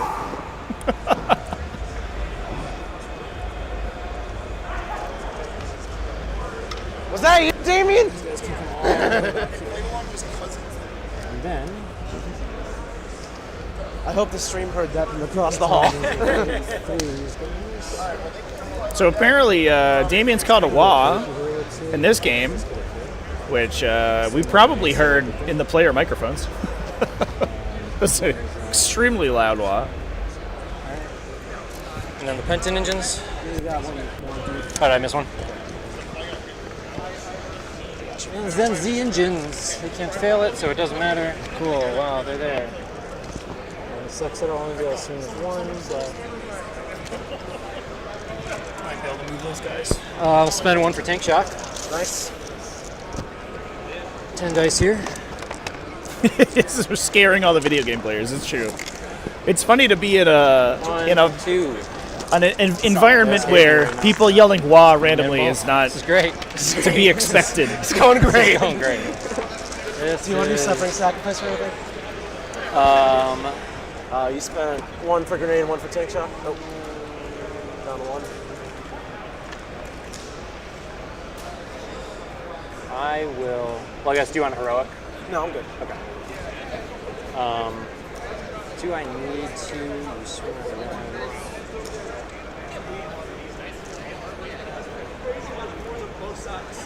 I will.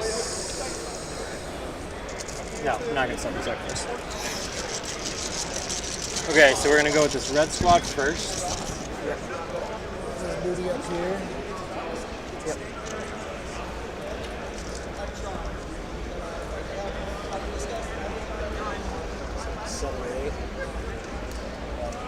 Don't need that guy to fill that gap. So these guys won't swing.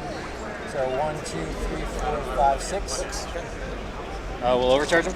Yep. -1 to hit from the Nurglings. You got it. Arco-flagellant's about to go absolutely Clean 36 ham. dice, Brad, how easy is that? Huh? I said clean 36 dice. How easy is that? This is 30. That's 30. All right.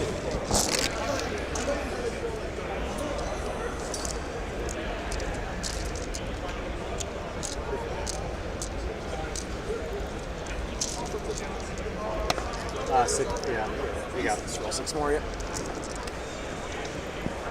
1 more. And then 1, 2, 3, 4. Yep.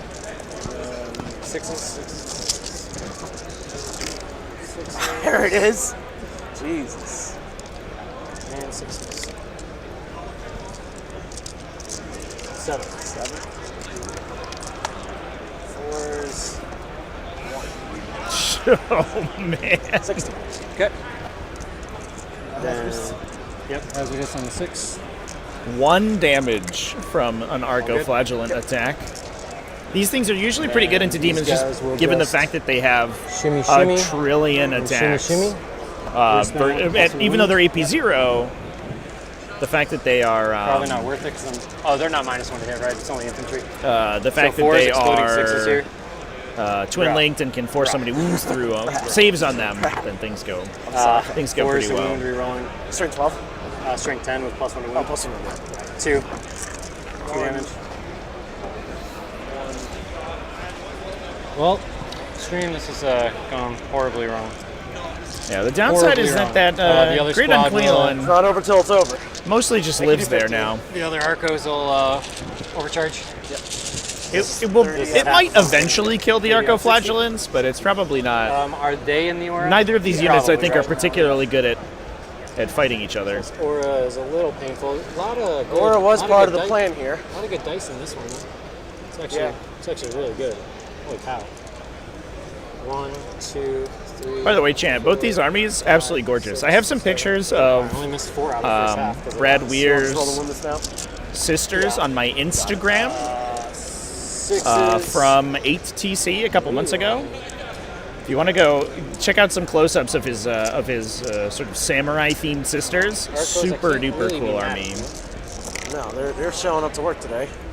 Nothing else did, but they are. Nothing else did. Arcos are like, we got you guys for a couple damage. 3, 6, 9, 10 so far. Let's take 10. Okay. Wow. It's painful. Let's try again. 3. Down to 12. Okay. Yeah, I just needed 1 hunter killer or 2 or 3 of the castigator shots to get through. Yeah. It was super unfortunate that did not go my way. I'm sure everybody loves all these dice. 1, 2, 3, 4, 5, 6.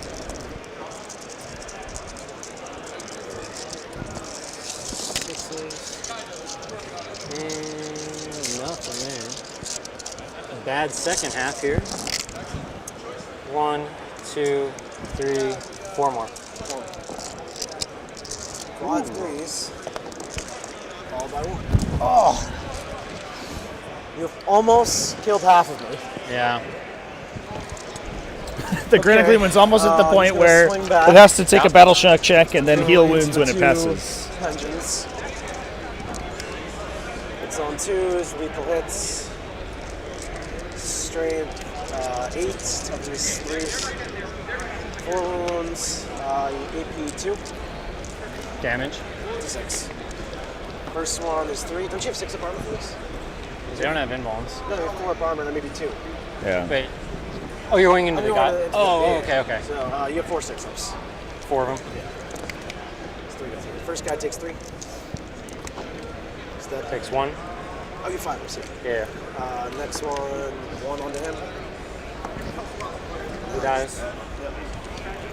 Does he explode? I might. Nope. And the last hit is 3.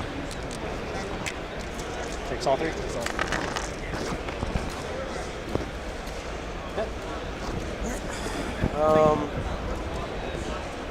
That's me.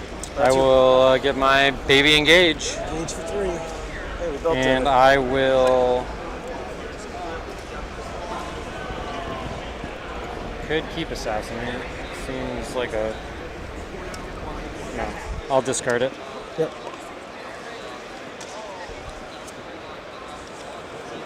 All right. So You got turn. 5 for the. Oh, yeah. And then you got 5 here. Yep. I'll be up to 1 CP. And I get a dice. Area denial, assassination. Well, that's quite difficult.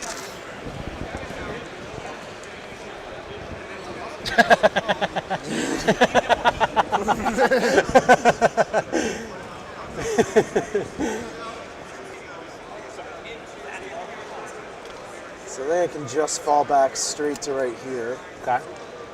I'll have to move the nerdlings first.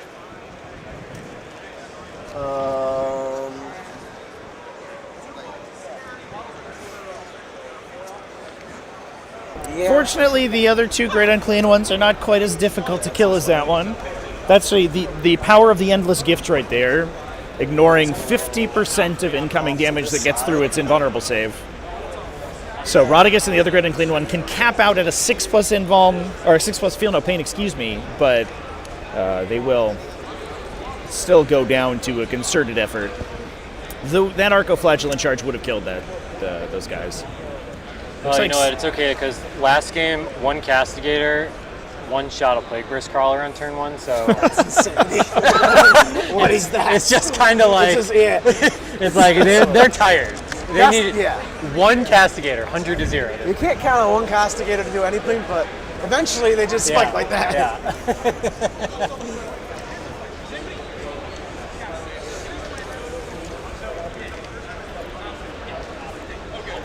What did I get? Assassinate and area denial. It may be tougher. Should I just play conservative and try to get like? Yeah, just get your points. Just try to get like. Yeah, just get as many points as you can. Yeah, it's fine.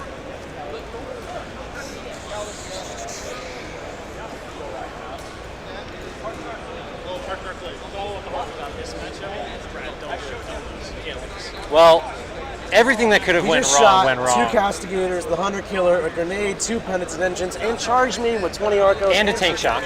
And a tank shock. He did not. It was bad. He didn't fail any saves with my to my guns. I failed 9 saves. I failed 9 saves.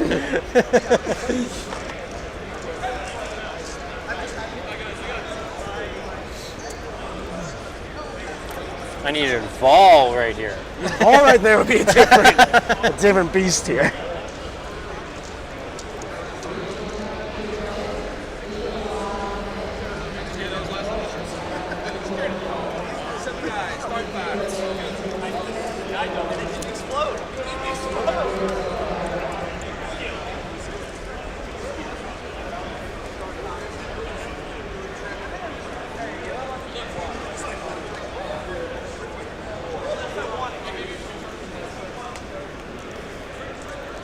Chevy, that was terrible. That was fucking terrible. That wasn't great. Yeah, no. I've seen better turns for sure in games of Warhammer 40,000.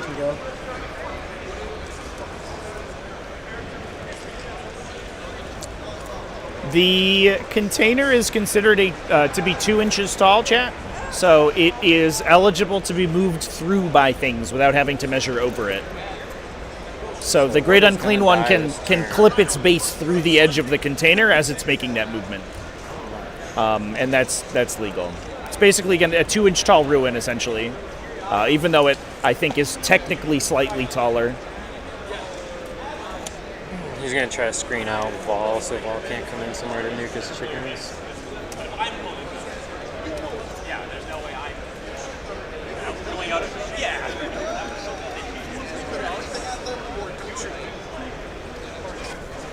It was a great unclean one. Certainly an above average unclean one, for sure.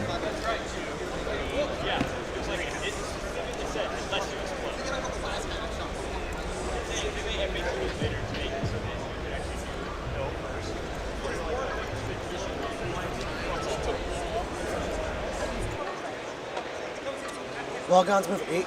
Yeah.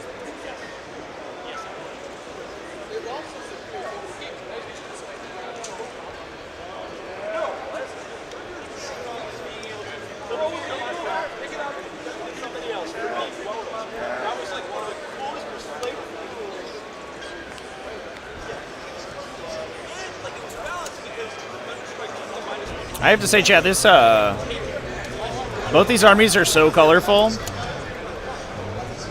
and this terrain layout is so. I think, I don't know, it's like scratching some sort of itch for me with how densely packed the ruins are. It does actually feel like I don't know, some sort of city. I'm kind of enjoying it. I like it a lot. Looks like we might be. Probably not. No way. Okay. So that's if he comes 12 straight forward and I 3-inch away right there. So I'm just pre-measuring. Yeah, you're good. I understand this. You're not that guy. It's almost like I have to do this with sisters. This is a skill set. Don't touch the terrain. There's a little bit of a really long callback there, Chad. Yeah, good. LVO 2017, I think, maybe? He wants me to spend my CP on There was a little bit of a scandal tempting me to do that instead of rapping. with a player pre-measuring their deep strikes and then another player telling them that they could not then move their army because they'd already deep struck. And Nick Nanavati actually played against the offending player in that instance, and something similar happened in his game. It was a little bit of a controversy at the time.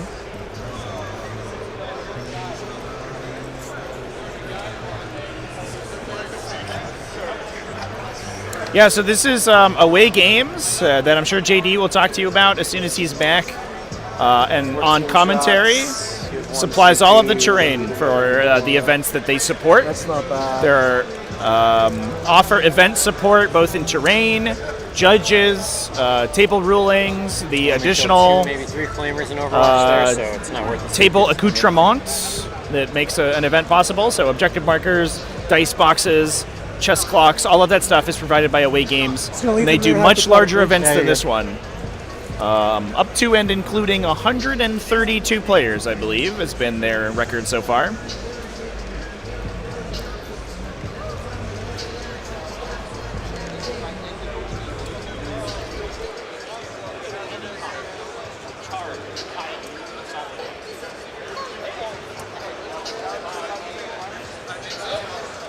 I'm just gonna go do a circle. Yeah, do your movement.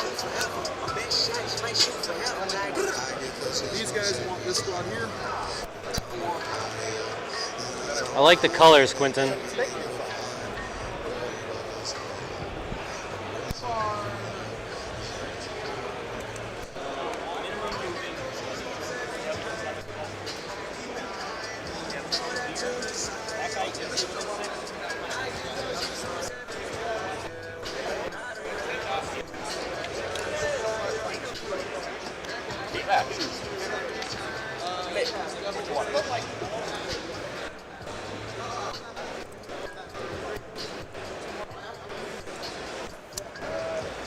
Who's going first? Yeah, a lot of it's a big cultural change, chat. I think in part because of that event, where proxy basing and pre-measuring and sort of pre-checking movements has become a very accepted way to play. Playing by intention, versus back in the day where if the intention wasn't stated as clearly as humanly possible, somebody would take advantage of it, which was definitely not a toxic. I'll say it. I think it was a toxic sort of style of play. But I think players like Nick Nanavati and teams like Art of War have done a lot Nick has to go screen the whole board, turn so it's gonna take him a minute.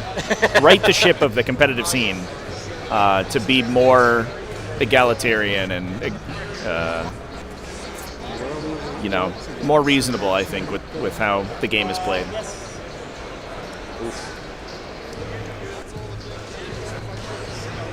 The terrain, the away games provides the terrain to events that they run. The terrain themselves is created by Big Bear 3D, and JD will correct me if I'm wrong. They offer 3D printable STLs for these terrain. 14 plus 18 is... for the terrain sets, which are modular and can be assembled in different compositions. Can't shoot him if I do this. It's correct. Thank you. I've heard it so many times from you. I learned it by watching you, Dad. Oh, you've grown up. Right in front of my eyes. Big Beard 3D. Yeah, yes, Chad. Exactly.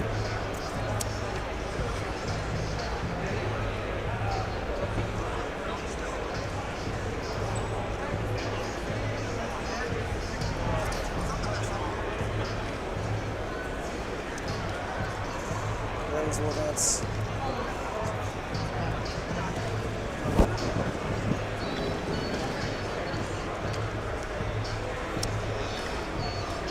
advance.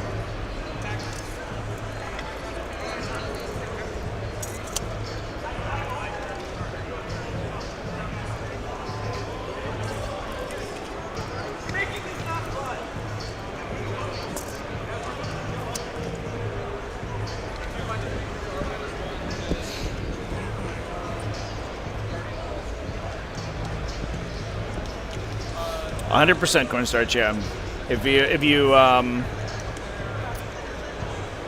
play stupid games, win stupid prizes, I think, generally speaking. So if you're going to play the game in a toxic and abusive way, that's how other people are going to act to you, and you're going to get driven out very quickly.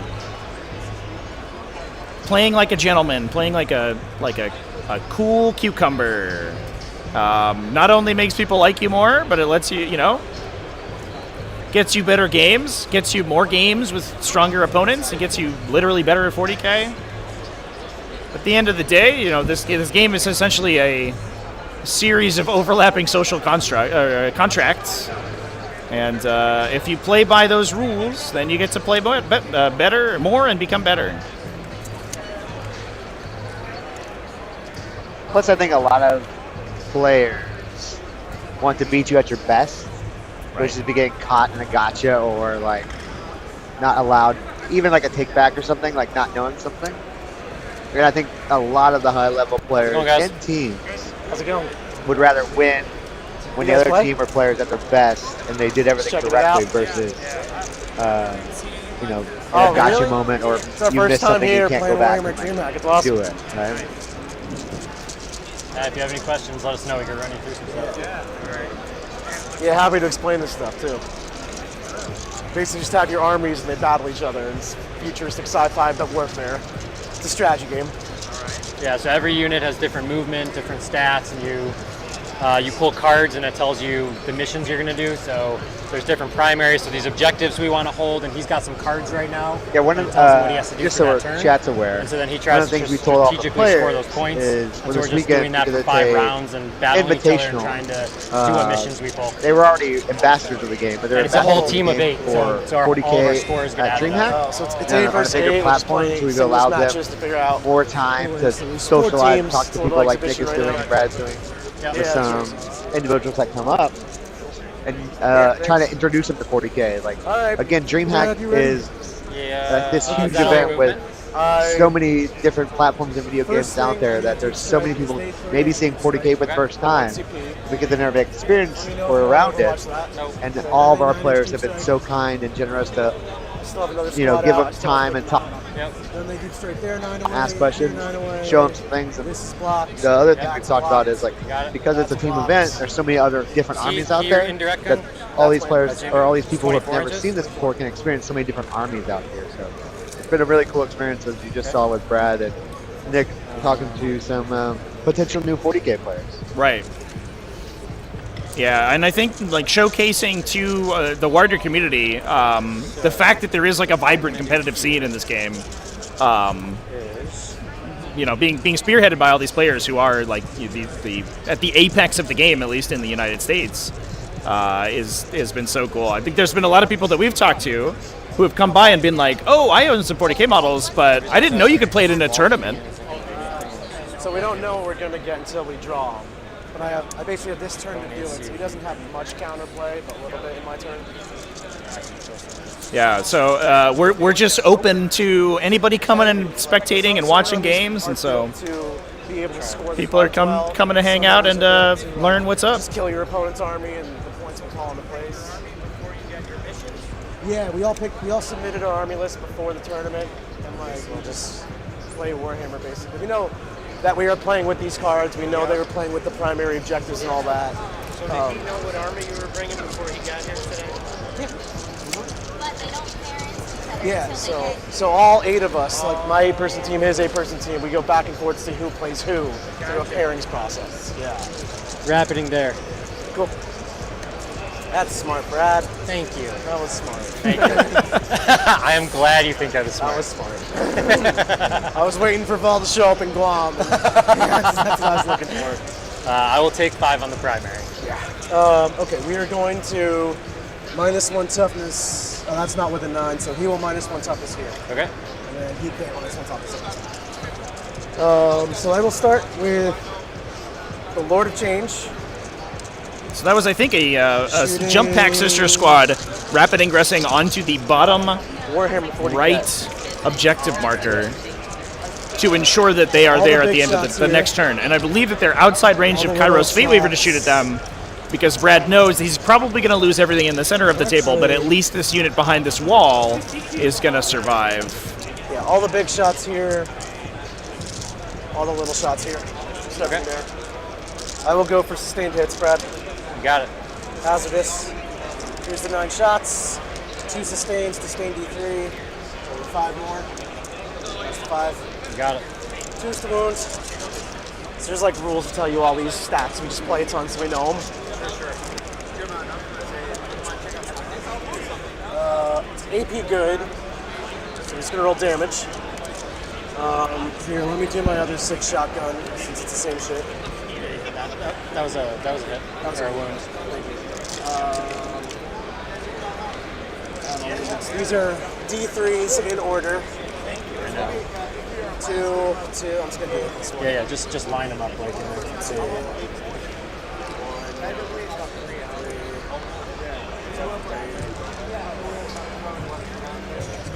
2. 1. 3. 1. 3. 1. 3. 2. 3, 1, 2. Cool. 2 takes a wound. 2 kills 1 guy. I'll keep your jet track here. Okay, cool. Yep, so 2. Good. 1 takes a wound. 3 kills that guy. 3, kills a guy. 2, good. 1, takes a wound. 3, kills a guy. I'll just do these 4 together. Kills a guy. 3, takes a wound. Is that another 3? And then 2, 1 wound, 3, dead, 7, and then 3 on this last 2. Last one, yeah. So that's 8 dead. 8 dead. Hazardous is good. Wow. That was 8 Arco-Flagellants to the Lord of Change. Ooh, boy. Thank you. Nick, nice to meet you. That is we won our first round. It's a 14 exhibition team tournament. That is a disgusting amount of damage from that bird right there. Whoa, boy. Yeah! Yo, say hi to all of them. Yeah. That did more damage than I thought, Brad. It did. I think I got 1 flamer, 2 flamers. Just shot him. He did so well. He shot himself out of range with his flamer unit. That's brutal. Brutal damage from that Lord of Change. But it goes to show you how good that Bolt of Change is. D3 sustained When you want 2s, with D3 damage is an insane amount of potential spike. Takes a wound.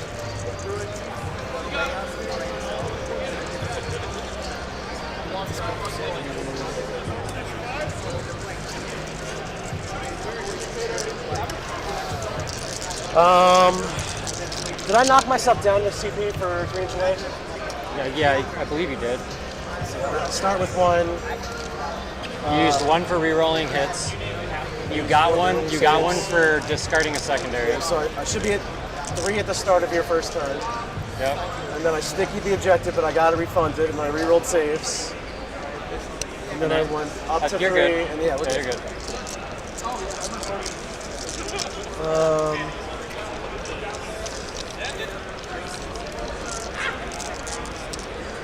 We've got 4 flamers going this way, 2 flamers that way. Cool. Yeah, it's 9 sustained D3 shots, which is basically like the equivalent of 12 shots or so.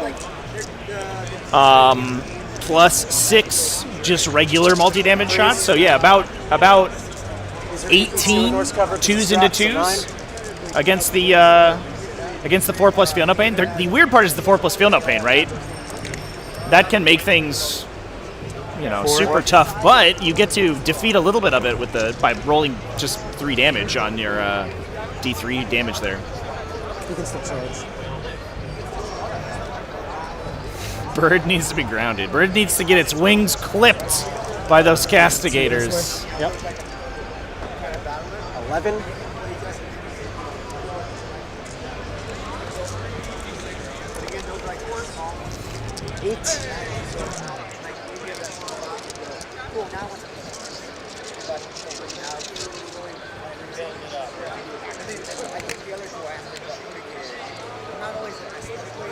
Got him.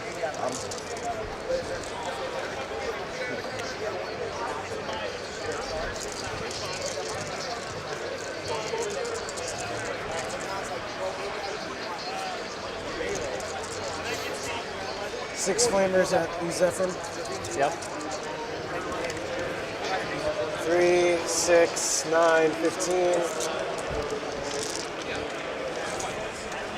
Nick's army just does so much damage against these light infantry. Oh my god. 12. To be fair, that's what Sisters are here for. Brad is just fine with losing these 5 model Sisters units in exchange for the Miracle Dice that'll push his bigger stuff into doing more damage. But, oh boy, is this, is it going to be a brutal turn for Sisters here? Yeah, I think Purge the Foe is next round, chat. Yeah.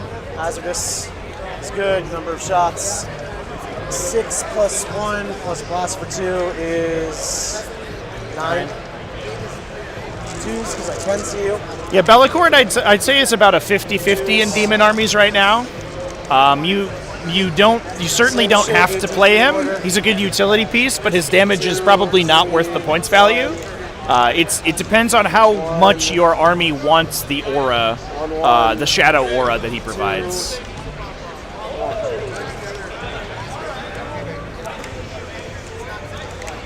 Kills one guy. Next two. Yeah. Kills him. Next two. Good. Two and a one. That's fine. Two and a one. Two and a one.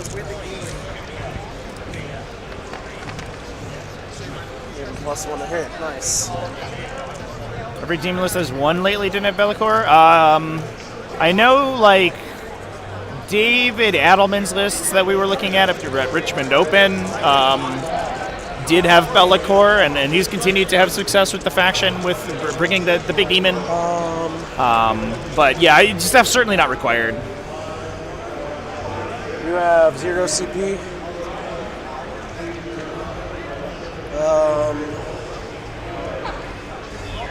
Flesh Hounds will charge us 2, man. 7.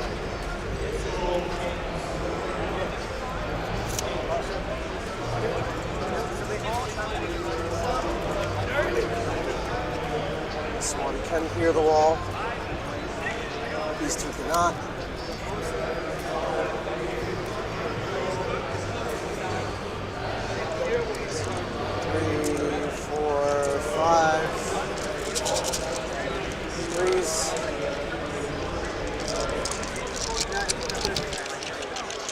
Because you're -1 toughness. Once we flip the turn, I'm gonna go check out Jack's table, chat. Kill him exactly. Battle has been joined over there, but I don't know exactly what's going on, so I don't want to leave this one in a state of limbo. But I will give you guys an update on the Orks and World Eaters in a little bit. You don't want to touch all that? We are good to go. Okay. Maybe Dairy Denial. Nothing. Nothing? I'm wholly within 3. Yeah, you're good. So I will ditch both because that sucks ass. Yeah. I got a 5 on this turn. You will get a 10, Brad. Yep. And then I've got Secure and Defend. Secure and Defend. Okay. Those are good ones. Up to 2. Get a dice. You get 1 more for Junior. You killed a lot of stuff, though. I did kill. I went hard that turn. You killed a lot of stuff. Remember, I have this in reserve. Yep. Battle Shock over there. Don't need that at all. Passes.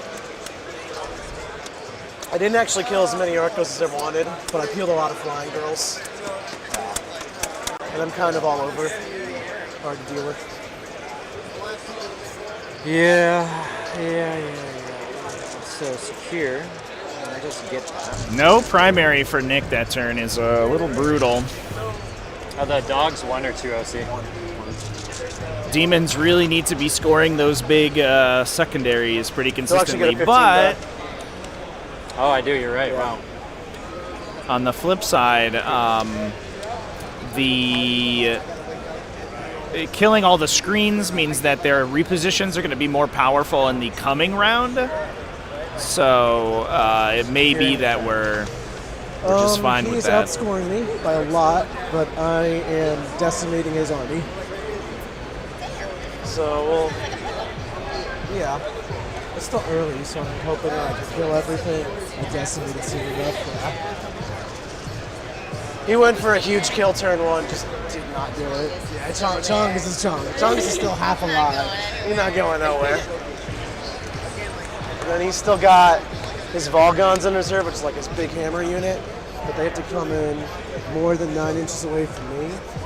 So I have, they don't fit there. Who? These guys block that. I have to go in his back wheel. That's pointless. list. Are they plague bots? So the big guy in the middle, he was in the middle, and I tried to kill him turn 1. He has a 4-up invuln, so just 4-ups to everything I'm shooting, and then he has 4-up feel no pains to the amount of damage I do. What's the ability that negates all the invul saves and feel no pain? I thought it was devastating wounds? Yeah, dev wounds will go through your armor, but then just go to the feel no pain. So like I tried to throw grenades and tank shocking to do dev wounds. It just still wasn't enough. He just passed all his saves for my big damage stuff and just kind of whiffed. So now I have to dig myself out of a little hole. What'd you say? Oh, I'm a Sisters player, so I deal with this all the time too. Oh, cool. I didn't know that you played. That's cool. Well, I'm new. I've only had 5 games under my belt and only won one. The most recent one, as I started learning all the rules. But I noticed that Sisters have difficulty dealing with high armor, and of course it's all the regular armor saves followed by the invul saves or the save feeling pains. Yeah. So I've started kind of leaning towards, well, let's just stop the saves. Yeah. Multi-meltdowns. Yeah, that grenades is my favorite strat when I play Sisters. I haven't even done grenades yet. Grenades is awesome, dude. I don't even understand how it works. We just walk up to some people. And If only somebody had a video about it. You have the grenades keyword. It's ages. It's ages. So you can do it when you move, advance, fall back. There's no real limitations. No, you don't even have to. You just have to have the grenades keyword on your units. Yeah. It's not an attack. It's a strategy. It's a strategy. So you spend 1 command point and then per unit, though. Every time you use it. Yeah. But you can only use it once per phase. Oh, so only 1 unit. Only 1 unit can throw the grenades, but it's. So if I've got 4 units that can do grenades, I only get 1. You only get 1 for 1 grenade. But you roll 6 dice every 4 plus more. Okay. So like it's. I mean, he just did it to me and it hurt. So even if I'm a 10-man unit and I only have 1 model left, I still get 6 dice. Yeah. Okay. Yeah. Yeah, it's nuts. It's one of my favorite strategies. I've been missing that strat the whole time. So, Getting a little freebie,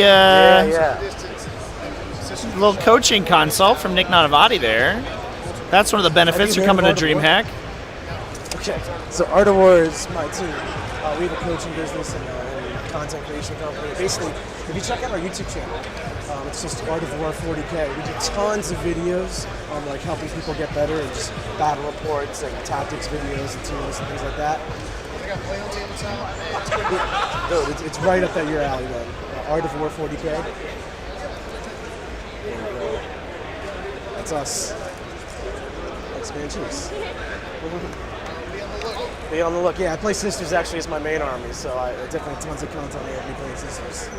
I picked you up forever ago. Just started painting. That's awesome. You're the hobby side of it?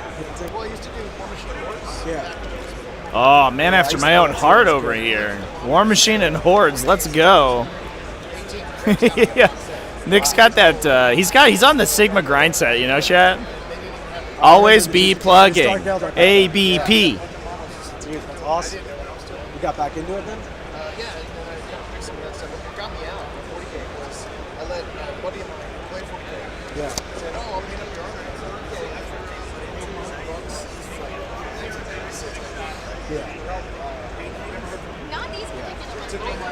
Dude, that's rough. Yeah.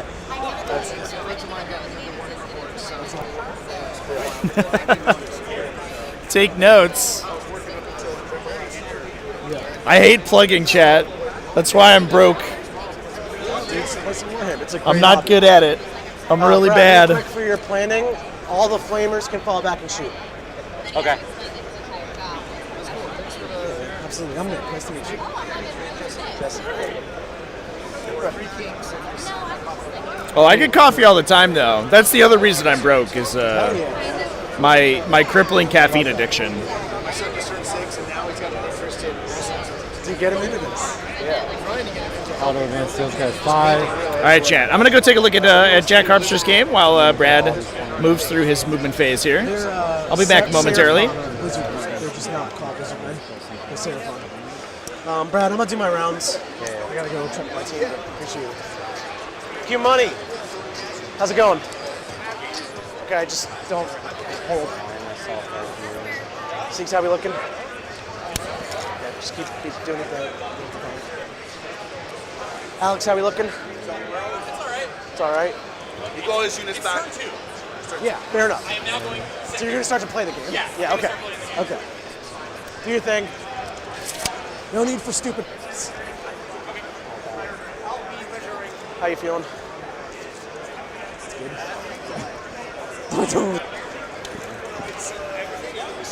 I understand.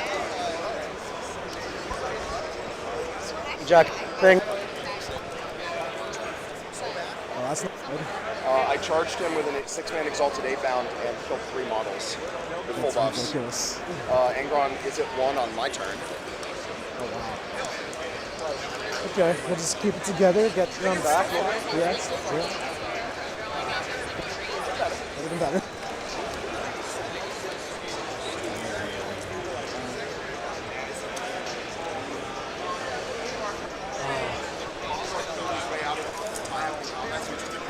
No. How you doing, Sasha? All right, gents. Just took a quick peek to push, over here. Don't be needlessly risky. At Jack Harpster's game, it looks like he has basically pinned the orcs in. No. Yeah, just yeah, like literally like a non-engagement type. Is he talking about Takasra over there? That's funny. Hey, thanks. Thanks. I guess learning about Thousand Suns, that's interesting. Okay, so. Jack has models basically all over the orc front line here. You can see that big Squig Hog Boy unit is engaged currently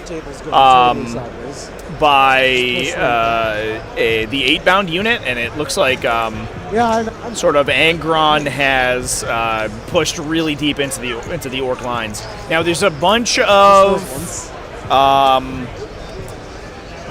orcs, like, sort of in quote-unquote reserve. Not actually much has died besides Squig Hog Boys, so there's still a lot to play here, and orcs can explode out of that position, and if they can clear out the first 2 waves of World Eaters, they're in a solid spot, but they can potentially...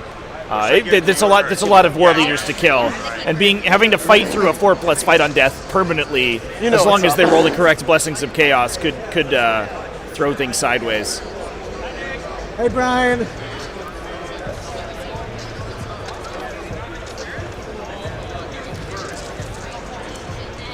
Run the Rhino.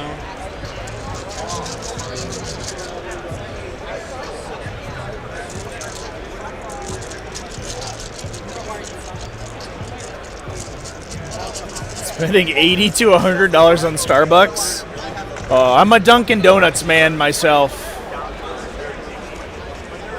Fortunately, I have weaned myself to only go when I'm out of coffee at home, but it's still it's a lot still, you know.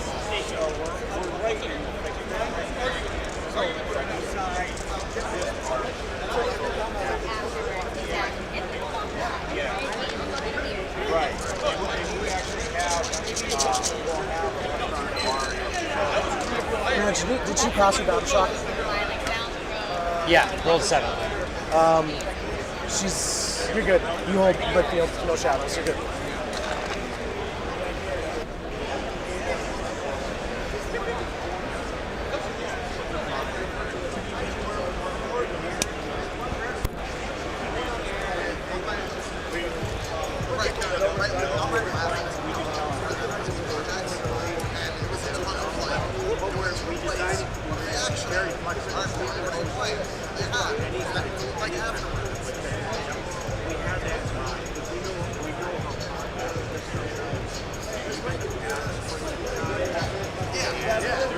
I don't really want to get overwatched by him.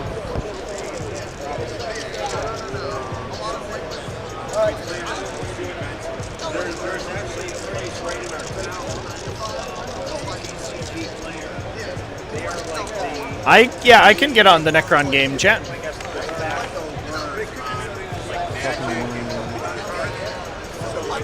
I have the technology. This is Quentin versus Walter Langendorf, so Death Guard versus Necrons. Early days yet, I believe, and Walter, I think, traditionally has been on Awakened Dynasty. He's actually, in my experience, kind of pioneered the sort of Awakened Dynasty team builds that try to recur their opponent, and that is what he's playing today. Infinite characters, Technomancer, double Scorpec, triple Scorpec Lord, checked. Two Royal Wardens, 2 Plasmancers, 2 Locust Lords, and a Luminor Saraz, plus 40 Necron Warriors, a Reanimator, 9 Wraiths, 6 and a 3, and 3x3 Scorpec Destroyers. Absolutely nutty list. I don't know how things are going so far. It looks like it's pretty early, and they're just about to fight in a battle round or so. I think we'll really know how that game is going to be breaking down. Those Scorpec Lords, though, that's a lot of mortal wound output that those guys can be inflicting, especially if you can drop multiple onto a target. And then if you don't kill them, not only are they giving that hit bonus to their Scorpec Destroyers thanks to the detachment ability, but they're also then regenerating models back thanks to all of the recursion effects that the army has. And that is a dangerous unit to Resurrection Protocol on, too.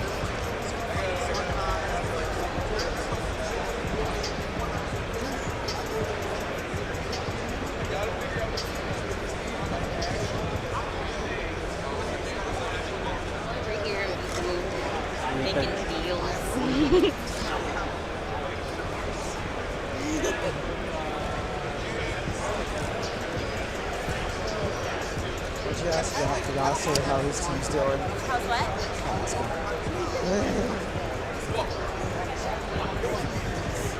How you guys doing, Josh? Top 5 right now. We're trying to. We're winning on multiple fronts. The Grey Knights Orc match is going way better than we thought it was going to go. Really? John's trying to go towards 14. We're looking towards a win. Nice. I don't think it's going to be huge. But it's going to be. A win's a win. Yeah. A win's a win. We'll take it. We'll take it. People are hating for saying Necron lists aren't varying wildly between armies. He hasn't had much experience there, so it's going rougher. That list has 3 Scorpec Lords. I feel like that's a little bit of variance. So that's not good. But everything else seems pretty yeah.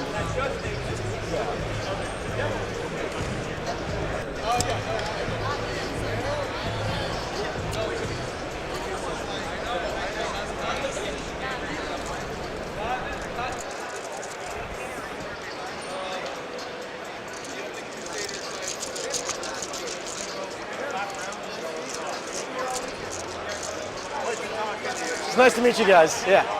Thank you.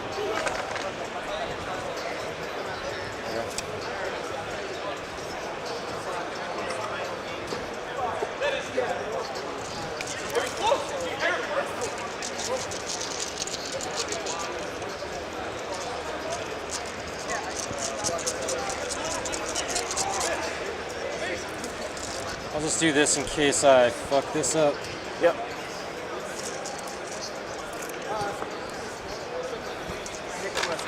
Yeah.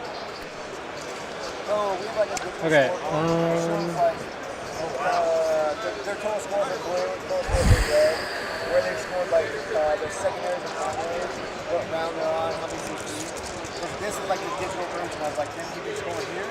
Yep. That's what everybody can see. Yep. And then again on YouTube, you can see all those scores as well as they go through the scores and pick their cards. 29 away here and there. Players can tell what they're feeling and like looking at like I'm behind. They need to make like a big bold move, or like I'm cool with being behind and keeping it close because I know my team is doing something where right. Are these guys allowed to go talk to them?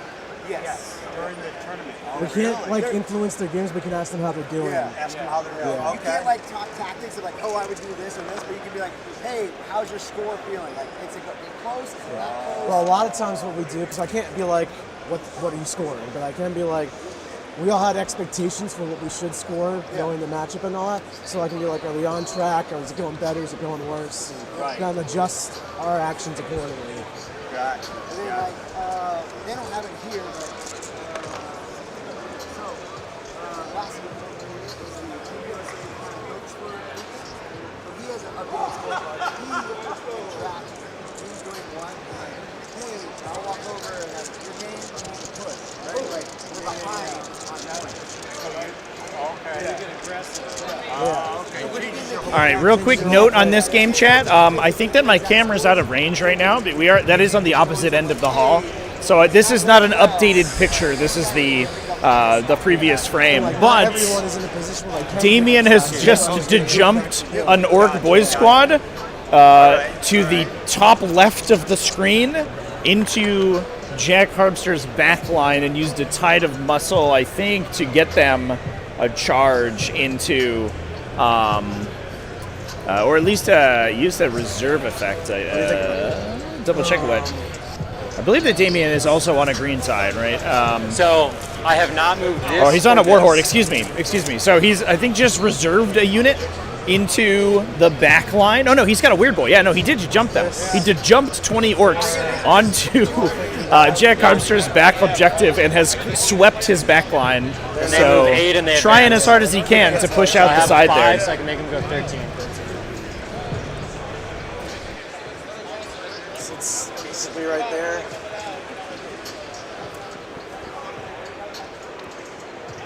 But the competitive scene has definitely changed and evolved. One of the healthiest players They haven't moved yet. They have not moved either. As far as the threshold to get into it, go ahead. Yeah. If you overwatch that, I'm gonna be like, Oh, yeah. yeah. I had to at least tempt it with something because I'm like, okay, I don't want to get overwatched by the bird with either of these. Right. So like, if you do that, then I'm free there and I'm free there, and so then I'm like, they're staying, and they will just attack and do what they can do. Yep. It was good bait. Yeah. It was good bait. So I will happily run these guys to here to go and get them. we will be doing that all day. Okay, so do you want to wrap it at all? You're done, yeah. Probably.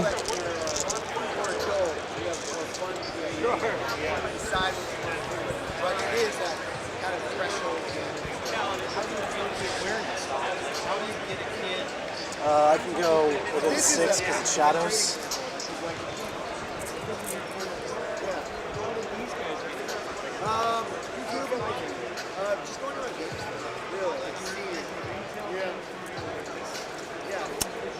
Is that any different from here, 6 away? No, just now I don't get shot. I'll go there. Down to 1. All right. These Penton engines are going to shoot here. Yep. 5, 6, 7, 8, 9, 10 only.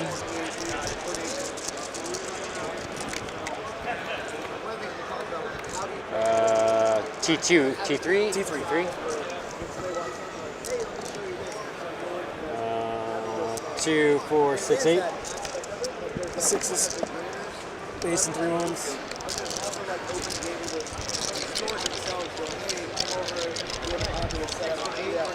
Okay. We'll do these girls into them. This is the first model you killed. Thanks. Yeah, because I only tried to kill You've one. only done damage. one thing. One very big model. Yeah, these guys here, number of shots. 9, 10, 11, 12, 13.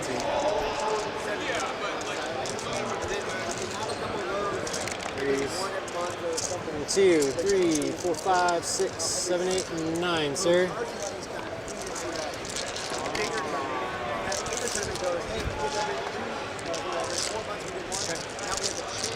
I get a miracle die. You're playing sisters? All of them into these nurglings here. Not going to overcharge the plasma at all. Here's the bolters. Nothing. Here's Could you the fill my plasma. water bottle at that water fountain? Nothing. Number of shots. 12. 2, 3, 4, 5, 6, 7, 8, 9, 10, 11, 12. We'll do something here. 3, 6, 7, 8. This is who, what, where? Over here. They have 6 All right, a quick update over here too. We get the Nicron mirror. I know some people were asking about. So far, there are 2 units of Wraiths on each flank engaged with each other in an epic fight to the death. It does look like one of Alex Ing from United Midwest Project has been reduced to a single Wraith. So did get knocked out by some, or knocked down by some Doomstalker shooting, but so far it is a slog, it looks like, between these 2 armies. But we will check in with that one as the game continues. It is 3 Doomstalkers. I believe it's 3 Doomstalkers to each player here. This is exactly how I play Sisters, and it's so annoying. It is 3 Doomstalkers in Alex Ing's army versus 3 Doomstalkers in Nicholas Olsen Johnson's army, both in Canupta Court, but Nicholas Olsen Johnson is running the Silent King, which I think immediately gives him style points. As you can see him in the sort of in the center of the table there, looming over the middle.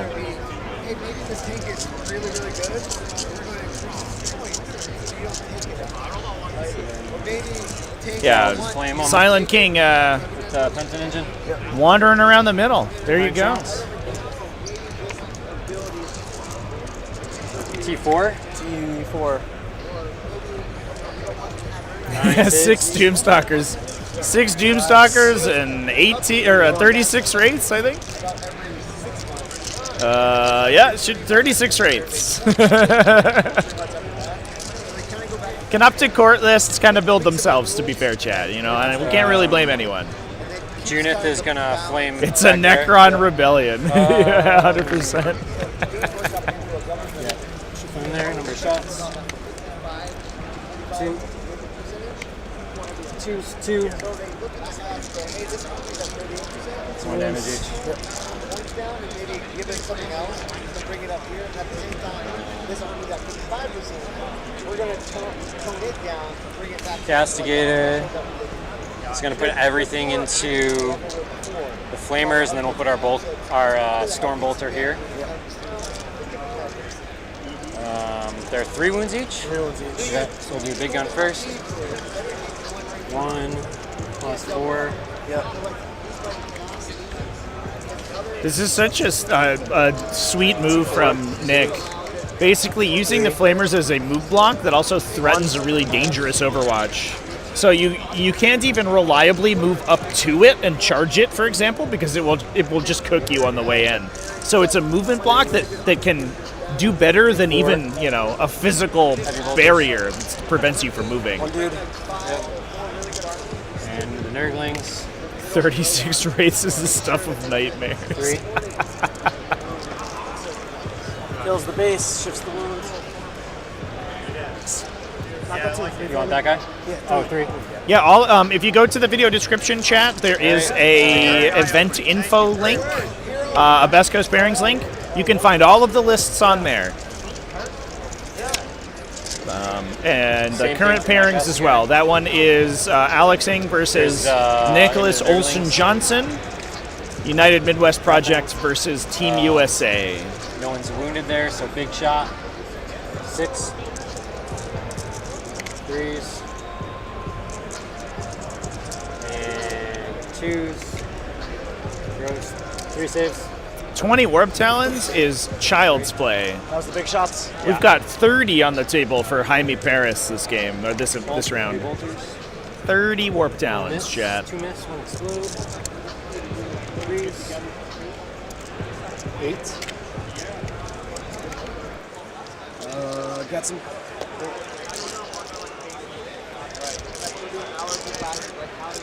That was a good kill. That was needed. These guys are going to shoot the Nurglings. Yep. Woo! 10, 18. Very nice.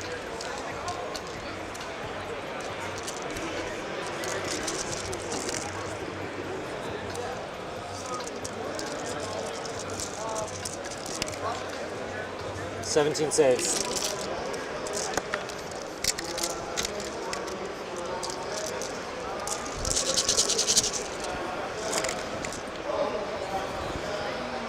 Thank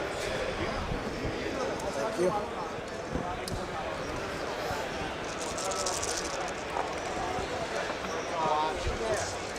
like we do every event we probably run has a new people that's running it and doing it. Nothing like we're not watching.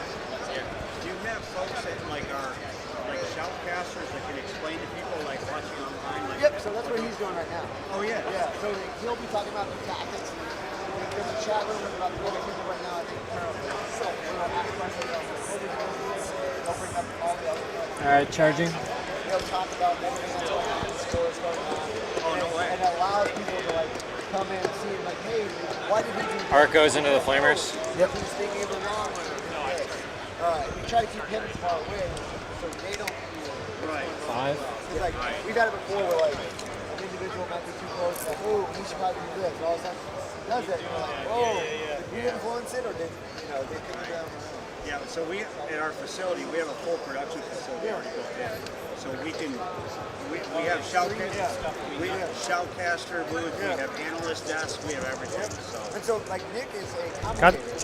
Commentates a bunch of teams. What company are you guys with? Got these guys through the wall without a good Overwatch. Okay. But he commentates too, so they'll fly him in, he'll make you back along with other guys. That should pick up the flamers. They do have a 4+ invuln You guys have save. a card? I come from esports production. They have a Again, this is infinite number of melee attacks. Those AP0 melee attacks are really what you want against these guys. Hey, nice to meet you guys. Nice to meet you guys. Yeah, I come from long line of esports. Oh yeah? Smite, all the high-res stuff. I don't know if you guys are familiar with high-res studios. Smite, Paladins, Rogue Company, Realm Rail.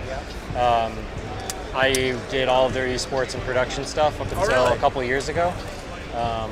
And then we've done tons of stuff with different stages at Dreamhacks and MomoCons and ESLs and stuff like that. So that's the world I come from, trying to bring this into that world. Yeah. So that's the goal. That's our interest in it. Because we're esports, we have an arena in New York. Yeah. But tabletop, man, it's big, and this is awesome. This is so cool. We need to bring. I'm gonna mute myself, Trevor. Are there Raptors in reserve or Talons in reserve? No, they're on the board. Just what's on the board.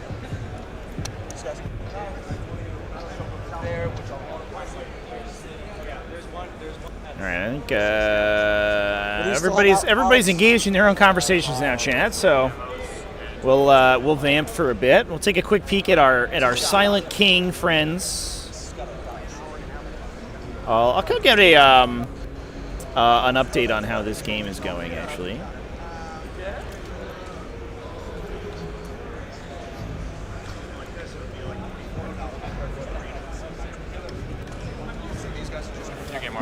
No, he's just talking to people. It is, yeah. I mean, it's part of it. It's part of what comes with the territory of it being a showcase, right? Like, we are literally openly inviting people to come talk to us. That's part of the express purpose of this event, and so it's working. It's working just fine. Assuming you are okay, we are okay. I believe I'm going to kill basically. I trust you, Jack. Do your thing. Yeah, it was kind of a cool conversation for sure. But Brad might want to talk industry secrets that we're not allowed to have access to. Going poorly as expected. Everything else seems to be okay. Yeah, definitely, especially getting competitive 40k. I think more open to people is huge because it is such a small. 40k in general is pretty big, right? There's at least a 6-digit number of active 40k players at any one time, but the actual competitive scene is a small portion of that. Maybe you're talking 20, 30,000 people. So growing that community is huge. It's such a huge deal.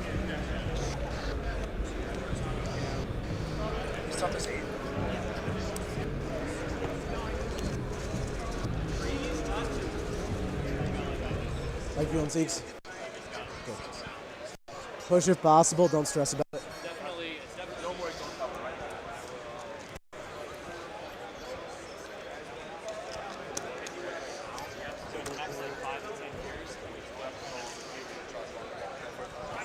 Shoot away.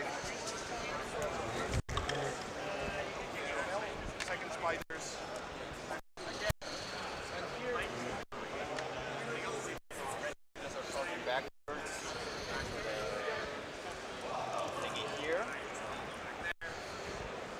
And then these guys will go back there. I did roll for the scouts. It didn't roll. Oh no, yeah, he does. What's happening? It's tight. Bros, It's a good round. morale. He's fine. He's brave. Courage and honor. Okay. Right now. All right, I had just had a conversation with the the cowbell brick's dead. That's bad, right? Necron players over here. Some interesting tech sort of coming out of the woodwork. What I've you into. Aim for that So point. on the top right of the screen, you can kind of see some wraiths next to the building that's up there. That's actually 4 units of wraiths, all engaged in a single Part of it ongoing is he's not combat. experienced in this matchup, But appreciate Olsen that a Johnson is actually getting the upper hand in that fight, and it looks like he's almost killed an entire unit of Alex Sting's wraiths, although he has lost several out of multiple units of his own, which is obviously much better for him because you want to be losing. You want to spread that damage out as wide as possible. No, take video, take pictures. In order to reanimate them and reactively reanimate them and repair them with the Technomancers. But the Silent King projects one of his Primarch ability auras, grants an aura of +1 strength. And given that Necron Wraiths are actually both strength and toughness 6 as base with their Vicious Claws, bringing them to strength 7 means that they will wound on 4s, or on 3s rather than 4s, is huge. Even that caps out of a certain quality because the game is kind of strategic, right? Slow paced. There's no visuals to go along with it. It's imagination. So if we can figure out how to make it exciting in the moment, we can really transform the game. Yeah, right. Let's head over to table 7. We got something coming up over here. Somebody with a microphone. Travel around and interview, like, why you doing this? Said an official store open. Shocked at how many new people coming into the store. And the commentators will, if they're Yeah, it's big. just be like, this is why he's doing this, that, whatever. That helps a lot. Yeah. Yeah, both ends. I think, I could ask the players what secondaries they've chosen. Obviously, we don't have that data open available to us. Right now, we're filming this whole game with one overhead and like these 2 side angles. As Nick knocks all my stuff over. So, Which is, but like, not I don't bad, know because exactly if we had, what like, a nice the players have roaming chosen in mobile cam the to moment. capture everything, Oh. really.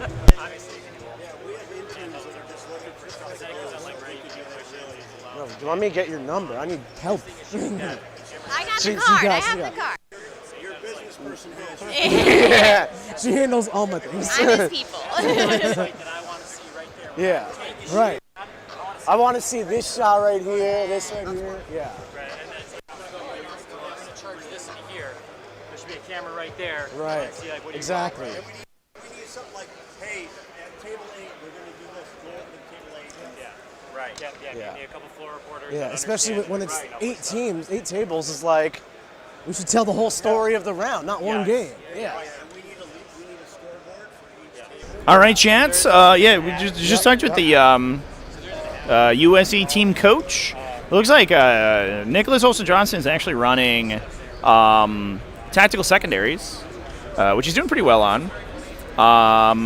Alex Singh, United Midwest, is taking deployed teleport homers, storm hostile objective, which obviously might be a selection that you make if you expect your opponent to be taking cleanse, and cleanse deploy teleport homers is a hugely popular selection for that style of come up to court, right? You're going to be running your dudes onto objectives. You're going to be deploying teleport hammer in the center of the table. Your guys have pistols, so they can perform actions while in melee, and they can even just engage in an onslaught, a constant slog, and then started a company right after. Get just constantly sort of print command points or print victory points that way. So basically, operating under the assumption that your opponent is going to be taking 2 objectives every turn, Storm Hostile Objective is a really good pick against it. But because a Team USA player took fixed tactical secondaries rather than fixed secondaries, they've actually sort of juked that counterplay pretty well.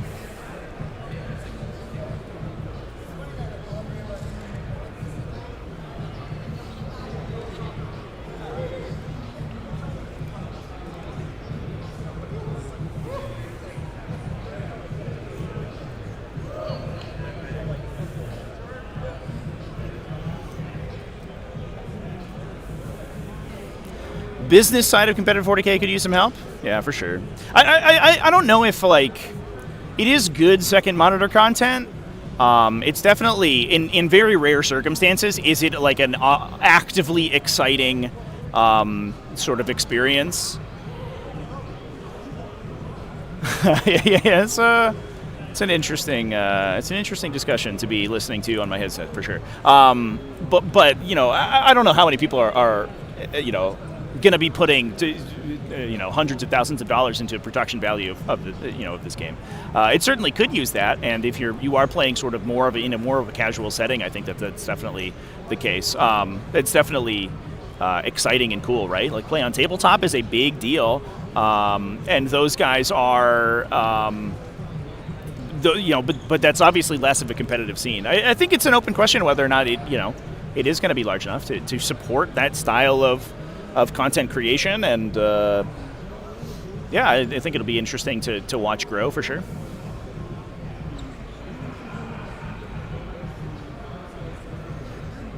GW needs swarm units for Space Marines. Yeah, we'll get like a puppy swarm with a bunch of you know, a bunch of little dogs on a base for Space Wolves, you know.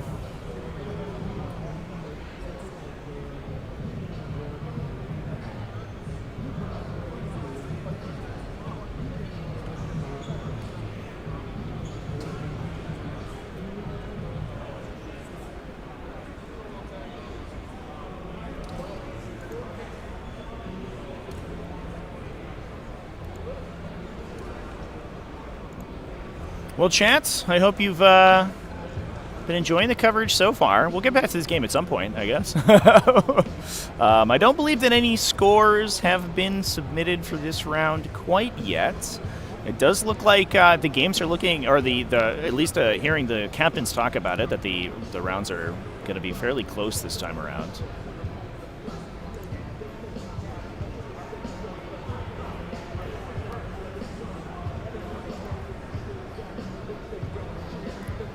GW needs to start selling pre-painted armies. That's definitely, you know, sort of a direction that has been gone in by miniature games in the past. It's a real X-Wing kind of Star Wars Armada vibe for sure. Whether or not we see that for 40k, the problem is that, first of all, pre-painted miniatures are wildly expensive to produce. I would say orders of magnitude more expensive than unpainted miniatures. To the point that, and I would say in addition to that, miniatures that are sort of humanoid and have lots of fine details, like Warhammer miniatures are, you know, that's kind of their brand, right? I would say become that much more difficult to produce. And so that's why a lot of the pre-painted miniature games we've seen have been things like vehicle combat, have been spaceships, have been aircraft, stuff like that. It's very rare that you see, especially large army games, that they have pre-painted miniatures. Not saying it would be impossible, but I would question whether or not it would, you know, be a cost-effective business model for Games Workshop to pursue. One thing that could happen is a move to sort of pre-colored miniatures, so, you know, using color-coordinated sprues, for example. I think could be a direction to go into. Not remove painting from the requirements, but to limit the amount of paint that players need, or even to make them, you know, sort of paint agnostic. Which is some games did do that. I think War Machine and Hordes experimented with that for a while. It is a little bit of an additional kind of manufacturing hiccup or a manufacturing difficulty that you have to get around, but certainly much easier than doing entirely pre-painted miniatures. Battlefleet Gothic was pre-painted. I don't believe it was. At least none of the miniatures that I ever played with it. I had a Battlefleet Gothic fleet back in the day. I had a friend in high school who was so into that game, even though it was kind of already past its prime. It was a little outdated, I think, even at that point too.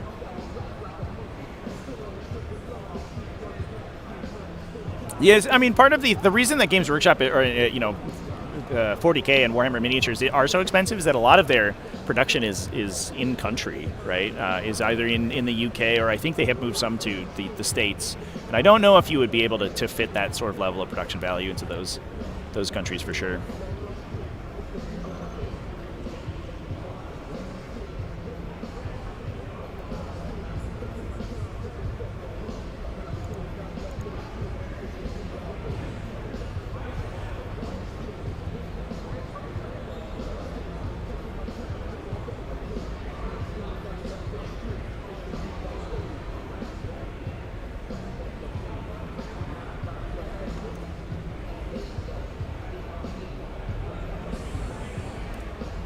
3D color printing that can produce box art quality finishes. I wonder, that's probably for FDM printing.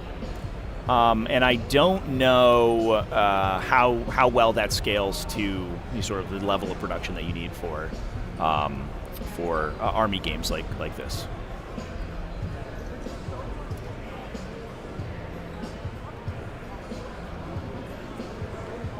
All right, we might be back to the game momentarily here, chat.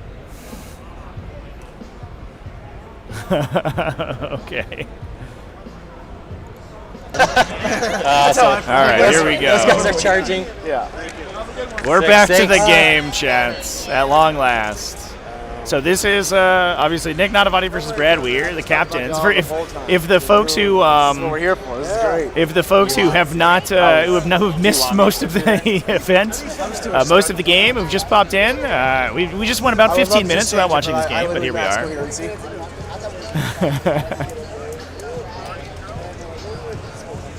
I actually don't even care to be that close to.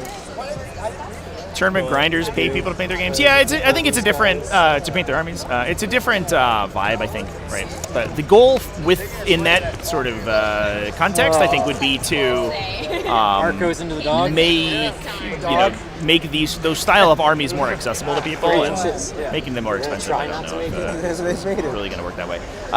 To be fair, though, that's neither here nor there. We're coming back to the game, so we can stop talking about random stuff. That's true. He's probably dead right there. I think that's everything.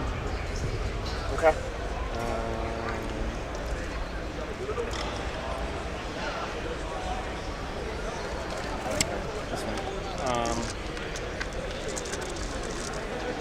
We can make it a little harder. She'll charge into the dog.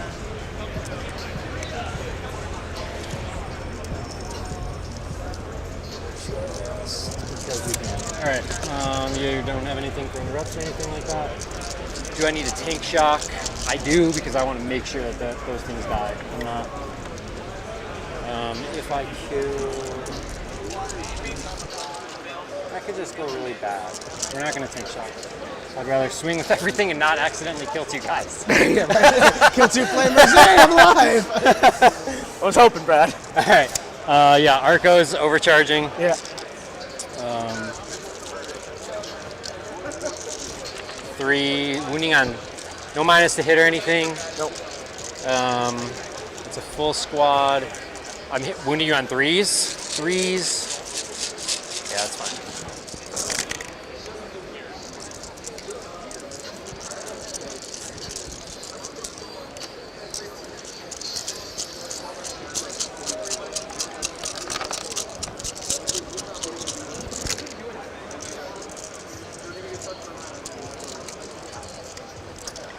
Two, 4, 6, 8, 10, 12, 14. Is that the first half? That's the first half, yeah.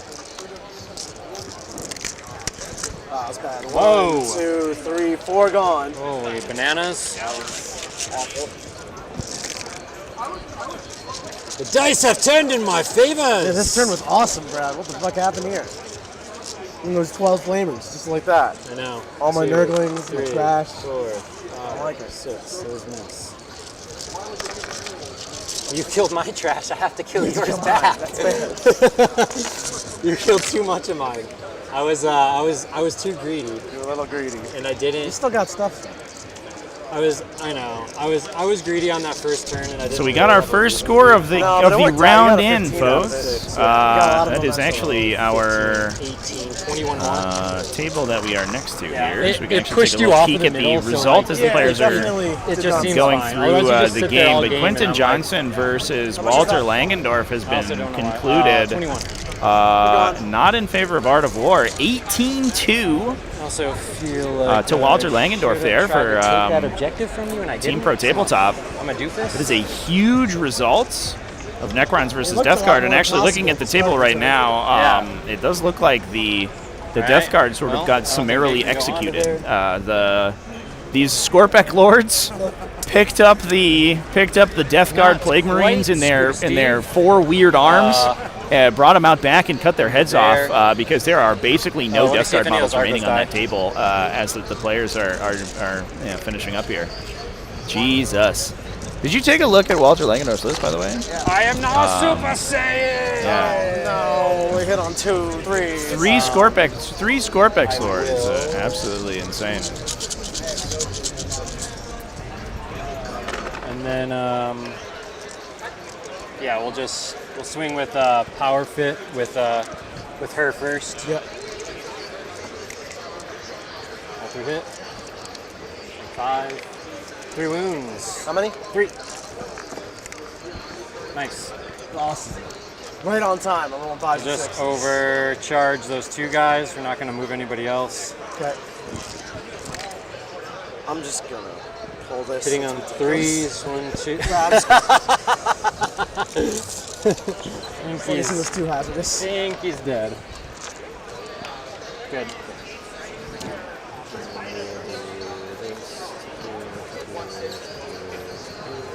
All right, cool.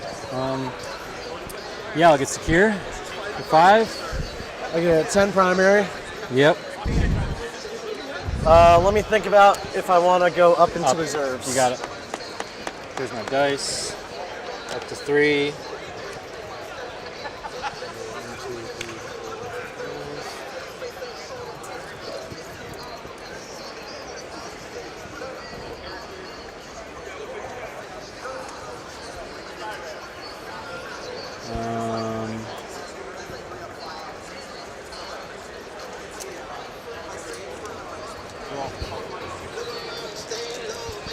Good job. I can't claim all the credit. My dice attacked. Yeah. It was impressive. He was like, all right, Illuminor Zaris failed to save. He takes 7, which is 0. Ah! I mean, I shot 2 Castigators, a Hunter Killer from a Rhino. I grenaded, I tank shocked, I fought with 20 Arcos and 2 Penta Ninjas into the Great Unclean One. I did 9 damage. I for sure thought he was gonna like maybe go down to like 3 or something. He's just like, I'm there, bro. It's not fit there. Oh, no. Did you break it? Yeah, I broke it. Oh, Kairos, no! Kairos V-Weaver, why? Nick Nanavati. See, he's upset that we're doing business deals off camera here. See, that's the problem.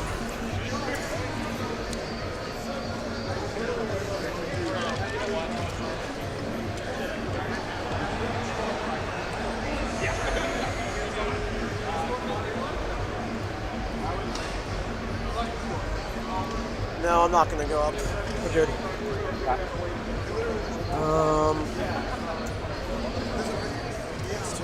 What's your CP at? I'm at 3.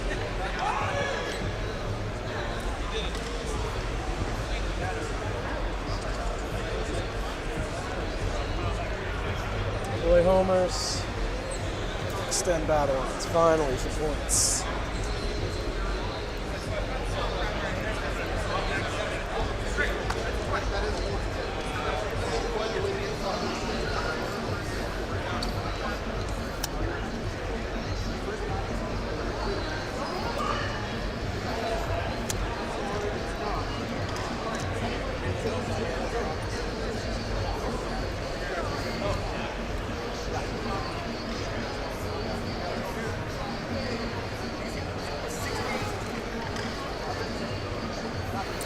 Nick is top of rounds, chat. So Nick went first.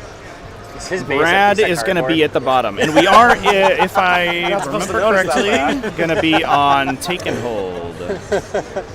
So the Nick will, or Brad, excuse me, we're getting bottom 5 scoring, but only up to 15 points. I'm no sure additional. that's not an exact measurement. It's not a fully perfect circle base.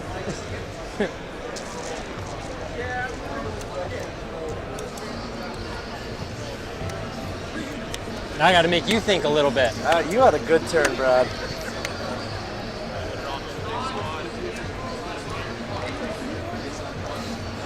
I was worried about how much damage the flamers would do, and I know that they can't stay alive for multiple turns, so they had to go bye-bye. Had to go bye-bye.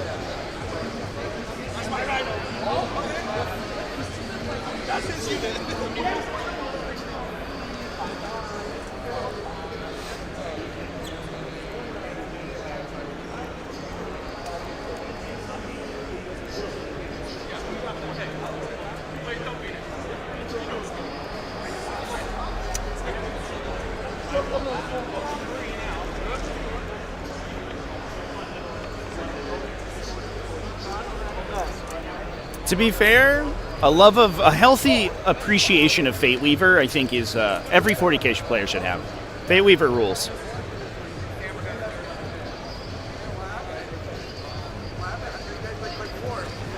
The secret sauce for Inceptors is just to glue them to their base like their regular models.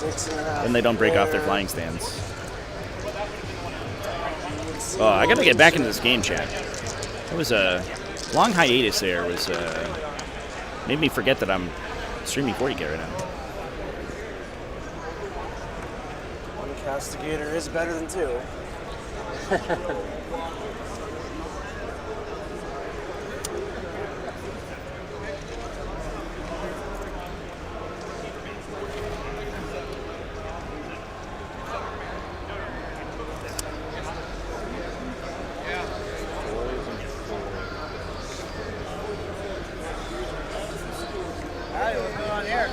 Playing Warhammer 40k.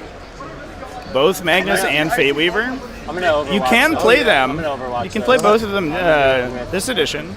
I guess actually it's more So difficult let's see here. now. It's 46 because you have to take pink horrors, but it is possible.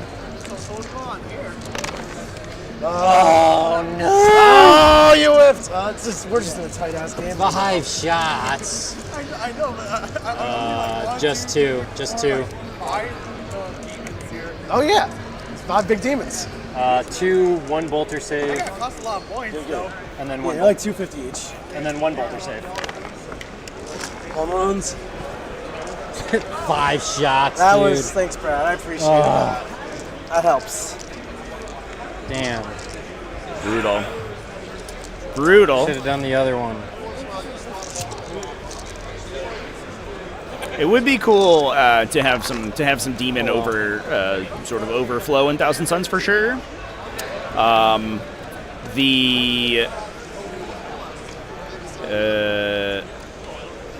Their faction mechanics right now are so tight that it's very difficult to fit non-Thousand Suns, or at least non-sort of Cabal of Sorcerers units into your army. It does feel a little parasitic in that way. Let demons add Cabal points. That would be cool. That would be very cool. Are you dead? Oh, I'm freaking able, dude. So easy. Yeah, there's nothing. Brad's talking to his teammates right now, by the way. He's doing a little bit of a table walk. Apologies if the audio gets choppy while the players walk away. It looks like they're walking out of range of our microphones here.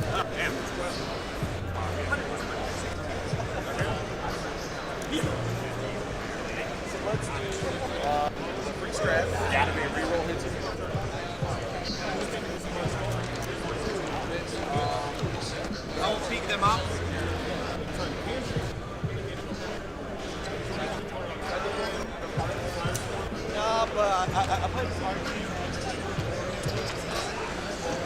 All right, Brad, I'm ready. Okay. Let's do it. You want to rapid ingress? These 3 nerds came up here. Probably need to.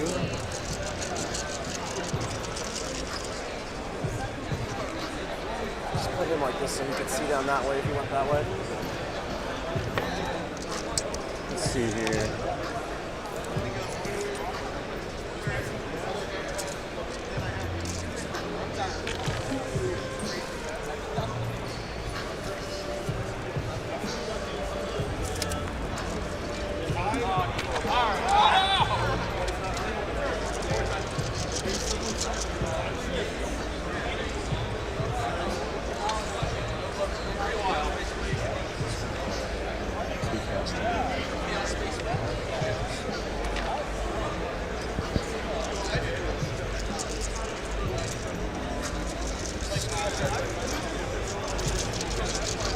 Oh, let me do my minus toughness. Minus toughness on them. So yeah, just gonna update the secondaries here, chat. We had some good ones for Nick. Extend battle lines. We'll do minus toughness on them as well. And deploy teleport homers. Big question is whether or not he can get teleport homer deployers into the Sororitas backline. Looks like Morvenval rapid ingressing into the corner. for Brad. That is a classic play with Morven. You can then immediately move her over to, once it comes to your turn, to double her attacks. Then she gets she's guaranteed to get a really big turn out of it with both shooting and melee. Let's pick up the rest of the Sisters' army. Easier said than done, my friend. That Lord of Change is going to do some serious damage, but it is inconsistent at killing units no like indirect over here, right? Nope. You know, high toughness, high OC units like Castigators. Not OC, high armor savings throw, excuse me.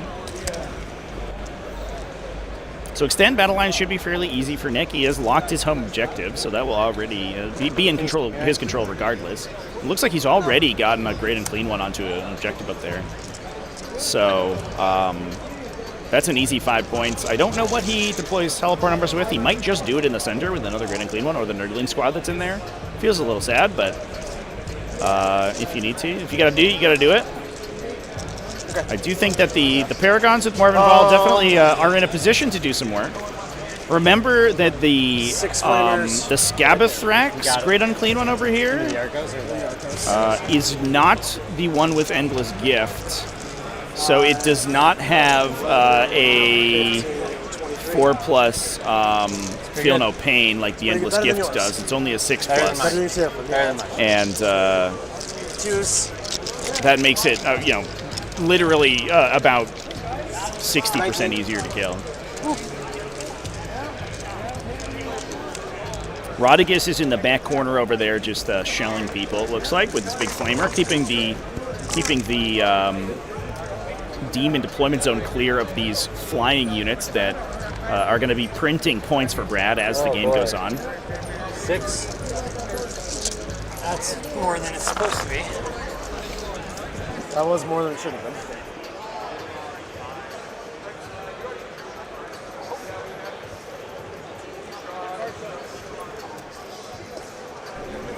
We're on Take and Hold today, chat.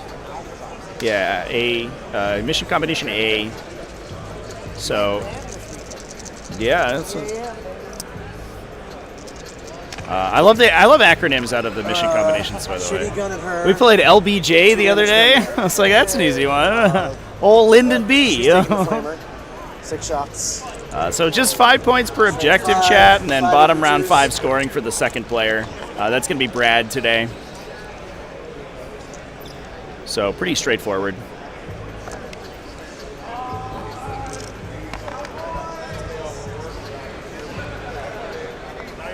Nice.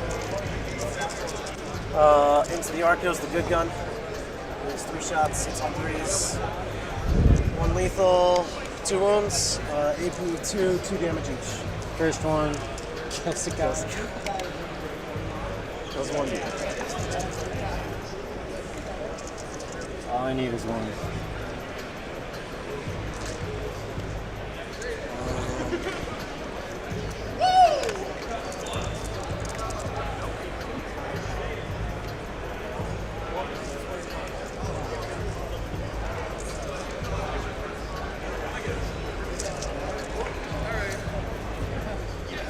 He's gonna shoot everything there.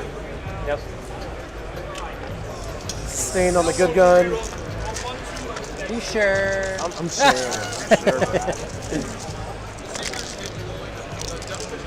It was a hit, not a 6. 2. Yeah. 2 more hits. 2s. So 7 so far, and then the other gun. 2s. It's 12 D3 coming at you. Got it. You got a 6 then. 2, 3, 4, 5, 6, 7, 8, 9.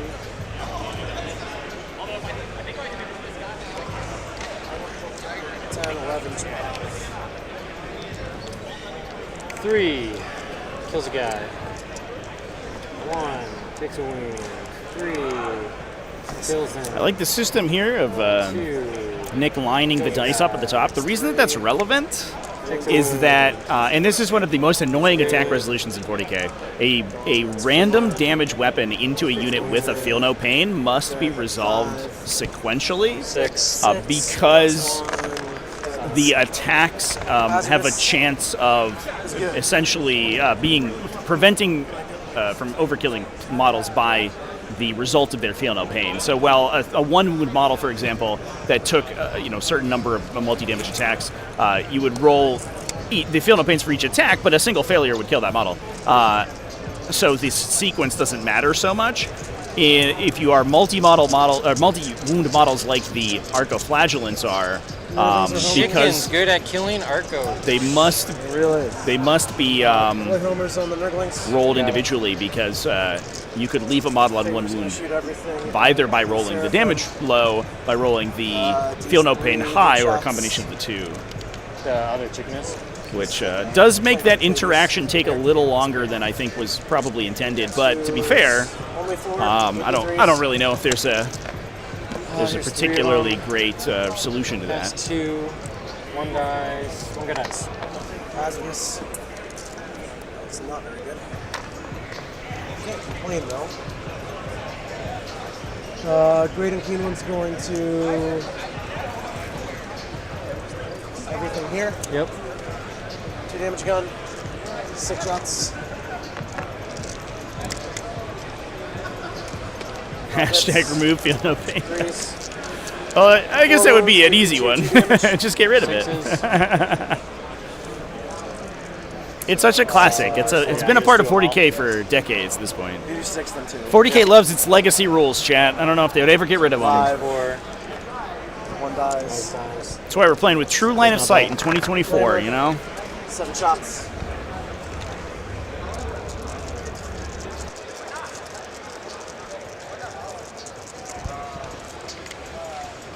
Four from the Flamer, AP2, 1 each.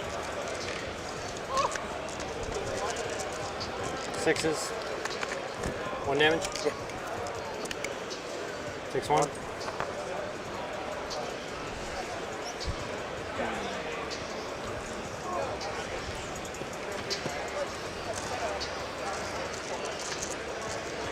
We're into charging. We're going to charge both. You got it. 5 is great.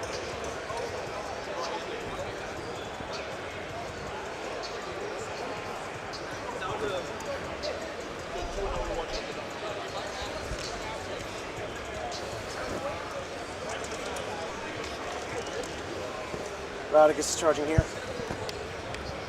4 is not what I want to see. I'm going to CP it because I want to go far. Big dice, big numbers. It's a nice command point reroll here, because that's an unfailable charge. Hey, the Big 10. Yeah, it gets Radicus over the building, which is huge. But the one thing, the dangerous part with rerolling charge rolls to get higher numbers in some situations is you roll lower. And I have seen games just swing entirely on their head because they have rerolled what would otherwise have been a successful charge into then a failure. If you only need if you're 3 inches away from the target, you can't fail the charge. So get the CP reroll for a higher distance is just added value.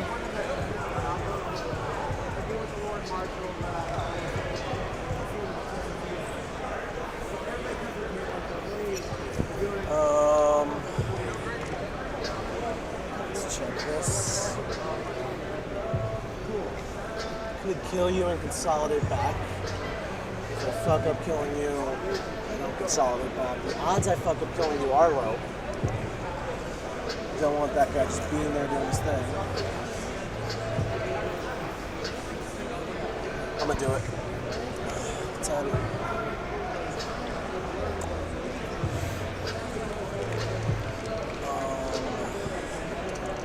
I'm gonna call that good. Okay. I'm gonna do Suffering Sacrifice on the Arco. Yep. Okay, I'll swing your Arco. Yeah, there's the Suffering and Sacrifice activation, chat. You guys called it. I'll swing your Arco. 1 lethal. 5 wounds. 20 damage, whatever that is. Okay. Nice. I'll engage the big man. Actually, I won't, but he's already in close combat, so we'll just chill. He could pile in and find my Nurgling, so I'll base good. Over here, let's do Radicus. He'll sweep.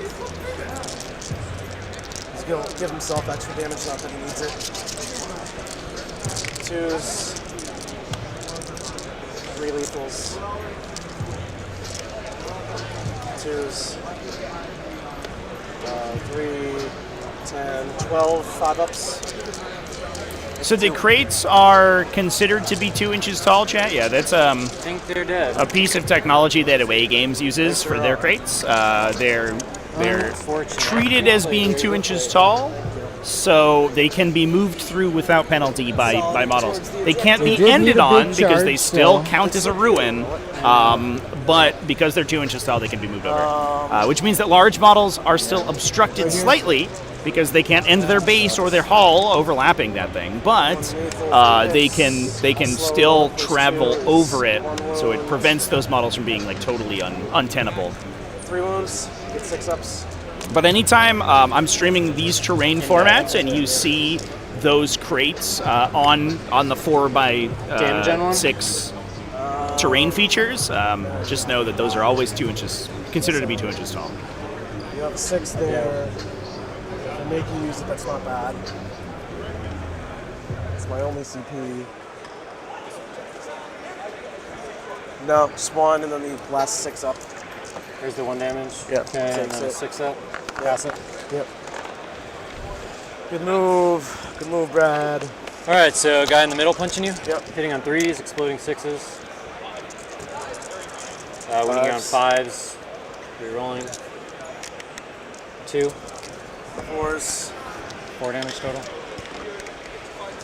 2 go through. And then the other guy, same thing. 2. 5s. Nothing. All right, that's me. I got deploy for 3, extend for 5. Looks like we have a couple other results coming in from the United Midwest versus Team USA matchup. Anthony Vanilla, Violence Vanilla over there, takes another head, 20-0 against Stephen Pamprine's Orks. That is a killer of a result, but it doesn't stop there for poor United Midwest. Tyler Bortel takes down Nick Keever's Thousand Sons, 20-0 as well. Bring it down. Thousand Sons being a relatively fragile army, I could see that the vast numbers of Deep Strike with pretty hefty shooting coming out of reserve can be absolutely. Those ladies and penitents can actually destroy them. You have to see. Move, advance, and charge. Just move. Have to move characters. Okay. Yeah, those are some spicy results here, champ. It's kind of looking like I'm gonna spend 1 Nicholas CP. Olsen Johnson here is pretty good in the Necron mirror match. We see the Silent King trundling across the middle of the table, which is never a place you want to see that guy. Usually you want him to stay solidly in his corner, not hitting you with his big stick. No. That's even right now. It's 3, 4, 5. It's 2. Are ours only 2? Ours 2. It's 2, 3, 4. The Crusaders can get out and just make it more.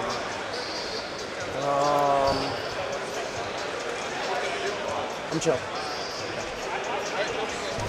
I might stick you this one. Thousand Sons have been at the top for too long. I don't know about that, Chad, but I do think that Genestealer cults have been at the bottom for too long. That's for sure. The 2 each. They got hammered at the beginning of the edition. I would love to see them make a comeback, and it sounds like their new codex is going to be spicy. So I don't know. I'm excited to see how it happens. That's it. No, they don't take Battle Shock because they're only 2 models, so they're not under house. Oh, Arcos. Very good. Alright, so do that, they die.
I'm gonna go take some peeks at some of the other tables here, chats. I might direct some of our cameras to take a peek at them. So I'll be back momentarily. On Overwatch. If anybody has any matchups that they want me to particularly look at, I will be happy to go and take a look at them.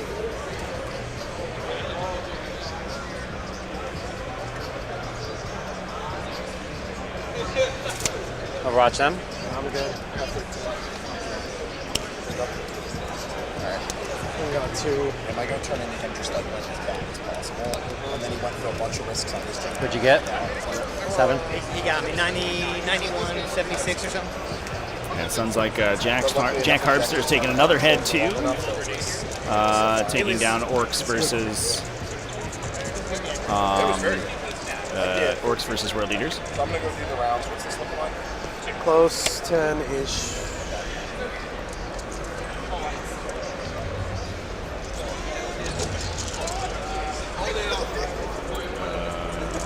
Yeah, we can take a peek at Brian Jones's Knights actually.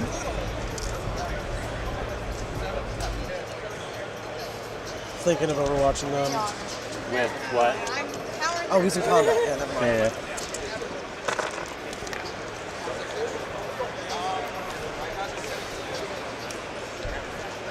Advance these guys. What? Oh, baby, we're almost done. Only 2 games today. Only 1 tomorrow.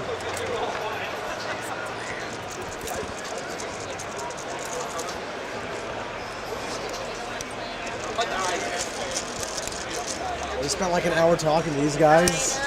Probably. I don't know. Brad doesn't have much shit left. I'm out of stuff that's not big.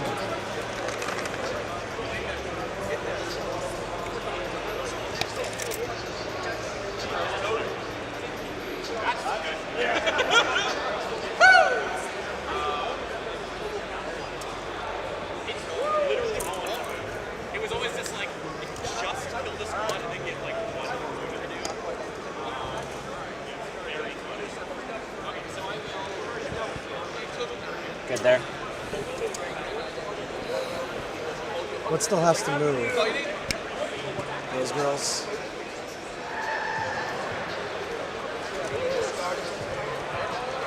We got 5 that can see you.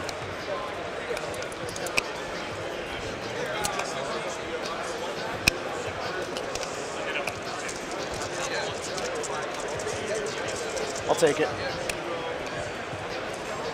I just knocked out the 5 in there.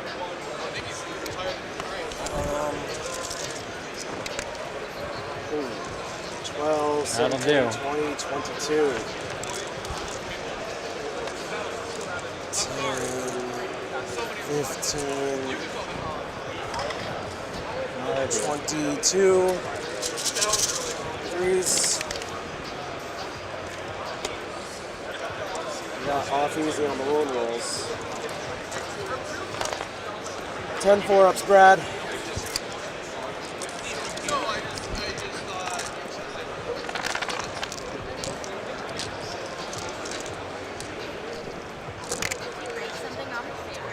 Yeah. Lucas Thunder. I know.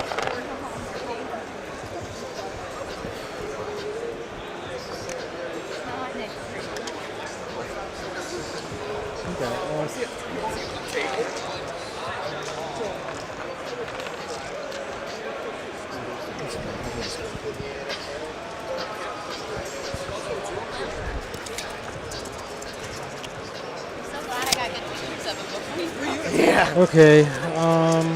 Should be an easy fix.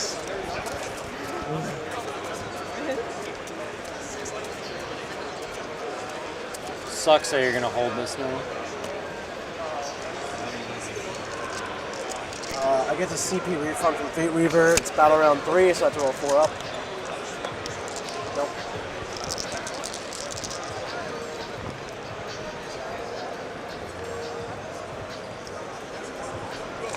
So they did some.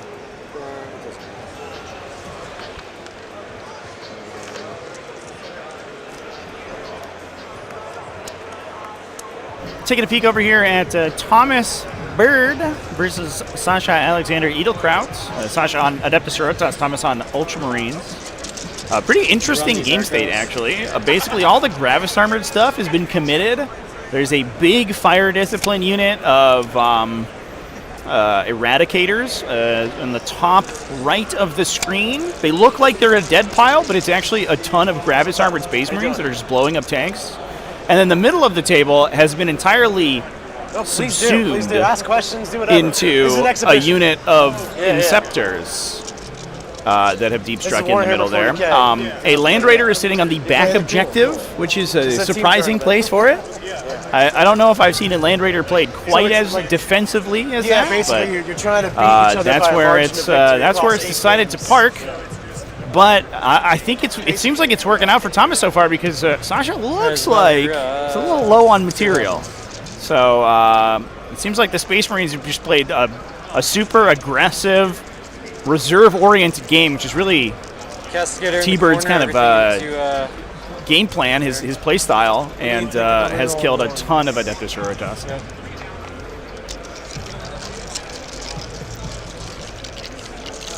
I did take a peek at the Knights chat. It did. I know that's sort of why I jumped out there, but it did look like they were getting rinsed off the table by endless amounts of overcharged ion cannon shots. So that wasn't going so hot. Looks like a couple more scores have come in since the last time we checked. Sean Naden versus Casey Glenn, 20-0 in favor of Team USA. Team USA, I believe, or is a couple points away, about 10 points away, I think, from securing an almost uncontested win against the United Midwest Project. This is a brutal round of scores so far. 3 20-0s and a 16-4. Oh boy, 76. Oh, it's 3 20-0s and 1 16-4. It's 76-4 right now. I know the third 20-0. Oh, Sean. Yeah. Yeah, apparently, yeah. They need to warm up. It was a warm-up phase, and then they come back and just kill a bunch of people.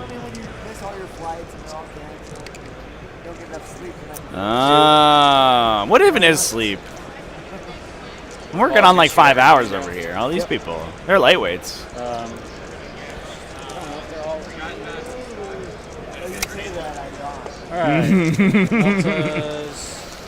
Land Raider and Soulforge? I think Land Raider's okay in Soulforge for sure. When you're you gotta pay the CP to make them demons, though. I'll do it's just chaos. Yeah, exactly. I'm gonna do the grenade launchers first.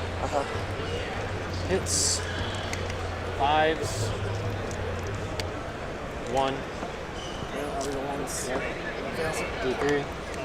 For 1. 8 left. Meltos. How's Artivore's Sisters doing? No, we'll do ball stuff. Heavy Typhus is currently playing against Nick Fuller's Tyranids. Let me take a peek. Actually, I can take a look at that game too. 2. Good. Missiles.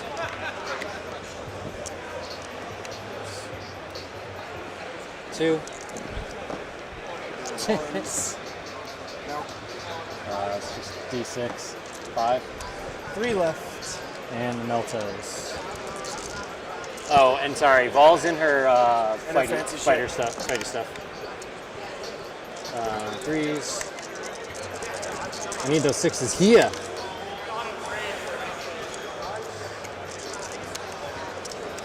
Three. Yeah, he's gonna die. Yeah, I mean it's a minimum of 3, so. Okay. And he's how many wounds?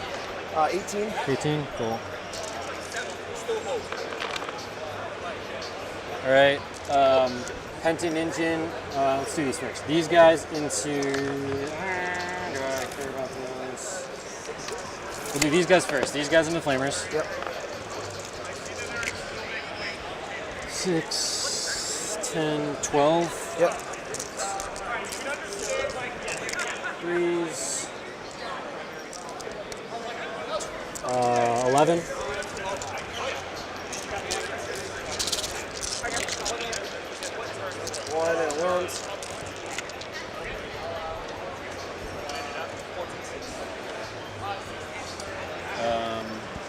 guys into them. Yep. Flamers. 11, 12, 13, 14, 15, 16.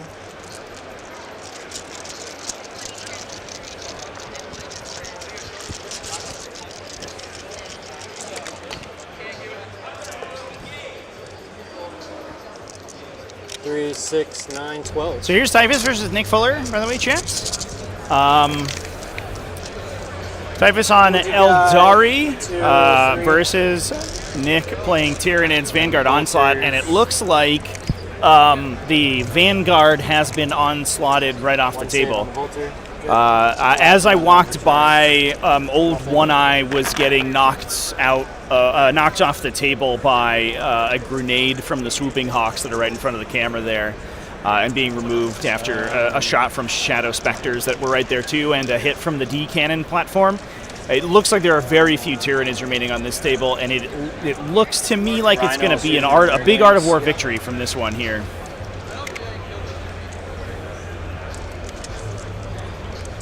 Three, sixes.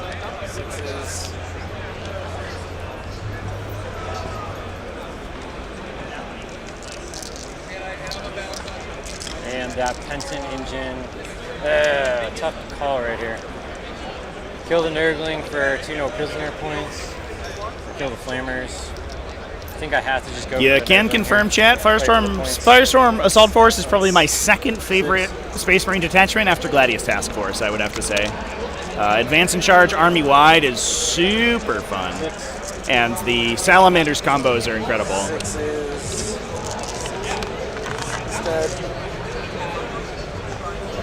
I can't answer your questions about Art of War's objective markers, chat. They are a mystery to even myself. I wish I could expand upon them, but I have no idea what's going on there. This guy, he's not gonna. They love their objective marker, their people's face objective markers. Going to there. Yep. Big gun. 8.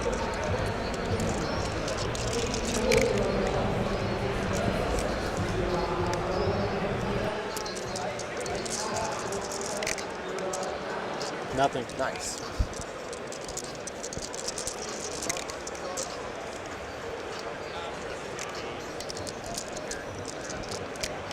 Two heavy bolters. Takes them both down to 18.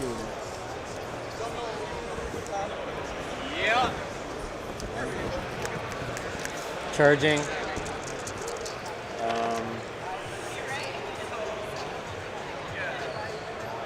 Not going to be able to stop you from getting 15. Sucks. Crusaders in the big boy. Give me a laptop so I do score updates. Laptop. Oh no, it doesn't matter. Don't worry about it. So far, so good, yeah? So far, so good. What'd you get? Huh? What'd you get? 14. You got a 14? Wow, shit. good job, dude. I thought you were getting railed. I was. I was just throwing everything at it. I had one. No. Jaime Perez I know, I had 5 more times. coming out with a win, it sounds like. How many attacks does this guy have? 7 or 14. 7 at damage 4 or 14 at damage 2.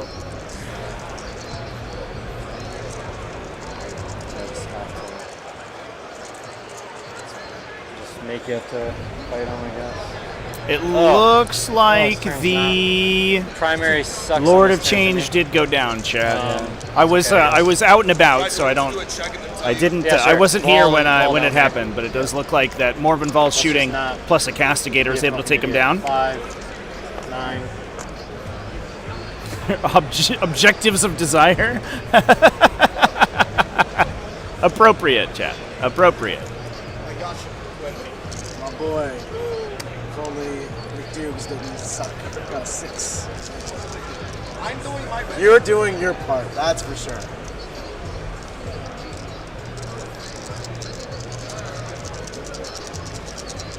How you doing, John? Split. I got 6. Our round is very.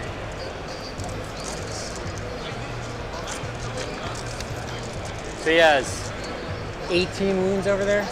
18. He has a 6-up Feel No Pain? Yep.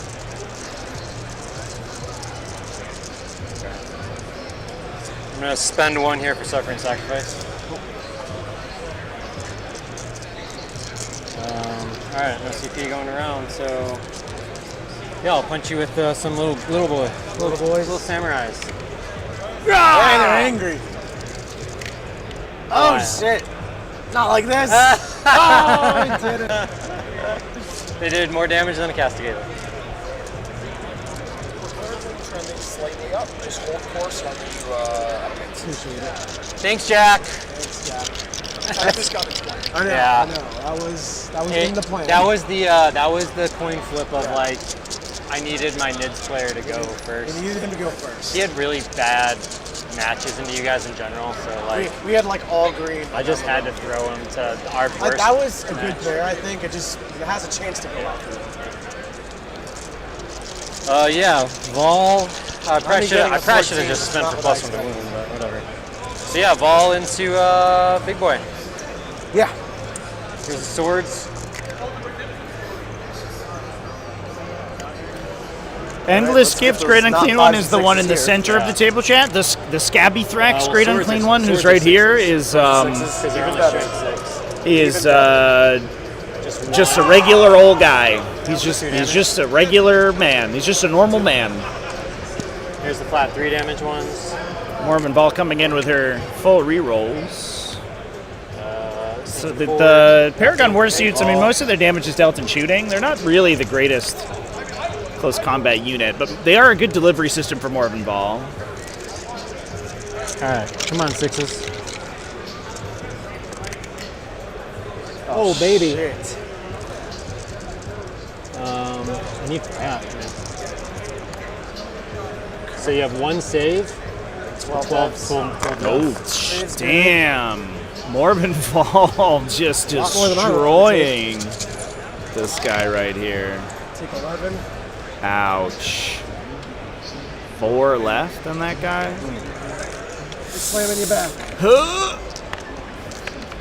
It's a little bit of a clench moment right there. Brad, I got 2 lethals, 3 hits. Got it. 4 wounds, AP2. D6 +1.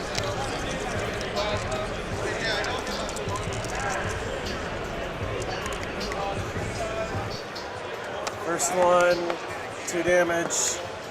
2 damage. Kills 1. And then knocks the Paragon down, though. Way to go, Great Unclean One.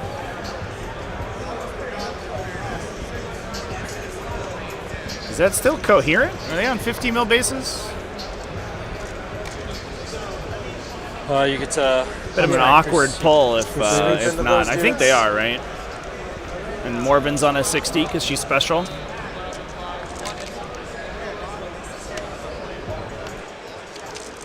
What's up, Damien? This 15 on this one sucks. I just gave you so many points back. Yeah, I was in a hole and I'm now out of it. I just- 11 the dome. 11? 11. Alright, he's good.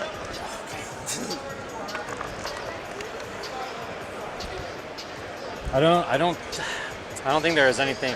I needed one guy to just live right there. You could have fallen back and just left 6. I got greedy for the no prisoners and it just gave you 3 extra points instead. Him fighting you? Yeah. Unless he pops off. Unless he pops off, please don't. 3s. 1 explodes. 5s rerolling. 2. Toxic. Cool. Okay. If you draw this, it's a drawish round. I'm probably going to draw in some capacity. So you scored. So with that I scored or 6? 5 on Bring It Down and 4 on No Prisoners. Right. Oh, so it's 5 table scores. So out of 9. I'm going to spend my CP to auto pass his Battle Shock. That'll heal him for D3. Yep. Heal him for 2. And gets me to 15. Yep. I got 51 to 50 right now. I trust your math better than this math, but how do we get there? Well, it has the 10 for painted, but then that means we both have. So I I've also been scoring like this, right? So you have 30 on primary, I have 20. You have 11 on secondaries. That's correct. You just have 13 marked right there. And then I have 20 on secondaries. Yep. Why do I have 20 stop? Okay. And then 20 primary, so 51 to 58, you got it. Yeah, we're good. Cool. And then right now we're 50. Close stuff, but that is, that is top of the round here. So Brad is going to definitely bring things back. That would be really cool.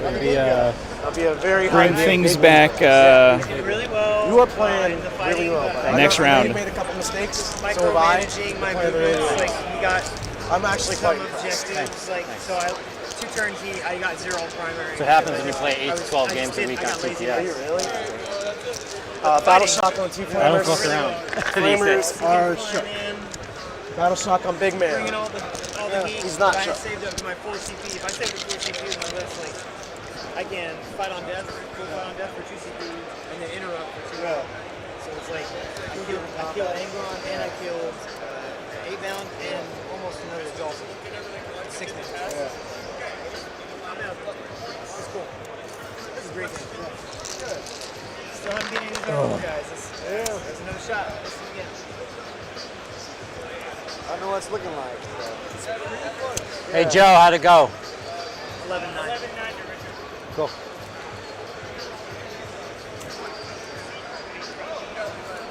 I know you had a big game with this one. I don't know if there's another big game on this side. Necron was big. Yeah, we had.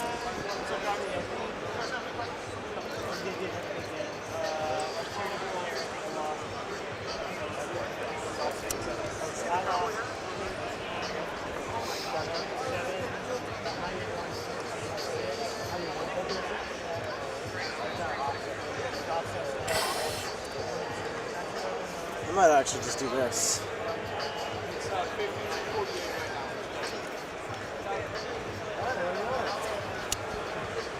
Jamie knows.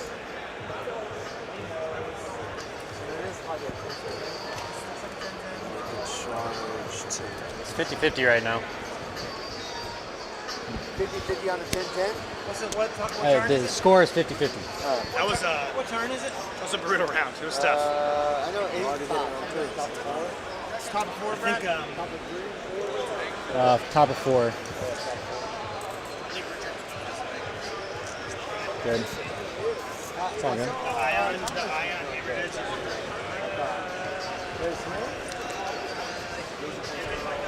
I don't know how Thanks, Matt guys. goes. It was like very cool. Like I had lots of points to say. So far, it's not done. It's been tough. I just made a potato mistake and gave him 10 free points. So it's all down to time. I'll let you focus though. Yeah, it's a close one. Can you get any better than that? Yeah. We'll play the whole team then, right? Yeah, doesn't get any better than that.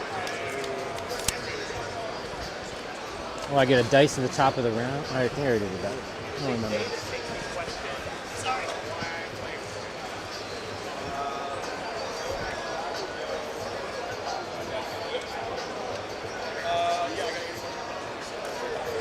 I'm in a good spot to just score points, but like it's a 10-10. If somebody makes one more mistake, it'll go 11-9 or 12-8 in somebody's favor. Okay. I just made a 10-point mistake. I should have just left these guys. Nick, both these players are on tactical objectives. Yeah, what I should have done is Nick these just guys this drew way, cleanse and had bring it them down on for the here, turn. Shot the flamers, not done that. Fell back there. I should have had you just on 5 primary. That's what I should have done. That is my big mistake. Minus toughness. Do you have to do his battle? Oh, you did it. Doesn't he heal then? No, he's not in shadows. Oh, He is in shadows. I'm in mid. Sorry. Thanks, Brad. My phone is gonna Used to be die. in shadows like that. It's nice. I just gotta get my phone charger. My phone's gonna die. Only 2 games today. Yep. But we will have one more tomorrow. Yep. The same format as we've done the other ones. So we'll stream all the pairing processes and talk to the team captains before moving into the game coverage. Hey, Damien, do you want to go see if there's a plug to plug my phone in? I got a bit. Oh, do you? Sick. Okay, Brad. Yeah, I'm ready. Both big men are going to cleanse. Thank you. I need to bring one of these. Both big men. Oh, you got it. are Oh, it's for cleansing. iPhone? Oh, sick.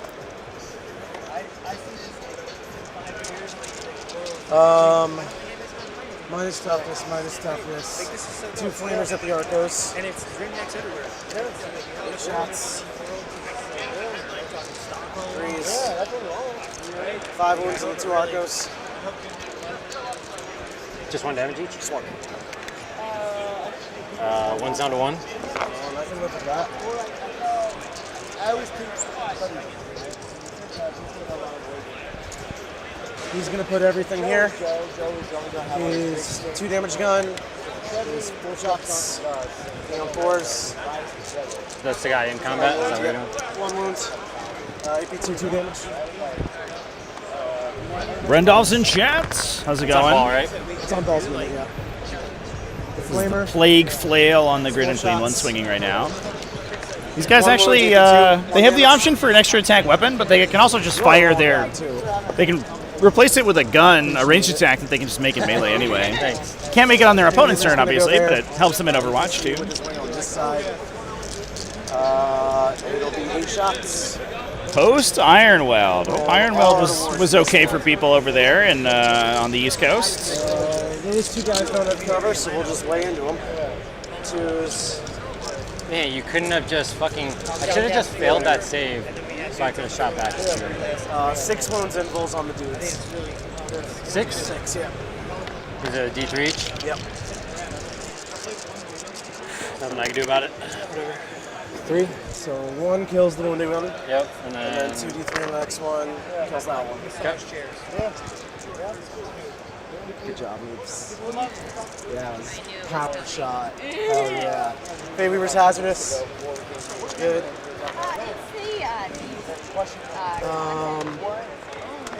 That's a yeah, so like follow That's like $300-400. The 2 flamers are going to charge the Rhino, Brad. You got it. 5.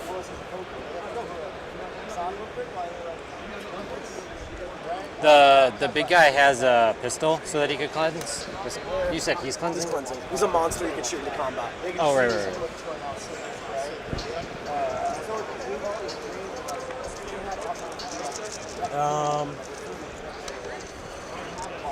We're going to charge this mortifier thing by an entry. Leave him alone. He's been there all game. Yeah, he's done being there all game.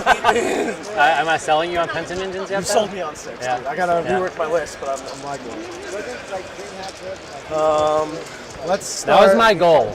Dude, I like your list a lot. It's very different to mine, but it's also very good. Yeah. I've been quite impressed with it. I know you're focused on your mistakes, but you've also played a great game. Thanks. Fate Weaver's slamming you into the dirt. Yeah. 3 hits. You're down to 2 5s, so still 3s. 2 wounds, AP2. 2 wounds, AP2. 1 goes through. 2d3 damage. 6 damage. His combat's 2d3. Zinch! Super close. Blow up, just because. I've had these things blow up and kill so many things. Flamer, slap in Rhino. Sure. No wounds. I'm going to spend 1 for Vol to be +1 to wounds. Yep. She's still in her 8 attacks. Yep. That's for the battle round? Yeah.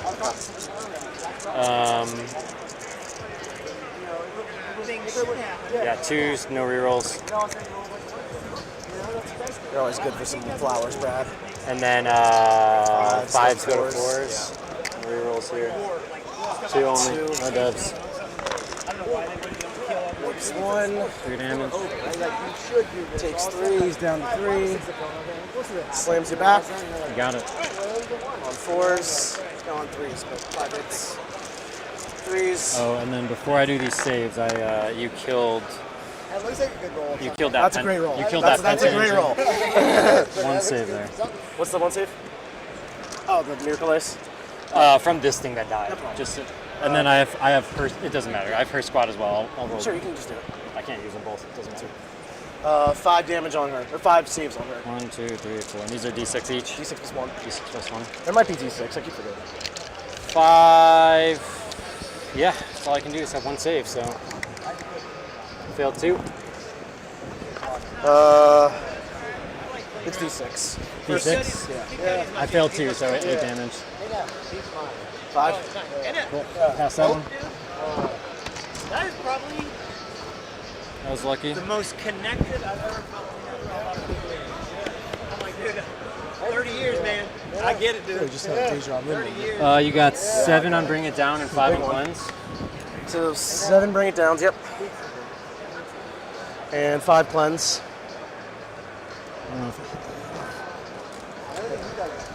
Perfect. Yeah, I think he's Christian. Yeah. And then you'll get I guess my Rhino can punch you. Oh, yeah. That matters. 1 save. Good. Cool. And you'll get 5 primary. Yep. I won't barbecue. I said it's going to take care of it. And I've got Investigate and Extend.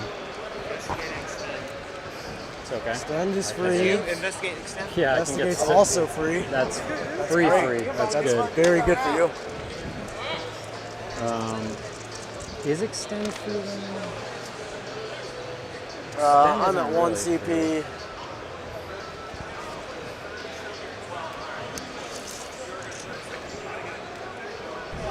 Yeah, this is going to come right down to it, champ. Extend battle lines is always kind of exciting to come up, especially if you're in a position like you are right now, like Brad is right now, where he has multiple objectives that he could potentially steal away. The Castigator, for example, could pop over and take the objective in the top You're left. -1 to battle shocks in midfield. He could also Okay. run any of those models that are in those areas, either the top left or bottom right, to grab Investigate as well. So, really good draw. Did something. Oh, no! Killed somebody with battle shock.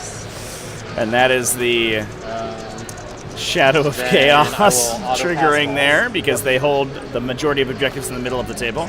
That happened. Actually.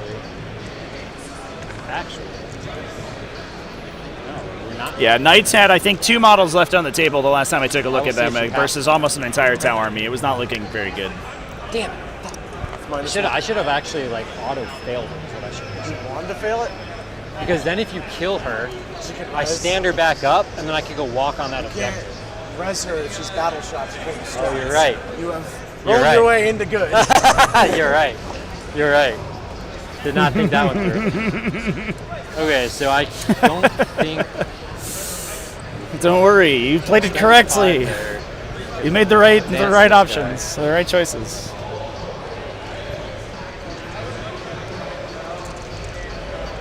Too much I can do there.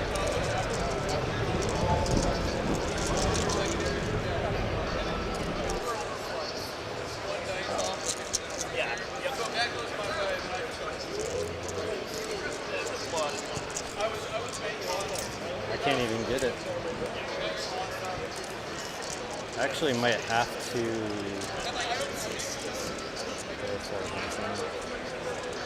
How do I get extend?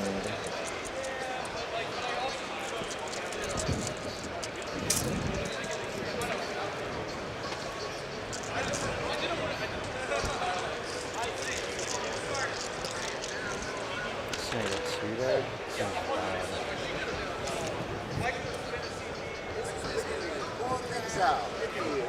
I do that. From time to time. Time to time. I've heard about that. It's what they call the brown magic. Yeah. Ha! No objective for you.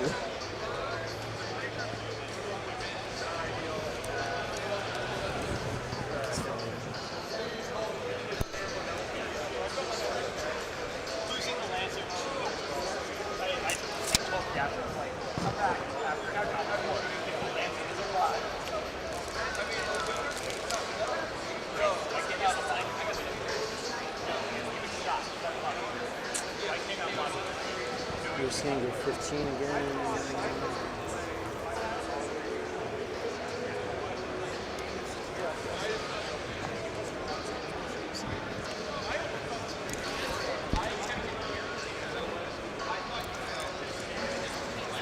Run this guy.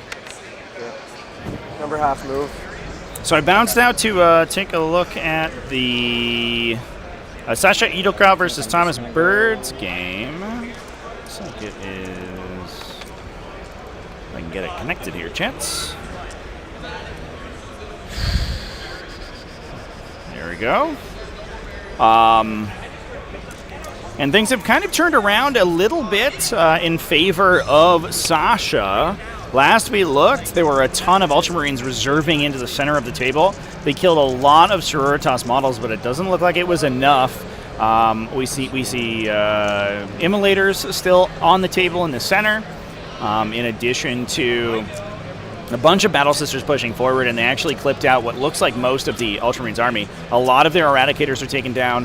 Their Inceptor Brick in the center got taken down, although it looks like Thomas does have some reserves popping out right now. Those are Space Marine Scouts using guerrilla tactics, and I believe that his brick with Marnius Calgar is also about to commit in the middle as well, as what he was mentioning as I walked by. So that looks like it's in favor of Adeptus Sororitas right now, but obviously Sororitas do die fairly quickly, and Space Marines can make a lot of things happen with the size of the toolbox that Gladius Task Force has available to it. So can't quite count out Thomas Bird quite yet.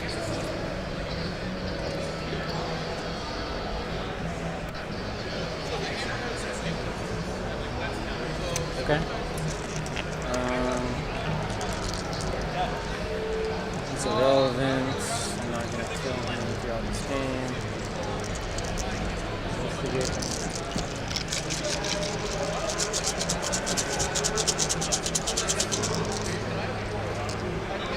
Alright, this Castigator into Big Boy. What's the duel? Big gun.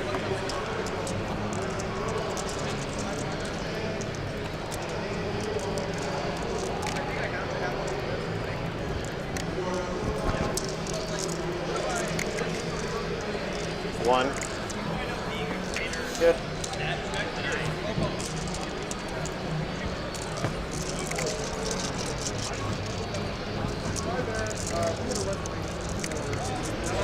Nothing.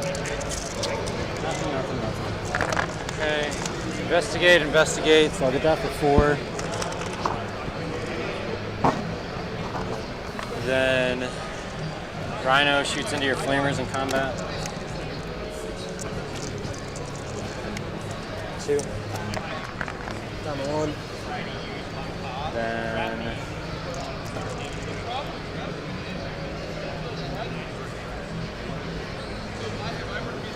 Vol's gonna shoot at this guy. This one? Yeah. I don't know if this does anything, but it's okay. T12. 6s. 1. Fails it. 4 ups. Fails it down to 8. Missiles. Oh, I'm +1 to hit, -1 to hit. Yeah. So that 2 does hit. You're. Because I'm plus. You're +1 yeah. last minute. I'm +1 to wound here as well. You're damaged. So 5 out of 4s. 1. Fails it. D6. 4. No. Nice. Alright, charging. Penton engine. Into this guy. I'm going to spend a 3. 6. We're going to tank shock you? Yeah.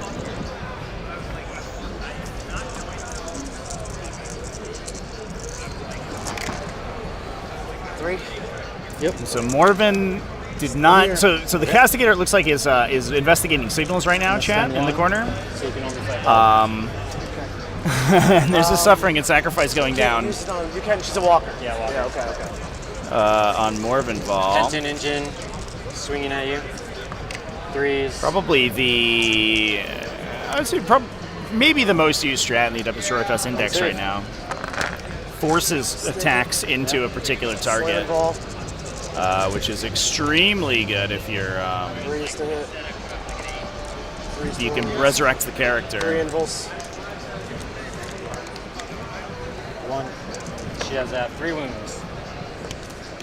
CP. Dead. Okay, she blew up. Damn, that would have been the. Sorry, I accomplished my goal. You sure did. Leaves the guy on 1. Brutal. All right, so I got 4 on investigate and 5 on extend.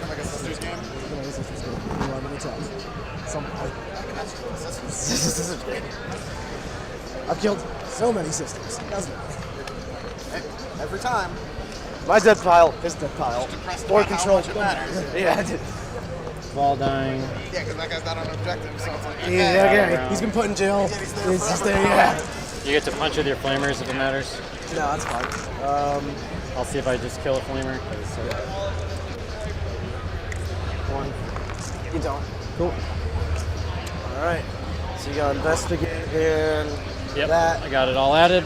I get a 15. I got some battle shocks. Flamers, pass, they heal. Back to full. Great and clean one. Nick looks like almost up to maxing primary. It kind of looks like both players are going to be in the running to either max primary or get very close to it.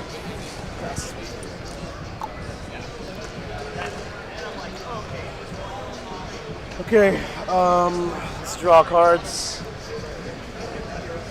Let's run 5. Let's run 5.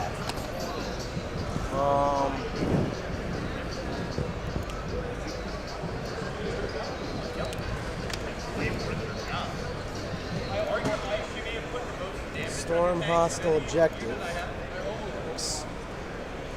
And capture enemy outposts. A little less attractive there.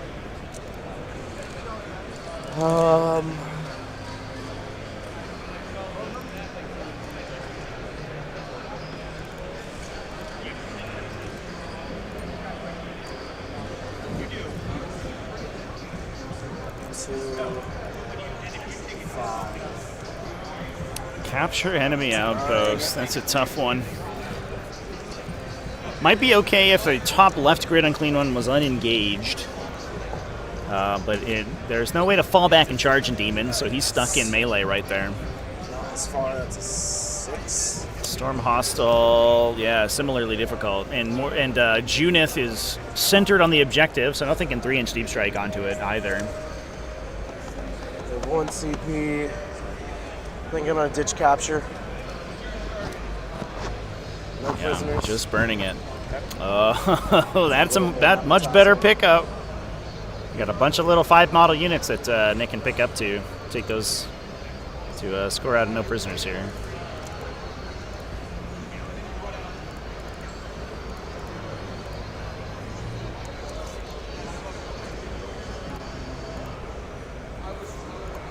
They'll advance.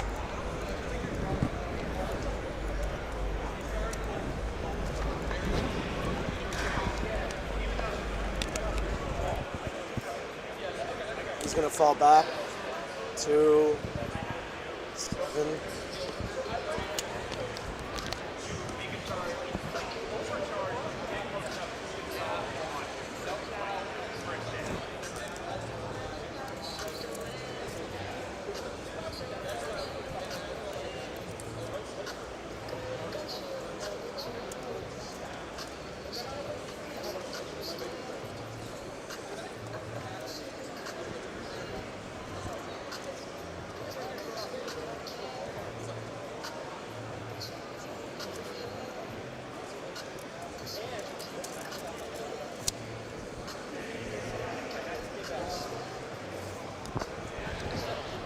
Whew.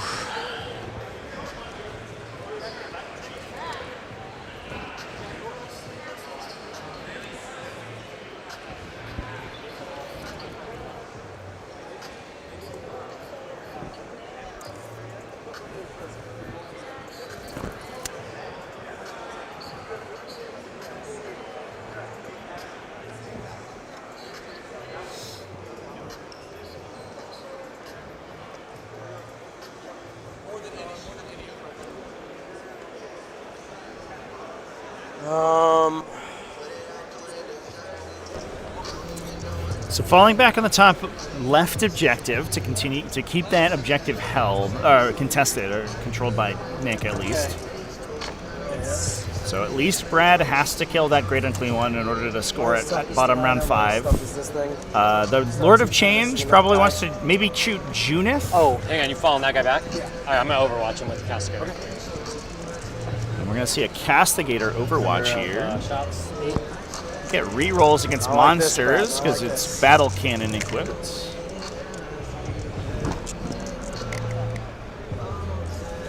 Fives. Takes it. 3, 6 ups, down to 1. Oh my god. And then the heavy bolters go burr. Almost had it. That would have been big. But that still probably means that the Great Unclean One dies to that Penitent Engine if it's not killed here. 2 AP ones? Yeah. That's into Indian. 5s. Take 1. 3. Great Unclean One's gonna fight or shoot the Rhino. Flamer. 4. Nothing. Good gun. 4, 6. 3s. Only you didn't heal for 3 when you That was a pretty nice heal. Our rule's done 2 things this game. Yeah, yeah. 3 AP2s for 2 each on the Rhino. 6-2. Take the Rhino. Weir's gonna shoot the Penitent Engine. Do I want to shoot the Penitent Engine? Does he explode? Yeah, for 1. I've killed the Avatar of Cain. I have killed a. I don't want to fuck with it. I go over all the big models. It's killed on 1 wound by blowing up. Flamers can fall back and shoot, chat. They 11 shots. Now we're talking. That's their fun special ability. 3s. 3 devs. There they are. And Bounding 4, leaps. 6 ups.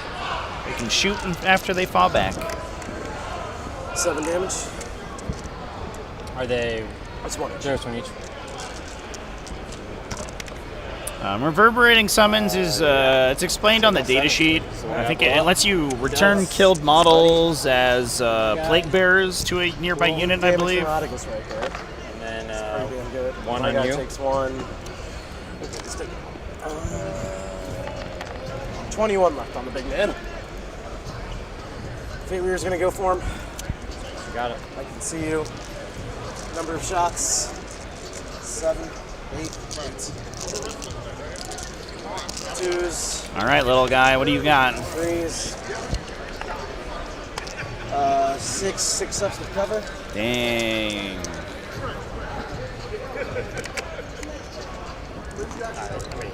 A lot of damage. Hazardous. We're good. I know. We'd spent like an hour talking to strangers. Fate Weaver's charging in. Bonk, bonk. Yep. Okay. We'll start with the Great Unclean One. 2 lethals, 3 hits. You're down to toughness 8, 8 4s, 4 wounds, 8p2. 3 of them. Dead. Close up. Yeah. I got my flamers. 1. Clean 1, 3. Fate Weaver, 3. Clean 1 is unclean. I got him a dice bag, but I don't have one that. Consolidate. Dice from here and there. I don't think there's many pulls I can do here to get back on this. Okay, so I got 4 no prisoners. Yeah, and 5 for Storm. 5 Storm Hostile, yep. Okay. And you're bottom of 5. All right. Coming down to it, chat. Tempting target and capture enemy outpost. That's tempting. Yeah. Right there. Thanks. So I'll spend 1 and I'll redraw. Doesn't matter what I redraw, I'll just redraw capture.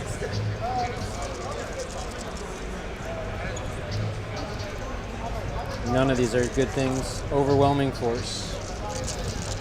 Hey, look at that. I can kill a guy in 1 wound over there. Actually, I'm gonna make that tempting because it's literally impossible. You can't roll your way out of it. Yep. Okay. So I basically...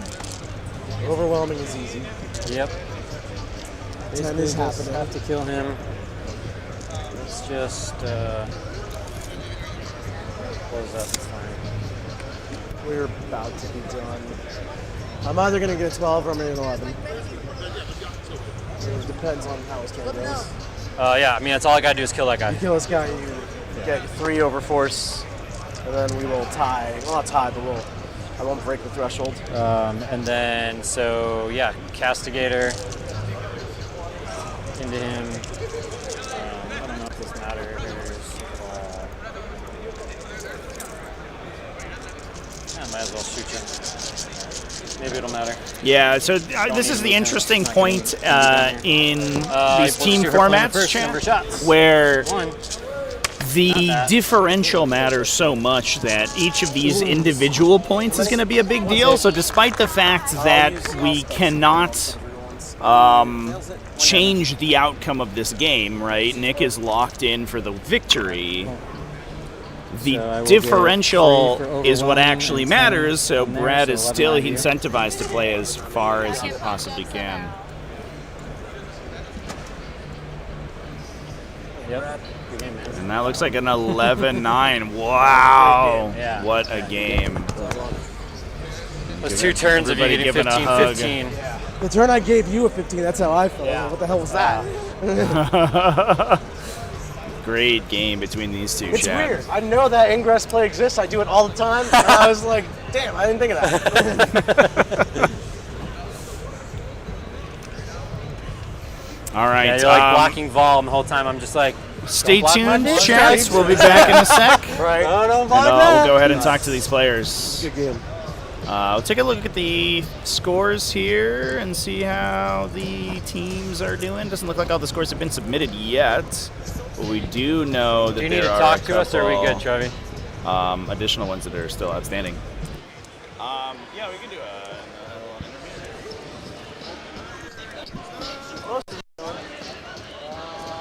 a 2 going.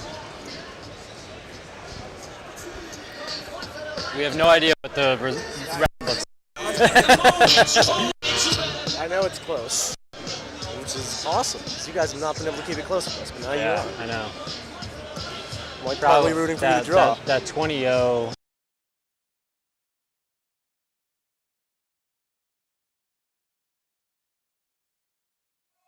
Warpaint's Fanatic features unsurpassed coverage, intense pigmentation, and are incredibly easy to use, making them the new gold standard for miniature paints thanks to their performance, price, and availability.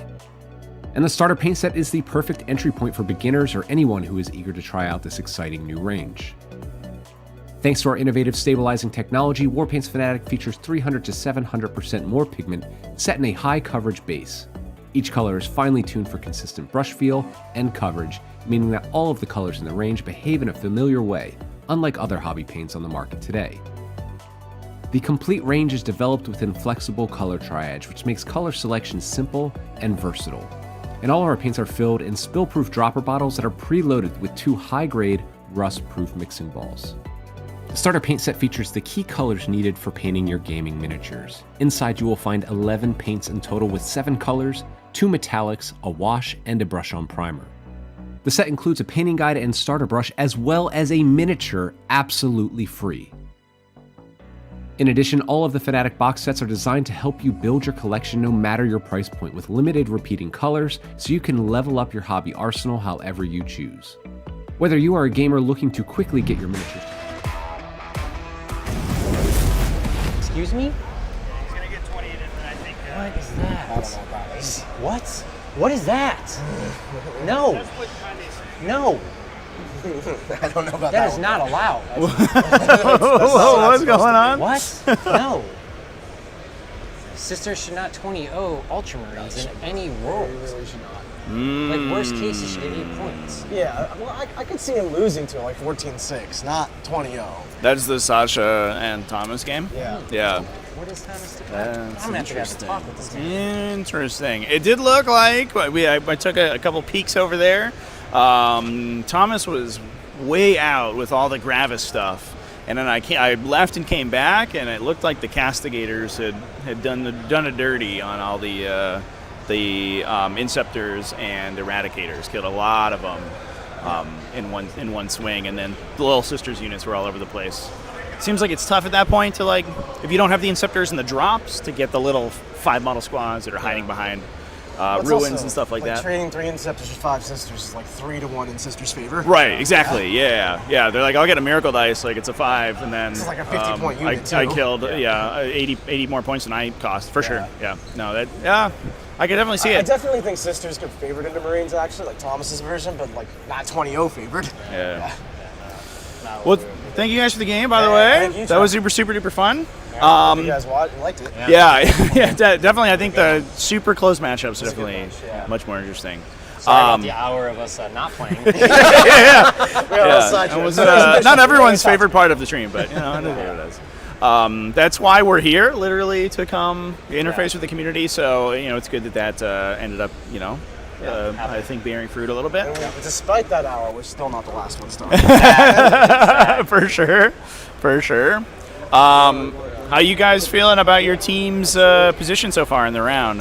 Well, until I just heard that. Well, yeah, I thought it was incredibly close, but apparently Thomas is helping our cause a little bit. a little bit. But I mean, so we have a lot of flips, right? Like Quentin getting a 2 into your Necrons, that was hugely like we did not expect that at all. And then we flipped your Tyranids 20-0, which we thought that definitely could happen. That's a very dangerous match because both armies are so fast, they're both so fragile. Someone's just going to die. Going first was huge for us there. And then I thought our Genestealer cult would do better than 6-14. Like, we lost that one clean. But apparently you guys have practiced that a lot. That's awesome. We did. Yeah. Jaime was ready for the GSC, so we were looking for that pairing for him. Interesting. And then Damien the World Eaters, like he got 7, like that's as good as he can that's do into acceptable. that. Like, that's like a very respectable score there. And then Walter does Walter things. Like we just put him into. I can't explain it. I don't know. I've watched it happen a million times. I know. But Still don't quite believe it. 3 Scorpec Lords. It's the new technology coming like the to same it. thing when you look at like Lennon's list and you're like, how does he just run over everybody with this? It's like Walter just kind of does that as well. And it's just like, what is happening? We thought that the Grey Knights were favored a little bit more into Tau, but Joe held on with a 9. He came over like after round 1. He was like, this might go really bad, so I'm just gonna like try to keep it close. So we were a little wrong there. But still, that's a close game. Our game ended basically what we thought it would end. Called it a 10-10. Right. It's gotten 11, whatever. And then I have no idea what the T-Suns game is doing. Like, if that went in our favor big, I it would know, offset I was there Thomas's, early. but I don't know. And they just shook hands. But I was there early, and it looked like you guys were cleaning our clocks over there, which we did expect. Jaime! Let's see what they got. What's that score? 14-6 for you guys. That's awesome.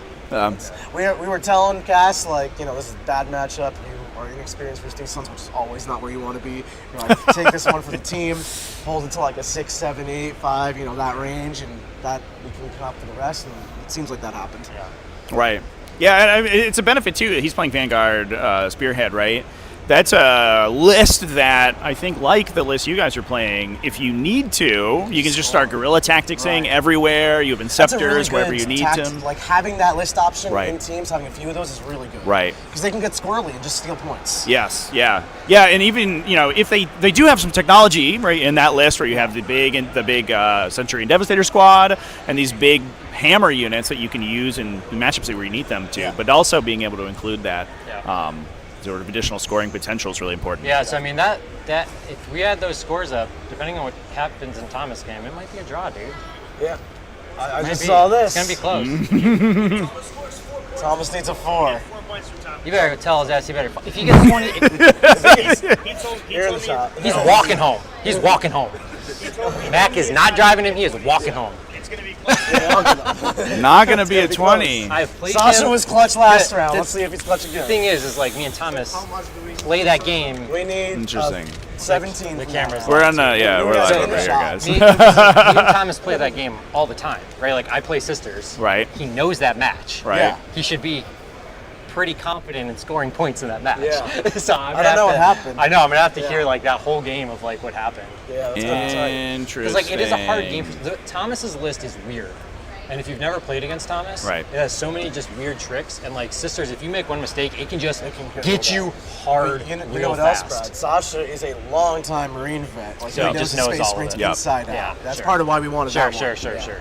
Yeah, we've had both of them on stream before, and both of them play. I mean, Sasha plays Imperial Fists a lot, I know, and he loves his Gladius Task Force combos. He loves the same style of Thomas, right? like the janky Marines. Right. Yeah, Both of them running tons of Inceptors, lots of Gravispot guys. Yeah, so I could definitely see there's maybe a little bit of an experiential thing there. I think we'll probably go take a peek in on that game, but I'll let you guys go. If you guys just want to leave the mics on the Cool. on the table. Thank you guys for playing again. All right, chat. You heard me. I'm gonna go ahead and go back to our camera over there on that. What seems like a close game that will determine the fate of this matchup, which is super exciting. So I'll be back momentarily.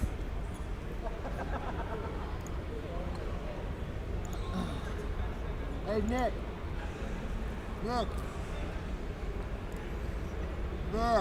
Or Brad. Don't forget to put in the score.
All right, chats. Apologies for leaving you for a moment there, but I just take a look at this game. It looks like it is going to be pretty close, but I think in terms of the total score, Sasha definitely has the win. Whether or not he has a big enough win to secure the Team Art of War's victory here is going to be the open question. As we can see on the table, Adeptus Sororitas are all over the primary objective, and that is basically been the story of this game. Both players are about even in secondary scoring, but Thomas has had no opportunity to get ahead on primary. He's gotten, I think, 2 5s on primary, and Sisters have contested him basically every other turn, with Sasha scoring massive amounts of secondaries, or of a primary objective. So they are moving into... Sasha also, I believe, has bottom round scoring as well. So we'll probably max his secondary score, or his primary score. We are moving into round 4. This is currently sort of mid-round 4. So there's still a lot to play for, and secondaries that Thomas can score out, that the Ultramarines can score. He has kind of off camera here, a little bit more than what you would expect. There are a couple Inceptors alive in the center of the table. There is the Scout Squad near the camera, obviously, that just guerrilla tactics in. Top right, just off the camera and behind the crate that's got all the dice on it, the Miracle Dice, there is basically the remnants of the Fire Discipline Eradicator Squad. Looks like the Inceptors in the middle just got knocked out.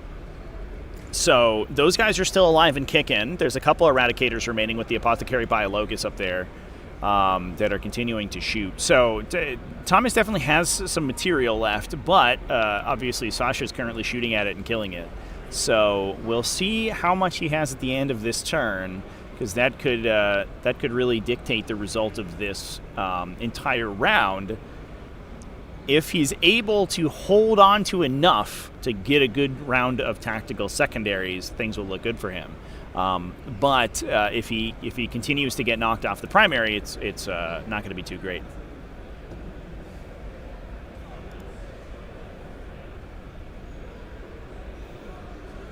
Yeah, Thousand Suns beat Space Marines. Let's see if we can get the results in here, chat.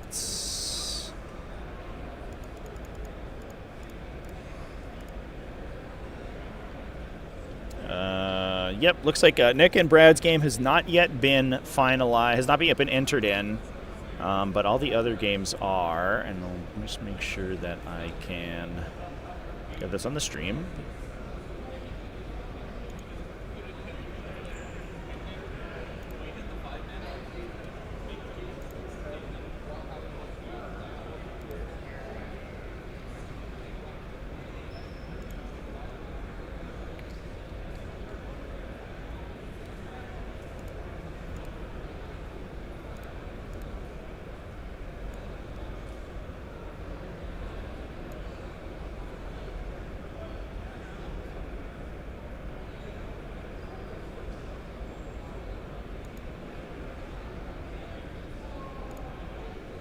All right, chat. There's the score sheet online, as we can see. 12-8 and a... oh, excuse me. This is round 1. Oh, my gosh. Sorry, chat. I didn't hit refresh. There we go. So 18-2 for Pro Tabletop. They scored 18, 27-34, 48... 62. They are currently at 71 versus Team Art of War at 26-32, 52, 66, 63, 69. Hey, nice. So 9-point lead for Pro Tabletop right now. But if Pro Tabletop is almost certainly going down right now. If it goes down, I think they have to win by with at least a 14-point win. Art of War, Art of War has to win by at least a 14-point win to draw the round. Otherwise, it looks like Pro Tabletop's going to win it. So it's all up to Thomas whether or not Thomas can score enough points here at the end of this game in order to claw things back. But yeah, we did get a 14-6. Oh, also, oh yeah, the Nick Nanavati's game has been put in now. That's good. Also, what we haven't seen, or what we did see is Kastra Hushadar going down 2,000 Suns there. When we heard Nick Nanavati go over and talk to him, it was him complaining that if one sorcerer sees me, they can all see me and they can all shoot me. That's a funny discussion to have, because that is a core piece of technology that Thousand Suns are going to use against you. If you aren't prepared for that and you aren't ready to play around the warp site, Thousand Suns are they're gonna absolutely wipe the floor with you.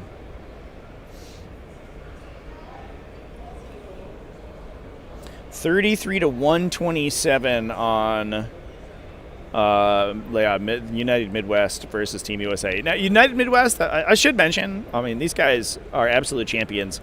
It is a little bit of a kind of general U.S. team. The players from the United Midwest are from all over the country.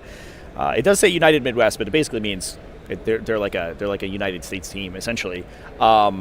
So they are not a team that practices together very often. They do have a lot of theory crafting that they do together, and they spend a lot of time preparing their lists, and they actually put a ton of effort into preparing for this event. It was really, really cool to see them, to see the amount of effort that they put in prior to the event starting.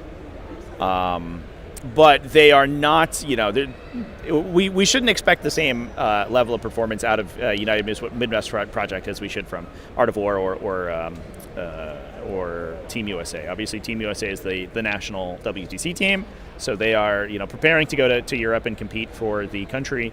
Art of War is a professional team, and they play full time. So they're they're a little out of their depth, I think, here potentially in terms of the skill comparison. But I think the fact that they were able to put together a team from all over the country. There's a couple of players from my area on the East Coast, on the Northeast. There's a couple of players from sort of obviously the Midwest area, and I think there's a couple local players from the local area too. They're kind of the hometown heroes, that they were able to put themselves together. Can we get Midwest tomorrow on stream? Yeah, so the final matchup is going to be Midwest last round played against Art of War, right? Oh, no. Team USA played against Art of War. They played against Pro Tabletop. So the last round that they haven't played against is Art of War. So we can potentially get them on. They are the one team that we haven't watched play yet. So I'll talk to the event organizers and see if we can swing it. I would like to get them on for sure. I definitely think that there's going to be a couple interesting matchups there, and obviously they do have some incredibly good players on them. Ben Sherwin is a perennial winner of GTs and major level events. Playing Space Marines, Chaos Space Marines today, I guess, but various varieties of Space Marines. The Chaos Space Marines and Classic Space Marines are very similar right now in their playstyle, especially if you're playing sort of the more combo-oriented versions of Chaos Space Marines.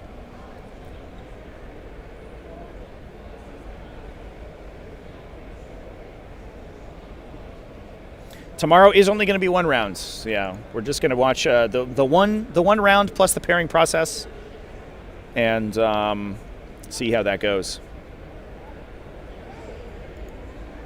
By the way, hope you guys, everybody in the chat, has enjoyed the stream. I'm in some trouble with my keyboard right now, unfortunately. I do want to throw down some shout-outs. First of all, we're at, see if I can find our current update for subscriber count. We're 40 subscribers away from 60,000. So would love to hit 60,000 this weekend. I think that would be super sweet. So if you haven't subscribed yet and you enjoy the content, please do so. Also, I've been talking to Nick James from esports.gg, who has been doing coverage of Dreamhack and also, more notably, the 40k event in specific.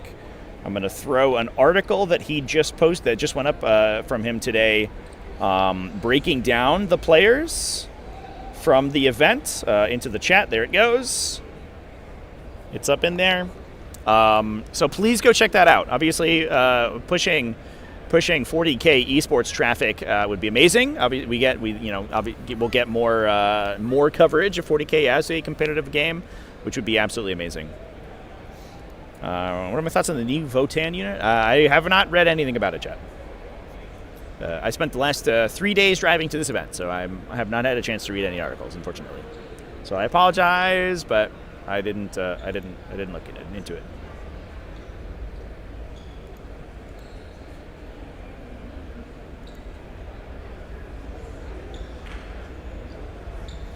All right. So I'm going to go take a peek over there at the score and the situation. I'm going to get a sit rep.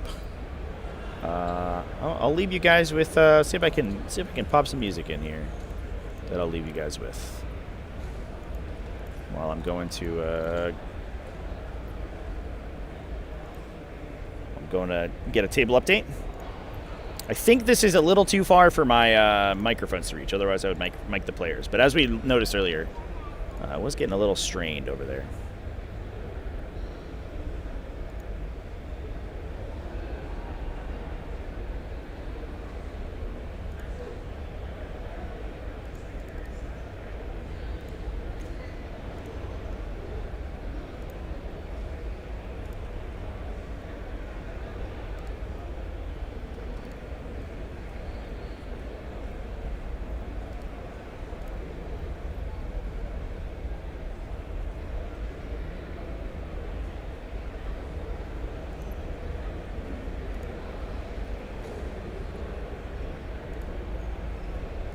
All right, chat. I'll be back momentarily.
All right, chats. Took a quick peek at the scores currently. This game is sitting at 58-31 in favor of Sasha Edelkraut's Adepta Sororitas. So a 27-point differential. So right now a 15-5. Assuming that Thomas Bird can maintain that parity. Otherwise, he still has like a couple more things that we can't see on the video feed right now. Marnius Calgar is in the sort of behind the building right here. There he goes. He's moving. I think he's lost his Blade Guard veteran brick. So it's just Calgar and his Victrix Honor Guard, which, to be fair, is actually a little superior for Calgar because he gets the benefit then of the Victrix Honor Guard, granting Calgar a 4+ feel no pain. So if any attacks target the unit, saves can now, because the bodyguard is dead, can be assigned to Calgar and make use of his feel no pain. So he actually becomes incredibly hard to kill once his bodyguard unit's dead, although he loses the benefit of his leadership ability. So he's no longer... he can no longer advance and charge. He's just a regular old guy. But he's going in to clear out some sisters. There's still sisters on basically all of the objectives, and they are, I think, bottoming out round 4 here. So we're going to move into round 5. I don't believe that Thomas Bird, playing the Ultramarines, has killed enough stuff, has removed enough materiel from the Sororitas army to prevent them from scoring a 15 on primary for the last turn, which means that Sasha Edelkraut will max primary score. From there, it comes into what the secondary draws end up being for both those players, and whether Thomas can secure himself some primary objective points in the final round, which is looking a little tough. We see this move here to body block these scouts and the Rhino in the back to prevent them from getting onto the Sister's objective. A little bit of counterplay to that, obviously, in Space Marines, but even with Marnius Calgar, I think points CP get a little tight once you get down to the final round. So you don't want to be spending for adaptive strategy, for example, to flip your combat doctrine for those units. But yeah, I think it's still going to be a hell of a game to end out Game 2 of the Dreamhack Invitational. Yeah, unfortunately, this is like this game is about 100 feet away from my station here. So my microphones, I don't believe, have the reach to get over there. And when the last we checked, we could not get audio, camera audio from the stream.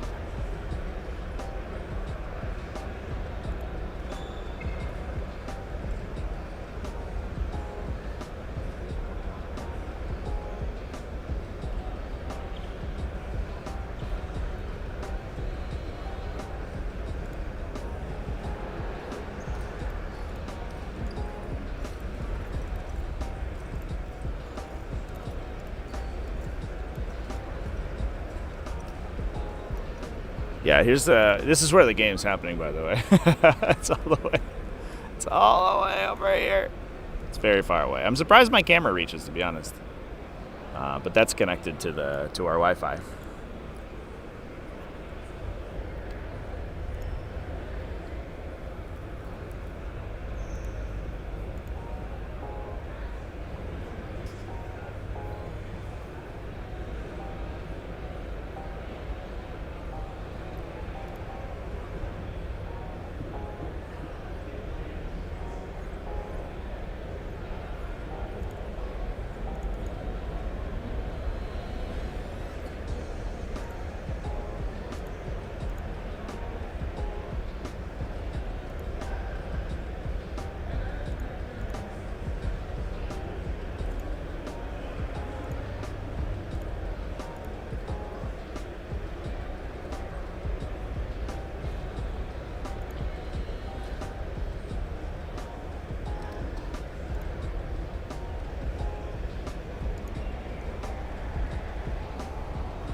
All right, chat. I'm on a wireless headset right now. I'm gonna see if I can't get a signal over on by the game and report back what's going on. Well, wish me luck, everybody. I have no idea if my signal's gonna reach over here, but we'll do our best.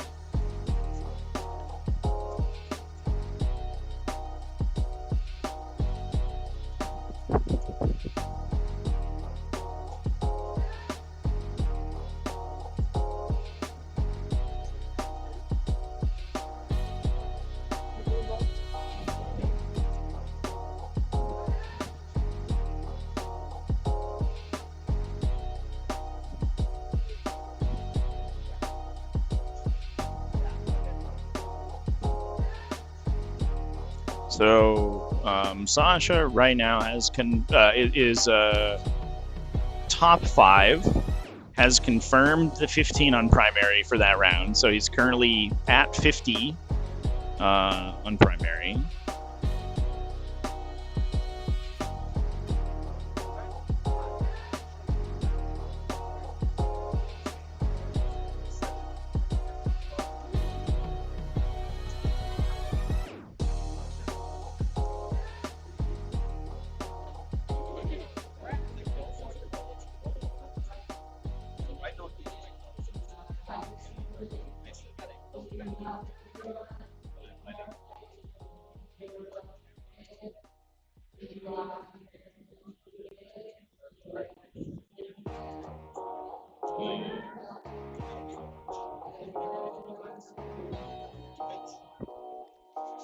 I don't believe any other points have been scored quite yet.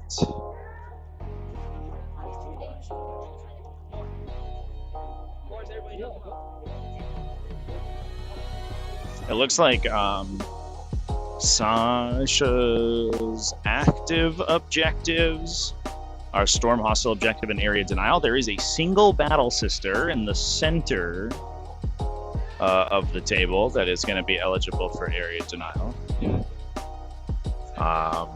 The Storm Hostile, I think the rightmost objective, which I'll point the camera at.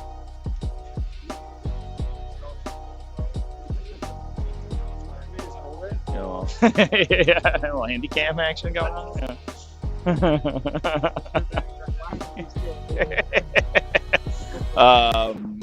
Yeah, so I think that was held down by the Eradicators over there, and Sasha's taking it back. So Storm Hostile and Area Denial are being completed. So it looks like he's going to get another 10 points on secondaries, which will Sasha. Yeah, 15. Oh, yeah, he's max primary, right? Yeah. And then he could score another 15 or another 10 on secondary. Right. Yeah, as the board stands, it looks like he'll do it. Right. There's the sister in the middle. Storm. Mm-hmm. Come back here, kill that one lady. And then whatever. Thomas is holding Storm. Okay. Yeah. He could also flip if the scouts don't get murdered here, which I guess they probably would. Oh, they got attacked already, and they didn't. Oh, are those Seraphim engaging them? Gotcha. So he could flip the scouts to Tactical Doctrine. No, because you could do the strat. Yeah. And then charge the Battle Sisters that are standing on the objective, right? Has he gone through Capture Enemy Outpost? Could he like windmill slam a Capture Enemy Outpost draw for 1 trillion points? That'd be amazing. He burned it already?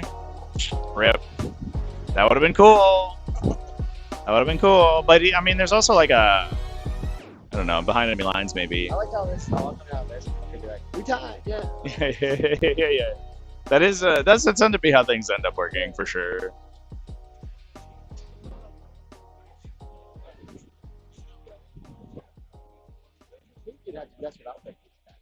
Like on the back, maybe. Yeah, but you could like then pull the like heavy weapon dude to it, and then keep your chainsword. I don't know if it makes a difference, like, because you're not going to check coherency until the end of the turn anyway, so it doesn't matter. There is another unit of scouts, it looks like, in the back there that Thomas could pull off the table. Investigate signals. Is he new orders already? I think so, right?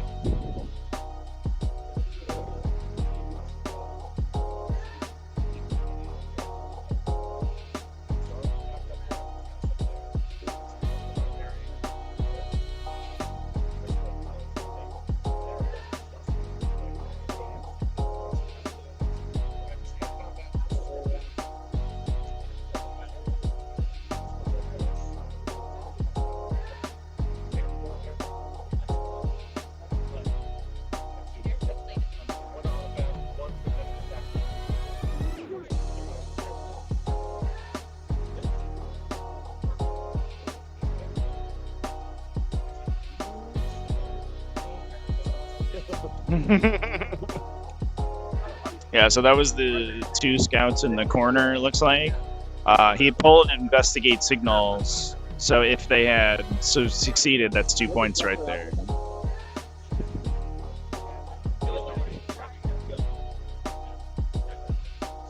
There you go.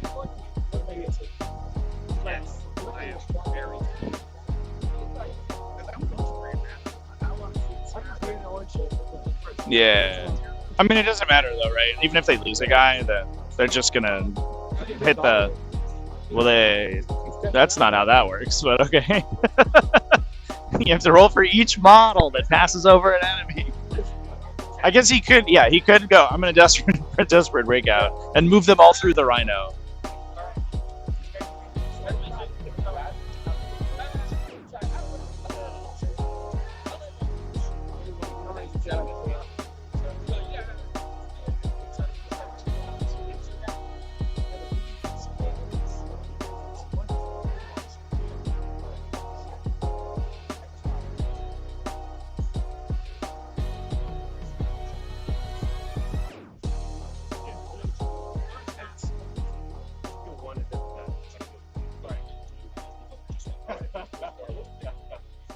So overwhelming force is the other objective that Thomas is holding on to right now. So he's aiming, he's currently angling to get cannon shots into the immolator that's holding the sort of top right objective right now. And if he's able to do that, then that would be 3 points, plus there's a battle sister in the middle.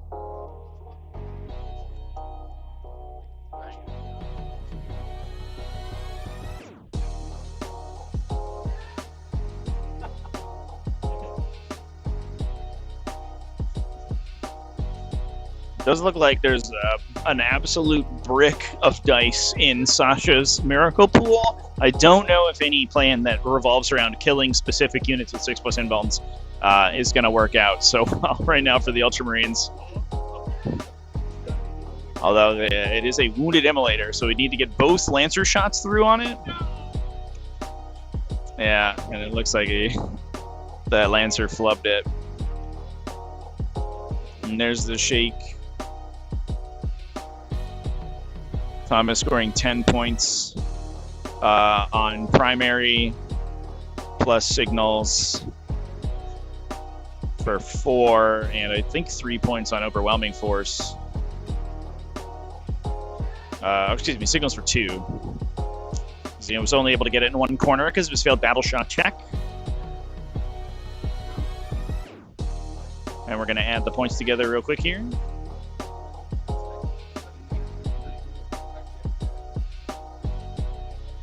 Total of 90 points after painting for Sasha Edelkraut.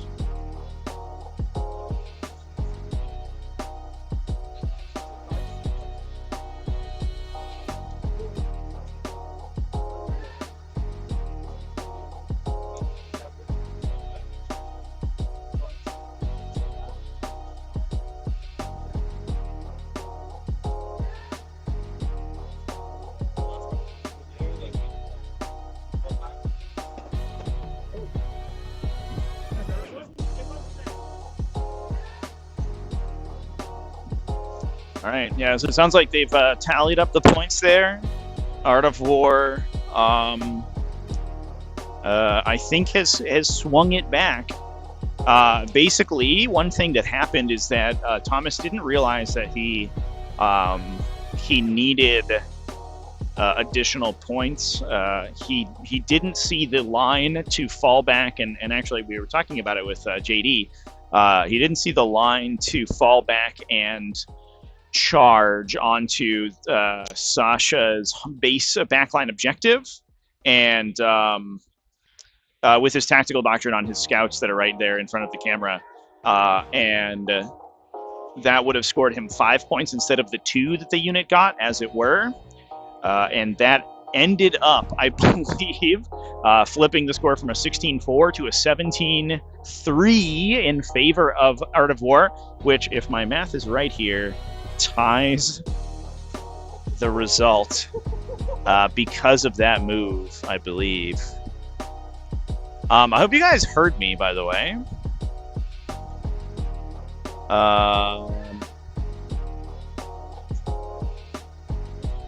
Yeah, but big swing after the 218 for sure. Yeah. Let me know if that audio sounded okay. I have unfortunately no way of knowing if you guys could hear me all the way out there. Hopefully it sounded okay while we were discussing things.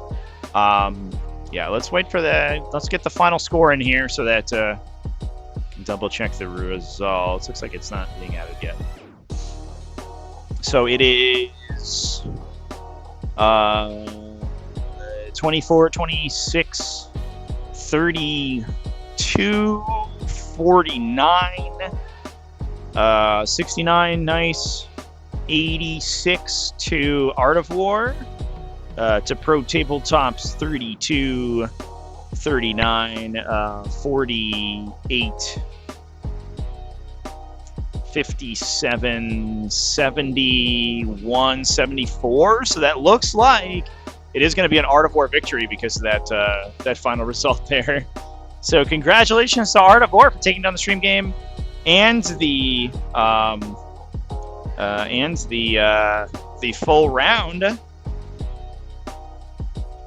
And I believe that puts them at 2-0 so far. So they're actually the leading team.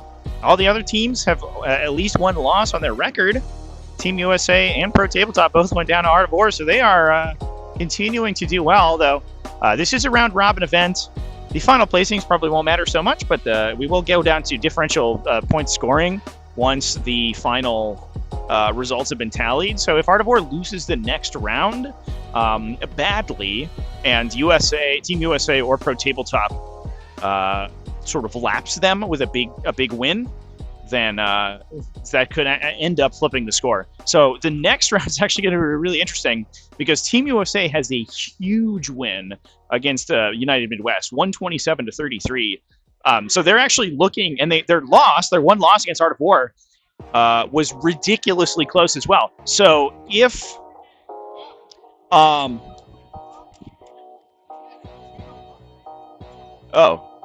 just kidding, chat. We see Thomas Bird on the table there, having a little bit of a conniption because it looks like he actually added his points wrong. So I actually think this is a draw. Oh my God, that's a little bit of an upset, actually. Yeah. Again, everybody's giving hugs now. Yeah, okay. Well, there you go. Yeah, I think Art of War had won by 1 point, but instead ended up getting to a solid draw. So that puts them on even standing in terms of win-loss with Pro Tabletop, but kind of an idiosyncrasy of the differential scoring system is that those close games, obviously a draw is not going to take you out of contention to place first in the event, but those close games mean that your differential points are not that high, and a result like Team USA got, getting that 127-point win, could flip things back in. So actually, that makes tomorrow's games a lot more interesting because it might very well, in terms of the final placings of these teams, come down to their final position. All right, chat. And with that, I think we're going to actually close out the stream here. I hope my ad hoc reporting was okay for everyone. Thanks everyone for watching, and I will see you tomorrow at 10 a.m. 10 a.m. Central Time. So that is exactly, almost exactly 12 hours from now. Basically exactly how we did yesterday. 13 hours. My computer's still on Eastern Time, so my computer said it was 10. Yeah. So it's just about 9 o'clock right now, and it starts at 10 tomorrow, so about 13 and a bit hours from the time that you're currently watching this. I will get a stream event up for that as soon as I can. And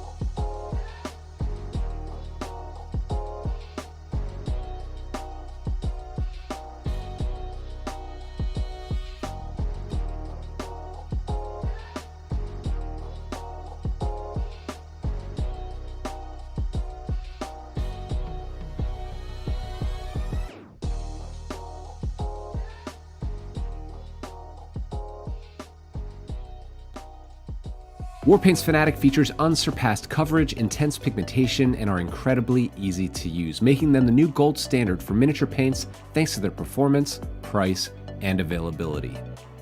And the starter paint set is the perfect entry point for beginners or anyone who is eager to try out this exciting new range.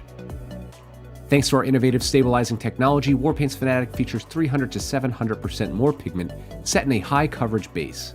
Each color is finely tuned for consistent brush feel and coverage, meaning that all of the colors in the range behave in a familiar way, unlike other hobby paints on the market today. The complete range is developed within flexible color triage, which makes color selection simple and versatile. And all of our paints are filled in spill-proof dropper bottles that are preloaded with 2 high-grade, rust-proof mixing balls. The starter paint set features the key colors needed for painting your gaming miniatures. Inside you will find 11 paints in total with 7 colors, 2 metallics, a wash, and a brush-on primer. The set includes a painting guide and starter brush, as well as a miniature absolutely free. In addition, all of the Fanatic box sets are designed to help you build your collection no matter your price point, with limited repeating colors, so you can level up your hobby arsenal however you choose. Whether you are a gamer looking to quickly get your miniatures to tabletop quality, a dedicated hobbyist refining your techniques, or a professional painter searching for your next trophy, Warpaint's Fanatic offer the quality and performance at the price that you need. Find your starter paint set in the full Fanatic range at your friendly local game store, preferred online retailer, or direct at www.thearmypainter.com.